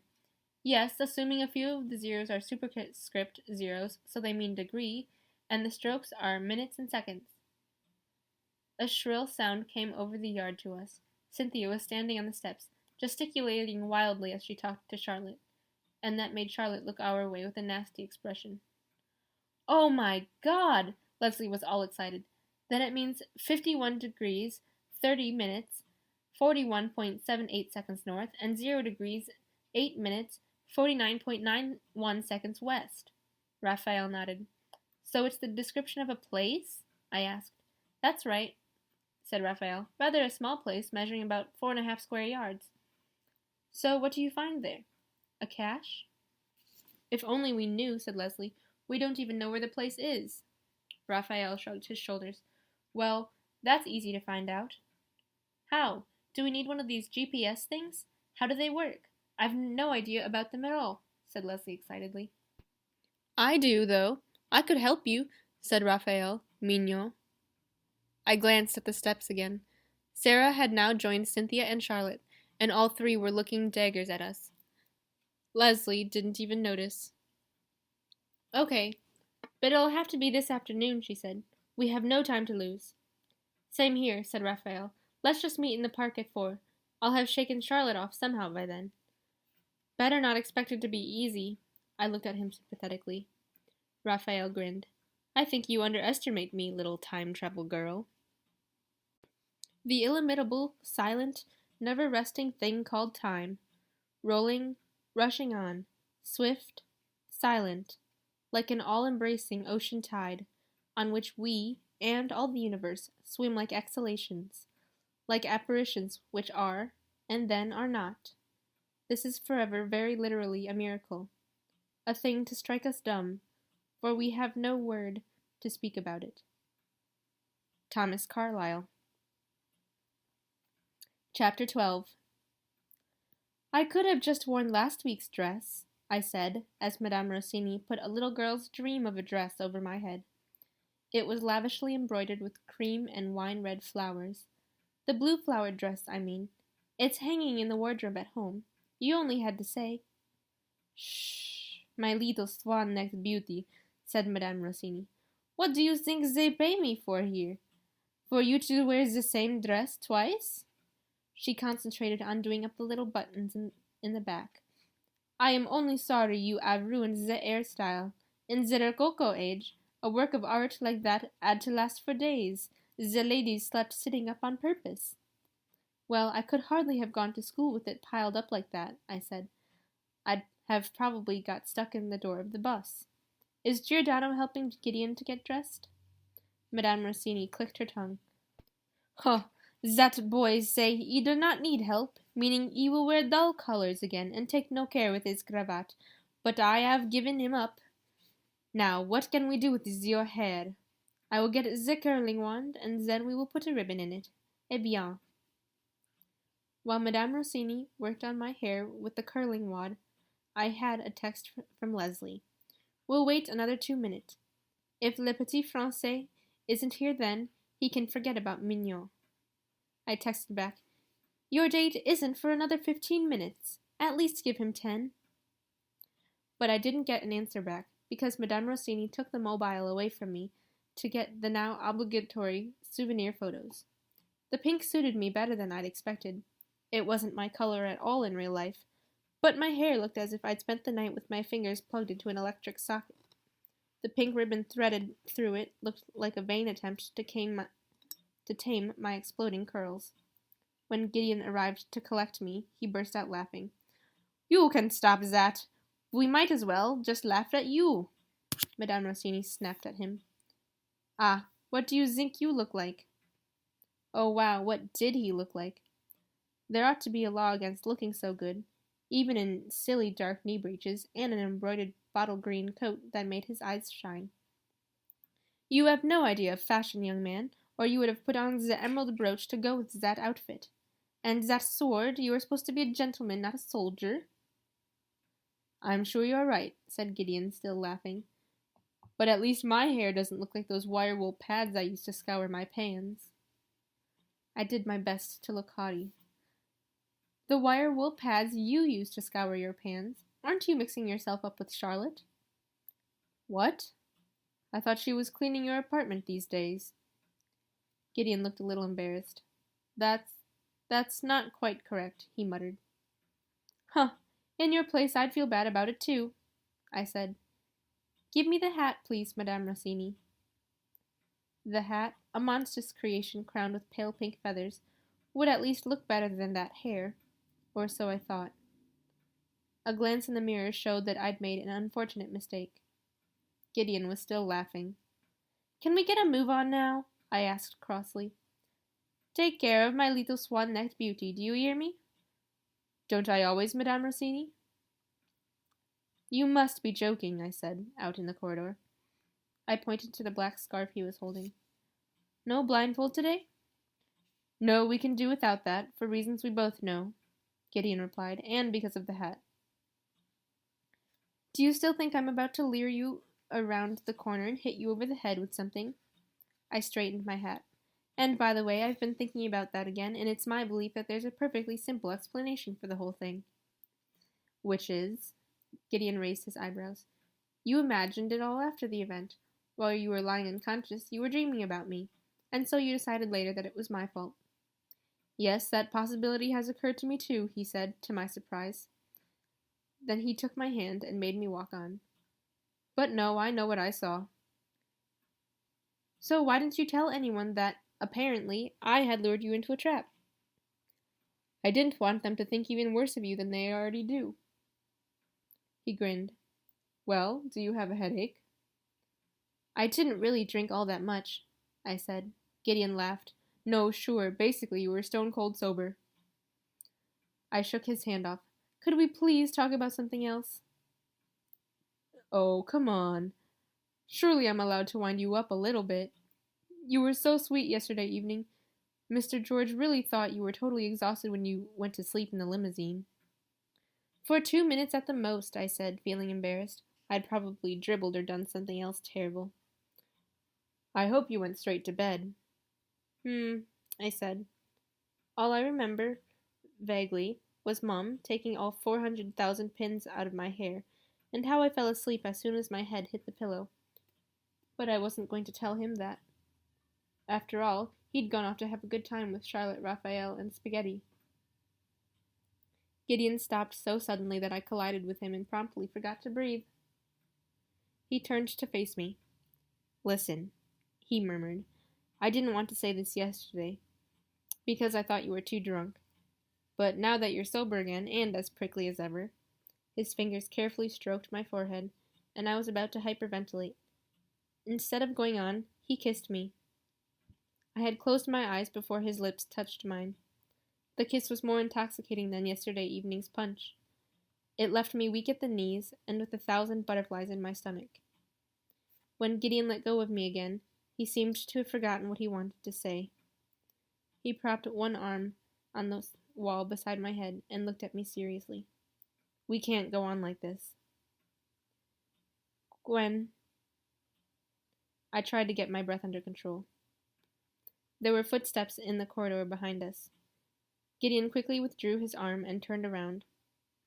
A moment later, Mr. George was standing in front of us. "So there you are. We've been waiting for you. Why isn't Gwyneth blindfolded?" "I quite forgot. You do it, please," said Gideon, giving Mr. George the black scarf. I'll go on ahead." Mr. George sighed as Gideon walked off. Then he looked at me and sighed again. "I thought I'd warned you, Gwyneth," he said as he tied the cloth in front of my eyes. "You ought to be careful where your emotions are concerned." I said, touching my treacherously burning cheeks. "Then you shouldn't let me spend so much time with him." Typical guardian's logic again. If they'd wanted me not to fall in love with Gideon, they should have made sure he was an unattractive idiot with a silly quiff of hair, grubby fingernails, and a speech impediment. And they could have left out with the violin stuff. Mr. George led me through the darkness. Maybe it's just too long ago that I was 16 years old, but I do remember how easily one is impressed at your age. Mr. George, have you told anyone that I can see ghosts? No, said Mr. George. That's to say, I did try, but no one would listen to me. You see, the guardians are scientists and mystics, but they won't meddle with parapsychology. Careful, there's a step here. Leslie, she's my best friend, but you probably know that. Well, Leslie thinks that my ability is the magic of the raven. Mr. George said nothing for a while. Then he replied, Yes, I think so too. And how exactly is the magic of the raven supposed to help me? My dear child, if only I could tell you. I wish you'd rely more on sound human reason, but I'm a hopeless case, you were going to say? I couldn't help laughing. You're probably right. Gideon was waiting for us in the chronograph room, with Falk Devier, who paid me a rather absent-minded compliment on my dress, as he set the little cogwheels of the chronograph moving. Right, Gwyneth. Today your conversation with Count Saint-Germain takes place. It's afternoon, the day before the soiree. I know, I said, with a surreptitious glance at Gideon. It's not a particularly arduous task, said Falk. Gideon will take you up to the Count's room and collect you again. That had to mean I was to be left alone with the Count. I began to feel anxious at once. Don't worry, you were getting on so well yesterday. Remember? Gideon put his finger into the chronograph and smiled at me. Ready? Ready when you are, I said softly, while the room filled with white light and Gideon disappeared before my eyes. I stepped forward and gave Falk my hand. Today's password is qui nescit dissimuler nescit regnar, said Falk as he pressed the needle into my finger. The ruby lit up, and everything went around in a swirl of red. When I landed, I had forgotten the password again. Everything's all right, said Gideon's voice right beside me. Why is it so dark in here? The Count's expecting us. He might have been kind enough to light a candle. Yes, but he doesn't know exactly where we land, said Gideon. Why not? I couldn't see him, but I felt that he was shrugging his shoulders. He's never asked, and I have a vague feeling he wouldn't be very happy to think of us using his beloved alchemical laboratory as a runway for taking off and landing. Go carefully. This place is full of fragile objects. We groped our way to the door. Outside in the corridor, Gideon lit a torch and took it out of its holder. It cast eerie, moving shadows on the wall, and I instinctively moved closer to Gideon. What was that wretched password again? Just in case anyone hits you on the head. Qui nescit dissimuler nescit regnar. Why Nessie swims Loch Ness in the rain? He laughed and put the torch back in its holder. What are you doing? I only wanted to. Just now, when Mr. George interrupted us, there was something very important I wanted to say to you. Is it about what I told you in the church yesterday? I can understand that you may think I'm crazy because I see things, but a psychiatrist wouldn't make any difference. Gideon frowned. Just keep quiet for a moment, would you? I have to pluck up all my courage to make you a declaration of love. I've had absolutely no practice in this kind of thing. What? Gwyneth, he said perfectly seriously, I've fallen in love with you. My stomach muscles contracted as if I'd had a shock. But it was joy. Really? Yes, really. In the light of the torch, I saw Gideon smile. I do realize we've known each other for less than a week, and at first I thought you were rather childish, and I probably behaved badly to you. But you're terribly complicated. I never know what you'll do next, and in some ways you really are terrifyingly naive. Sometimes I just want to shake you. Okay, I can see you were right about having no practice in making declarations of love, I agreed. But then you're so amusing and clever and amazingly sweet, Gideon went on, as if he hadn't heard me. And the worst of it is, you only have to be in the same room and I need to touch you and kiss you. Yes, that's really too bad, I whispered. and my heart turned over as Gideon took the hat pin out of my hair, tossed the feathered monstrosity into the air to fall on the floor, drew me close, and kissed me. About 3 minutes later, I was leaning against the wall, totally breathless, making an effort to stay upright. "Hey, Gwyneth, try breathing in and out in the normal way," said Gideon, amused. I gave him a little push. "Stop that! I can't believe how conceited you are." "Sorry, it's just a heady feeling to think you'd forget to breathe on my account." He took the torch out of the holder again. "Come on, I'm sure the Count is waiting for us." Only when we turned into the next corridor did I remember my hat, but I didn't feel like going back for it. "It's funny, but I was just thinking I wouldn't mind a repeat of that boring evening when we elapsed to 1953, said Gideon. "Just you and me and Cousin Sophia." Our footsteps echoed through the long corridors, and I gradually emerged from my rose-tinted sense of walking on air, reminding myself where we were, or rather, when we were. "If I took the torch, you could draw your sword, just to be on the safe side," I suggested. "You never know. What year was it when you got hit on the head?" This was one of the many questions that Leslie had written down for me to drop into the conversation when the state of my hormones allowed it. "I've just noticed that I made you a declaration of love, but you didn't make me one," said Gideon. "Didn't I?" "Not in words, at least, and I'm not sure if anything else counts." "Shh," I had squealed, because right ahead of us a fat, dark, brown rat was crossing our path at its leisure, not looking in the least afraid of us. Its eyes glowed red in the torchlight. "Have we been immunized against the plague?" I asked, and as we walked on, I clutched Gideon's hand more tightly. The room on the first floor, chosen by Count Saint-Germain as his office in the temple, was small and looked decidedly unassuming for the Grand Master of the Guardian's Lodge, even if he didn't spend much time in London. One wall was entirely covered by shelves of leather-bound books reaching to the ceiling, and in front of those stood a desk with 2 armchairs upholstered in the same fabric used for the curtains. There was no other furniture.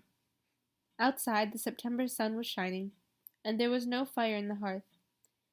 Even without one, the room was warm enough. The window looked out in the small inner courtyard with a fountain that was still there in our own time. Both the window seat and the desk were covered with papers, quill pens, candles for melting sealing wax, and books, some of them stacked dangerously high. If the piles toppled, they would knock over the inkwell standing so confidently amidst the confusion. It was a comfortable little room, and there wasn't a soul in it. Yet when I entered it, for some reason, the fine hairs on the back of my neck stood up. A morose secretary in a white Mozart-style wig had brought me here, and with the words, "I am sure the Count won't keep you waiting long," he had closed the door behind me. I hadn't liked being separated from Gideon, but after handing me over to the grumpy secretary, he had gone off through the nearest door, looking cheerful and like someone who knew his way around here very well. I went over to the window and looked out into the quiet inner courtyard. It all seemed very peaceful, but I couldn't shake off the uncomfortable feeling that I wasn't alone. Maybe, I thought, someone was watching me through the wall behind the books. Or the mirror over the mantelpiece was a window, and on the other side, like police detectives have in their interrogation rooms. For a while, I just stood there feeling uncomfortable, but then I thought if I just stood around looking unnaturally awkward, the secret observer might notice that I felt I was being watched. So I took the top book off one of the piles on the wide window seat and opened it. Marcellus de Medicamentis. Ah, Marcellus, whoever he had been, had obviously discovered some unusual medical treatments, and they'd been collected in this little book. I found a nice passage telling you how to cure liver disease. All you had to do was catch a green lizard, remove its liver, tie the liver to a red cloth or a naturally black rag. What did he mean, naturally black? And hang the rag or the cloth on the right-hand side of the sick person. Then, if you let the lizard run away, saying esse dimito te vivam, and some other Latin words like that, the invalid would be cured. The only question, I thought, was whether the lizard could run away once you'd removed its liver. I closed the book again. This Marcellus must have lost his marbles. The book next to it on top of the pile was bound in dark brown leather, and very fat and heavy, so I let it lie where it was as I leafed through it. Gold lettering on the cover told me that it was of all manner of demons, and how they may render assistance to both the magician and the common man. Although I wasn't a magician, or a common man, either, I felt curious, and opened it somewhere in the middle. The picture of an ugly dog looked at me out of the page, with a caption underneath, saying that this was Gestan, a demon of the Hindu Kush, who brought disease, death, and war. I disliked Gestan at sight, so I went on leafing through the book. A strange, distorted face with horny growths on its skull, rather like one of the Klingons in the Star Trek films, stared at me from the next page, and I was staring back. Repelled, the Klingon closed its eyes, rose off the paper like smoke from a chimney, and swiftly solidified into a complete figure clad entirely in red. The figure towered up and glared down at me with glowing eyes. "Who dares to summon the great and mighty Berith?" it called. Naturally, I felt a little queasy, but experience had taught me that while ghosts might look dangerous and utter nasty threats, as a rule they couldn't touch and move anything, not even a breath of air. And I very much hoped that this Berith was nothing but a ghost, a copy of the real demon trapped between the covers of this book. And the real demon, as it was also to be hoped, wasn't around anymore. "So," I said politely, but unimpressed, "no one summoned you?" "Berith, demon of lies, Grand Duke of Hell," Berith introduced himself in a ringing voice. "Otherwise known as Bolfrey." "Yes, that's what it says here," I agreed, looking at the book again. You also improved the voice of singers. A nice gift, that one, however, once you'd summoned him with an invocation, which looked tricky since it was obviously written in ancient Babylonian. If you wanted him to improve your voice, you had to make him assorted sacrifices, including aborted monstrosities, preferably still alive. And that was nothing compared with what you had to do to get him to turn other metals into gold, which he could also do. As a result, the Sychemites, whoever they were, had worshipped Berith, until Jacob and his sons came along and put all of the men of Sichem to death by the sword, torturing them most horribly. So far, so good. "Berith commands 26 legions," he announced grandly, but he hadn't done anything to me so far, and I felt even braver. "I think that people who talk about themselves in the third person are peculiar," I said, and turned the page. Just as I'd hoped, Berith disappeared back into the book like smoke blown away by the wind. I breathed a sigh of relief. "An interesting choice of reading matter," said a quiet voice behind me. I spun around. Count Saint-Germain, unnoticed, had entered the room. He was leaning on a stick with an elaborately carved handle. His tall, lean figure was as impressive as ever, and his dark eyes were bright and watchful. "Yes, very interesting," I murmured, rather uncertainly. But then I pulled myself together, shut the book, and sank into a deep curtsy. When I emerged from my huge skirts again, the Count was smiling. "I'm glad you have come," he said, taking my hand and raising it to his lips. I could hardly feel their touch. "It seems to me advisable for us to get to know each other better, for our first meeting was a little unfortunate, was it not?" I said nothing. At our first meeting, I concentrated mainly on singing all the verses of the national anthem in my head. The Count had made some offensive remarks about the low IQ of women in general, and me in particular, and finally he had half strangled me and threatened me in a distinctly unconventional way. He was dead right. The whole thing had been more than a little unfortunate. "How cold your hand is," he said. "Come along, sit down. I am an old man. I can't spend a long time standing." He smiled, let go of my hand, and sat down in the chair behind the desk. Against the background of all those bookshelves, he once again looked like his own portrait. An ageless man with distinguished features, lively eyes, and a white wig, surrounded by an unmistakable aura of mystery and danger. I had no option but to sit down on the other chair. "Are you interested in magic?" he asked, pointing to the stack of books. I shook my head. "Not at all until last Monday, to be honest." "Yes, the situation is rather strange, don't you agree? All these years your mother has kept you thinking of yourself as an ordinary girl.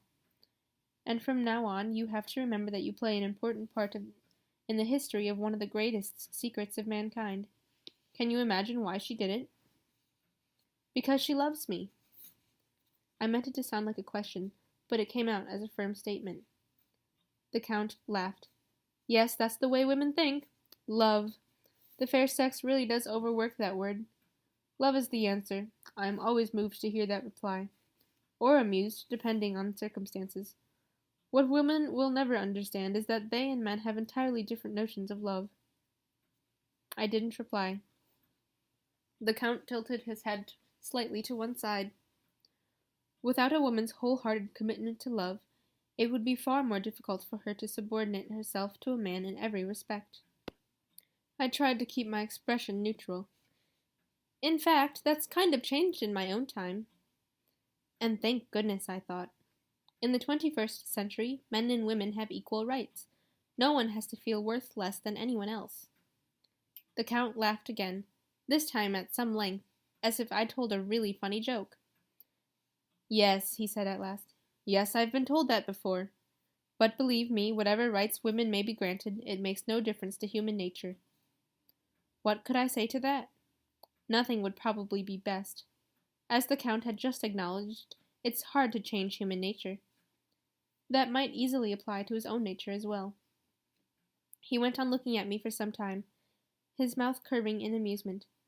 Then he said, suddenly, "But magic. According to the prophecies, you ought to know something about that.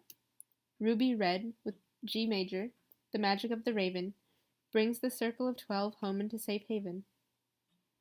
"Yes, I've heard that several times before," I said, "but no one has been able to tell me what the magic of the raven really is."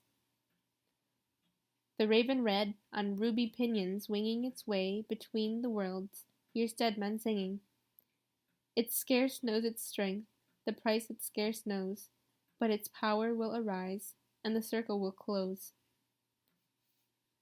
I shrugged my shoulders. No one could make head or tail of these cryptic lines of verse. "It's only a prophecy of dubious origin," said the Count. "It isn't necessarily accurate." He leaned back and went on scrutinizing me intently. "Tell me something about your parents and your home." "My parents?" I was rather surprised. "There really isn't much to tell. My father died of leukemia when I was 7. Before he fell sick, he was a lecturer at Durham University. We lived in Durham until he died. Then my mum moved back into my grandparents' house in London, with my little brother and sister and me. We lived there with my aunt and my cousin and our great-aunt Mattie. My mother works as a hospital administrator. And she has red hair, like all the Montrose girls, doesn't she? Like your brother and sister, am I right?" "Yes, they all have red hair except me." Why was he harping on that? My father had dark hair. "All the other women in the circle of 12 are red-haired. Did you know that? Until not so long ago, hair of that color was enough to get you burnt as a witch in many countries. At all times, and in all cultures, people have found magic both fascinating and threatening. That is also why I have studied it in such depth. Once you know about something, there is no reason to fear it." He leaned forward and placed his fingertips together. "In particular, I take a burning interest in the magic of Far Eastern cultures.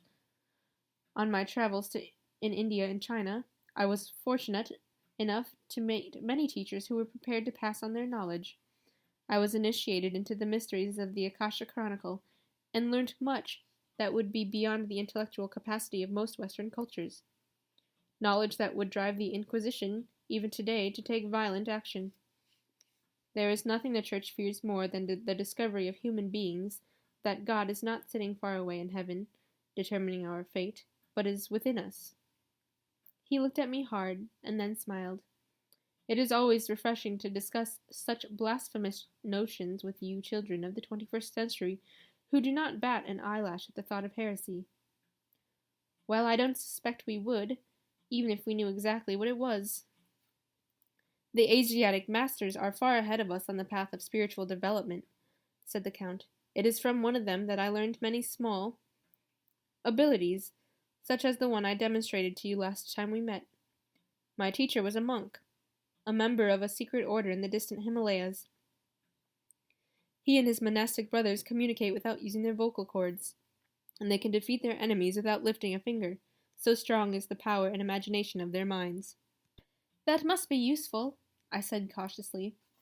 I didn't want him thinking he'd like to show me all over again. I think you were trying that out on Lord Alistair at yesterday evening's soiree. Ah, the soiree. He smiled again. From my point of view, it won't take place until tomorrow. How delightful to know that we shall really be meeting Lord Alistair there. Does he appreciate my little performance?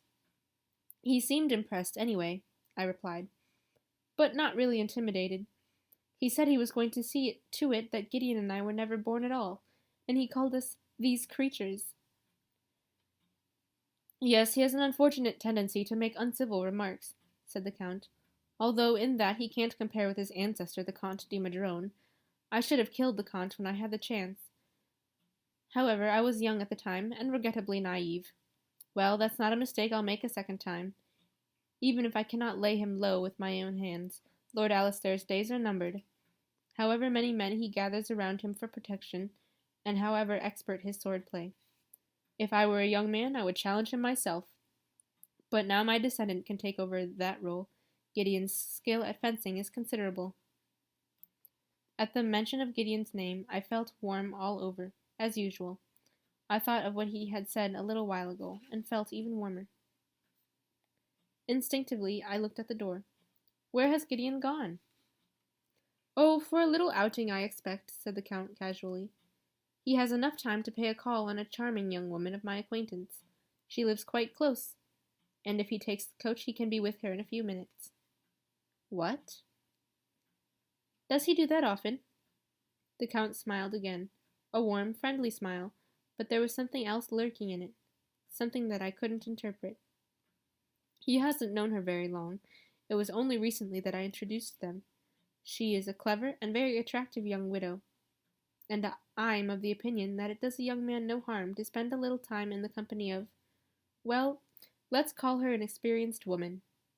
I was unable to say a word to that, but obviously I wasn't expected to. Lavinia Rutland is one of those delightful women who enjoy passing on the benefit of their experience to the opposite sex, said the Count. You bet she did. I'd thought so myself. Upset, I stared at my hands, which had clenched into fists entirely of their own accord. Lavinia Rutland, the lady in the green dress. So that's why they'd seemed so much at ease with each other yesterday evening. I have an impression that you do not quite like the idea, said the Count in a soft voice. He was dead right. I didn't like it one little bit. It took me a great effort to look the Count in the eye again. He was still smiling that warm, kindly smile. My dear, it is important to learn early that no woman can claim any rights over a man. Women who do so end up unloved and lonely. The cleverer a woman is, the sooner she will come to terms with the nature of men. What stupid twaddle! Ah, but of course you are still very young, are you not? Much younger, it seems to me, than other girls of your own age. You have probably just fallen in love for the first time. No, I muttered. Yes, though. Yes! Or at least it felt like the first time. It was so special, so necessary to me, so painful, so sweet. The Count laughed quietly. It's nothing to be ashamed of. I would be disappointed if it were otherwise. He had said the same thing at the soiree, when I burst into tears at the sound of Gideon's violin playing. Fundamentally, it is very simple. A woman in love would not hesitate to die for the object of her affections, said the Count. Would you give your life for Gideon? Well, I'd rather not. I've never thought about it, I said, confused. The Count sighed. Regrettably, and thanks to the dubious motives of your mother in protecting you, you and Gideon have not yet spent very much time together, but I am already impressed to see how well he has played his part. Love positively shines out of your eyes. Love and jealousy. Played what part? Nothing is easier to calculate than the reactions of a woman in love. No one is more easily controlled than a woman whose actions are determined by her feelings for a man, the Count went on. I explained that to Gideon the very first time we met. Of course, I am a little sorry that he wasted so much energy on your cousin. What is her name again? Charlotte? Now I was staring at him. For some reason, I thought about Aunt Mattie's vision of the ruby heart lying on a rocky ledge above a precipice. I'd have liked to put my hands over my ears to shut out the sound of his gentle voice. In that respect, at least, he is more sophisticated than I was at his age, said the Count, and it must be admitted that nature has equipped him with many advantages. The body of a young Adonis, such a handsome face, such charm, so many gifts. He hardly has to do anything to attract girls. The lion roars loud in F sharp. His mane is diamond bright. Multiplication is his star the sun gives light.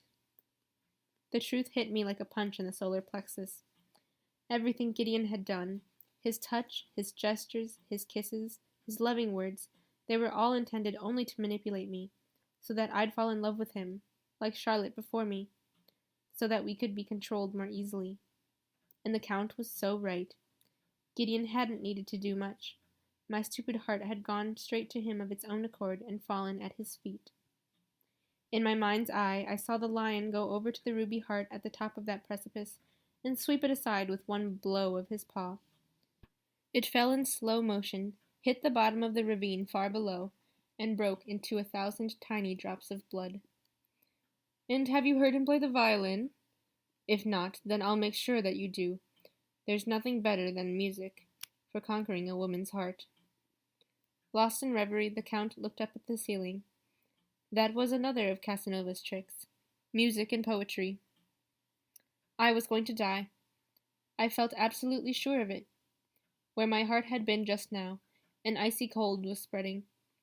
It seeped into my stomach, my legs, feet, arms and hands, and last of all, into my head. Like a trailer for a film, the events of the last few days ran through my mind to the theme tune of The Winner Takes It All. From the first kiss in that confessional to his declaration of love just now in the cellar. All of it manipulation on the grand scale, and except for a few interruptions, when he'd probably been his real self, all perfectly carried out. And that damn violin had been the finishing touch. Although I tried to remember it later, I had no clear idea of the rest of my conversation with the Count, because once the chill took over me, nothing mattered anymore. The good thing was that he did most of the talking on his own. In his soft, pleasant voice he told me about his childhood in Tuscany, the shame of his illegitimate birth, his difficulties in tracking down his real father, and how even in his youth he had studied the mysteries of the chronograph and the old prophecies. I really did try to listen, if only because I knew that I'd be expected to repeat every word he said to Leslie. But it was no good.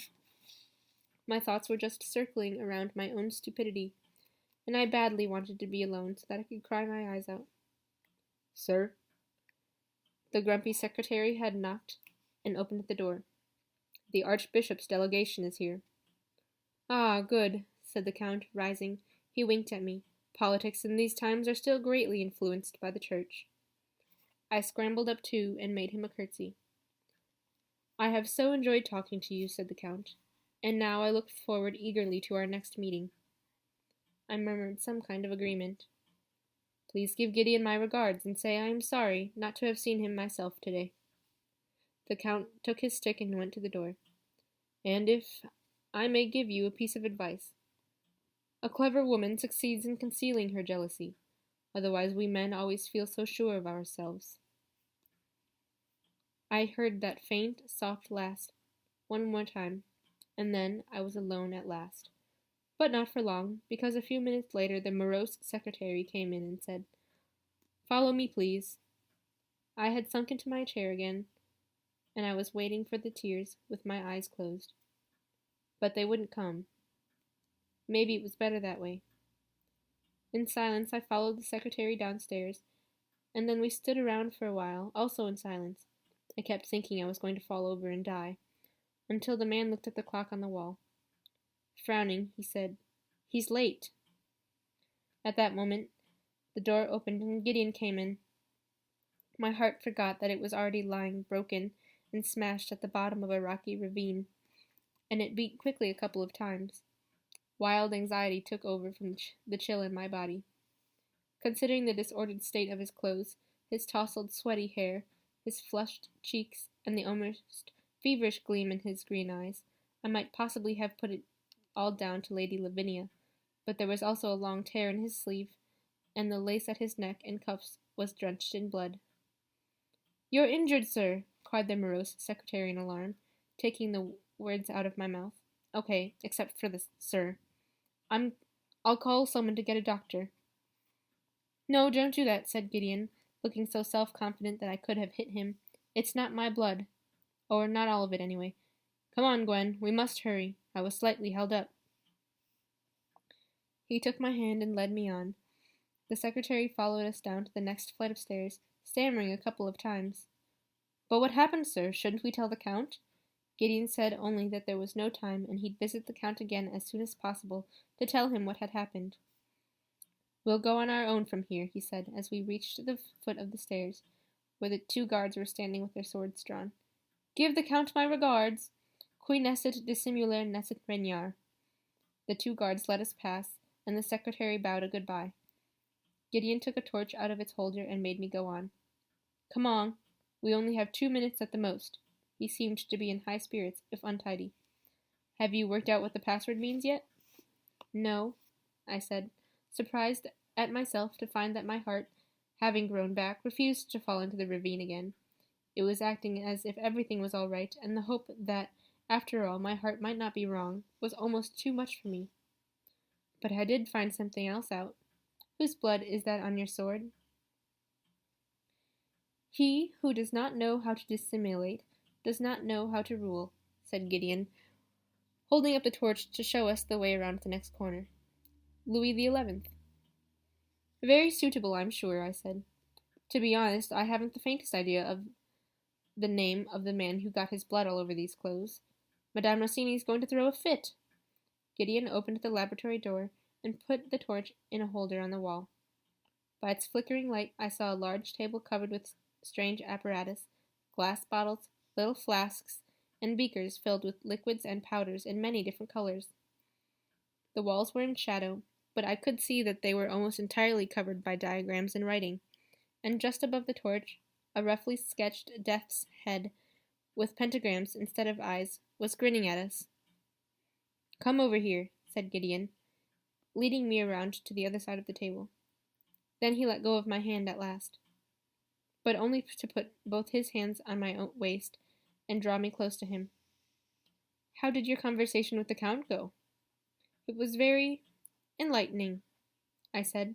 The phantom heart in my breast was fluttering like a small bird, and I swallowed the lump in my throat. "The Count explained how you and he share the same weird opinion that a woman is easier to control if she's in love. It must have been really annoying to put in all that strenuous work on Charlotte and then have to begin again at the beginning with me, wasn't it?"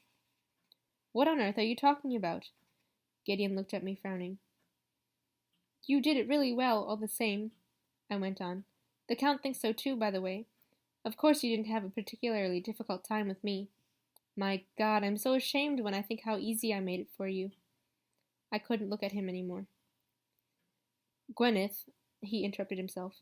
"Look, we'll be traveling back at any minute. Maybe we should continue this conversation later, in peace and quiet. I haven't the faintest idea what you're getting at."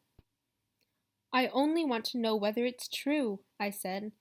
Of course it was true, but, as everyone knows, hope dies hard. I was getting the familiar feeling that we were about to travel forward in time again.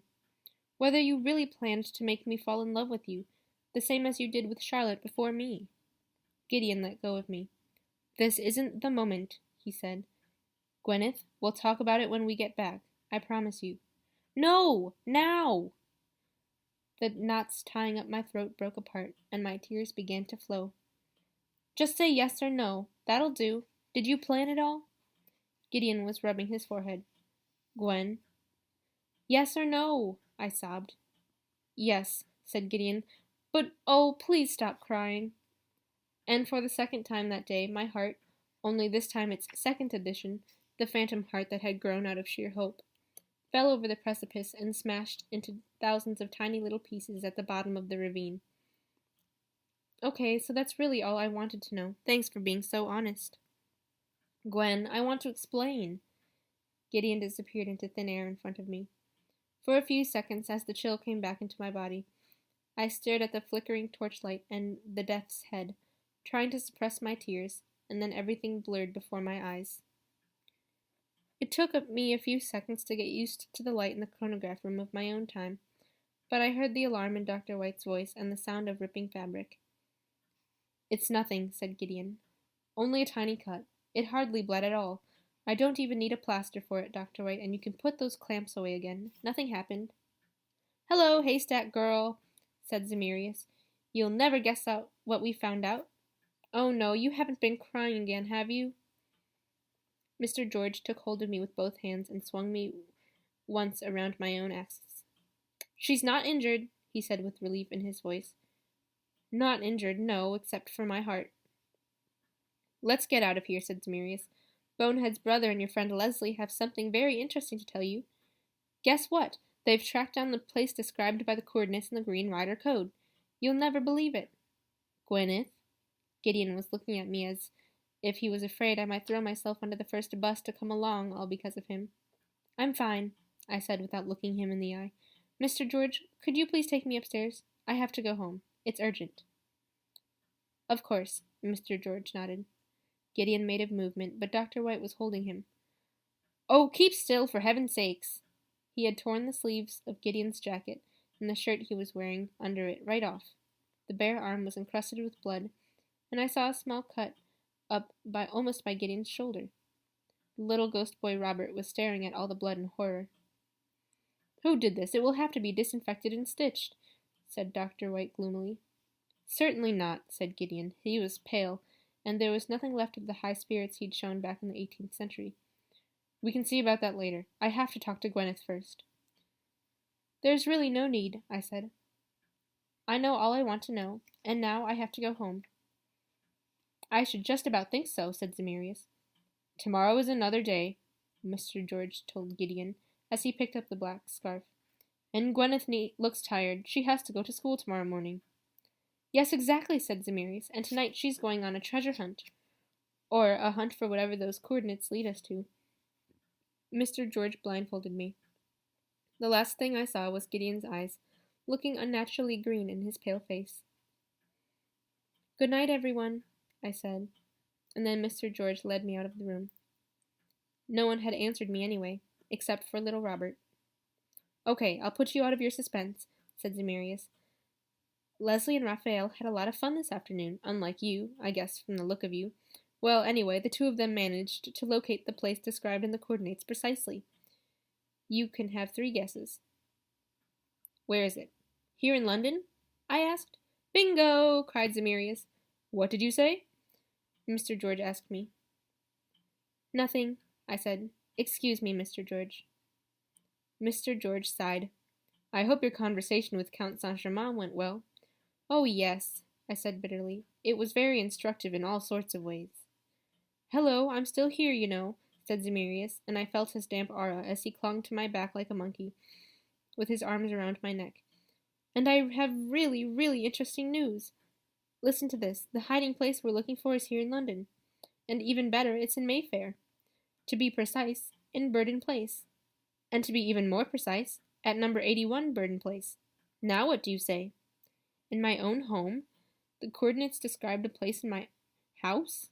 For heaven's sakes, what would my grandfather have hidden there? Maybe another book? One with drawings that would finally help us to get somewhere?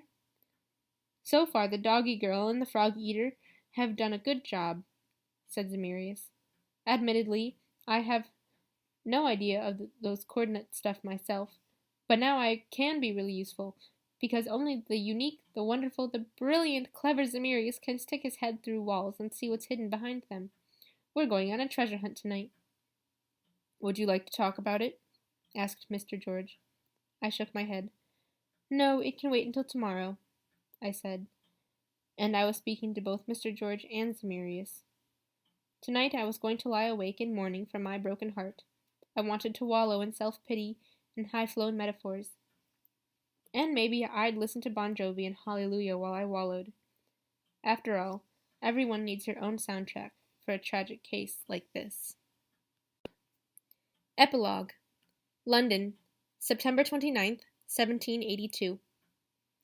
He landed with his back to the wall, placed his hand on the hilt of his sword, and looked around him.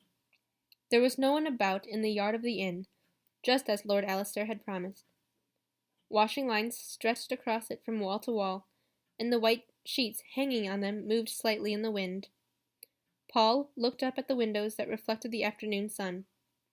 A cat lay on one window-sill, giving him a mocking glance, one paw dangling casually over the edge of the sill. The cat reminded him of Lucy. He took his hand off the sword hilt and shook out the lace cuffs around his wrists. These rococo clothes all looked the same to him. Stupid knee breeches, weird, impractically long tailcoats, embroidery, and lace everywhere. Frightful! He had intended to wear the wig and costume left over from his visits to the year 1745, but Lucy and Lady Tilney had insisted on having a completely new outfit made for him. They said everyone would notice if he went about in 1782 wearing clothes dating back to 1745. And when he said who cared, he was only going to a remote yard for a short time to meet Lord Alistair and exchange the papers, they refused to see his point. He slipped his hand between his coat and his shirt, where the folded copies lay in a brown envelope. Excellent. You are punctual. The cool voice made him spin around. Lord Alistair stepped out of the shadow of the arched entrance to the yard, as elegantly dressed as ever, even if his clothes were very colorful, and their embroidery and the jewels he wore sparkled in the sun. He looked exotic against the plain background of the sheets. Even the hilt of his sword seemed to be made of pure gold, and was set with gemstones. They gave the weapon the appearance of being harmless, almost ridiculous. Paul glanced quickly through the arch, where green turf ran beside the road and down to the Thames. He could hear horses snorting, so he assumed that Lord Alistair had come in a coach. "Are you alone?" asked his lordship.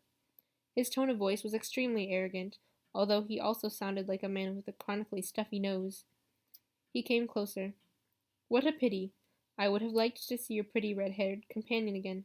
She had such an unusual way of expressing her opinion. She was only disappointed that you didn't make use of the advantage our last information gave you, and she's suspicious about what you intend to do with it. Your information was incomplete. It was complete enough. The Florentine Alliance hadn't thought its plans through properly. In 40 years, 5 attempts on the Count's life have failed, and you were personally responsible for 2 of them. Last time, and that was 11 years ago, you seem to have been so certain of yourself. Have no fear.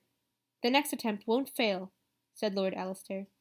"Until now, my ancestors and I have always made the mistake of fighting the so-called Count as if he were an ordinary human being.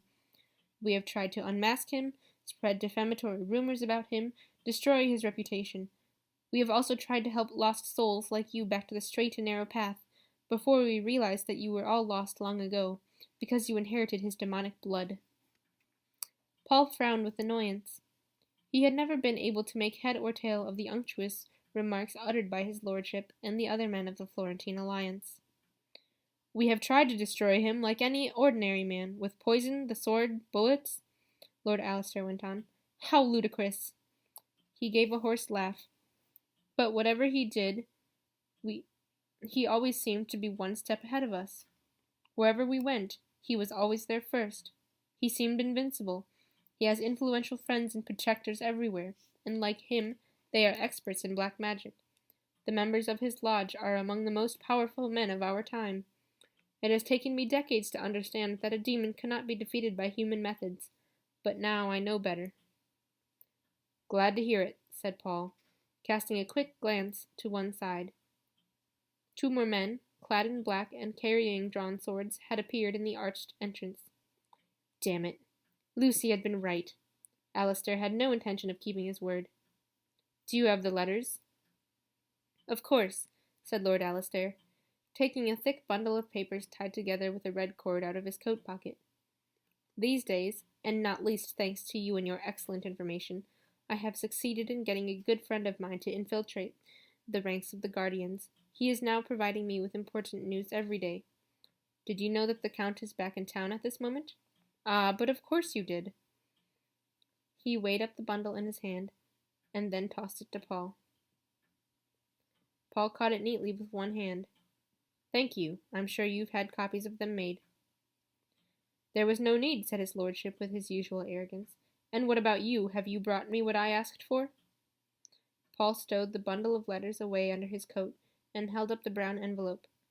5 pages of the family tree of the Devier family, beginning in the 16th century with Lancelot Devier, the first time traveler, and ending with Gideon Devier, born in the 20th century. And the female line? Asked Lord Alistair, and now he almost sounded excited. It's all in there as well, beginning with Elaine Burley and ending with the name of Gwyneth Shepherd. Speaking her name gave Paul a pang. He cast a quick glance at the 2 men. They had stopped under the arch, hands on the hilts of their swords, as if they were waiting for something. Gritting his teeth, he admitted to himself that he could guess what it was. Good, then give it to me. Paul hesitated. You haven't kept to our agreement, he said, trying to gain time. He pointed to the 2 men. You were going to come alone. Lord Alistair followed his gaze with indifference. A gentleman of my social rank is never alone. My servants accompany me everywhere. He took another step forward. Now give me the papers. I'll see to the rest of it myself. And suppose I change my mind? It doesn't matter to me whether I take those papers from your hands when you're dead or alive, said his lordship, and his hands went to the ornate hilt of his sword. In other words, it makes no difference whether I kill you before or after I have them. Paul put his hand on his own sword. You swore an oath. Huh, cried Lord Alistair, drawing his sword. A man doesn't outwit the devil by means of morality, so give me those papers. Paul took 2 steps back and drew his own sword. Didn't you say it was no use trying to defeat us with ordinary weapons? He asked, raising one eyebrow as derisively as possible. We'll see about that, said his lordship. En garde, demon. Paul would rather have gone on talking, but Lord Alistair seemed to have just been waiting for an opportunity. He lunged, obviously fiercely determined to kill Paul. That ferocity and his brilliance as a swordsman were not an ideal combination.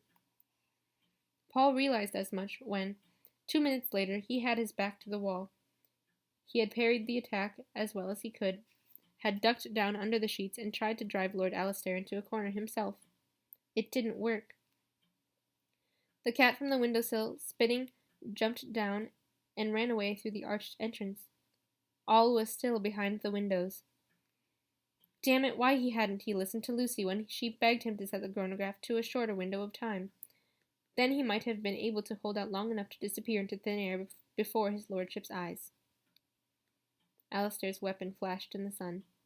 His next stroke was so hard and forceful that it almost knocked Paul's sword out of his hand.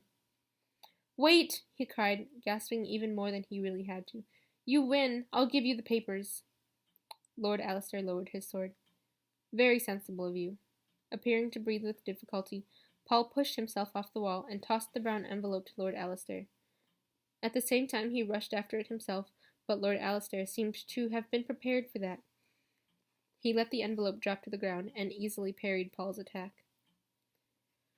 I can see through any demon's cunning tricks, he cried, laughing. And now let's take a look at the color of your blood. He feinted neatly, and Paul felt Lord Alistair's blade slit open the sleeve of his coat, and under it his skin. Warm blood ran down his arm. It didn't hurt too badly, so he assumed it was only a slight scratch, but the malicious grin on his adversary's face, and the fact that Alistair hardly seemed to be out of breath, while he himself was gasping for air, didn't strike him as a promising state of affairs. What are you waiting for? Lord Alistair called over his shoulders to the 2 servants. We mustn't give him time. Or do you want to see him vanish into thin air before your eyes, like the last of them you fought? The black-clad men reacted at once. As they ran past the sheets and toward him, Paul knew he had lost. At least the thought went through his head. Lucy was safe. If she had come with him, she would have died as well. "Speak your last words," said Lord Alistair, and Paul thought of dropping his sword, falling on his knees, and starting to pray. Maybe his devout lordship would wait a little while on the grounds of piety before murdering him. Or maybe he would be dead even before his knees touched the ground. At that moment he caught sight of movement on the other side of the sheets, and one of Lord Alistair's men collapsed without a sound before he could finish turning toward it. After a split second of alarm, the other lunged with his sword at the newcomer, a young man in a green coat, who now emerged from behind the sheets and casually parried the stroke with his own sword. "Gideon Devier!" Paul exclaimed as he plucked up new courage and tried to defend himself against Lord Alistair's swordplay. "I'd never have expected to be so glad to see you, boy." "I felt curious, that was all," said Gideon.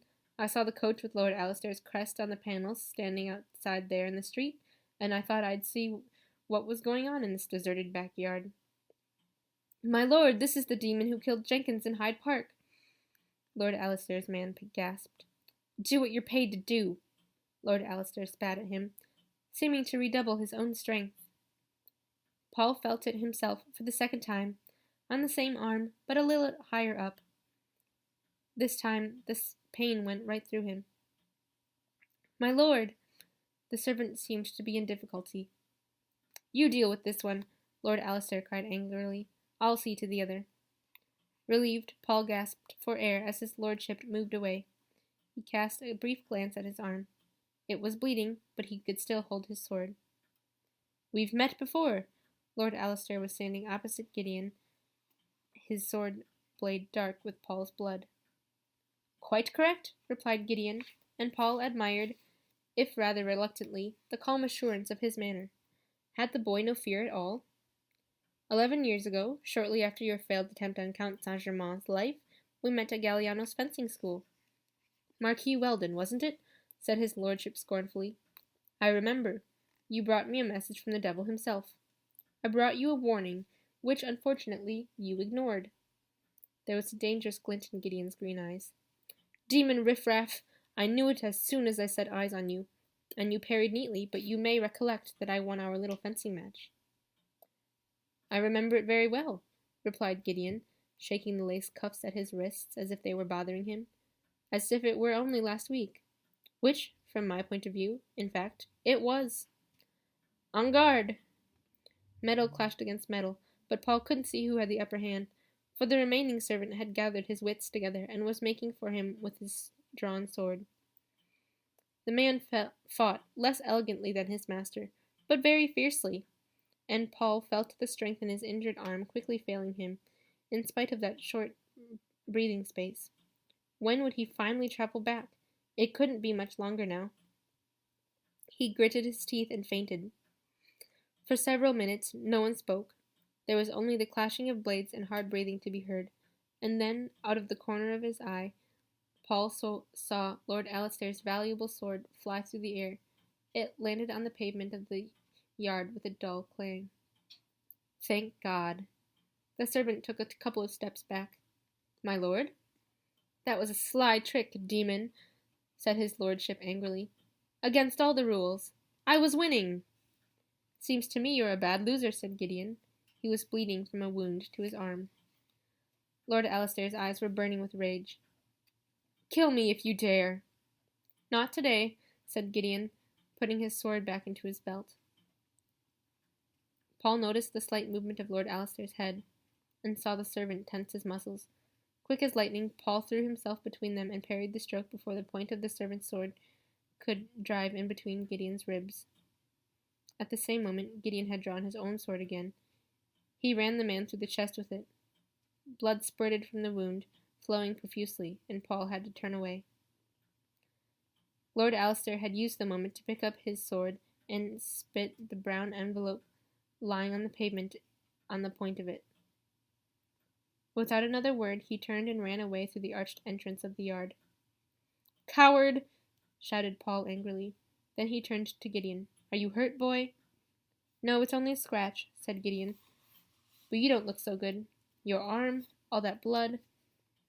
He pressed his lips together and picked up his sword. What were those papers you gave Lord Alistair? Family trees, said Paul unhappily. The ancestral lines of the male and female time travelers. Gideon nodded. I knew you two were the traitors, but I didn't expect you to be quite so stupid. He's going to try killing all the Count's descendants. And now he knows the names in the female line. If he gets his way, we'll never be born. You ought to have killed him when you had the chance, said Paul bitterly. He took us for a ride. Listen, I don't have much time left. I'll be traveling back any moment now, but it's important for you to listen to me. Not likely. Those green eyes flashed angrily at him. If I'd known I was going to find you here today, I'd have brought a test tube with me. It was a mistake to get in touch with the Alliance, said Paul quickly. Lucy was against it from the first, but I thought that if we could help them to render the Count harmless. He put his hand to his stomach. As he did so, his fingers met the package of letters that he had stowed away under his coat. Damn! Here, take this, boy. Hesitantly, Gideon took the package.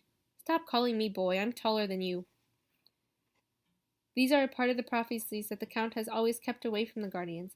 It's important for you to read them before you get the idea of running straight off to your Count and telling tales of us. Shit, Lucy will murder me if she hears about this. How do I know they're not fakes? Just read them. Then you'll know why we stole the chronograph, and why we have to keep the Count from closing the circle of blood. He was gasping for air. Gideon, you have to look after Gwyneth, he said quickly, and you must protect her from the Count.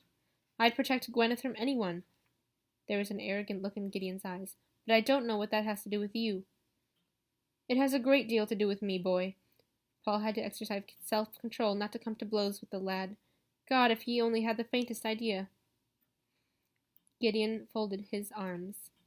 Alistair's men almost killed Gwyneth and me in Hyde Park the other day, all because of your treachery, so you can hardly expect me to swallow this sudden concern for her welfare. You have no notion, Paul interrupted himself. He was running out of time. Never mind. Listen. He thought of what Lucy had said and tried to put his sense of urgency into his voice. A simple question, a simple answer. Do you love Gwyneth? Gideon never took his eyes off him, but something flickered in his gaze. Paul clearly saw that. Was it uncertainty? Wonderful. The boy could use a sword, but he seemed to be something of a beginner in emotional matters. Gideon, I have to know the answer. His voice was sharp. Some of the anger left the boy's face. Yes, was all he said. Paul felt his own fury evaporate. Lucy had known it. How could he ever have doubted her? Then read those papers, he said quickly. That's the only way you can understand the part that Gwyneth is really playing and how much there is at stake for her. Gideon stared at him. What do you mean? Paul leaned forward. Gwyneth is going to die if you don't prevent it. You're the only one who can, and the only one she trusts, it seems. He tightened his grip on Gideon's arm as he felt the dizzy sensation threaten to overwhelm him. What he wouldn't have given for 1 or 2 minutes' delay. Promise me, Gideon, he said desperately. But he couldn't hear Gideon's answer. Everything around him blurred. He was torn off his feet and flung through time and space.